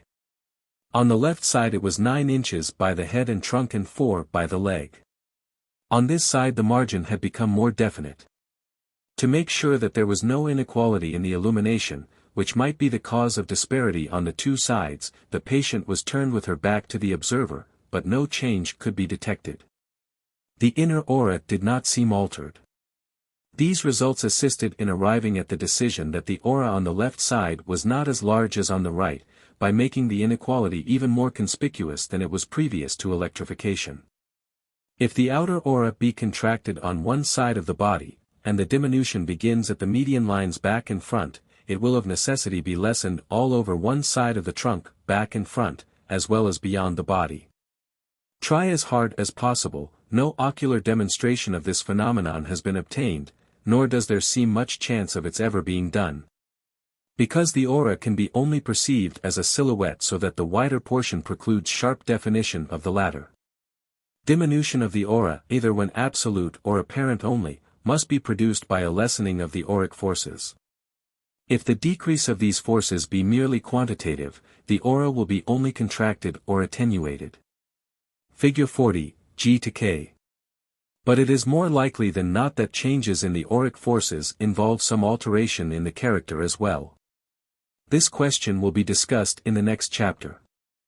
Seen during health, the aura seems to be so symmetrical in size, shape, and texture that the possibility of the existence of differences between the two sides might easily have escaped realization had not the question arisen as the direct consequences of the findings in certain pathological states. The following is a resume of the facts which seem to throw light upon the matter. Asymmetry in size. During the consideration of the haze surrounding epileptics, mention has been made that both the outer and the inner auras were broader on one side than on the other, page 182, in every instance with the exception of the two cases 42 and 43. Where the equality of the outer is apparent, not real. 2. Asymmetry in texture. Accompanying the disparity in size, an alteration of the texture of the aura is usually present on the smaller side. Page 182. The vertical median lines, anteriorly and posteriorly, have been shown to be the two most likely positions for the meeting of the asymmetrical auras, which are usually well defined. Cases 52 to 54. 3. Asymmetry in color. Patients, even in perfect health, have occasionally been seen with color differences on the two sides. In neurotics and people in indifferent health, such differences are by no means uncommon, and whenever the lines of junction can be detected, they are the vertical median lines. Sometimes screens may be necessary to discover the difference. Case 42. For this purpose a blue screen is generally the most useful. 4. Asymmetry discovered by means of CC bands. Long before the question of the possibility of the existence of differences between the halves of a normal aura had arisen, it had often been noticed that the patches disclosed during examination with the CC bands were unilateral, especially in front, and when near the center of the body sharply limited at the middle line. 5. Asymmetry of chemically induced changes. It has been frequently observed that when one side has been tinted by chemical vapors while the other side has been left in a natural state, the junctions of the two colors are at the median lines. The same happens when the aura on the two sides has been treated with different chemical agents. Once or twice when the back had been fumigated by a gas, e.g. iodine vapor, to a very slight extent, the colors of the aura on the two sides did not correspond. Asymmetry due to voluntary effort. Similarly, whenever changes have been initiated by voluntary effort, they have ceased at the central lines or, if they have, contrary to intention, extended to the other half of the body. They have been different in quality on either side of the middle line. These considerations taken all together afford strong presumptive evidence that there are some differences in the constitution of the aura on the two sides of the body of persons in good health, but that they are too delicate to demonstrate with our present means of investigation. Nevertheless, there is hope that in the near future this interesting question will be satisfactorily settled by further experiments. Appendix to Chapter 7. Case 55. The following example of delayed development is extremely interesting and instructive, as the patient, SK, displayed an aura unlike any previously noted. The woman was 22 years of age, constitutionally healthy, but had been suffering a short time from anemia, but not of a severe type. She had never menstruated, for which reason she wished to have her aura investigated. In figure she was tall, large, and strongly built, and inclined to stoutness. She was well proportioned except that her mammae had retained their infantile form, the glands not being more pronounced than those of a child of 6 to 8 years old. On the pubes there was a small quantity of hair, about as much as might have been expected at the approach of puberty. She seemed bright and intelligent for a woman of her age and occupation. Before examination it was thought that any departure from the adult type would be in the direction of the form normally found amongst girls between the ages of 14 and 18 years. The result did not fulfill these anticipations. The first impression received at the examination was, that the aura was broad round the head where it measured at least 9 inches, while round the trunk it appeared not more than 7 to 7.5 inches. And to descend straight to the ankles, consequently being rather wide by the thighs and legs. The margin, too, did not look as defined as usual. Careful inspection, however, showed the edge, just mentioned, not to be the true one, as the haze was in reality 2 to 3 inches broader by the trunk, but not quite as distinct. In appearance, this portion of the aura looked like an ordinary outer aura, rather below the average in brightness, but not less plain than what often occurs when a patient is in ill health. It differed in character from the ultra-outer aura. This addition caused the aura to become almost spatulate in shape.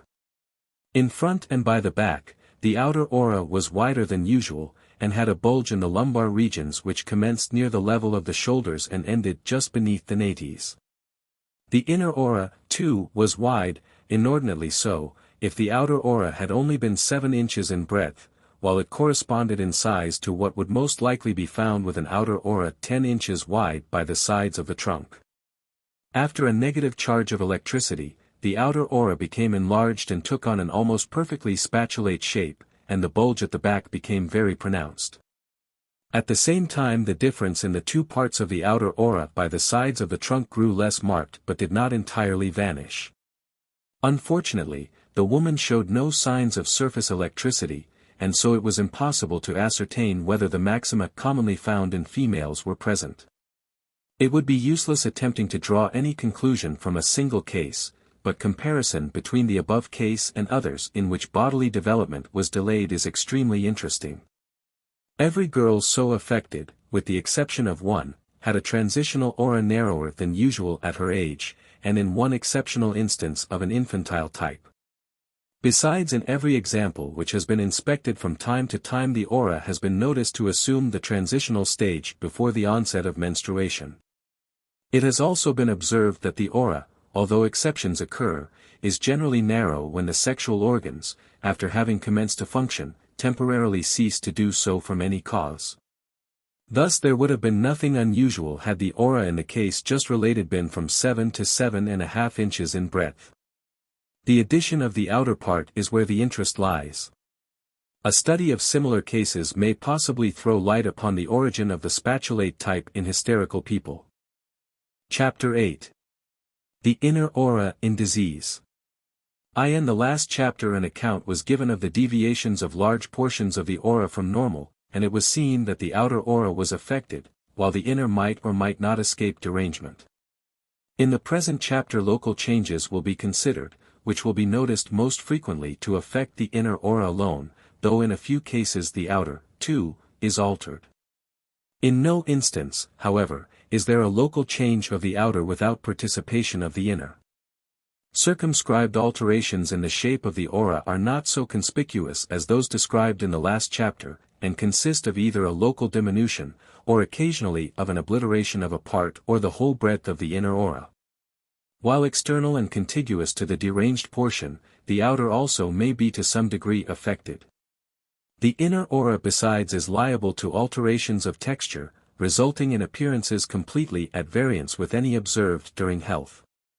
The chief local modifications in structure are, a. Coarse striation of the inner aura. b. Loss of striation of the inner aura, c. Granulation of the inner aura. The last change may also affect the outer aura. The simplest form of a local diminution is met with when a fair size of the inner aura remains in normal contact with the body, but becomes narrower from the loss of its distal portion. Usually the whole width of the impaired portion of the inner aura will be fainter, and the lineation less marked, while at the same time the free edge will not be as sharply defined as that of the adjacent healthy areas. These changes seem to be the result of a quantitative decrease with little or perhaps no qualitative alteration of the inner auric force. The following is a typical example, which is, besides, interesting in other respects. Case 56. Figure 47. XA. A childless married woman, 37 years of age, had been ill several years. Within the last 4 she had undergone operations for a floating kidney, double hernia, and appendicitis. As the kidney remained very movable, another operation had been suggested. Locally contracted inner aura. Figure 47. When inspected, the outer aura reached the healthy standard of distinctness. The shape was good with the exception of a wide dorsal bow, which commenced at the head and finished at the feet. The breadth was 9.5 inches round the head and by the sides of the trunk. It was 6 by the thighs and 4.5 by the ankles.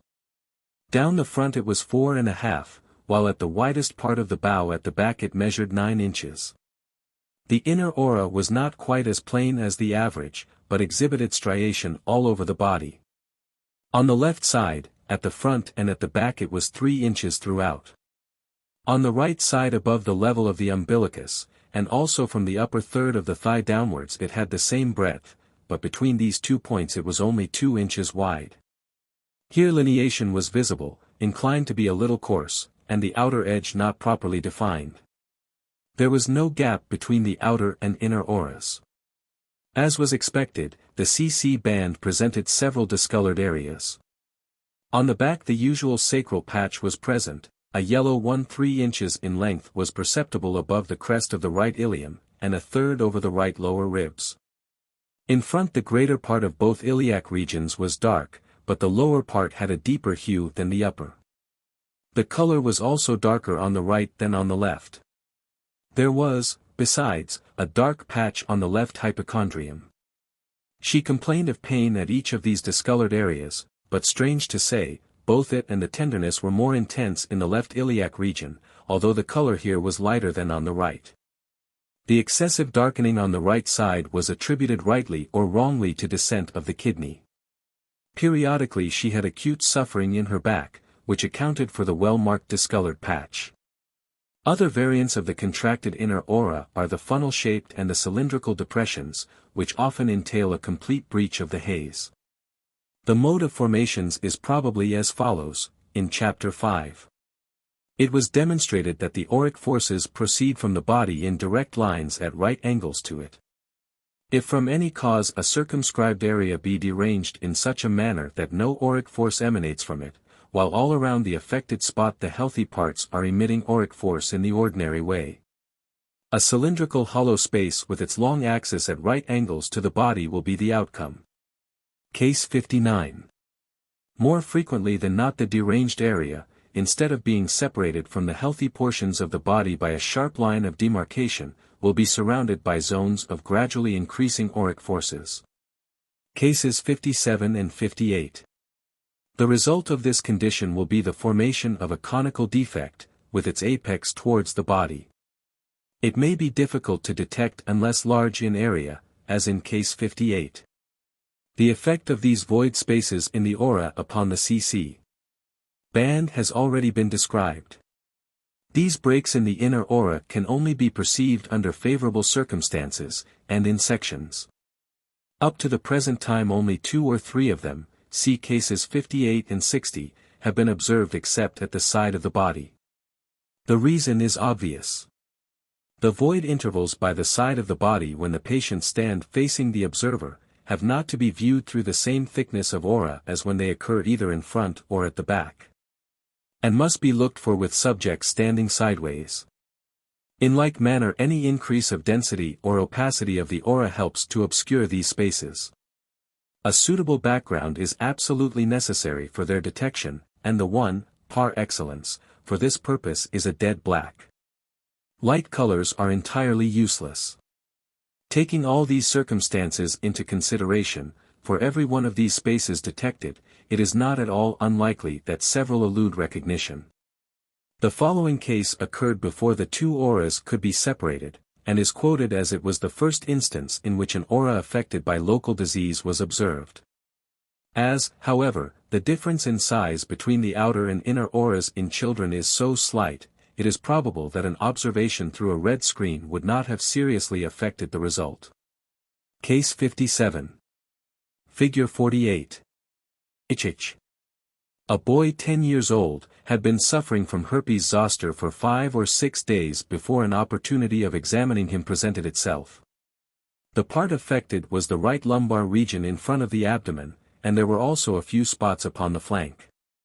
The rash had reached the stage of desiccation. His aura was plainly marked, being, as he stood facing the observer, 6 inches by the head, and 2.5 inches by the sides of the body. It was quite normal but narrow for a boy of his age, with the exception of a portion on the right side from the level of the sternoxiphoid plane to the crest of the ilium. From the upper level just mentioned the aura curved inwards reaching the body by the 12th rib. From this point it bent outwards, regaining its full width at the crest of the ilium. The apex of this blank space apparently touched the body, and the adjacent part of the aura did not look in any way affected either in texture or color. Upon examination with the blue CC band employed transversely, the right half of the body seemed to be darker than the left, and as might be surmised, the left extension was lighter than the right. When the CC band was used on the back, the color was normal above the 11th dorsal spine, but below darker, the transition between the two being abrupt. All traces of the void space vanished if the boy stood in any position except facing the observer. The aura looked perfectly normal, both at the back and front of the body. Figure 48. Funnel-shaped. Depression of aura. The aura in the next case displayed a funnel-shaped depression, and when the two constituents were separated by the carmine screen, the inner was seen to be more deranged. Case 58. Figure 49. B. An old lady, 73 years of age, the mother of 10 children, had been suffering for some time from pain in the epigastrium and abdomen, and coincidentally losing flesh. It had been suggested that an exploratory operation would be probably required. As neither her aura nor subsequent ordinary examination showed any definite signs of organic mischief, she was advised to wait a short time before undergoing any operation. Under treatment all pain vanished, and she regained her proper weight. 3 years later she was in good health. Figure 49. Funnel-shaped depression of inner aura. At the commencement of 1914, her outer aura was found to be of good shape, and normal in clearness, being 9 inches by the head and trunk, 4 by the legs. 6 at the back and 4 in front and down the legs.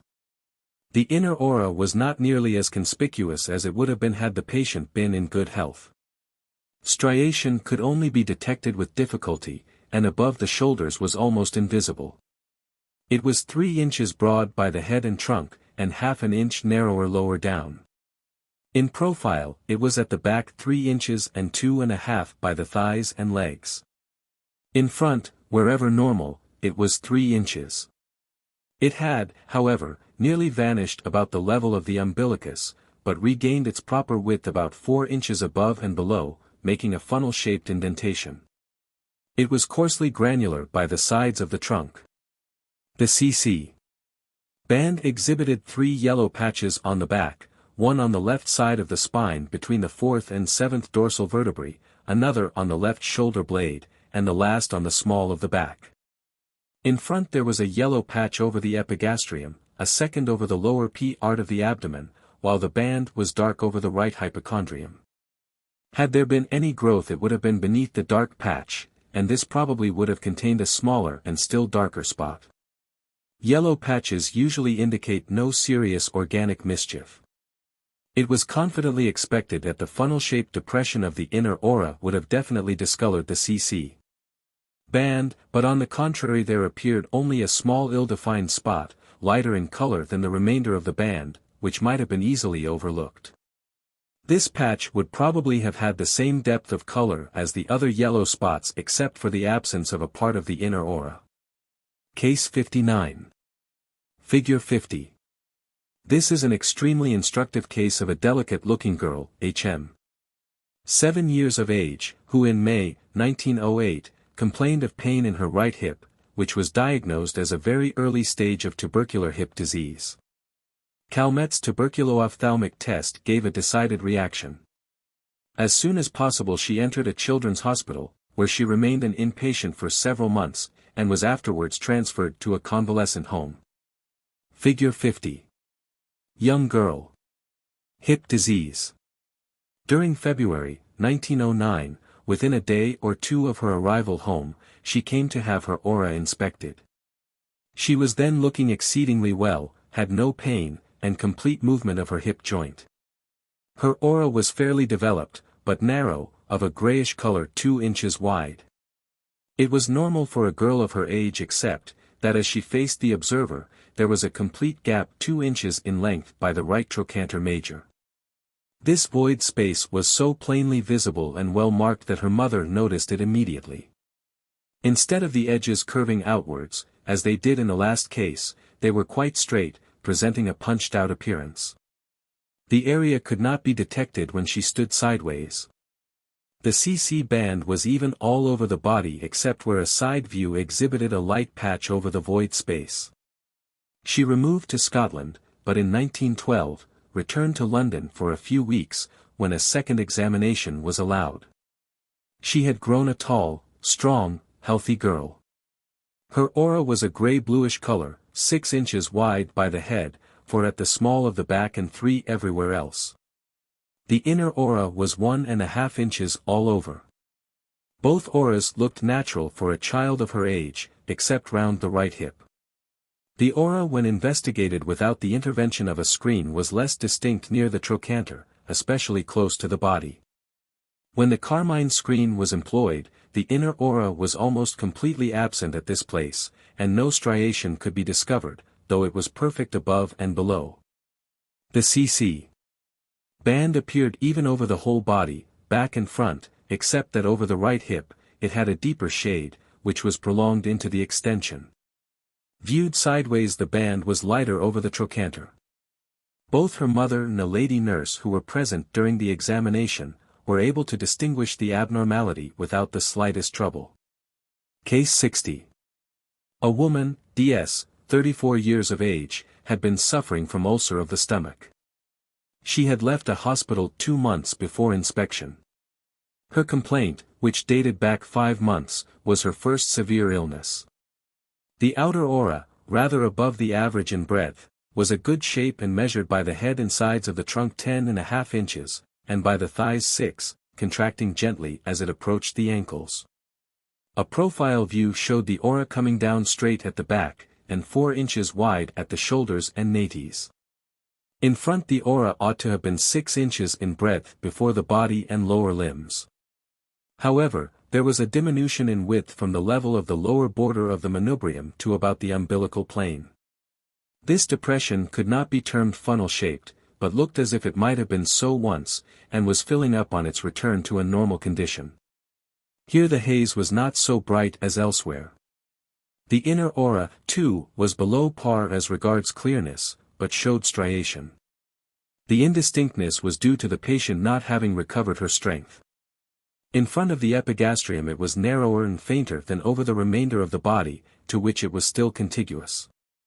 The CC band exhibited on the back a light yellow patch by the left side of the spine from the 4th to the 8th dorsal vertebrae, and also a dark one over the 2 lower lumbar vertebrae and the upper part of the sacrum. In front of the body there was a patch over the epigastrium, nondescript in color, which was more marked over the place where the pain had been previously most intense.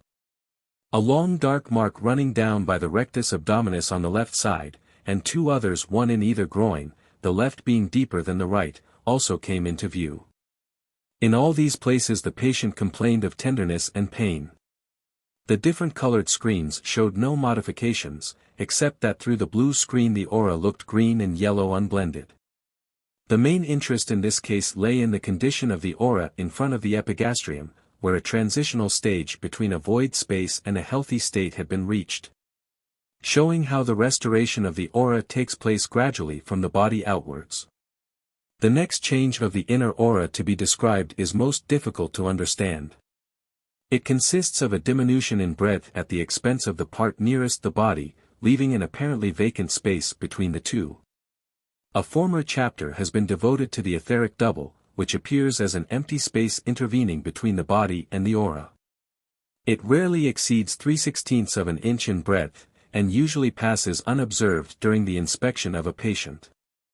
Sometimes, however, when wider, it is recognized at the first glance, over the whole body, while occasionally it seems to be more clearly defined on one side than the other. The last condition is generally accompanied by some alteration of the inner aura. At times the blank space will be seen to be broadened locally, while the inner aura is proportionally narrowed with its outer margin remaining in its normal place. At present it is impossible to decide whether this vacant space is an enlarged etheric double or arises from a complete disappearance of a portion of the aura. The appearance recalls the clear space between the visible steam and the spout of the kettle from which it has issued, and the water inside is boiling freely. In well-marked cases this phenomenon can hardly be missed, but in slight instances it is difficult to determine whether the gap between the body and the aura is or is not normal, and what makes it still more perplexing is that an alteration in the texture may also be present. In many cases these empty spaces may be invisible, being obscured by the surrounding healthy aura, so probably they are really not uncommon. No part of the body is exempt. The change has been noticed over the trunk, front, back, and sides, and upon the upper and lower limbs. It occurs most frequently in neurotic people, and also accompanies or results from various conditions, e.g. injury, case 68, growth, page 287, muscular atrophy, case 61, herpes zoster, case 62, disseminated sclerosis, case 37, etc. The duration of the change cannot usually be determined, but in a case of injury to the ribs proved to be purely temporary. Case 68. In case 61, figs. 51 and 52, an account is given of some very curious changes in the aura, including a local vacant space. N. A woman lately married, 27 years of age, had suffered with hip disease when 2 years old. She had been an inpatient several times in a hospital, where she had undergone 4 operations, the wound of the last one only healing when she was 19. She was obliged to use a crutch, as her left leg was 2 inches shorter, and the left thigh was 4 inches less in circumference than that of the right. At the time of inspection she looked a perfect picture of health. Figures 51 and 52. Old hip disease. Spatulate aura. Her aura, when examined in 1912, was blue in color. On the right side the outer aura had a normally defined edge, and was typically spatulate, being 9 inches round the head and by the trunk, curving inwards just below the lowest level of the body, becoming 4 inches by the knee. On the left side the aura gradually shaded off to its margin, and as far as could be verified, was 8 inches by the trunk, but on a superficial examination looked less, and bent inwards at a sharp angle just below the crest of the ilium, from whence it proceeded downwards at a width of 3 inches. Viewed sideways, the aura was 4 inches in front of the trunk, the right thigh and leg, but was 1 inch narrower by the left thigh and leg. At the back there was the usual large lumbar bulge seen with this type of aura, being 8 inches wide at the broadest part. Lower down along the thighs and legs the haze had the same width as in front. The inner aura was equal in breadth over the whole body, except from the crest of the ilium to the middle of the thigh on the left side. The aura looked quite natural above the affected part, over which there appeared a dark void space 3/4 of an inch deep, resembling a wide etheric double. It was impossible to determine how far round the thigh this blank space extended. External to this void the aura was coarsely striated. The outer aura here was also correspondingly coarse, and the alteration of texture was limited by the vertical median lines of the body back and front. The CC band was dark between the crest of the ilium and the middle of the thigh on the left side. It also disclosed a dark patch on the epigastrium due to indigestion. Otherwise the band was uniform over the whole body. A unique phenomenon of great interest was associated with multiple changes of the kind under consideration in a patient suffering from herpes zoster. The rash was so extensive that some derangement of the aura, short of complete absence over the entire affected area, was expected. Although the patient's aura was not very distinct, and was below the normal in clearness, the following extraordinary aspect could be easily detected. When the patient extended his arm, the aura adjacent to the rash presented a most remarkable appearance. It seemed to be honeycombed with vacuoles beneath the arm and beside the trunk. At first the phenomenon was hard to explain, but the difficulty vanished directly it was recollected that the lines of the auric forces are at right angles to the body, and that in this instance some of them would proceed from the trunk, others from the arm, and again others from the axilla, all at different angles, causing them to be continually intersecting in the almost empty space. As the auric forces over this part of the body were, owing to the complaint, considerably below the usual strength and irregularly distributed, the haze was correspondingly small, and a cellular or spongy appearance was thus produced. This effect would also be enhanced by a more or less healthy aura at the back and in front of the pathological portion. Case 62. FF, a shoemaker, 22 years of age. When a boy of 7 he had hip disease, and for years suffered from abscesses due to sequestra. He had undergone several operations, but for the last 5 years had enjoyed good health until a week previous to his inspection, when he noticed a rash upon the side of his chest followed by an eruption in the axilla and inner side of the arm. And another similar patch on the back accompanied by severe pain. When examined there was a herpetic patch about 1.5 inches square just below the clavicle. The whole of the right axilla and 3/4 of the right arm, as well as another small place on the back near the spine at the level of the third dorsal vertebrae, were covered with the rash. The blebs were very large, some being 1/2 inch in length. There could be no mistake about its being a severe case of herpes zoster. Inspection showed the aura to be less distinct than normal, and of a gray-blue color. On the left side it was quite natural, but very narrow, the outer being 3 inches in breadth and the inner 2.5. At the front and the back it was the same width, and showed no departure in shape from what would be found in health. On the right side, however, the aura was normal round the head, but as soon as the arms were raised, the appearance under the right arm and a little way down the trunk was very peculiar. It was granular but not as plainly so as usual. Against a black background, it looked as if it consisted of a haze honeycombed with dark holes. The effect produced is difficult in the extreme to describe, and the diminution of the intensity of the granular part of the aura resulted evidently from a loss of substance. Besides, the outer and inner auras appeared to be completely amalgamated, since not a vestige of differentiation could be detected. Below this disorganized portion, the aura seemed to have regained its proper condition for a short distance. Opposite the ilium, from the crest downwards, for about 5 inches, the haze showed a condition similar to that described, only less marked. This was contiguous to the formerly diseased joint. The next example is one displaying an alteration of the configuration of an aura due to local disturbance, and recovery from immediately the patient began to improve in health. Fortunately the woman allowed an examination from time to time, and thus diagrams illustrating the gradual recovery could be made. For the sake of simplicity the outer aura alone has been depicted in the diagram. Although at intervals other cases have been seen in which auras impaired in shape have been noticed to return gradually to their natural forms, not one has shown the same amount of alteration, and none could be so closely followed. Case 63. Fig. 53, D, a spinster, 47 years of age, whose occupation was housework, was inspected for the first time at the end of July, 1908. For several years she had been subject to indigestion. For some months she had suffered great discomfort and pain, accompanied by a good deal of flatulence which commenced about an hour and a half after meals, and continued another half hour or longer. She was constipated and her stomach was dilated. Figure 53. Recuperation of aura. The aura on the left side proceeded downwards in the ordinary manner for a woman, reaching the middle of the thigh before it commenced to contract permanently. It was about 7 inches at the widest part. On the right it was very peculiar.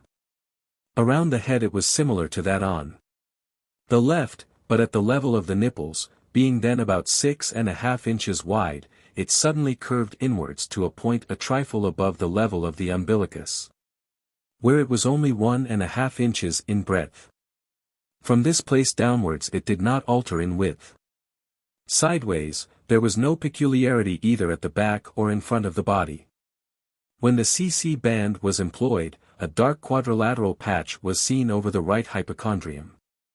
It started at the median line and extended round the body, having its upper edge level with the xiphoid cartilage, and its lower margin at the level of the umbilicus.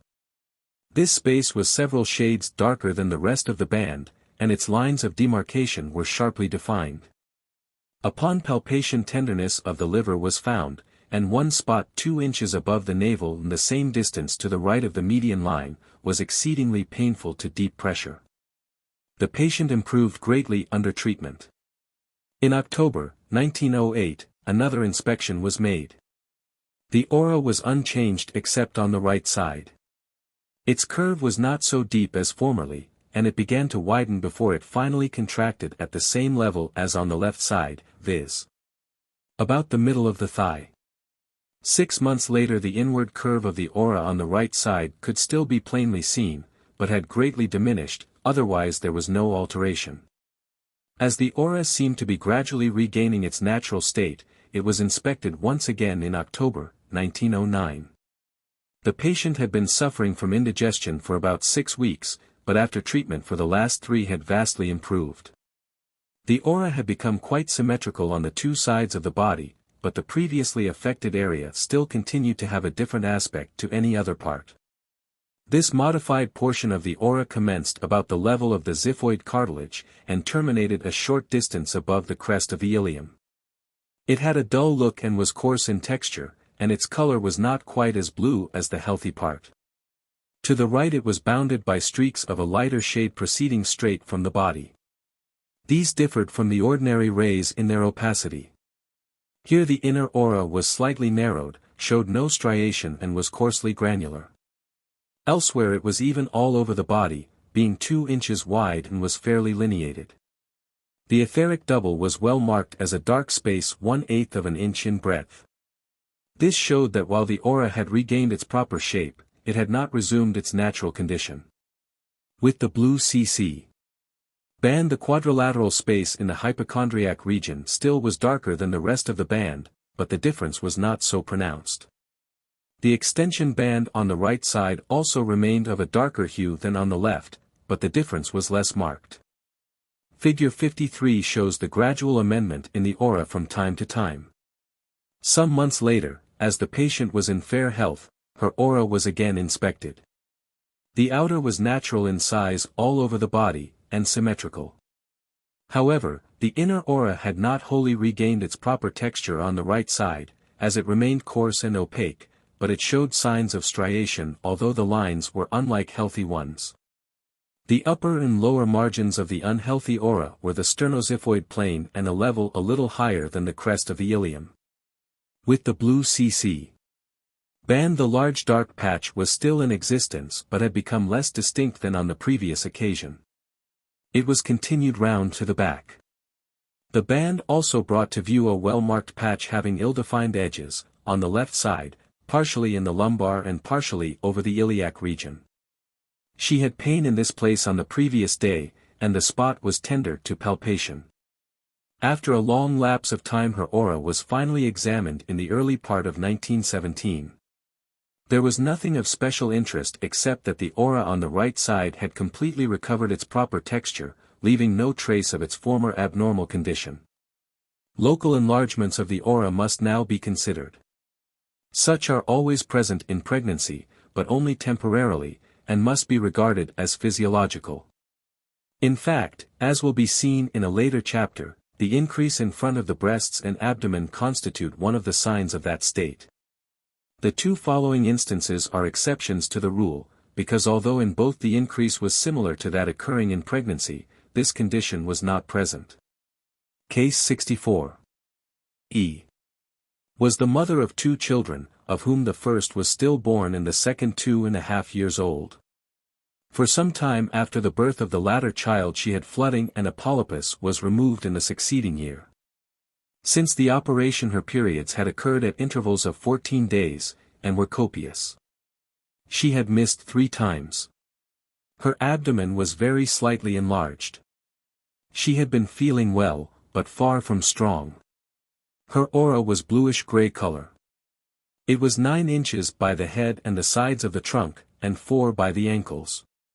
In profile the aura was 5 inches in front of the abdomen, but only 3 above and below, and by the thighs and legs 4.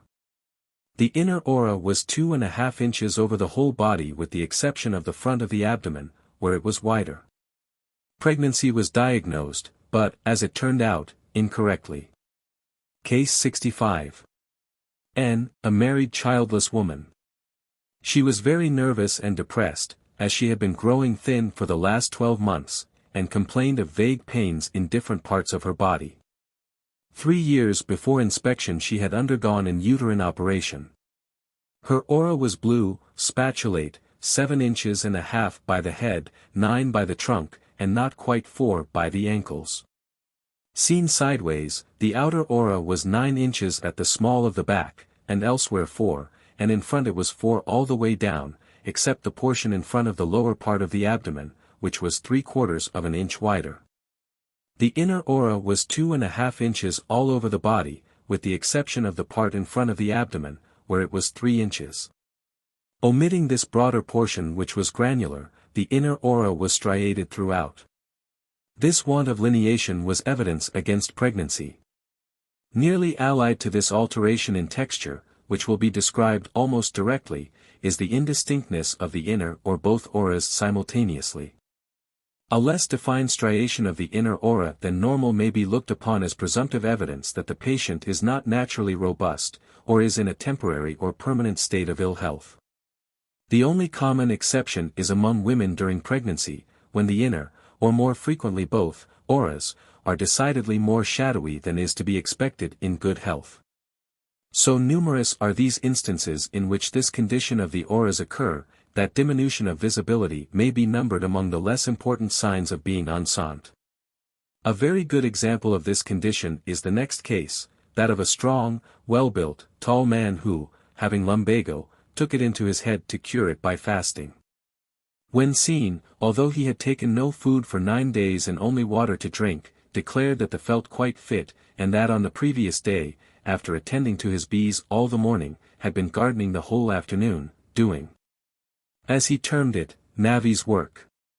When in his usual state of health, his aura would be pronounced wide, especially round his head, as his intellectual powers were considerably above the average. He was a barrister and a wrangler. Case 66. H. G. Aged 48, was inspected in 1915. The outer aura was quite up to the normal in distinctness, and of a good shape. The inner was almost invisible, however, striation could be just detected. The CC band was uniform over the whole body, except that there was a yellow patch in front of the stomach. The patient owned to having discomfort at that place for the first time since he had commenced fasting, and attributed it to want of food. There was nothing worth mentioning about the aura. It is interesting to note that his surface electricity was almost nil, while a month or 2 previously it had been unusually great. Case 67. A lady 34 years of age, who had never been strong but never had any serious illness, was examined in 1913. A short time before she had complained of indigestion from which she had completely recovered. She was thin but that was natural to her. Several members of her family had died of consumption, but she had shown no signs of that complaint. She was regarded as a healthy but delicate woman. The color of her aura was blue tinged with gray. The outer aura barely reached the average standard of distinctness, while the inner was far below, though striation could be detected with difficulty. The dimensions of the outer aura were 9 inches by the sides of the trunk and round the head, for in front of the body, 7 at the back, and by the lower limbs 3.5. The inner aura was 2.5 inches by the head and trunk, and 2 by the legs. The CC band only revealed slight marks, 1 in front and 1 at the back. The colors of the aura when observed through the different screens were curious, but hardly worth mentioning here. This condition is constantly met with in girls and young women when anemic, but the aura returns to its normal brightness as they become convalescent. Directly the outer and inner auras could be differentiated, it became reasonable to surmise that each of these at times would display alterations in size and structure. It has been incidentally noted that in a large number of instances, a variation in the size of the inner aura has been accompanied by a modification of substance, so that the two conditions may be conveniently studied together. To understand the changes that take place in the texture of the inner aura, it must be borne in mind that when healthy it is composed of an exceedingly fine haze. apparently made up of fine granules which by their arrangement impart a striated appearance. This aura keeps so nearly the same breadth over every part of the body, that it is probably the outcome of one and only one force emanating from the body, viz., the inner auric force. Page 133. Any departure from health is liable to derange this force, and to induce some change in the substance of the aura. One that can be frequently distinguished without the intervention of any screen, is the loss of natural striation. This is the earliest morbid modification of the inner aura. As an adjunct to this want of striation, the incomparably fine granules constituting the inner aura in health, will be replaced by others more coarse and opaque. Apparently each of these large granules is formed by the coalescence of two or more small ones. The sizes of these granules vary greatly, but there is generally a predominance of one size which imparts a distinctive feature to the affected part. The granular state may be conveniently classified as fine, medium, and coarse, as the case may be. With the appearance of these granules, lineation first becomes coarse, and ultimately disappears. It would appear from the infrequency of alterations in breadth of the inner aura, that the intensity of the forces originating it is usually preserved, but what part, if any, it plays in the production of the abnormal granules is not known. When once the granular appearance is established, especially if coarse, a long time generally elapses before the aura returns to its pristine state. An example may be cited of a lady, who showed this peculiarity 7 weeks after suffering from a stiff neck.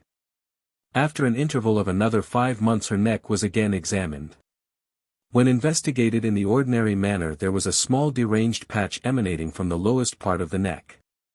This patch was about 2.5 inches wide at the base, and 2 in height. The outer margin consisted of a number of points, one taller than the other until the highest was reached, and on the other side of the peak it fell away in the same manner. With a light carmine screen the spot looked finely granular, having been on the former occasion much coarser.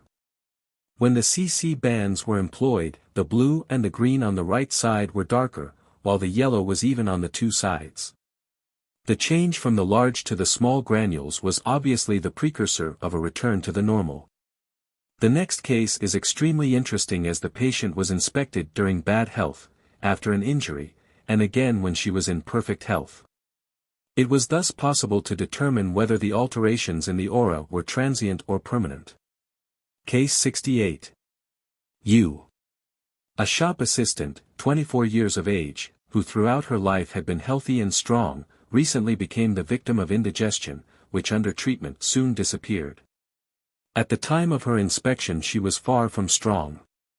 Her outer aura was natural in shape, and of a grayish-blue color. By the sides of the head and trunk it was 9 inches in breadth, 6 by the thighs and 4 by the ankles. In front it was 4 inches all the way down, and at the back showed a slight bulge 7 inches wide, and by the thighs and legs it was 3.5 inches broad. The inner aura measured 2.75 inches by the body and a little less by the limbs. Natural striation could be recognized all over the body, except in the left hypochondriac region, where it had become coarsely lineated. The CC band showed the very common change on the sacrum, while over the epigastrium there was a large dark patch extending round the left side as far as the spine. 2 years later she became anemic, always felt languid, and had a return of indigestion accompanied by dilatation of the stomach. While in this condition she was inspected a second time. The outer aura, with the exception of being enlarged in front of the abdomen, had not changed. The inner aura had lost considerably in clearness, and was decidedly below the average in distinctness, yet lineation could, without much difficulty, be perceived. It remained unchanged, except that it had increased in front of the trunk, from the level of the nipple line to a short distance above the umbilicus. Here striation was visible, but was coarse and had a tendency to become granular. Examination with the CC band disclosed a large yellow spot over the left hypochondrium. As this enlargement of the aura was not present in front of the abdomen during the first inspection, it is evident that it could have been in existence only a comparatively short time. So it was thought that another examination would prove whether the augmentation was temporary or permanent, and thus be instructive. The woman kindly assented, but unfortunately was unable to fulfill her promise for a considerable time, as during the interval she married and her new home was in the north of England. Her third inspection took place in the autumn of 1916, when she was still feeling the effects of a fall which resulted in 2 fractured ribs on the right side. It is unnecessary to enter into the details of this examination, as for the most part the auras remained the same, and there was no alteration in the enlargement in front of the abdomen, while the inner aura had regained its proper distinctness. However, near the site of the recent injury from the level of the sternoxiphoid plane to the crest of the ilium, there was a void space about 1.5 inches between the body and the inner aura. As owing to the injury she could not be regarded in perfect health, she came when feeling absolutely well. In March, 1917, she was examined for the last time. Her outer aura looked unusually distinct and appeared larger than at the former inspections. After making all allowances for its indefinite margin, the outcome of a slight ultra-outer aura, there was no doubt about a true increase in size. The measurements were, by the head 11 inches, 12 by the trunk, 6.5 by the thighs, and 4 by the ankles. Back in front of the trunk it was 8 inches, and down the thighs and legs it was the same as by the sides. The enlargement in front of the abdomen of both auras remained constant. The inner was coarsely striated near the seat of the injury, where also the CC band looked dark, otherwise it appeared healthy over the whole body, being 3.5 inches wide, and a trifle narrower by the limbs. The former blank space between the body and the haze was occupied by the inner aura in the ordinary manner. The extra width of the auras in front of the abdomen in this case must now be considered a permanent feature. As the inner auras of persons in good health are more extensive in the robust than in the constitutionally delicate, it is extremely improbable that the broader side will prove to be abnormal when asymmetry occurs. Usually there is no difficulty in coming to a decision, as some other modification on the affected side can always be detected either directly or with the CC band. It will be found that whenever a contraction of the inner aura exists, a corresponding change in the outer will have taken place, but the reverse does not hold good. It is worth remembering that in every instance in which a contracted inner aura has been observed over a large surface, the patient has suffered from a grave malady. The inspection of an epileptic shows the inner aura on the left side to be narrowed, while on the right it retains its full size. The modifications do not stop here, as invariably on the left side the texture of the aura is coarse in appearance, or even granular, causing striation when distinguishable to be detected only with difficulty.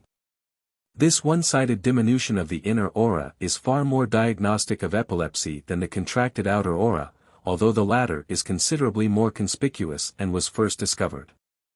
The permanence of the granular state of the inner aura reaches its zenith in one place, where it almost ceases to be pathological. This is over some part of the lower lumbar and sacral regions of many women between the ages of 20 and 50 years. In some it is the lowest part of the sacrum, in others higher up, but although in every instance the median line is affected, the patch usually extends more to one side than the other. When this condition is present an unvarying tale is told, of pain, or at least discomfort, at that place in the back during the menstrual periods. The recurrence of these cycles at short intervals does not permit sufficient time for the aura to return to its natural state before a fresh onset commences, thus making the abnormal condition perpetual. Another interesting fact is, that this patch is generally more pronounced when the pain has been severe. The granular condition may as a rule be recognized by the aid of a deep carmine screen, but before this was used, dark patches had been discovered in the CC bands, and their cause had been a great puzzle, until the influence of local changes had been realized.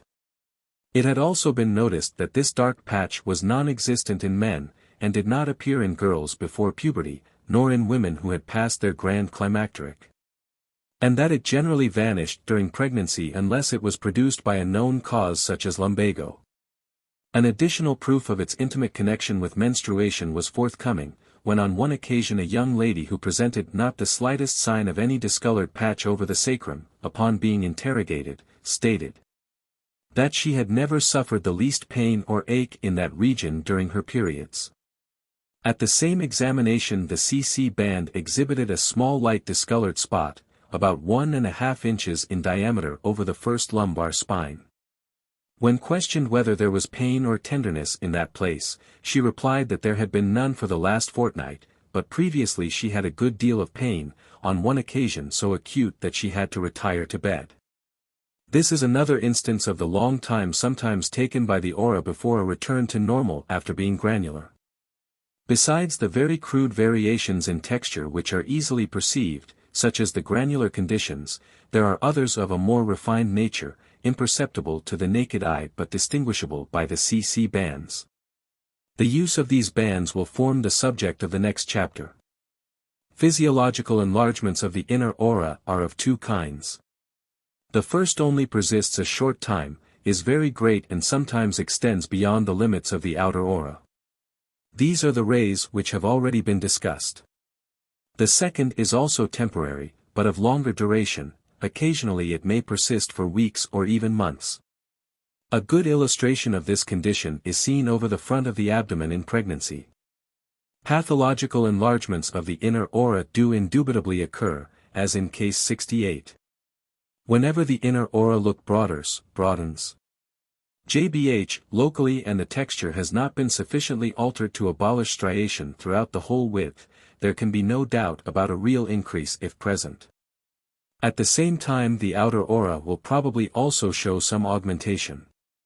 In many cases the extension of the inner aura is only specious and a result of an alteration in the adjacent outer aura, consequently it is necessary to take into consideration the structure of this aura when estimating the size of the inner. During health the portion of the outer aura lying just outside the inner has larger granules than the more distant parts. The layers of the different sized granules imperceptibly graduate into one another. When a local disturbance arises in the inner aura causing it to become granular, the grains of the outer are liable to be similarly affected to a less extent. As the derangement of the inner aura progresses there occurs per passu a change in the outer, which frequently can be verified by the chromatic alterations in the CC bands over the affected portions. Besides, the charging of the patient with static electricity will sometimes be of assistance in determining the true width of the inner aura, and consequently the extent of the derangement of the outer. As this proceeding causes the inner aura to vanish before the outer, leaving a void space. However, it is not always easy to decide whether there has been an increase of one of the auras at the expense of the other. The following case affords a very good illustration of a similar change affecting both auras, making the inner aura appear widened, and of the separation of the two auras by the help of static electricity. There are, besides, other peculiarities which make the case worth quoting. Case 69. Figure 54. IW, a girl 20 years old was lately examined. 12 months previously she had an attack of influenza complicated by pleurisy, on the left side, and subsequently she had undergone an operation for empyema. A few months later enlarged glands were removed from the right side of her neck. When 11 years old she was a patient in the hospital suffering from paralysis of both legs, and was discharged as incurable, but 2 days after reaching home she had suddenly regained the use of her legs. Figure 54. Granular outer and inner auras. Void space by neck. When inspected both auras were normal in distinctness. The outer was spatulate in shape, rather wide, 10 inches by the sides of the head, 11 by the trunk, 6 by the thighs and 5 by the ankles. The inward curve was sudden, and just below the level of the body. The inner aura over the right side of the neck showed a void space quite an inch wide, and the remainder was coarsely granular. This occurred over the situation of the diseased glands. Over the rest of the right side of the body the aura was natural, and striation clearly defined. On the left side from the axilla to the middle of the thigh the aura was very coarsely granular, while by the neck and leg it was normal. The inner aura on the left side of the trunk appeared to be 6 inches wide, but over the rest of the body, including the affected portion on the right, was not more than 3. It was taken for granted that the wide granular aura on the left side included a portion of the outer aura. Later on, when the patient standing on the insulated stool received a sufficiently large positive charge to cause the inner aura to vanish, but not enough to abolish the outer. The void space could be seen as nearly as possible of the same width as the inner aura in other places, viz., 3 inches, thus proving that the outer aura to a depth of 3 inches partook of the same granular alteration. With a larger charge it was noticed that the granular outer aura was the last to depart. The CC band also presented some abnormalities. First of all, the whole of the left side from the level of the clavicle downwards looked darker than on the right.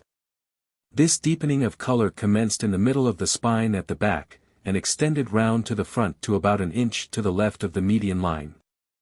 As the girl stood facing the right extension of the CC band was normal, while the left extension appeared darker, but it was difficult to obtain the true color as the band was projected onto the aura itself on a plane in front of the trunk, and seemed to be mixed up with the granules. This was a unilateral instance of a phenomenon already mentioned. Page 158. A dark spot was also discovered upon the nape of the neck. To sum up, the inner aura does not vary in shape and size to the same extent as does the outer, and the chief morbid changes manifest themselves as alterations of substance. It is plain from the cases quoted, that variations in shape and size of the outer aura occur frequently and extensively, while in general structural modifications are either so slight or so delicate as to be almost imperceptible. Nothing much can be said about the hue of an aura seen without a screen. The colors are for the most part limited to blue or gray, or to the mixtures of the two in different proportions. Temperament and mental powers seem to be of more importance in this direction than are temporary changes in the health. In the following table compiled from the first 100 examinations made, auras have been classified according to their colors under the different headings. I. Blue auras. 2. Blue mixed with gray auras. 3. Gray auras. NB. The table originally published in the first edition of this book has been retained unaltered, as the overwhelming majority of the people examined since have been in ill health. I. Blue series. 40 cases. No individuals below, some above the average in mental power. 2. Blue with more or less gray. 36 cases. Some individuals below, none above the average in mental power. 1 case of hemiplegia.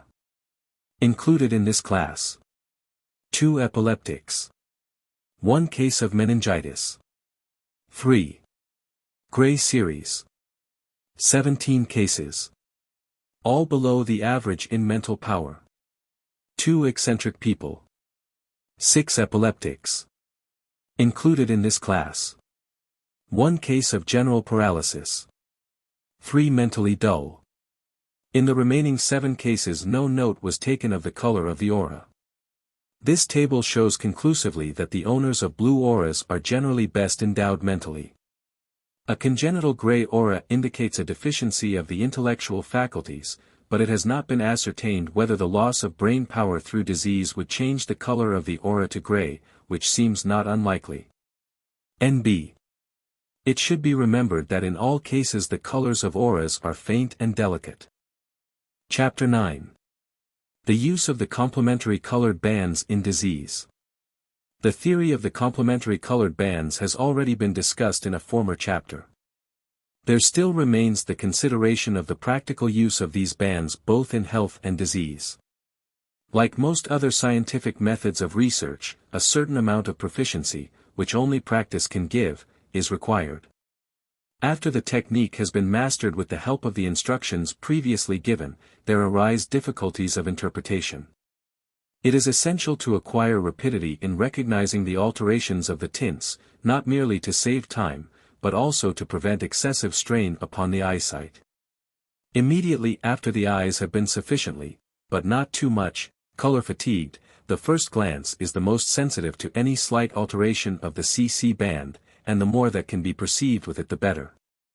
Later, whilst the image is changing color, rather than when constant, follows the next best opportunity for noticing modifications. The more habitually the band is employed, the more numerous will be the variations recognized.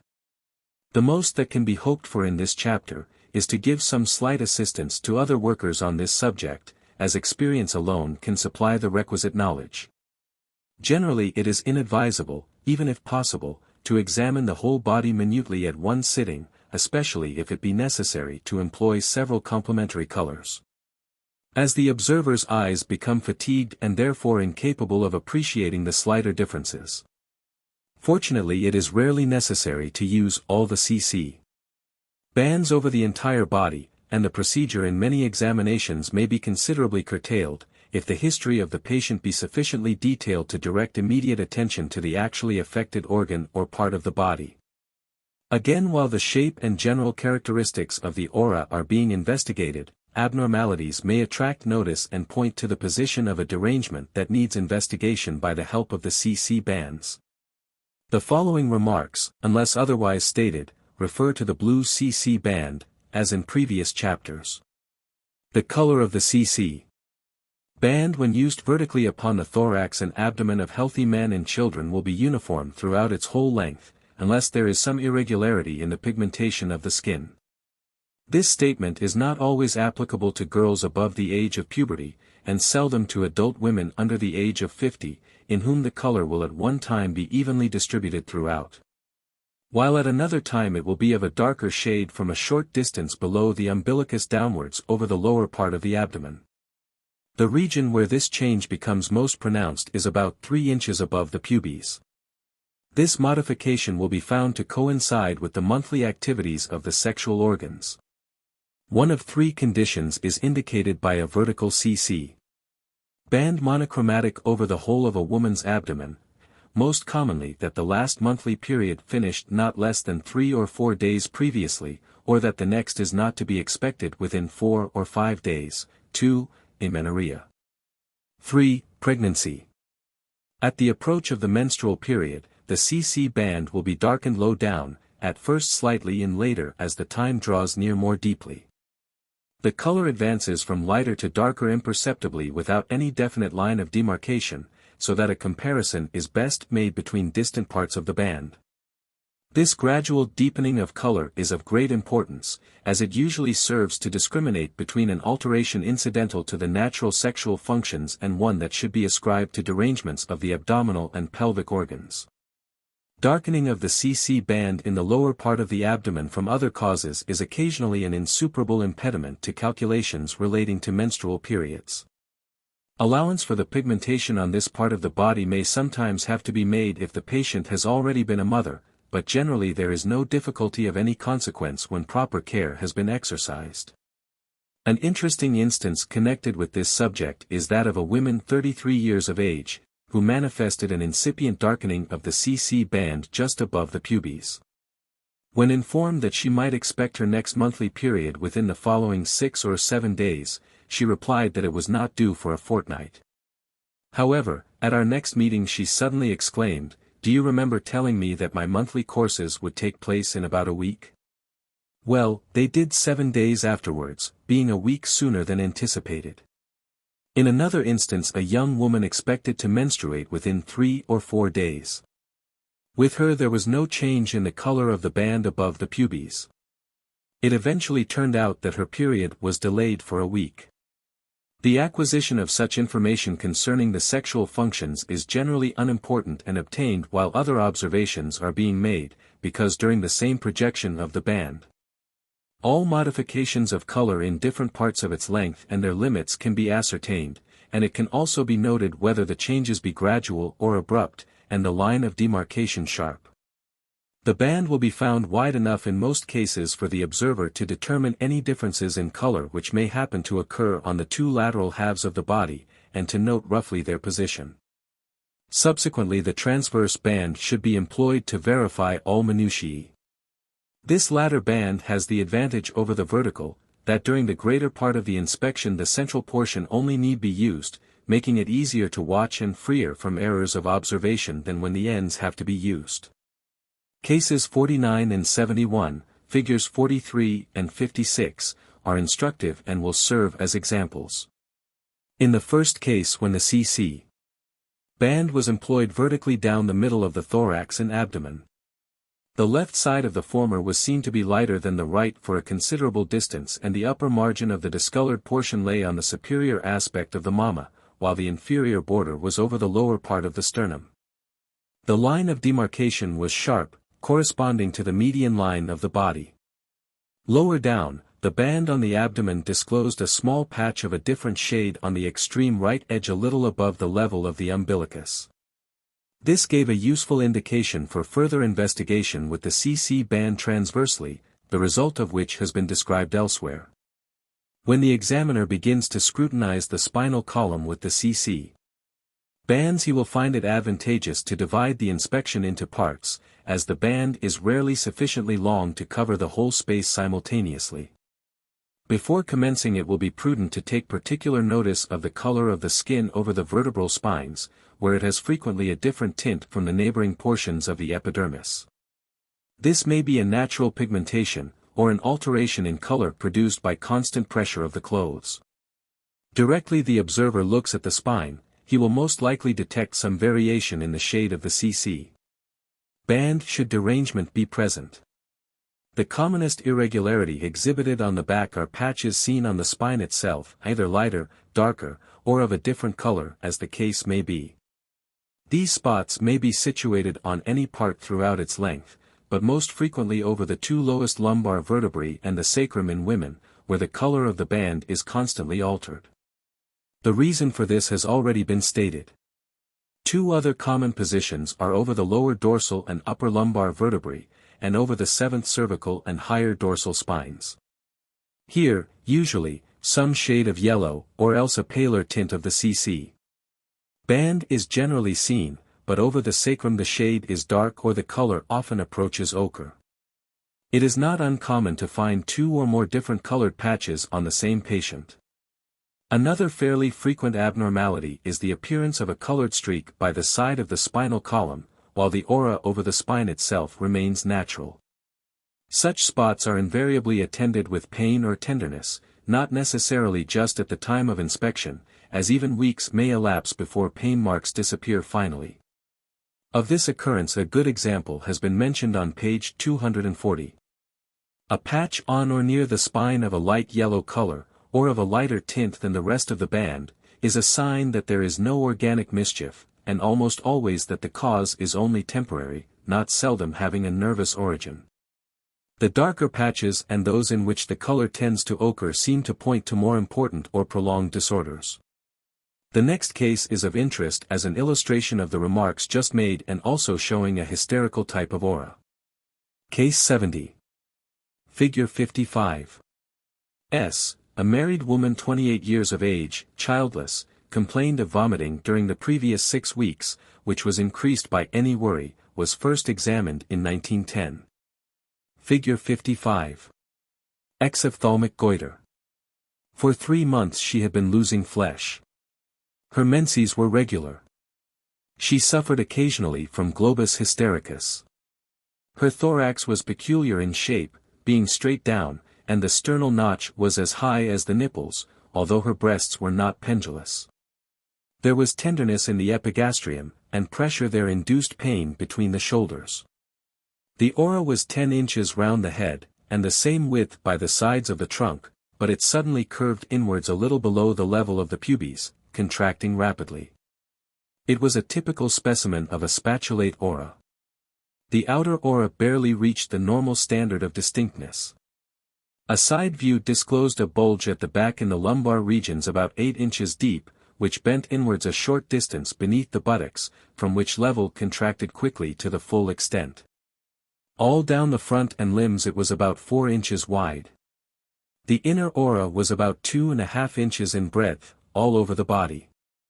There were faint rays proceeding upwards from each shoulder, and another perpendicular to the right lower ribs.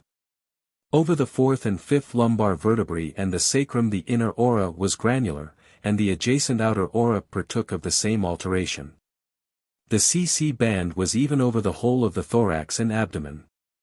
On the back the band showed close to and parallel with the spine, a strip on the left side lighter in color, reaching from the 3rd to the 9th dorsal vertebrae, having all its margins distinctly defined. This was considered to be a case of nervous vomiting and was treated accordingly. She was lost sight of for 3 years as she had left London, but later she returned with a new set of symptoms. She had remained in good health for 2 years without a recurrence of her old complaint. For the last 5 or 6 months, however, she had been getting thin, and at the time of examination she only weighed 6 stones, 7 pounds. All her new symptoms pointed to exophthalmic goiter, slight enlargement of the thyroid gland, prominence of the eyes, especially the left, sufficient for her friends to remark upon, rapidity of the pulse and palpitation, often when in bed. Debility in nervousness, tremors of the limbs, particularly of the right hand and leg, strange sensations in various parts of the body. She had also pain in the right side of the thorax, culminating at the tip of the 11th rib. Inspection showed both auras to be distinct. The measurements of the outer were identical with those obtained at a former examination. The inner had the same width as before, and was striated over most of the body except by the right side of the thorax and over the sacrum, where it was coarsely granular. On the left side of the thorax it had disappeared close to the body, leaving a void space about ½ an inch in breadth. On both sides of the neck, more especially the right, it was finely granular. The CC band revealed a dark patch on the spine between the 5th and the 9th dorsal vertebrae, another over the sacrum, whilst in front there was a third over the right lower ribs. All these places were tender. The extensions by the sides of the neck had a deeper shade than elsewhere. It will be interesting to compare this patient with another woman who had been afflicted with Graves' disease for some years, and had been under treatment at different hospitals. Case 71. Figures 56 to 58. K. A woman 37 years of age, the mother of 2 children, was inspected in 1911. Until marriage she was delicate but had never exhibited any signs of hysteria. Between 4 and 5 years ago her illness was diagnosed as exophthalmic goiter. At the time of examination her symptoms were slight enlargement of the thyroid gland, protruding eyes, pulse fairly normal, no palpitations, and great nervousness. She did not feel so strong as she did a short time previously, and was depressed.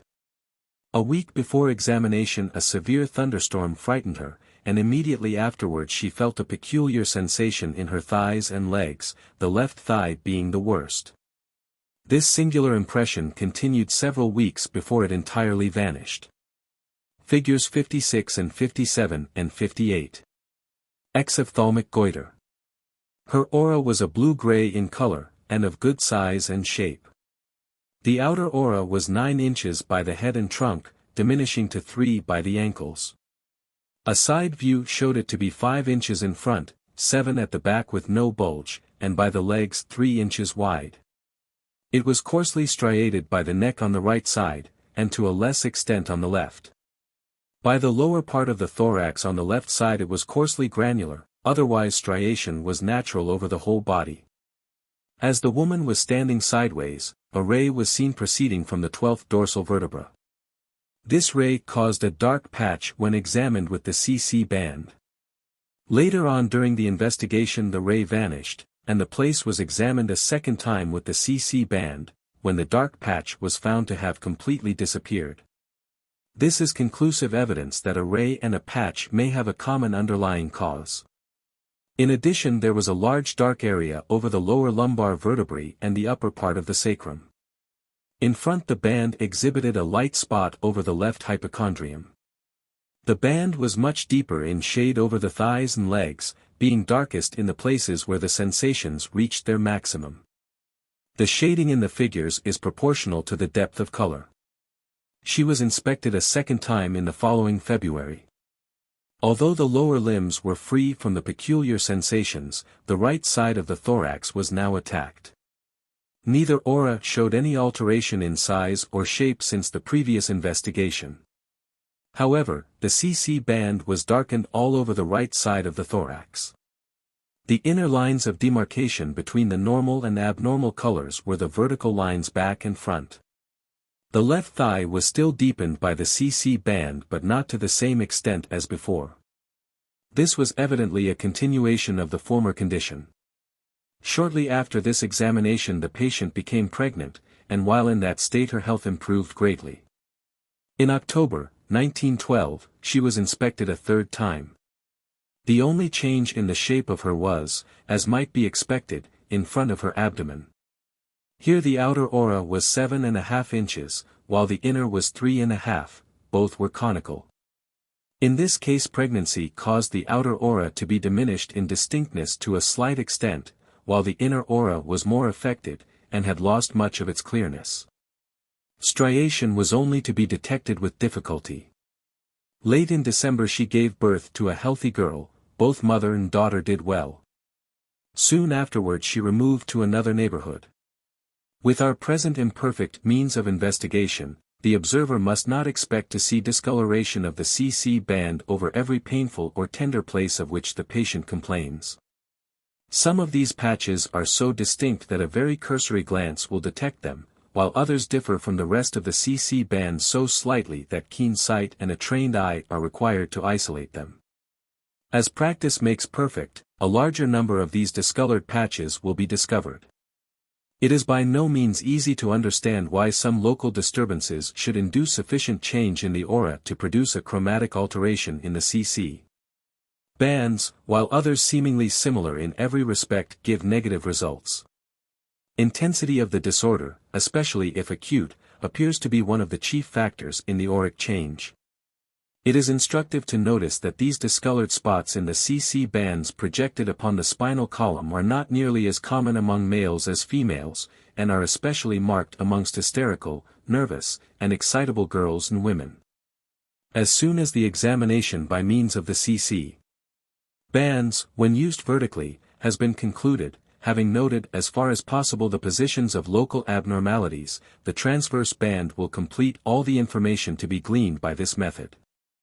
It will enable the investigator to examine the two sides of the body, and with the same projection to observe if one of the extensions has been affected.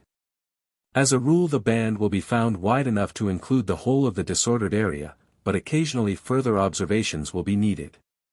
This is, too, the best opportunity for ascertaining whether a discolored patch spreads over the whole breadth of the body, or only over a portion, also to determine whether it is situated, in toto, on one side of the median line, or crosses it.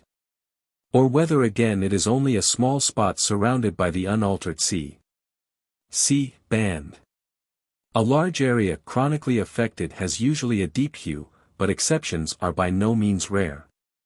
For examples see cases 49 and 69. Although large patches may be discovered on any part of the body, yet they occur more frequently in some positions than in others. A common situation is over thigh hypochondriac and epigastric regions. The following is a good illustration and demonstrates the length of time an alteration may endure, as the period between the first and last inspections was more than 5 years. Case 72.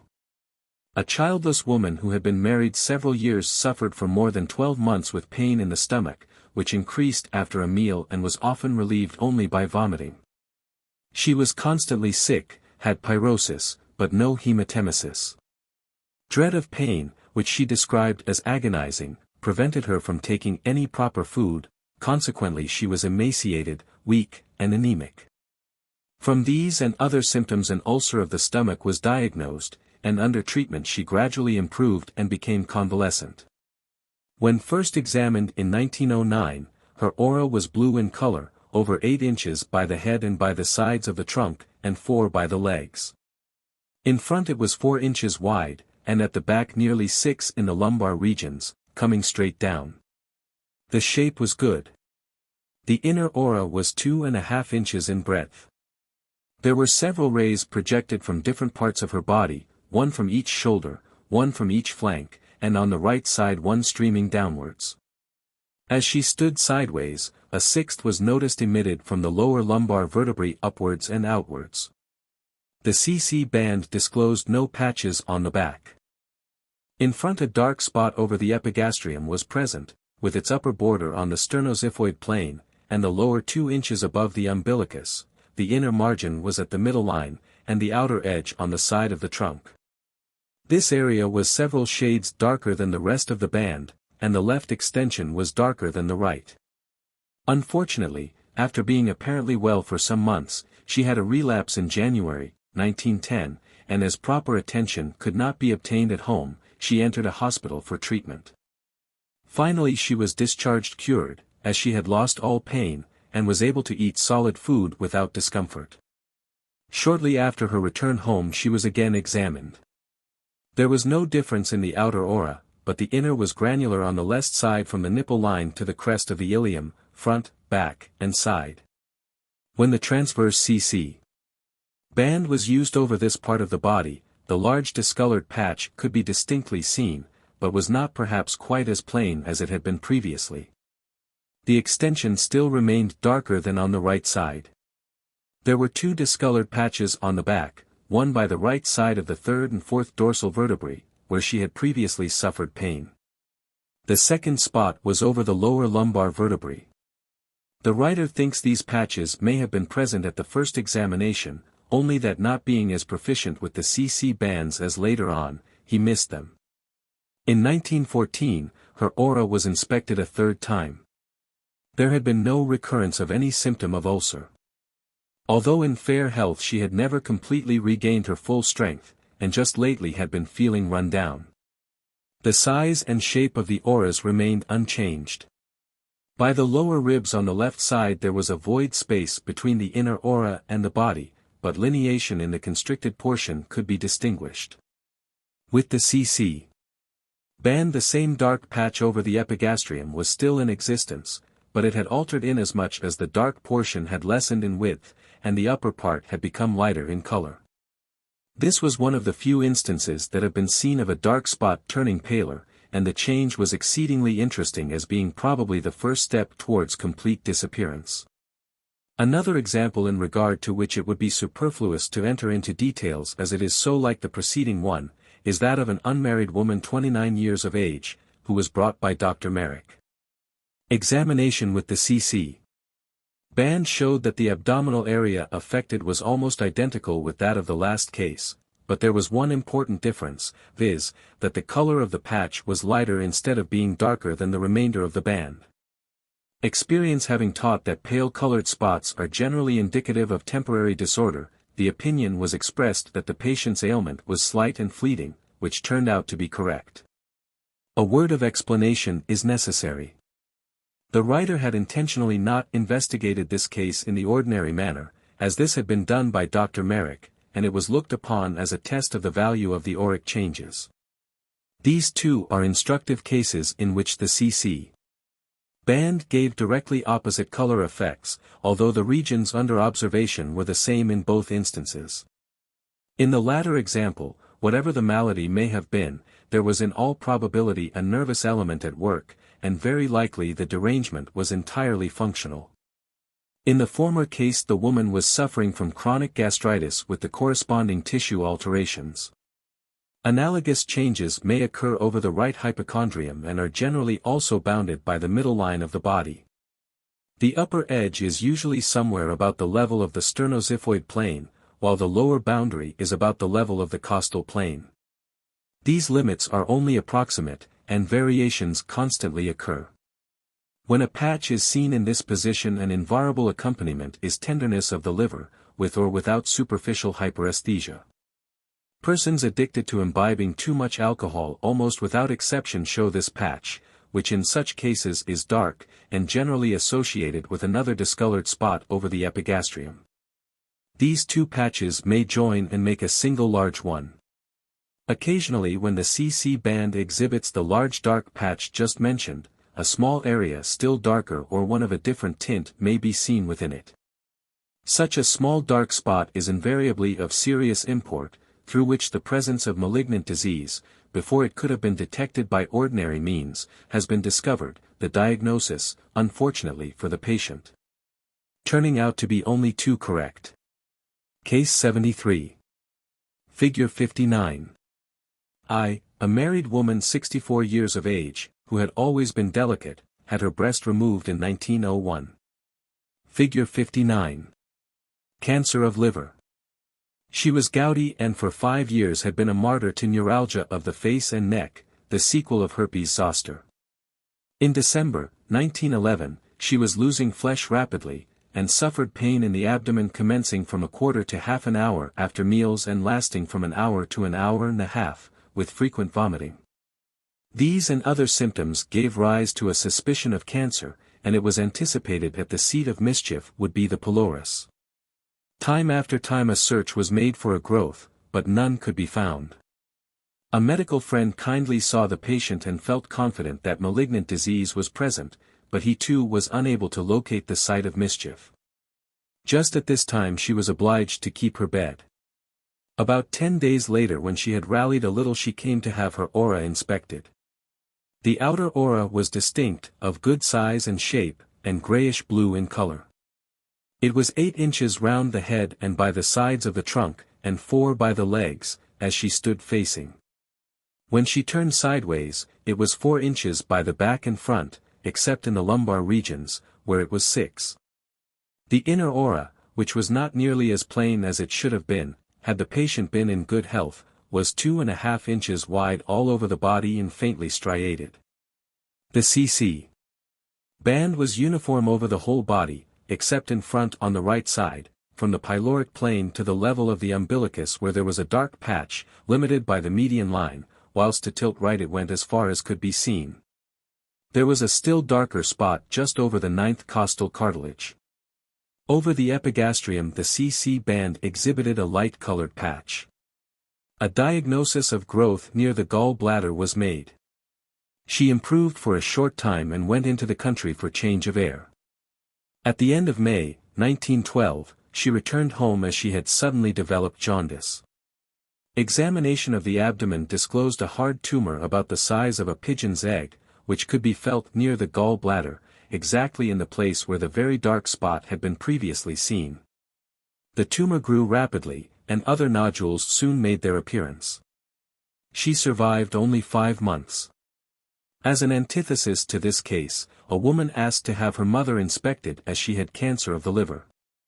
Case 74. N. A woman, 73 years of age, was examined in December, 1914, without a single question being asked. The color of her aura looked a greenish-blue with an admixture of white, an uncommon appearance. The outer aura was quite up to the average in distinctness, and of a good shape.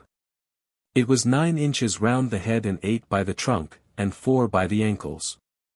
In front it was 4 inches, and at the back 7 at the widest place. The inner aura did not reach the standard of clearness for health, but striation could with a little difficulty be distinguished, and in no place did it exhibit the slightest sign of being granular.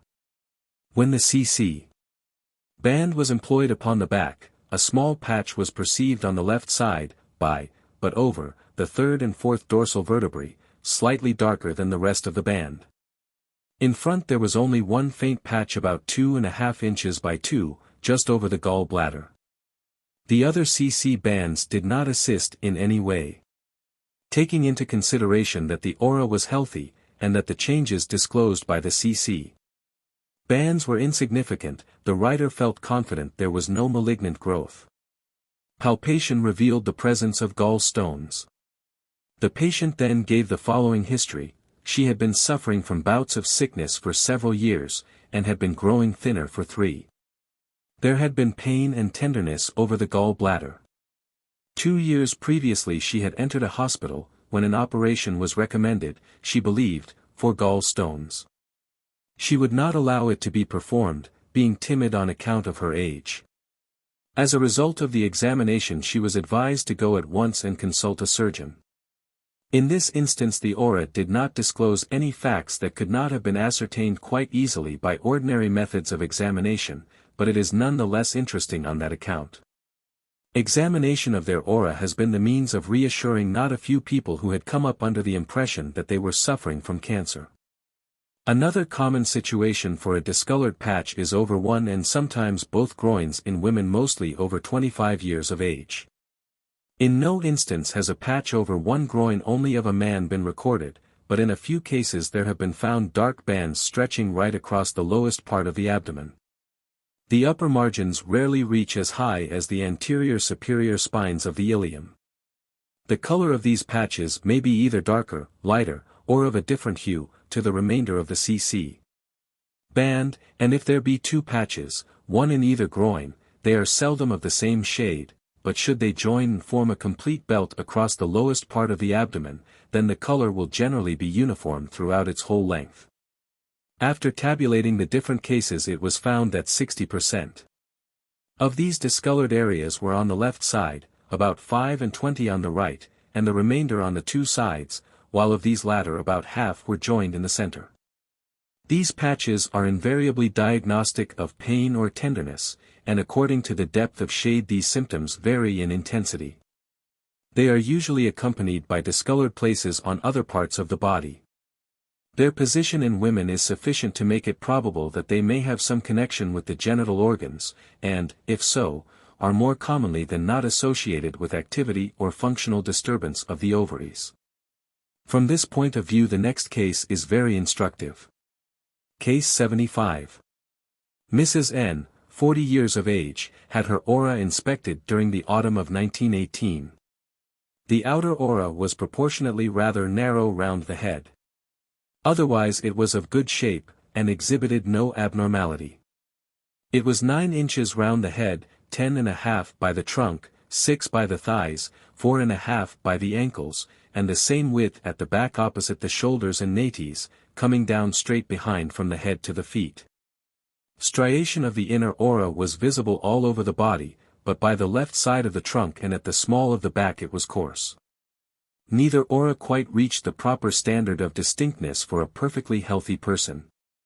With the CC band, a dark patch was observed upon the sacrum, and in front there was one in either groin. The one on the right side extended nearly as high as the crest of the ilium and continued downwards but with lessened depth of color to the middle of the thigh. On the left groin the spot was smaller and not so plain, and there was no darkening of the band on the thigh. Besides these she presented other discolored areas, one by the left side of the dorsal vertebrae, another on the epigastrium, and a third over the right hypochondrium. These may be neglected, being unimportant for the present purpose. In addition to the outer aura, which is universal after a person has been electrified, the inner aura by the lower part of the right side of the abdomen and the thigh became augmented. The patient was a childless married woman who had never been really strong, but who had never suffered from any serious illness. The marked difference in the size and shade of the patches seen with the CC band was suggestive of more disturbance on the right side than on the left during menstruation. On being asked whether she suffered an equal amount of discomfort at each period, the following facts were elicited. She had only menstruated a few times in her life, but each month she experienced a considerable amount of pain which was more intense every other time. On the occasions when she had the severe pain, the right thigh always participated in the discomfort as far down as the middle. The lower part of the back always ached.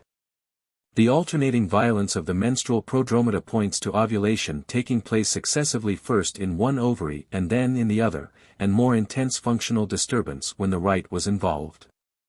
A discolored area is of common occurrence over the epigastrium, both in males and females, so common indeed as to seem almost physiological, in the majority of cases where there seems no sufficient reason for suspecting any abnormality. These spots are always light in color, or of a pale yellow, and are mostly of a fleeting character. The darker shades and hues denote true gastric derangements of some description. Should the light-colored patches prove to be physiological, they are the only known instances, but the only possible alternative is, that a pathological change so slight as to be imperceptible both to the patient and the observer, exists. Besides these large affected areas, small discolored spots may be visible which are usually indications of purely local disturbance, and are accompanied by pain or tenderness. These small areas are frequently colored, yellow of some shade being the most common, and next in frequency a pinkish tinge, which as a rule denotes a more severe disorder. The greater number of them are completely isolated, but may be included within a larger patch, when they point to a focus of considerable mischief. All parts of the body are liable to them, and position may sometimes determine their importance. A striking example of the foregoing observations was seen in the following incident. Dr. Merrick, wishing to see the aura, brought a patient with him for examination. Knowing that this woman was suffering from ulcer of the stomach, the writer stated that it was extremely probable that the most painful spot or the position of the ulcer could be detected by the help of the CC band. No question was asked. Dr. Merrick was able to see the aura distinctly but not the colored spot, as he was not accustomed to the use of these bands, and could not keep them fixed on the right place. Case 76. T. A married woman 33 years of age, had been suffering from ulcer of the stomach for a long time. She had already been in a hospital and was advised to re-enter for an operation as she was greatly emaciated, and bloodless as a result of repeated vomiting and hematemesis. Her aura was well marked and of a bluish color. A yellow spot about the size of a shilling was visible by the aid of the CC band on the left side 2.5 inches from the median line, and a little below the ensiform cartilage. This coincided with the most painful place, and was so tender that the patient would hardly allow it to be touched. The rest of the epigastrium was sensitive but not nearly to the same extent. Further examination could not then be made. It was curious that no large discolored patch, as might have been expected, could be seen. During March, 1910, she was again inspected.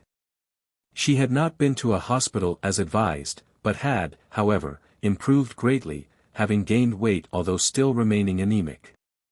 Most of the pain had disappeared and only a slight tenderness in the epigastrium persisted, vomiting had ceased, and she was able to eat ordinary food. Some little pain and tenderness still continued in the lower part of the right hypochondrium. Her outer aura measured 9 inches round the head and by the sides of the trunk, and gradually contracted to 4 by the lower limbs. A side view showed the aura extending 4 inches in front of the body, while at the back it was 7 inches in the lumbar regions. The inner aura was 2.5 inches all over the body. Through the dark carmine screen this aura looked granular on the left side between the line of the nipples and the crest of the ilium, and when viewed sideways, the same effect was noticeable over the thorax, which was lighter in shade. The change commenced at the median line of the body, the upper margin being at the level of the midpoint of the sternum, and the lower following the outline of the costal cartilages. In this patch there was a still lighter spot coinciding with the yellow one seen at the first inspection. The second discolored place consisted of a small mark on the right side where the aura was granular. Occasionally a patient may have considerable bodily disturbance, and yet the aura may be only slightly involved. As an illustration the following example has been selected. Case 77. Figures 60 and 61. S. A bright sturdy woman, 27 years of age, was inspected at the end of 1913. 12 months previously she had lost her mother after a short illness, the shock of which, together with the extra cares of the house and the charge of a motherless child, produced a slight breakdown. Figures 60 and 61. Raynaud's disease. For nearly a year the lower part of the face, the neck, and the upper portion of the trunk constantly turned a very deep crimson, and below this region in front to the level of the inferior borders of the mammæ. And not quite as low down at the hack, the red tinge was well marked but not to the same extent. The deeper color had an irregular outline, and the limits and comparative depths are shown in figures 60 and 61. A phenomenon corresponding to tach cerebrale could be obtained over the whole of that part of the body which was affected. The attacks occurred at any time, whether the woman was alone or with company. A slight change of temperature was sufficient to excite an onset. Each paroxysm only lasted a few minutes, but the average was between 20 and 30 per dm. When flushing, she felt a burning sensation but no absolute pain. The skin over the most affected area was scaly, and over the remaining portion where the tach cerebrale could be induced was dry, being elsewhere normal. The case was considered to be allied to Raynaud's disease, and an exceptional interesting aura, especially with the CC bands, was expected, but nothing of the kind was found. Both auras attained the usual standard of distinctness and had a blue-gray color, and were normal in shape. The outer aura was 8 inches round the head and by the sides of the trunk, while in front it was 4, and behind at the shoulders and navies it had the same width, descending without any bulge. The inner aura was 3 inches all over the body, with well-marked striation, except just above the shoulders where it was granular. Contrary to expectation when there was no flush, the CC band was even over the whole body with the exception of a small dark patch on the 3rd and 4th cervical vertebrae. Case 78. A second case showing a very similar condition came up for examination in December, 1914. The patient was a young woman who had never been robust, and at the time of inspection was anemic. For some few months her neck and upper part of her thorax were constantly turning crimson without any obvious cause, while the lower parts of the cheeks participated to a less extent. Paroxysms only persisted a short time and then passed off slowly. They were by no means as severe as in the previous case. Her mother had been for years a victim of Raynaud's disease. When the patient was examined, the color of her aura was uncommon, viz., green and blue not blended. The outer aura was wide and of average distinctness, 10 inches by the head and 12 by the trunk. It had, however, an ill-defined margin, and gave the impression that an ultra-outer aura existed. A profile view showed the aura to be 6 inches in front, 8 at the small of the back, and by the legs 5, being slightly bow-shaped. The inner aura was plain and lineation obvious. The CC band exhibited 3 yellow patches on the back. The upper was small and situated over the 3rd and 4th cervical vertebrae, the middle one over the 2nd, 3rd and 4th dorsal vertebrae, and lastly there was a large patch in the lumbar regions. In front there were 2 dark areas, one in either groin, separated from each other by an almost colorless interval.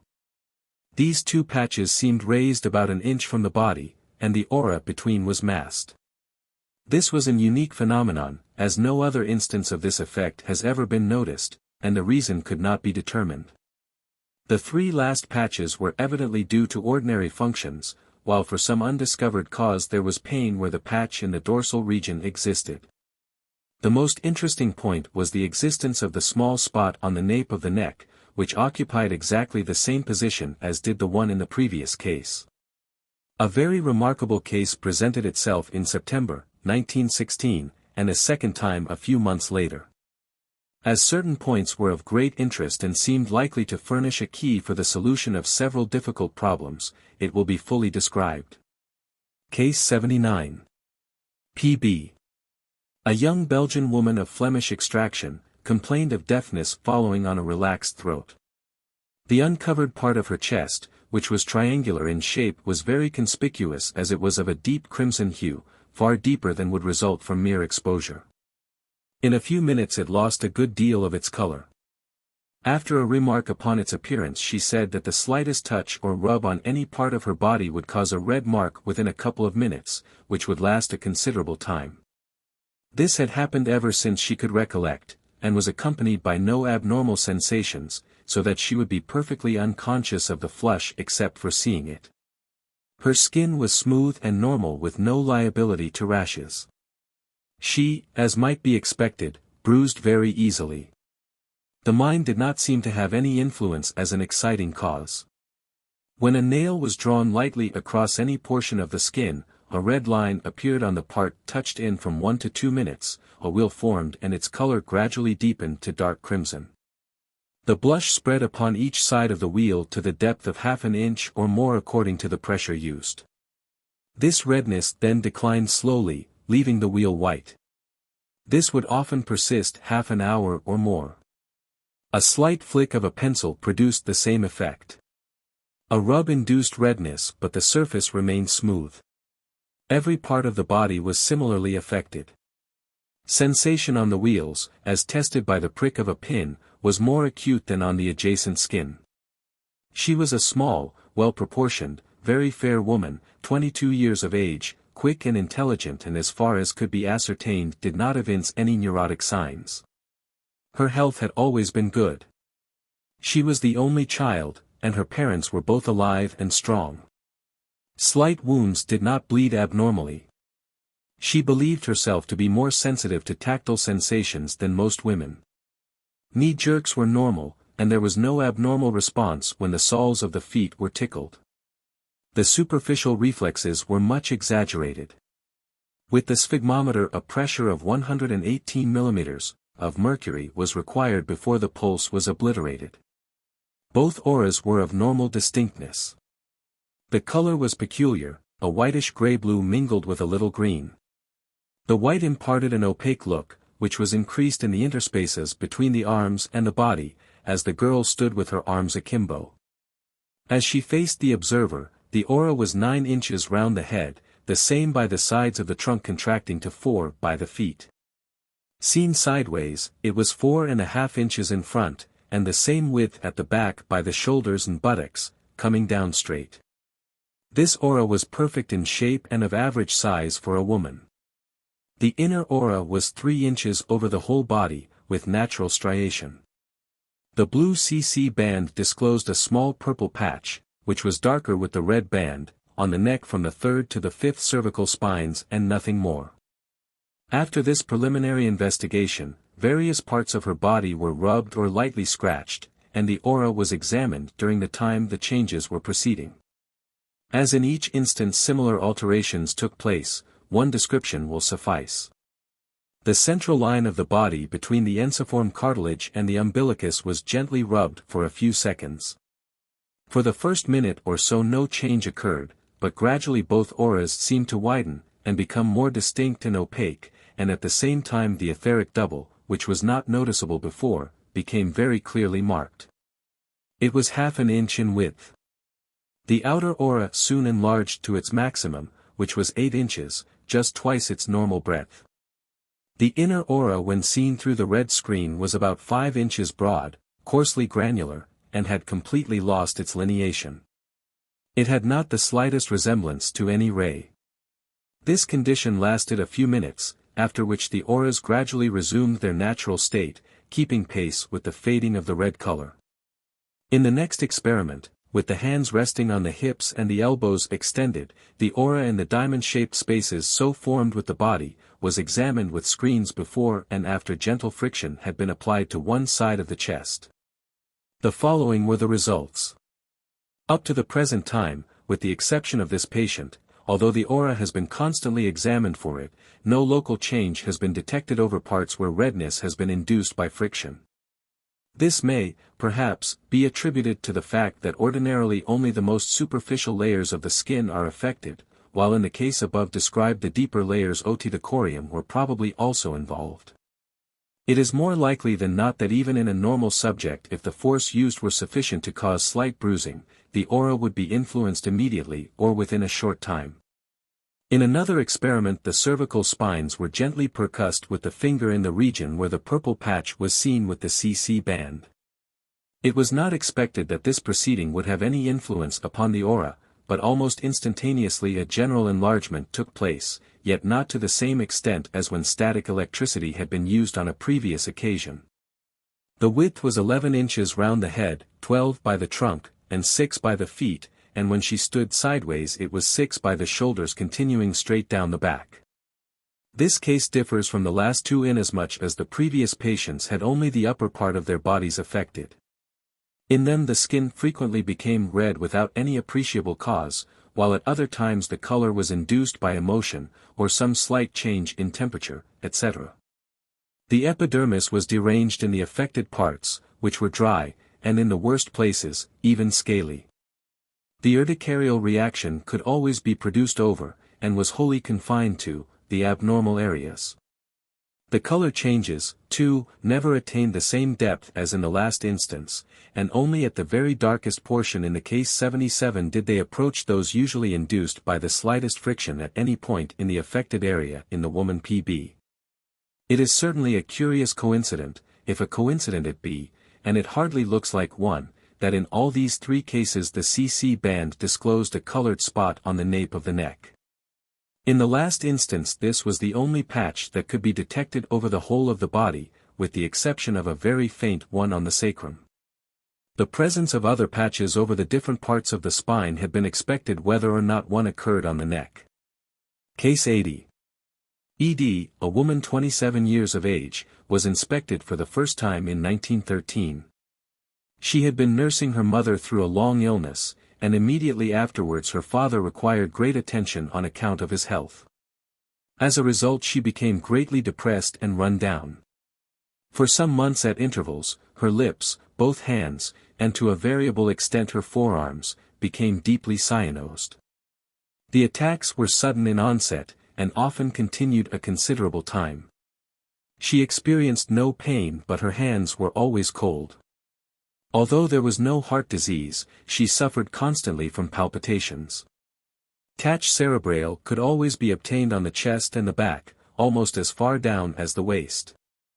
With the patient standing facing the observer, the outer aura was well marked, being 7 inches by the head, 8 by the trunk and 3.5 by the ankles. A side view showed it to be 3.5 inches in front, while at the small of the back it was 7 inches, exhibiting a bow-shaped bulge, which commenced at the top of the head and finished at the feet. The color was a blue-gray. The inner aura, as might be expected from the state of her health, was indistinct, nevertheless lineation was present, but was coarse in the lumbar regions. 3 yellow patches were seen with the CC band on the back, the 2 lower being very plain but the upper not so definite. The highest one was situated on the 3rd and 4th dorsal vertebrae, the central one over the 12th dorsal and 1st lumbar, and the 3rd over the sacrum. In front there were also 3 patches, all of a yellow color with the blue CC band, and of a peculiar indescribable hue with the red band. The highest was over the epigastrium and left hypochondrium, the second was on the right side level with the umbilicus, and the lowest on the left groin. She had pain and tenderness in all these discolored areas, especially the lowest on the back and the one in the groin during menstruation, at which time the pain was always severe. Indigestion accounted for the upper spot in front. In February, 1915, after recovery, she was inspected a second time. Of late there had been no cyanosis of the hands, and no palpitations. The only trace of her former trouble was an occasional duskiness of her lips, seen not once a week. The CC band showed 2 patches on the back precisely in the same positions as before, but the central one was missing. The upper one had grown faint, and the lowest continued quite plain. In front there was a pale yellow patch over the epigastrium, smaller and less conspicuous than it had been at the former examination, while the dark patch in the groin remained unaltered. The fading spots will probably soon disappear. See page 257. When considering the shape of the aura in ill health, it was remarked that in cases of hysteria, the outer aura takes a very characteristic form quite different to that seen in non-neurotic persons, while at the same time the inner retains its natural configuration. This statement is correct but does not go far enough, as subtle alterations also frequently occur in the inner aura, some of which can be detected only by the aid of the CC bands. In hysteria the number and size of these patches reach their highest, and are rarely equaled or exceeded in other diseases. The following is an exceptional case which is almost phenomenal as regards the number of spots. Case 81. Figs. 62 and 63.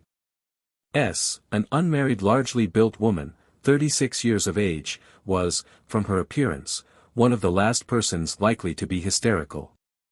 She, however, had always been nervous, and a few years before had a breakdown after the death of her mother, but had recovered in a comparatively short time. In 1913, after returning from a holiday spent at the seaside, she began to complain of vague pains in different parts of her body which continually shifted from one place to another, and varied in intensity. She had slight mastitis which quickly got well. The upper part of the right thigh was also painful and continued so for a long period. Another time she had pain in the epigastrium with indigestion, and occasionally globus hystericus. On a different occasion she complained of acute pain in the left shoulder and upper part of the left thorax. No satisfactory causes could be discovered for all these troubles. At the end of the year her aura was inspected, and was found to be of a gray-blue color. Both auras reached the healthy standard of distinctness. The outer was a typical spatulate aura, 8 inches round the head, 9.5 by the sides of the trunk, and 4 by the legs with the usual curve. In front it was 6 inches wide, which was broad considering the breadth at the sides, and in the lumbar regions it was 9 inches, as there was a big bulge commencing at the shoulders and terminating just beneath the nates. Below which it was 4 inches wide. The inner aura was 3.5 inches by the trunk, and about an inch narrower by the lower extremities. The whole of this aura was plainly lineated except where it was granular. This latter condition existed by the right side of the neck, thorax, and at the small of the back.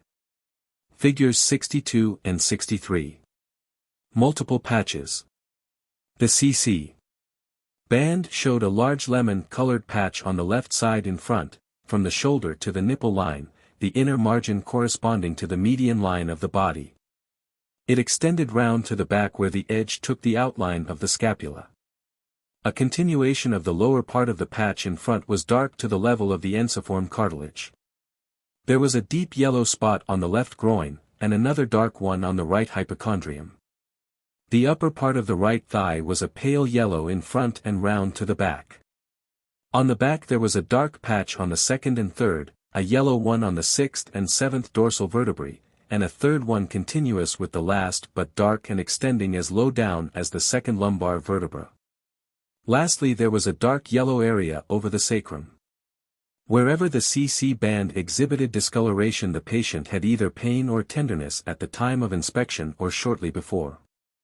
The patient referred to in Chapter 7, Case 47, exhibited a good many patches, and this was only what might have been expected after the severe illness she had suffered from a few years previously. In front there was a light yellow spot a short distance beneath the right clavicle, another on the epigastrium, and a third darker yellow on the upper part of the right thigh below Poupar's ligament. On the back there was a yellow patch under the left scapula, a second on the spine from the 4th to the 10th dorsal vertebrae, and lastly a large one over the sacrum. There does not seem to be as great a tendency to the development of patches in males as in females, but occasionally one or more may be seen. In almost every instance where a man has shown more than 3 discolored areas, he has been the victim of a grave malady, which would among women have produced far more numerous patches. The following cases of locomotor ataxy exemplify this statement. Case 82. Figures 64 and 65. H, a man of 54 years of age, contracted Louis when he was 22 years old. 12 years later locomotor ataxy was diagnosed, and since that time he has attended several different hospitals.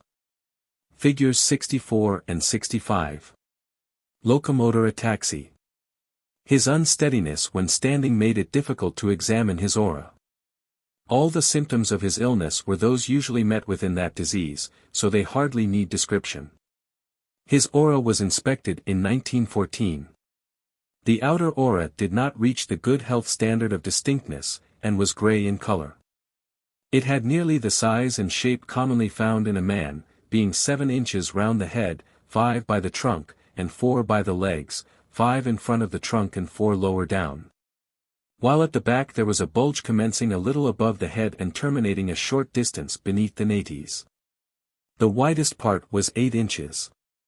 The inner aura, as anticipated, was decidedly below the normal in clearness, and had a granular appearance by the right side of the trunk and at the small of the back. Its breadth was 2.5 inches, and at the back in the lumbar regions was a trifle more pronounced. 3 discolored places were brought to light by the CC band on the dorsum, first an ochre-colored patch on the upper 2 or 3 dorsal vertebrae, a light yellow one over the 8th to the 12th dorsal, and a third over the sacrum, which was a dark yellow. In front there was a dark patch over the thorax, and a second dark yellow, on the right hypochondrium. Case 83. Figures 66 and 67. X, an inmate of St. Joseph's Home, 62 years of age, developed tabes dorsalis several years ago. At various times she had been an inpatient of 4 London hospitals, of most of them more than once. She was a thin miserable-looking woman, who from her worn appearance had been a great sufferer. She had all the customary symptoms of the disease in a more advanced stage than the last case. She experienced frequent bouts of pain, often agonizing, and sometimes was compelled to keep her bed for days together. She was quite ataxic, but at times with help could walk a little. Her outer aura, contrary to expectations, was perfectly normal in shape, showing nothing indicative of a nervous disease. Figures 66 and 67. Locomotor ataxy. Dark with CC band according to shading. The inner had an average width all over the body, although far less distinct than during health. It was granular a short distance above the crest of the ilium on the left side but nowhere else. It was only with the greatest difficulty that a faint striation could be anywhere detected, with the CC band a long dark patch about 2 inches wide reaching from the fourth dorsal to the first lumbar vertebrae, and a second in the lumbar regions, was seen. In front there was a dark area over the epigastrium and another over the hypochondrium. The most noticeable feature was an uneven darkening over the whole of both thighs back and front. The color of the band on the upper part of the left thigh, and the middle third of the right thigh was several shades deeper than over the rest of the limbs. The legs exhibited no discoloration. The depth of color corresponded to the severity of the pain, which was more intense in some places than in others, and has been indicated in the diagrams. Since diseases of the chest form a large proportion of cases seen in everyday practice, it might have been expected that they would offer a good field for the study of the aura. But as a matter of fact they have assisted very slightly in the investigations, and conversely the aura does not afford much aid in their diagnosis. There are several reasons for this. A very important one is that when a patient is suffering from an acute illness, he would of a necessity have to remain in bed.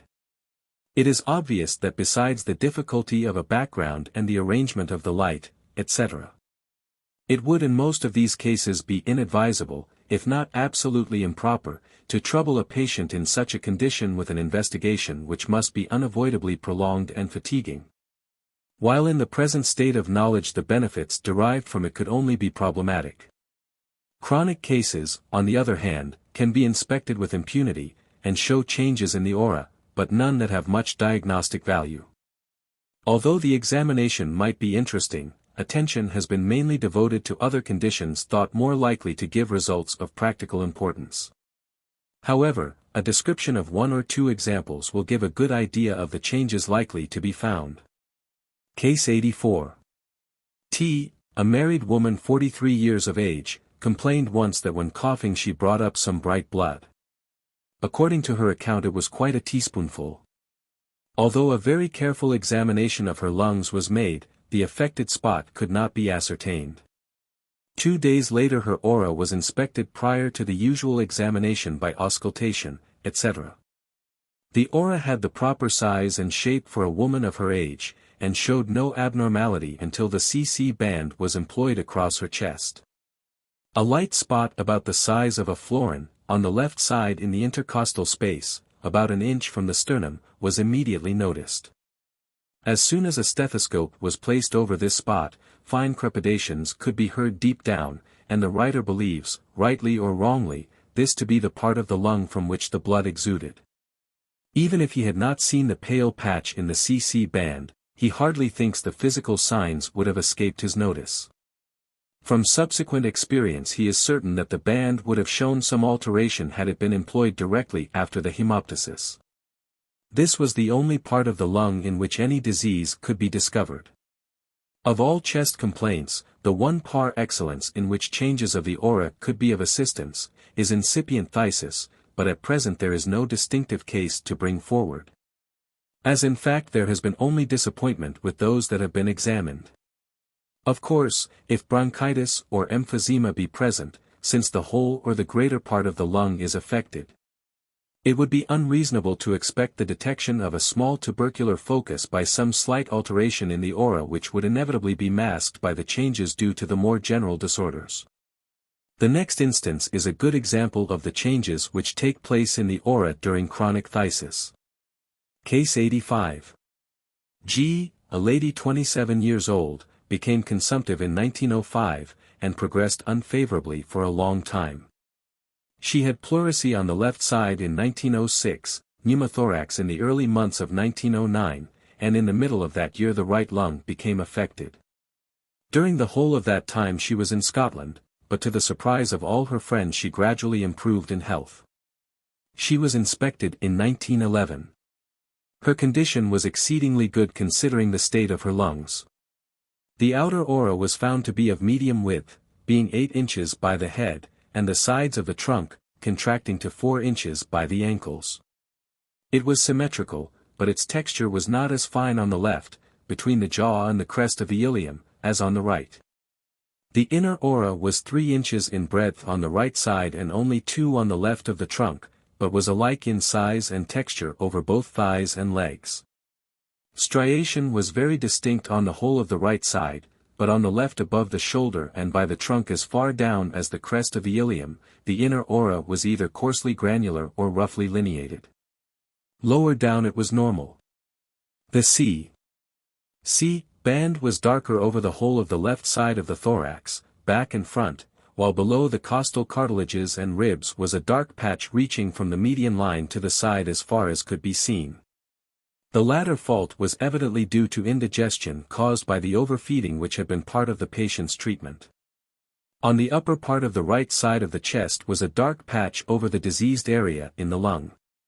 It was considered that the aura revealed that the patient had great vitality, but that the left lung was completely disorganized. As volition is a high attribute of the brain, through which the aura as a whole can be influenced, it may be confidently asserted that every cerebral derangement will affect the aura in some way or another.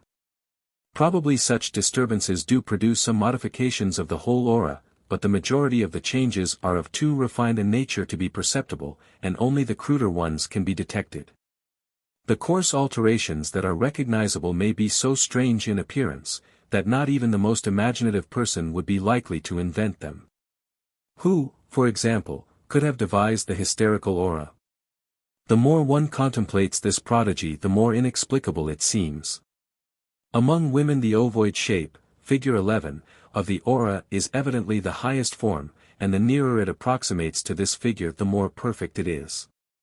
As before mentioned, the main peculiarity of the hysterical aura lies in its being disproportionately wide by the sides of the trunk and in the lumbar regions of the back, when compared with its narrowness lower down.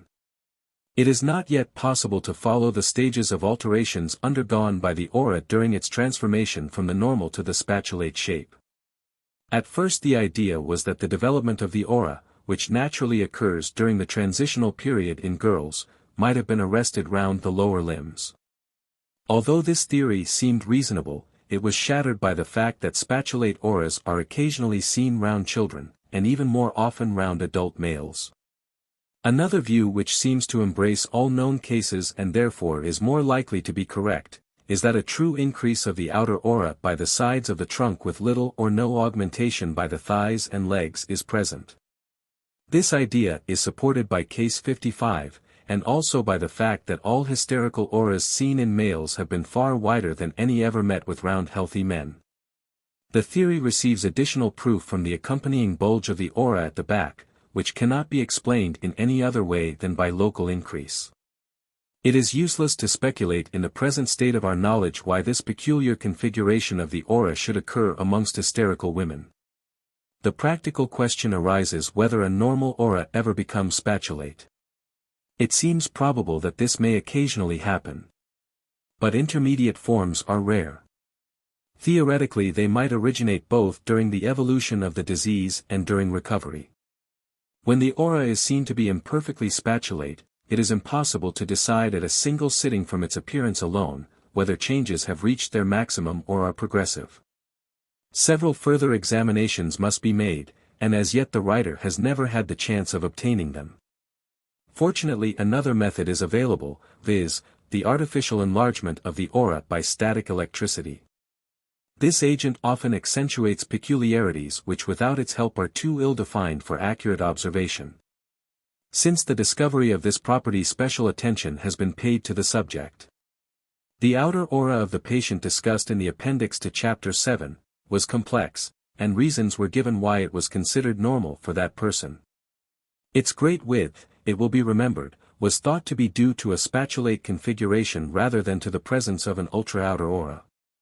The question was, however, definitely settled by electricity, as after the woman had been negatively charged, the haze at once assumed the true spatulate figure. This seems to be an example of an aura changing to the spatulate type, as owing to the low grade of bodily development, the woman's aura might reasonably be expected to have remained narrow. In epilepsy, a different variation of the aura is encountered. Here, instead of the outer aura being alone or more particularly affected, as in hysteria, both auras seem to be correspondingly modified, being unilaterally contracted. No explanation of this diminution can be offered, and it is still more incomprehensible why the left side should be the one usually influenced. Patients' friends have been asked whether during the attack one side was more affected, or whether the head was turned to one side, as if the convulsions were more severe on the one side than the other. Some light might be thrown upon the question. These interrogations did not produce any satisfactory answers, as with one or two exceptions all said that they were too much upset to notice. The mother of one girl said that the child had more spasms on the right side. It is positively certain that the aura is influenced locally when there is a circumscribed disturbance of nerves, but whether the alteration is the direct outcome of the nerve disorder, as happens in the case of functional derangements of organs, or whether the change in the aura is secondary and dependent solely upon the actually affected organ, has not yet been decided. Probably each of these causes either alone or in combination with the other may be operative in various cases or at various times in the same case. One fact stands out prominently, viz. that a local disturbance influences the inner with greater frequency than the outer aura, but when the latter is affected the former rarely if ever escapes. Neuralgia may be taken as an example of the manner in which the nervous system operates upon the aura. Case 49 is a very good instance. When seen in 1909, it was noticed that the whole of the inner aura adjacent to the painful spot was altered, as all striation had disappeared and it had become granular in aspect. The outer, too, showed signs of disorder, as the distal portions were less plainly visible than usual, appearing less dense. In other words, the outer auric force was not so potent as when in health, but at the same time retained its general characters. Had the force been still further reduced, the haze would have contracted. This was the condition of the aura when seen in 1908, vide page 200, and it is evident that at the latter date the auric force was regaining its natural energy. In an acute case of neuralgia, a girl 13 years of age, had a spot at the level of, and 2 inches to the right of the third dorsal vertebra, where paroxysms of pain came on suddenly and often lasted for hours. The most common time for its accession was at night shortly before going to bed, or else soon after, but anyhow the spasm prevented sleep. There was no tenderness over the place, and no cause could be found for the trouble. The ailment was very intractable for some weeks, and then slightly improved. She developed appendicitis, when pain suddenly vanished and never returned. Her aura was examined and seen to be quite natural all over the body, with the exception of a small spot just above the painful place where it was granular. It was only in the inner aura that any change could be discovered. As the disordered patch must have been small, it is unlikely that the outer would exhibit any alteration since the surrounding healthy portion must certainly have acted as a mask. In this instance the CC band showed a dark spot, while in the previous case the affected aura induced a light shade. 2 or 3 patients suffering from sciatica have exhibited very similar changes in the aura down the whole of the affected limb. When a local organic alteration of tissue is dependent upon nervous derangement, it is probable that the modification that takes place in the adjacent aura is partially due to the nervous element, and in part to the diseased tissue. But it is next to impossible to decide the proportion associated with each factor. Herpes zoster is a very good example of the combined causes, but so much has been said about these alterations that the reader is referred to the cases 57 and 62. As these cases demonstrate that the nervous system can induce transformations of the aura, both with and without a corresponding change in the local tissues. It might possibly be thought that the modification would be entirely dependent upon the influence of the nervous system, and that the disordered tissues had no share in its production. The only method of disproving this hypothesis is to find a case where the change in the aura cannot be credited to the nervous system. Fortunately, notes were made upon several cases in which it is extremely unlikely that any deranged nervous agency could be present. The patients had superficial tumors, and the examples chosen for illustration are a fibroadenoid, a cystic tumor of the breast, a fatty one of the thigh, and an osteosarcoma of the arm. In none of these cases could any alteration of the outer aura be discovered, but in each there was a derangement of the inner. The fibroadenoid caused the inner aura to assume the appearance of a small ray, not more than 1.5 inches in length, slightly wider than the breadth of the aura, and granular. When viewed with the blue CC band, it was seen as a spot lighter than the rest of the band, and with the yellow, darker. The cystic tumor gave a somewhat similar effect, except that the inner aura was altered throughout its whole width, the change consisting of a coarse granular condition replacing the ordinary striation just over the tumor. Examination of this ray by the aid of the CC bands showed a light area with the blue and a dark one with the yellow. The fatty tumor was a moderately large one of several years standing, on the outside of the left thigh of an otherwise healthy woman, 36 years of age. Inspection did not show any perceptible change near the growth until the CC bands were employed. With each of these bands the haze over the tumor looked lighter than the rest of the band, indicating that some delicate modification had taken place. The last example was an osteosarcoma of the humerus. Here the aura assumed the appearance of a coarsely granular ray without any signs of lineation. The blue CC band produced a discolored spot of a most unusual color, which can only be designated by pinkish yellow. From the above remarks it may be taken for granted, that although the nervous system has a very great, perhaps a predominant control over the auras, yet other tissues when in an unhealthy state do influence them as well. In this connection it will be interesting to compare case 72 with case 76. In the former the patient had an ulcer of the stomach which caused the CC band in front to be lighter than the natural hue of the band. The inner was also granular in the gastric region. It must be noticed that there was no change in color of the band near the dorsal vertebrae. In the latter, although the woman was suffering from constant vomiting, there was only slight granulation in the gastric region, and the CC band did not disclose any alteration of color on the front of the body, but on the back there was a narrow streak lying close to the spinal column on the left side, from the third to the fourth dorsal vertebrae. Decidedly lighter in color than the rest of the band, and with sharply defined margins. In the former of these examples, it looked as if the diseased organ was the factor producing the alterations, while in the latter the stomach only influenced the aura slightly, but the main change in the band was due to a nervous element. Enough has been said in this chapter to show how important a part the CC bands play in investigations, and how great is the assistance they can give in diagnosis, both positively and negatively.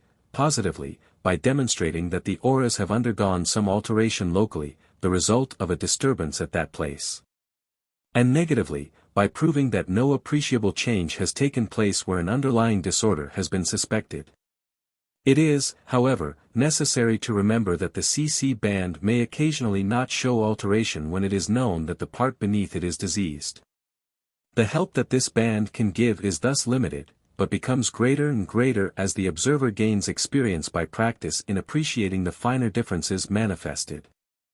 The mischief in instances giving negative results is, almost without exception, of slow progress, such as takes place in contracted kidney, while the more acute and active changes will be more likely to induce alterations in the auras. And consequently in the C bands. Chapter 10. The aura during pregnancy. It is not uncommon for a patient, after she has missed 1 or 2 periods, to ask a medical man, "Am I pregnant?" Delay in answering is not always acceptable. The difficulties in arriving at a correct conclusion in very early pregnancy are great, so that any fresh method that can aid diagnosis will no doubt be appreciated. It must be understood that no single sign of pregnancy, as described below, can be accepted by itself, but that when more than one sign points in the same direction, either one way or the other, an almost certain opinion may be expressed. There are 3 distinct signs made manifest by changes in the aura, two are arrived at through the investigations by CC bands, and the third is a slight alteration in the shape of the auras and in their texture. When inspecting an aura to determine whether an early stage of pregnancy exists, the first step in the examination is to ascertain if the shape of both auras be normal by the sides and back, and note their widths. Especially the inner aura over the various parts of the body. This supplies a standard by which the measurements over the front of the body can be compared. As a rule, a woman in good health and not enceinte will show the two auras of the same width all down the front of the trunk, with the occasional exception that they may be a little wider in front of the breasts when a menstrual period is at hand. In almost every case of early pregnancy, the outer aura is slightly but definitely wider at the lower part of the abdomen, the alteration commencing a short distance below the umbilicus. In the later stages this enlargement extends higher up. At the same time there is always an increase in front of the mammy, which is best observed when the patient does not stand completely sideways, but only sufficiently to permit the breasts to be silhouetted one at a time against the background. When the position of the woman is such that the best view of the aura before the breast is obtained, a small ray proceeding from the nipple is often seen. In addition to the extra breadth, the aura frequently appears denser in texture. The inner aura also participates in the alteration at the same places as does the outer. Its breadth is a little increased in the early stages of pregnancy, but not to the same extent as at a later period, and its opacity is a trifle greater, and what is extremely important, striation remains unchanged. Each case must be fully investigated and judged on its own merits, as owing to individual differences no fixed standards for auras can be laid down. It has been constantly noticed during the inspection of a pregnant woman, that the aura is not so distinct as is usually the case in health. For some time this was attributed to various causes, such as bad light, etc. Until it had been observed so frequently that there could be no doubt about its connection with the patient's condition. Looking over the different records, this decrease of brilliancy occurs in a considerable percentage of cases, so that it may be accepted as an auxiliary sign of pregnancy, and its presence may assist in forming an opinion in a doubtful instance. After the preliminary inspection, the observer next proceeds to tests with the CC bands. For this part of the examination the woman should first stand facing the investigator. The vertical CC band will then be perceived uniform throughout its length if she be in good health and enceinte. Special attention must be paid to the portion of the band upon the lower part of the band near the pubes. This is of importance in ascertaining that the woman shows no sign of impending menstruation. When the CC band is used transversely over the breasts, the color in women, who are neither enceinte nor nursing an infant, nor suffering from any affection of the mammy, is naturally even, except over the areolae and nipples. Not only on the breasts themselves but also on the adjacent parts of the body. During pregnancy and lactation, the color not uncommonly becomes paler over the mammy. The lighter tint is due to a modification of the aura similar to that already considered in Chapter 8. This alteration has no significance in itself, but affords valuable corroboration that a change has taken place in the breasts. When a transverse CC band is projected upon the epigastric and hypogastric regions, an alteration of color is rare, even though the patient may be suffering from nausea and vomiting. Pointing to the fact that the gastric disturbance is not so dependent upon local derangement as upon some more general influence. Case 70 is an instance somewhat analogous to stomach troubles during pregnancy. Should, however, a woman have been suffering from some definite gastric trouble previous to gestation, the above statement will, of course, not hold good. No further assistance can be obtained from the CC bands when employed upon the front of the body. Allusion has been made to the fact that the majority of women in the prime of life show a change in the aura over the lumbosacral region of the back, when the CC band is darkened or even changed in hue. This patch nearly always vanishes from the sacrum during pregnancy, generally during the early stages. However, if the prospective mother suffers from more than the average amount of pain during menstrual periods, the patch will therefore be usually darker, and in consequence will persist longer. But in any case it generally disappears before the 4th month. But should this discolored area be due to any other cause, such as rheumatism, gestation will exert no influence upon it. The presence of this patch rather militates against the probability of pregnancy. Absence of this mark in a woman who is known to have previously had it, or to have suffered from a considerable amount of backache during her monthly periods, is a very important if not an absolute sign of pregnancy. Unless it was due to some other cause which has been removed. When the transverse CC band is employed upon the lowest part of the abdomen, with the patient standing sideways, the colors of the extensions are often dissimilar. If this happens, the one in front of the abdomen is more likely to be lighter than that at the back. This is due to some such alteration of the aura as has been discussed previously, and is of positive value unless some change was detected in the preceding examination of the abdomen, with the patient facing, is the cause of the variance. To sum up, the early signs of gestation as shown by the aura are 1. A slight increase in the size of the aura at the lower part of the abdomen and in front of the breasts. The inner, 2, may be a little wider, but it always retains its striation perfect. 2. The CC band shows no discoloration on the lower part of the abdomen. A colored patch over the stomach is unusual, unless there was previous gastric trouble. The band is often lighter over the breasts. 3. Absence of the dark area on the lumbosacral regions. 4. A general indistinctness of the two auras may be added as an auxiliary sign. The following is the earliest case of pregnancy the writer has had the opportunity of inspecting. Case 86. C. A married woman 33 years of age, the mother of 2 children, having missed one period, was desirous of knowing whether she was to expect another baby. She was not a very strong woman, but at the time was in good health. There were good reasons for knowing that she could not have been pregnant for a longer time than 30 days at the most. She had been suffering from pain across her loins especially when tired, and even at the time of inspection was not quite free of it, but usually had none during menstruation. The outer aura was distinct and the inner below the average, but striation could be easily distinguished. As she stood facing the observer, the outer aura was 10 inches round the head, 12 by the trunk, and contracted to 4 by the ankles, being of a good ovoid shape. In addition, a perceptible ultra-outer aura was present. When she turned sideways, the haze exhibited a slight bow-shaped bulge at the small of the back, commencing at the head and ending at the feet. In front of the trunk the general width was 4 inches, but before the lower part of the abdomen increased to 6, and over the breasts to above 5 inches. The inner aura was barely 2.5 inches wide all over the body, except in 3 places, viz. In front of the lower part of the abdomen, at the small of the back where it was 3 inches, and in front of the mammary, where it was nearly as broad.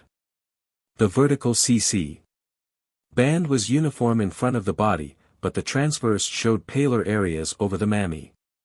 At the back there was a large dark patch on the upper part of the sacrum which reached nearly as high as the second lumbar vertebra.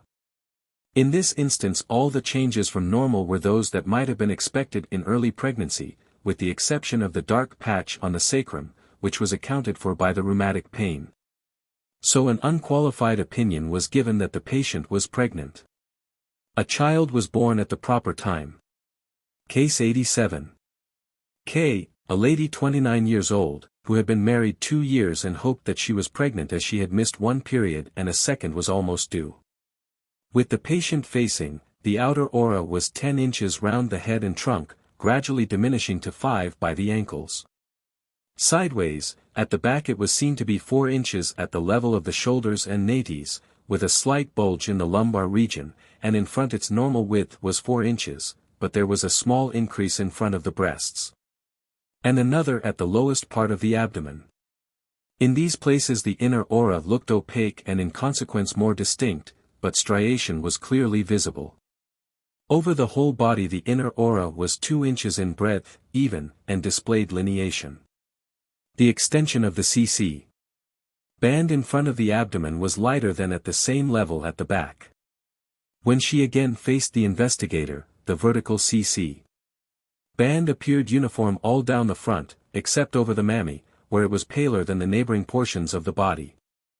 There was no alteration in tint over the gastric region. Over the back the color was not altered in any part.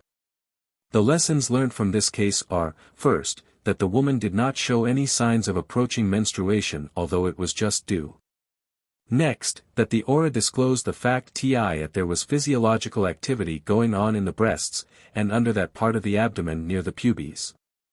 There was no doubt about the case being one of gestation. The lady, whose aura was described in case 49, believed herself to be pregnant after missing 2 monthly periods. When examined, a third was nearly due. However, there was no alteration in the haze in front of the right breast, nor any increase by the lower part of the abdomen, neither was the CC band deeper in shade above the pubes, while on the back a prominent dark patch was visible on the sacrum. In this case the only sign of pregnancy was the absence of discoloration above the pubes when the abdomen was examined by means of the CC bands, at a time when such ought to be usually present. The diagnosis made was that gestation was out of the question, and that menstruation would not supervene for 4 or 5 days at least, but the date could not be foretold. As a matter of fact it commenced 7 days after inspection. As pregnancy progresses the changes in the aura in front of the mammy increase, but vary in extent and do not altogether correspond with those in front of the abdomen. The expansion is not confined to the outer aura, as in most instances the inner becomes wider. Even when the inner aura remains stationary in size, it becomes more opaque than the neighboring parts, showing that the glands are preparing to take on their special functions. There is very rarely any difficulty in determining whether the inner aura in the vicinity of the breasts has enlarged, because comparison is so easily made with the adjoining parts above and below. Although it may look to the naked eye finely granular, yet the intervention of a dark carmine screen will disclose the striated appearance of health. The auras of a woman who has reached the 5th month of gestation will be broader than during the early stages, and may continue to expand until the time for the birth of the child approaches. The auras of women after the 4th or 5th month may be divided into 2 classes, which although not very unlike yet show a difference which is by no means artificial, and in the future may lead to important results. In one group the broadest of the aura is not so wide as in the second, while the shape is more regular, and follows with greater exactitude the contour of the body, but usually attains its maximum size beneath the projecting abdomen. When such an aura is viewed with the patient standing sideways, through a deep carmine screen, it will be found that the inner aura is also slightly enlarged all over the abdomen. In the second group the auras are wider and more distinct in front of the most prominent part of the abdomen, giving rise to the conical aura, which often gives the impression that it is more extensive than really is the case. When the 2 auras are separated in the ordinary manner, the inner will also be found to be more or less conical, being a little wider at the base in front of the most prominent part of the abdomen, but hardly to the same extent as the outer. This is a good instance of the inner aura growing larger and subsequently diminishing, as it resumes its natural size after parturition. With the CC bands the whole of the breasts, except the areolae and nipples, will usually appear lighter than the neighboring parts of the body, in whatever position the patient may be placed. This band when projected upon the thorax and abdomen may be even in color, but when the inner is conical it is often lighter on the front of the abdomen. If a woman, who shows a conical aura, is examined with the transverse CC band, anteroposteriorly, the extreme point of the distended abdomen is generally paler, and the front extension is lighter than the back extension. In the first group of cases the latter only occurs. The paleness of the color over the breasts and abdomen when associated with enlargement and definition of the inner aura, indicates the probability that some alteration in the aura itself has taken place. And is a good example of the statement that the change in the texture of the aura is a sufficient cause to produce an alteration in the tint of the C band. Vide Chapter 6. The following is a very interesting and instructive case. Case 88. Mrs. T was pregnant for the 4th time. Inspection took place soon after she had reached the 6th month of gestation. The history was that she had been feeling exceedingly well during the whole of the period until the last 3 weeks, when she was suddenly roused from her sleep by a row in the house. From that moment all movement of the child ceased, and the abdomen decreased in size, although previous to the upset the movements of the infant had been uncomfortably active. She was depressed thinking that the baby was dead. The aura at the sides and back were normal in every respect. In front, as she stood sideways to the investigator, the inner aura was about 3 inches all down the thorax and lower extremities except that it was a little more pronounced in front of the nipples. Before the prominent abdomen it had increased in width. The outer aura was about 4 inches down the whole of the front, except over the abdomen, where it was conical and 8 inches in breadth. The main interest was centered in the inner aura. This above the sternal notch and down the legs and thighs was finely striated in the usual manner. The part before the lowest part of the abdomen was distinctly and coarsely granular, while in front of the upper 2/3 it was roughly striated and well marked. Here it was in the transitional stage between the granular and naturally striated states. Thus it could be seen that the aura was normal all round the body, with the exception of the part in front of the abdomen, where it was pathological. The CC band disclosed nothing unusual, but it may be worth stating that it was lighter on the left breast and darker on the right than the remaining portion of the band, while at the same time the extensions were even. The explanation of this effect happened to be quite easy, because the shade on the left breast is that which was common during pregnancy, but the right breast was distinctly pigmented. Being healthy it did not affect the extension beyond the body. It was thought that in this case a diagnosis of a dead child would be justified. Subsequent to the inspection of the aura, the uterus was palpated, and was found to be softer than usual at the 6th month of gestation. No signs of any uterine souffle nor of fetal heartbeats could be distinguished. 2 months later she was delivered of a dead child. In conclusion, the writer is conscious of many shortcomings which he hopes his readers will overlook. The whole subject is fraught with vast difficulties, not merely in practice but in description, as there are a large number of minutiae, very important, which is almost impossible to put into words. He has tried to be as free from ambiguity as possible, but at the same time feels that he has by no means done justice to the subject. Time after time new phenomena have come to hand upsetting previous ideas, and compelling him to begin afresh. He is positive that some of the hypotheses which have been advanced to assist progress will have to be rejected. He is firmly convinced that the study of the aura physically will gradually come to the fore, as one of the aids to diagnosis. Investigations upon the aura open up a large number of questions for future observers. To him the study of the aura has been a labor of love, but the main object, which is to help medical diagnosis, has been perpetually kept in view. He will be quite satisfied if true science has been advanced even a little.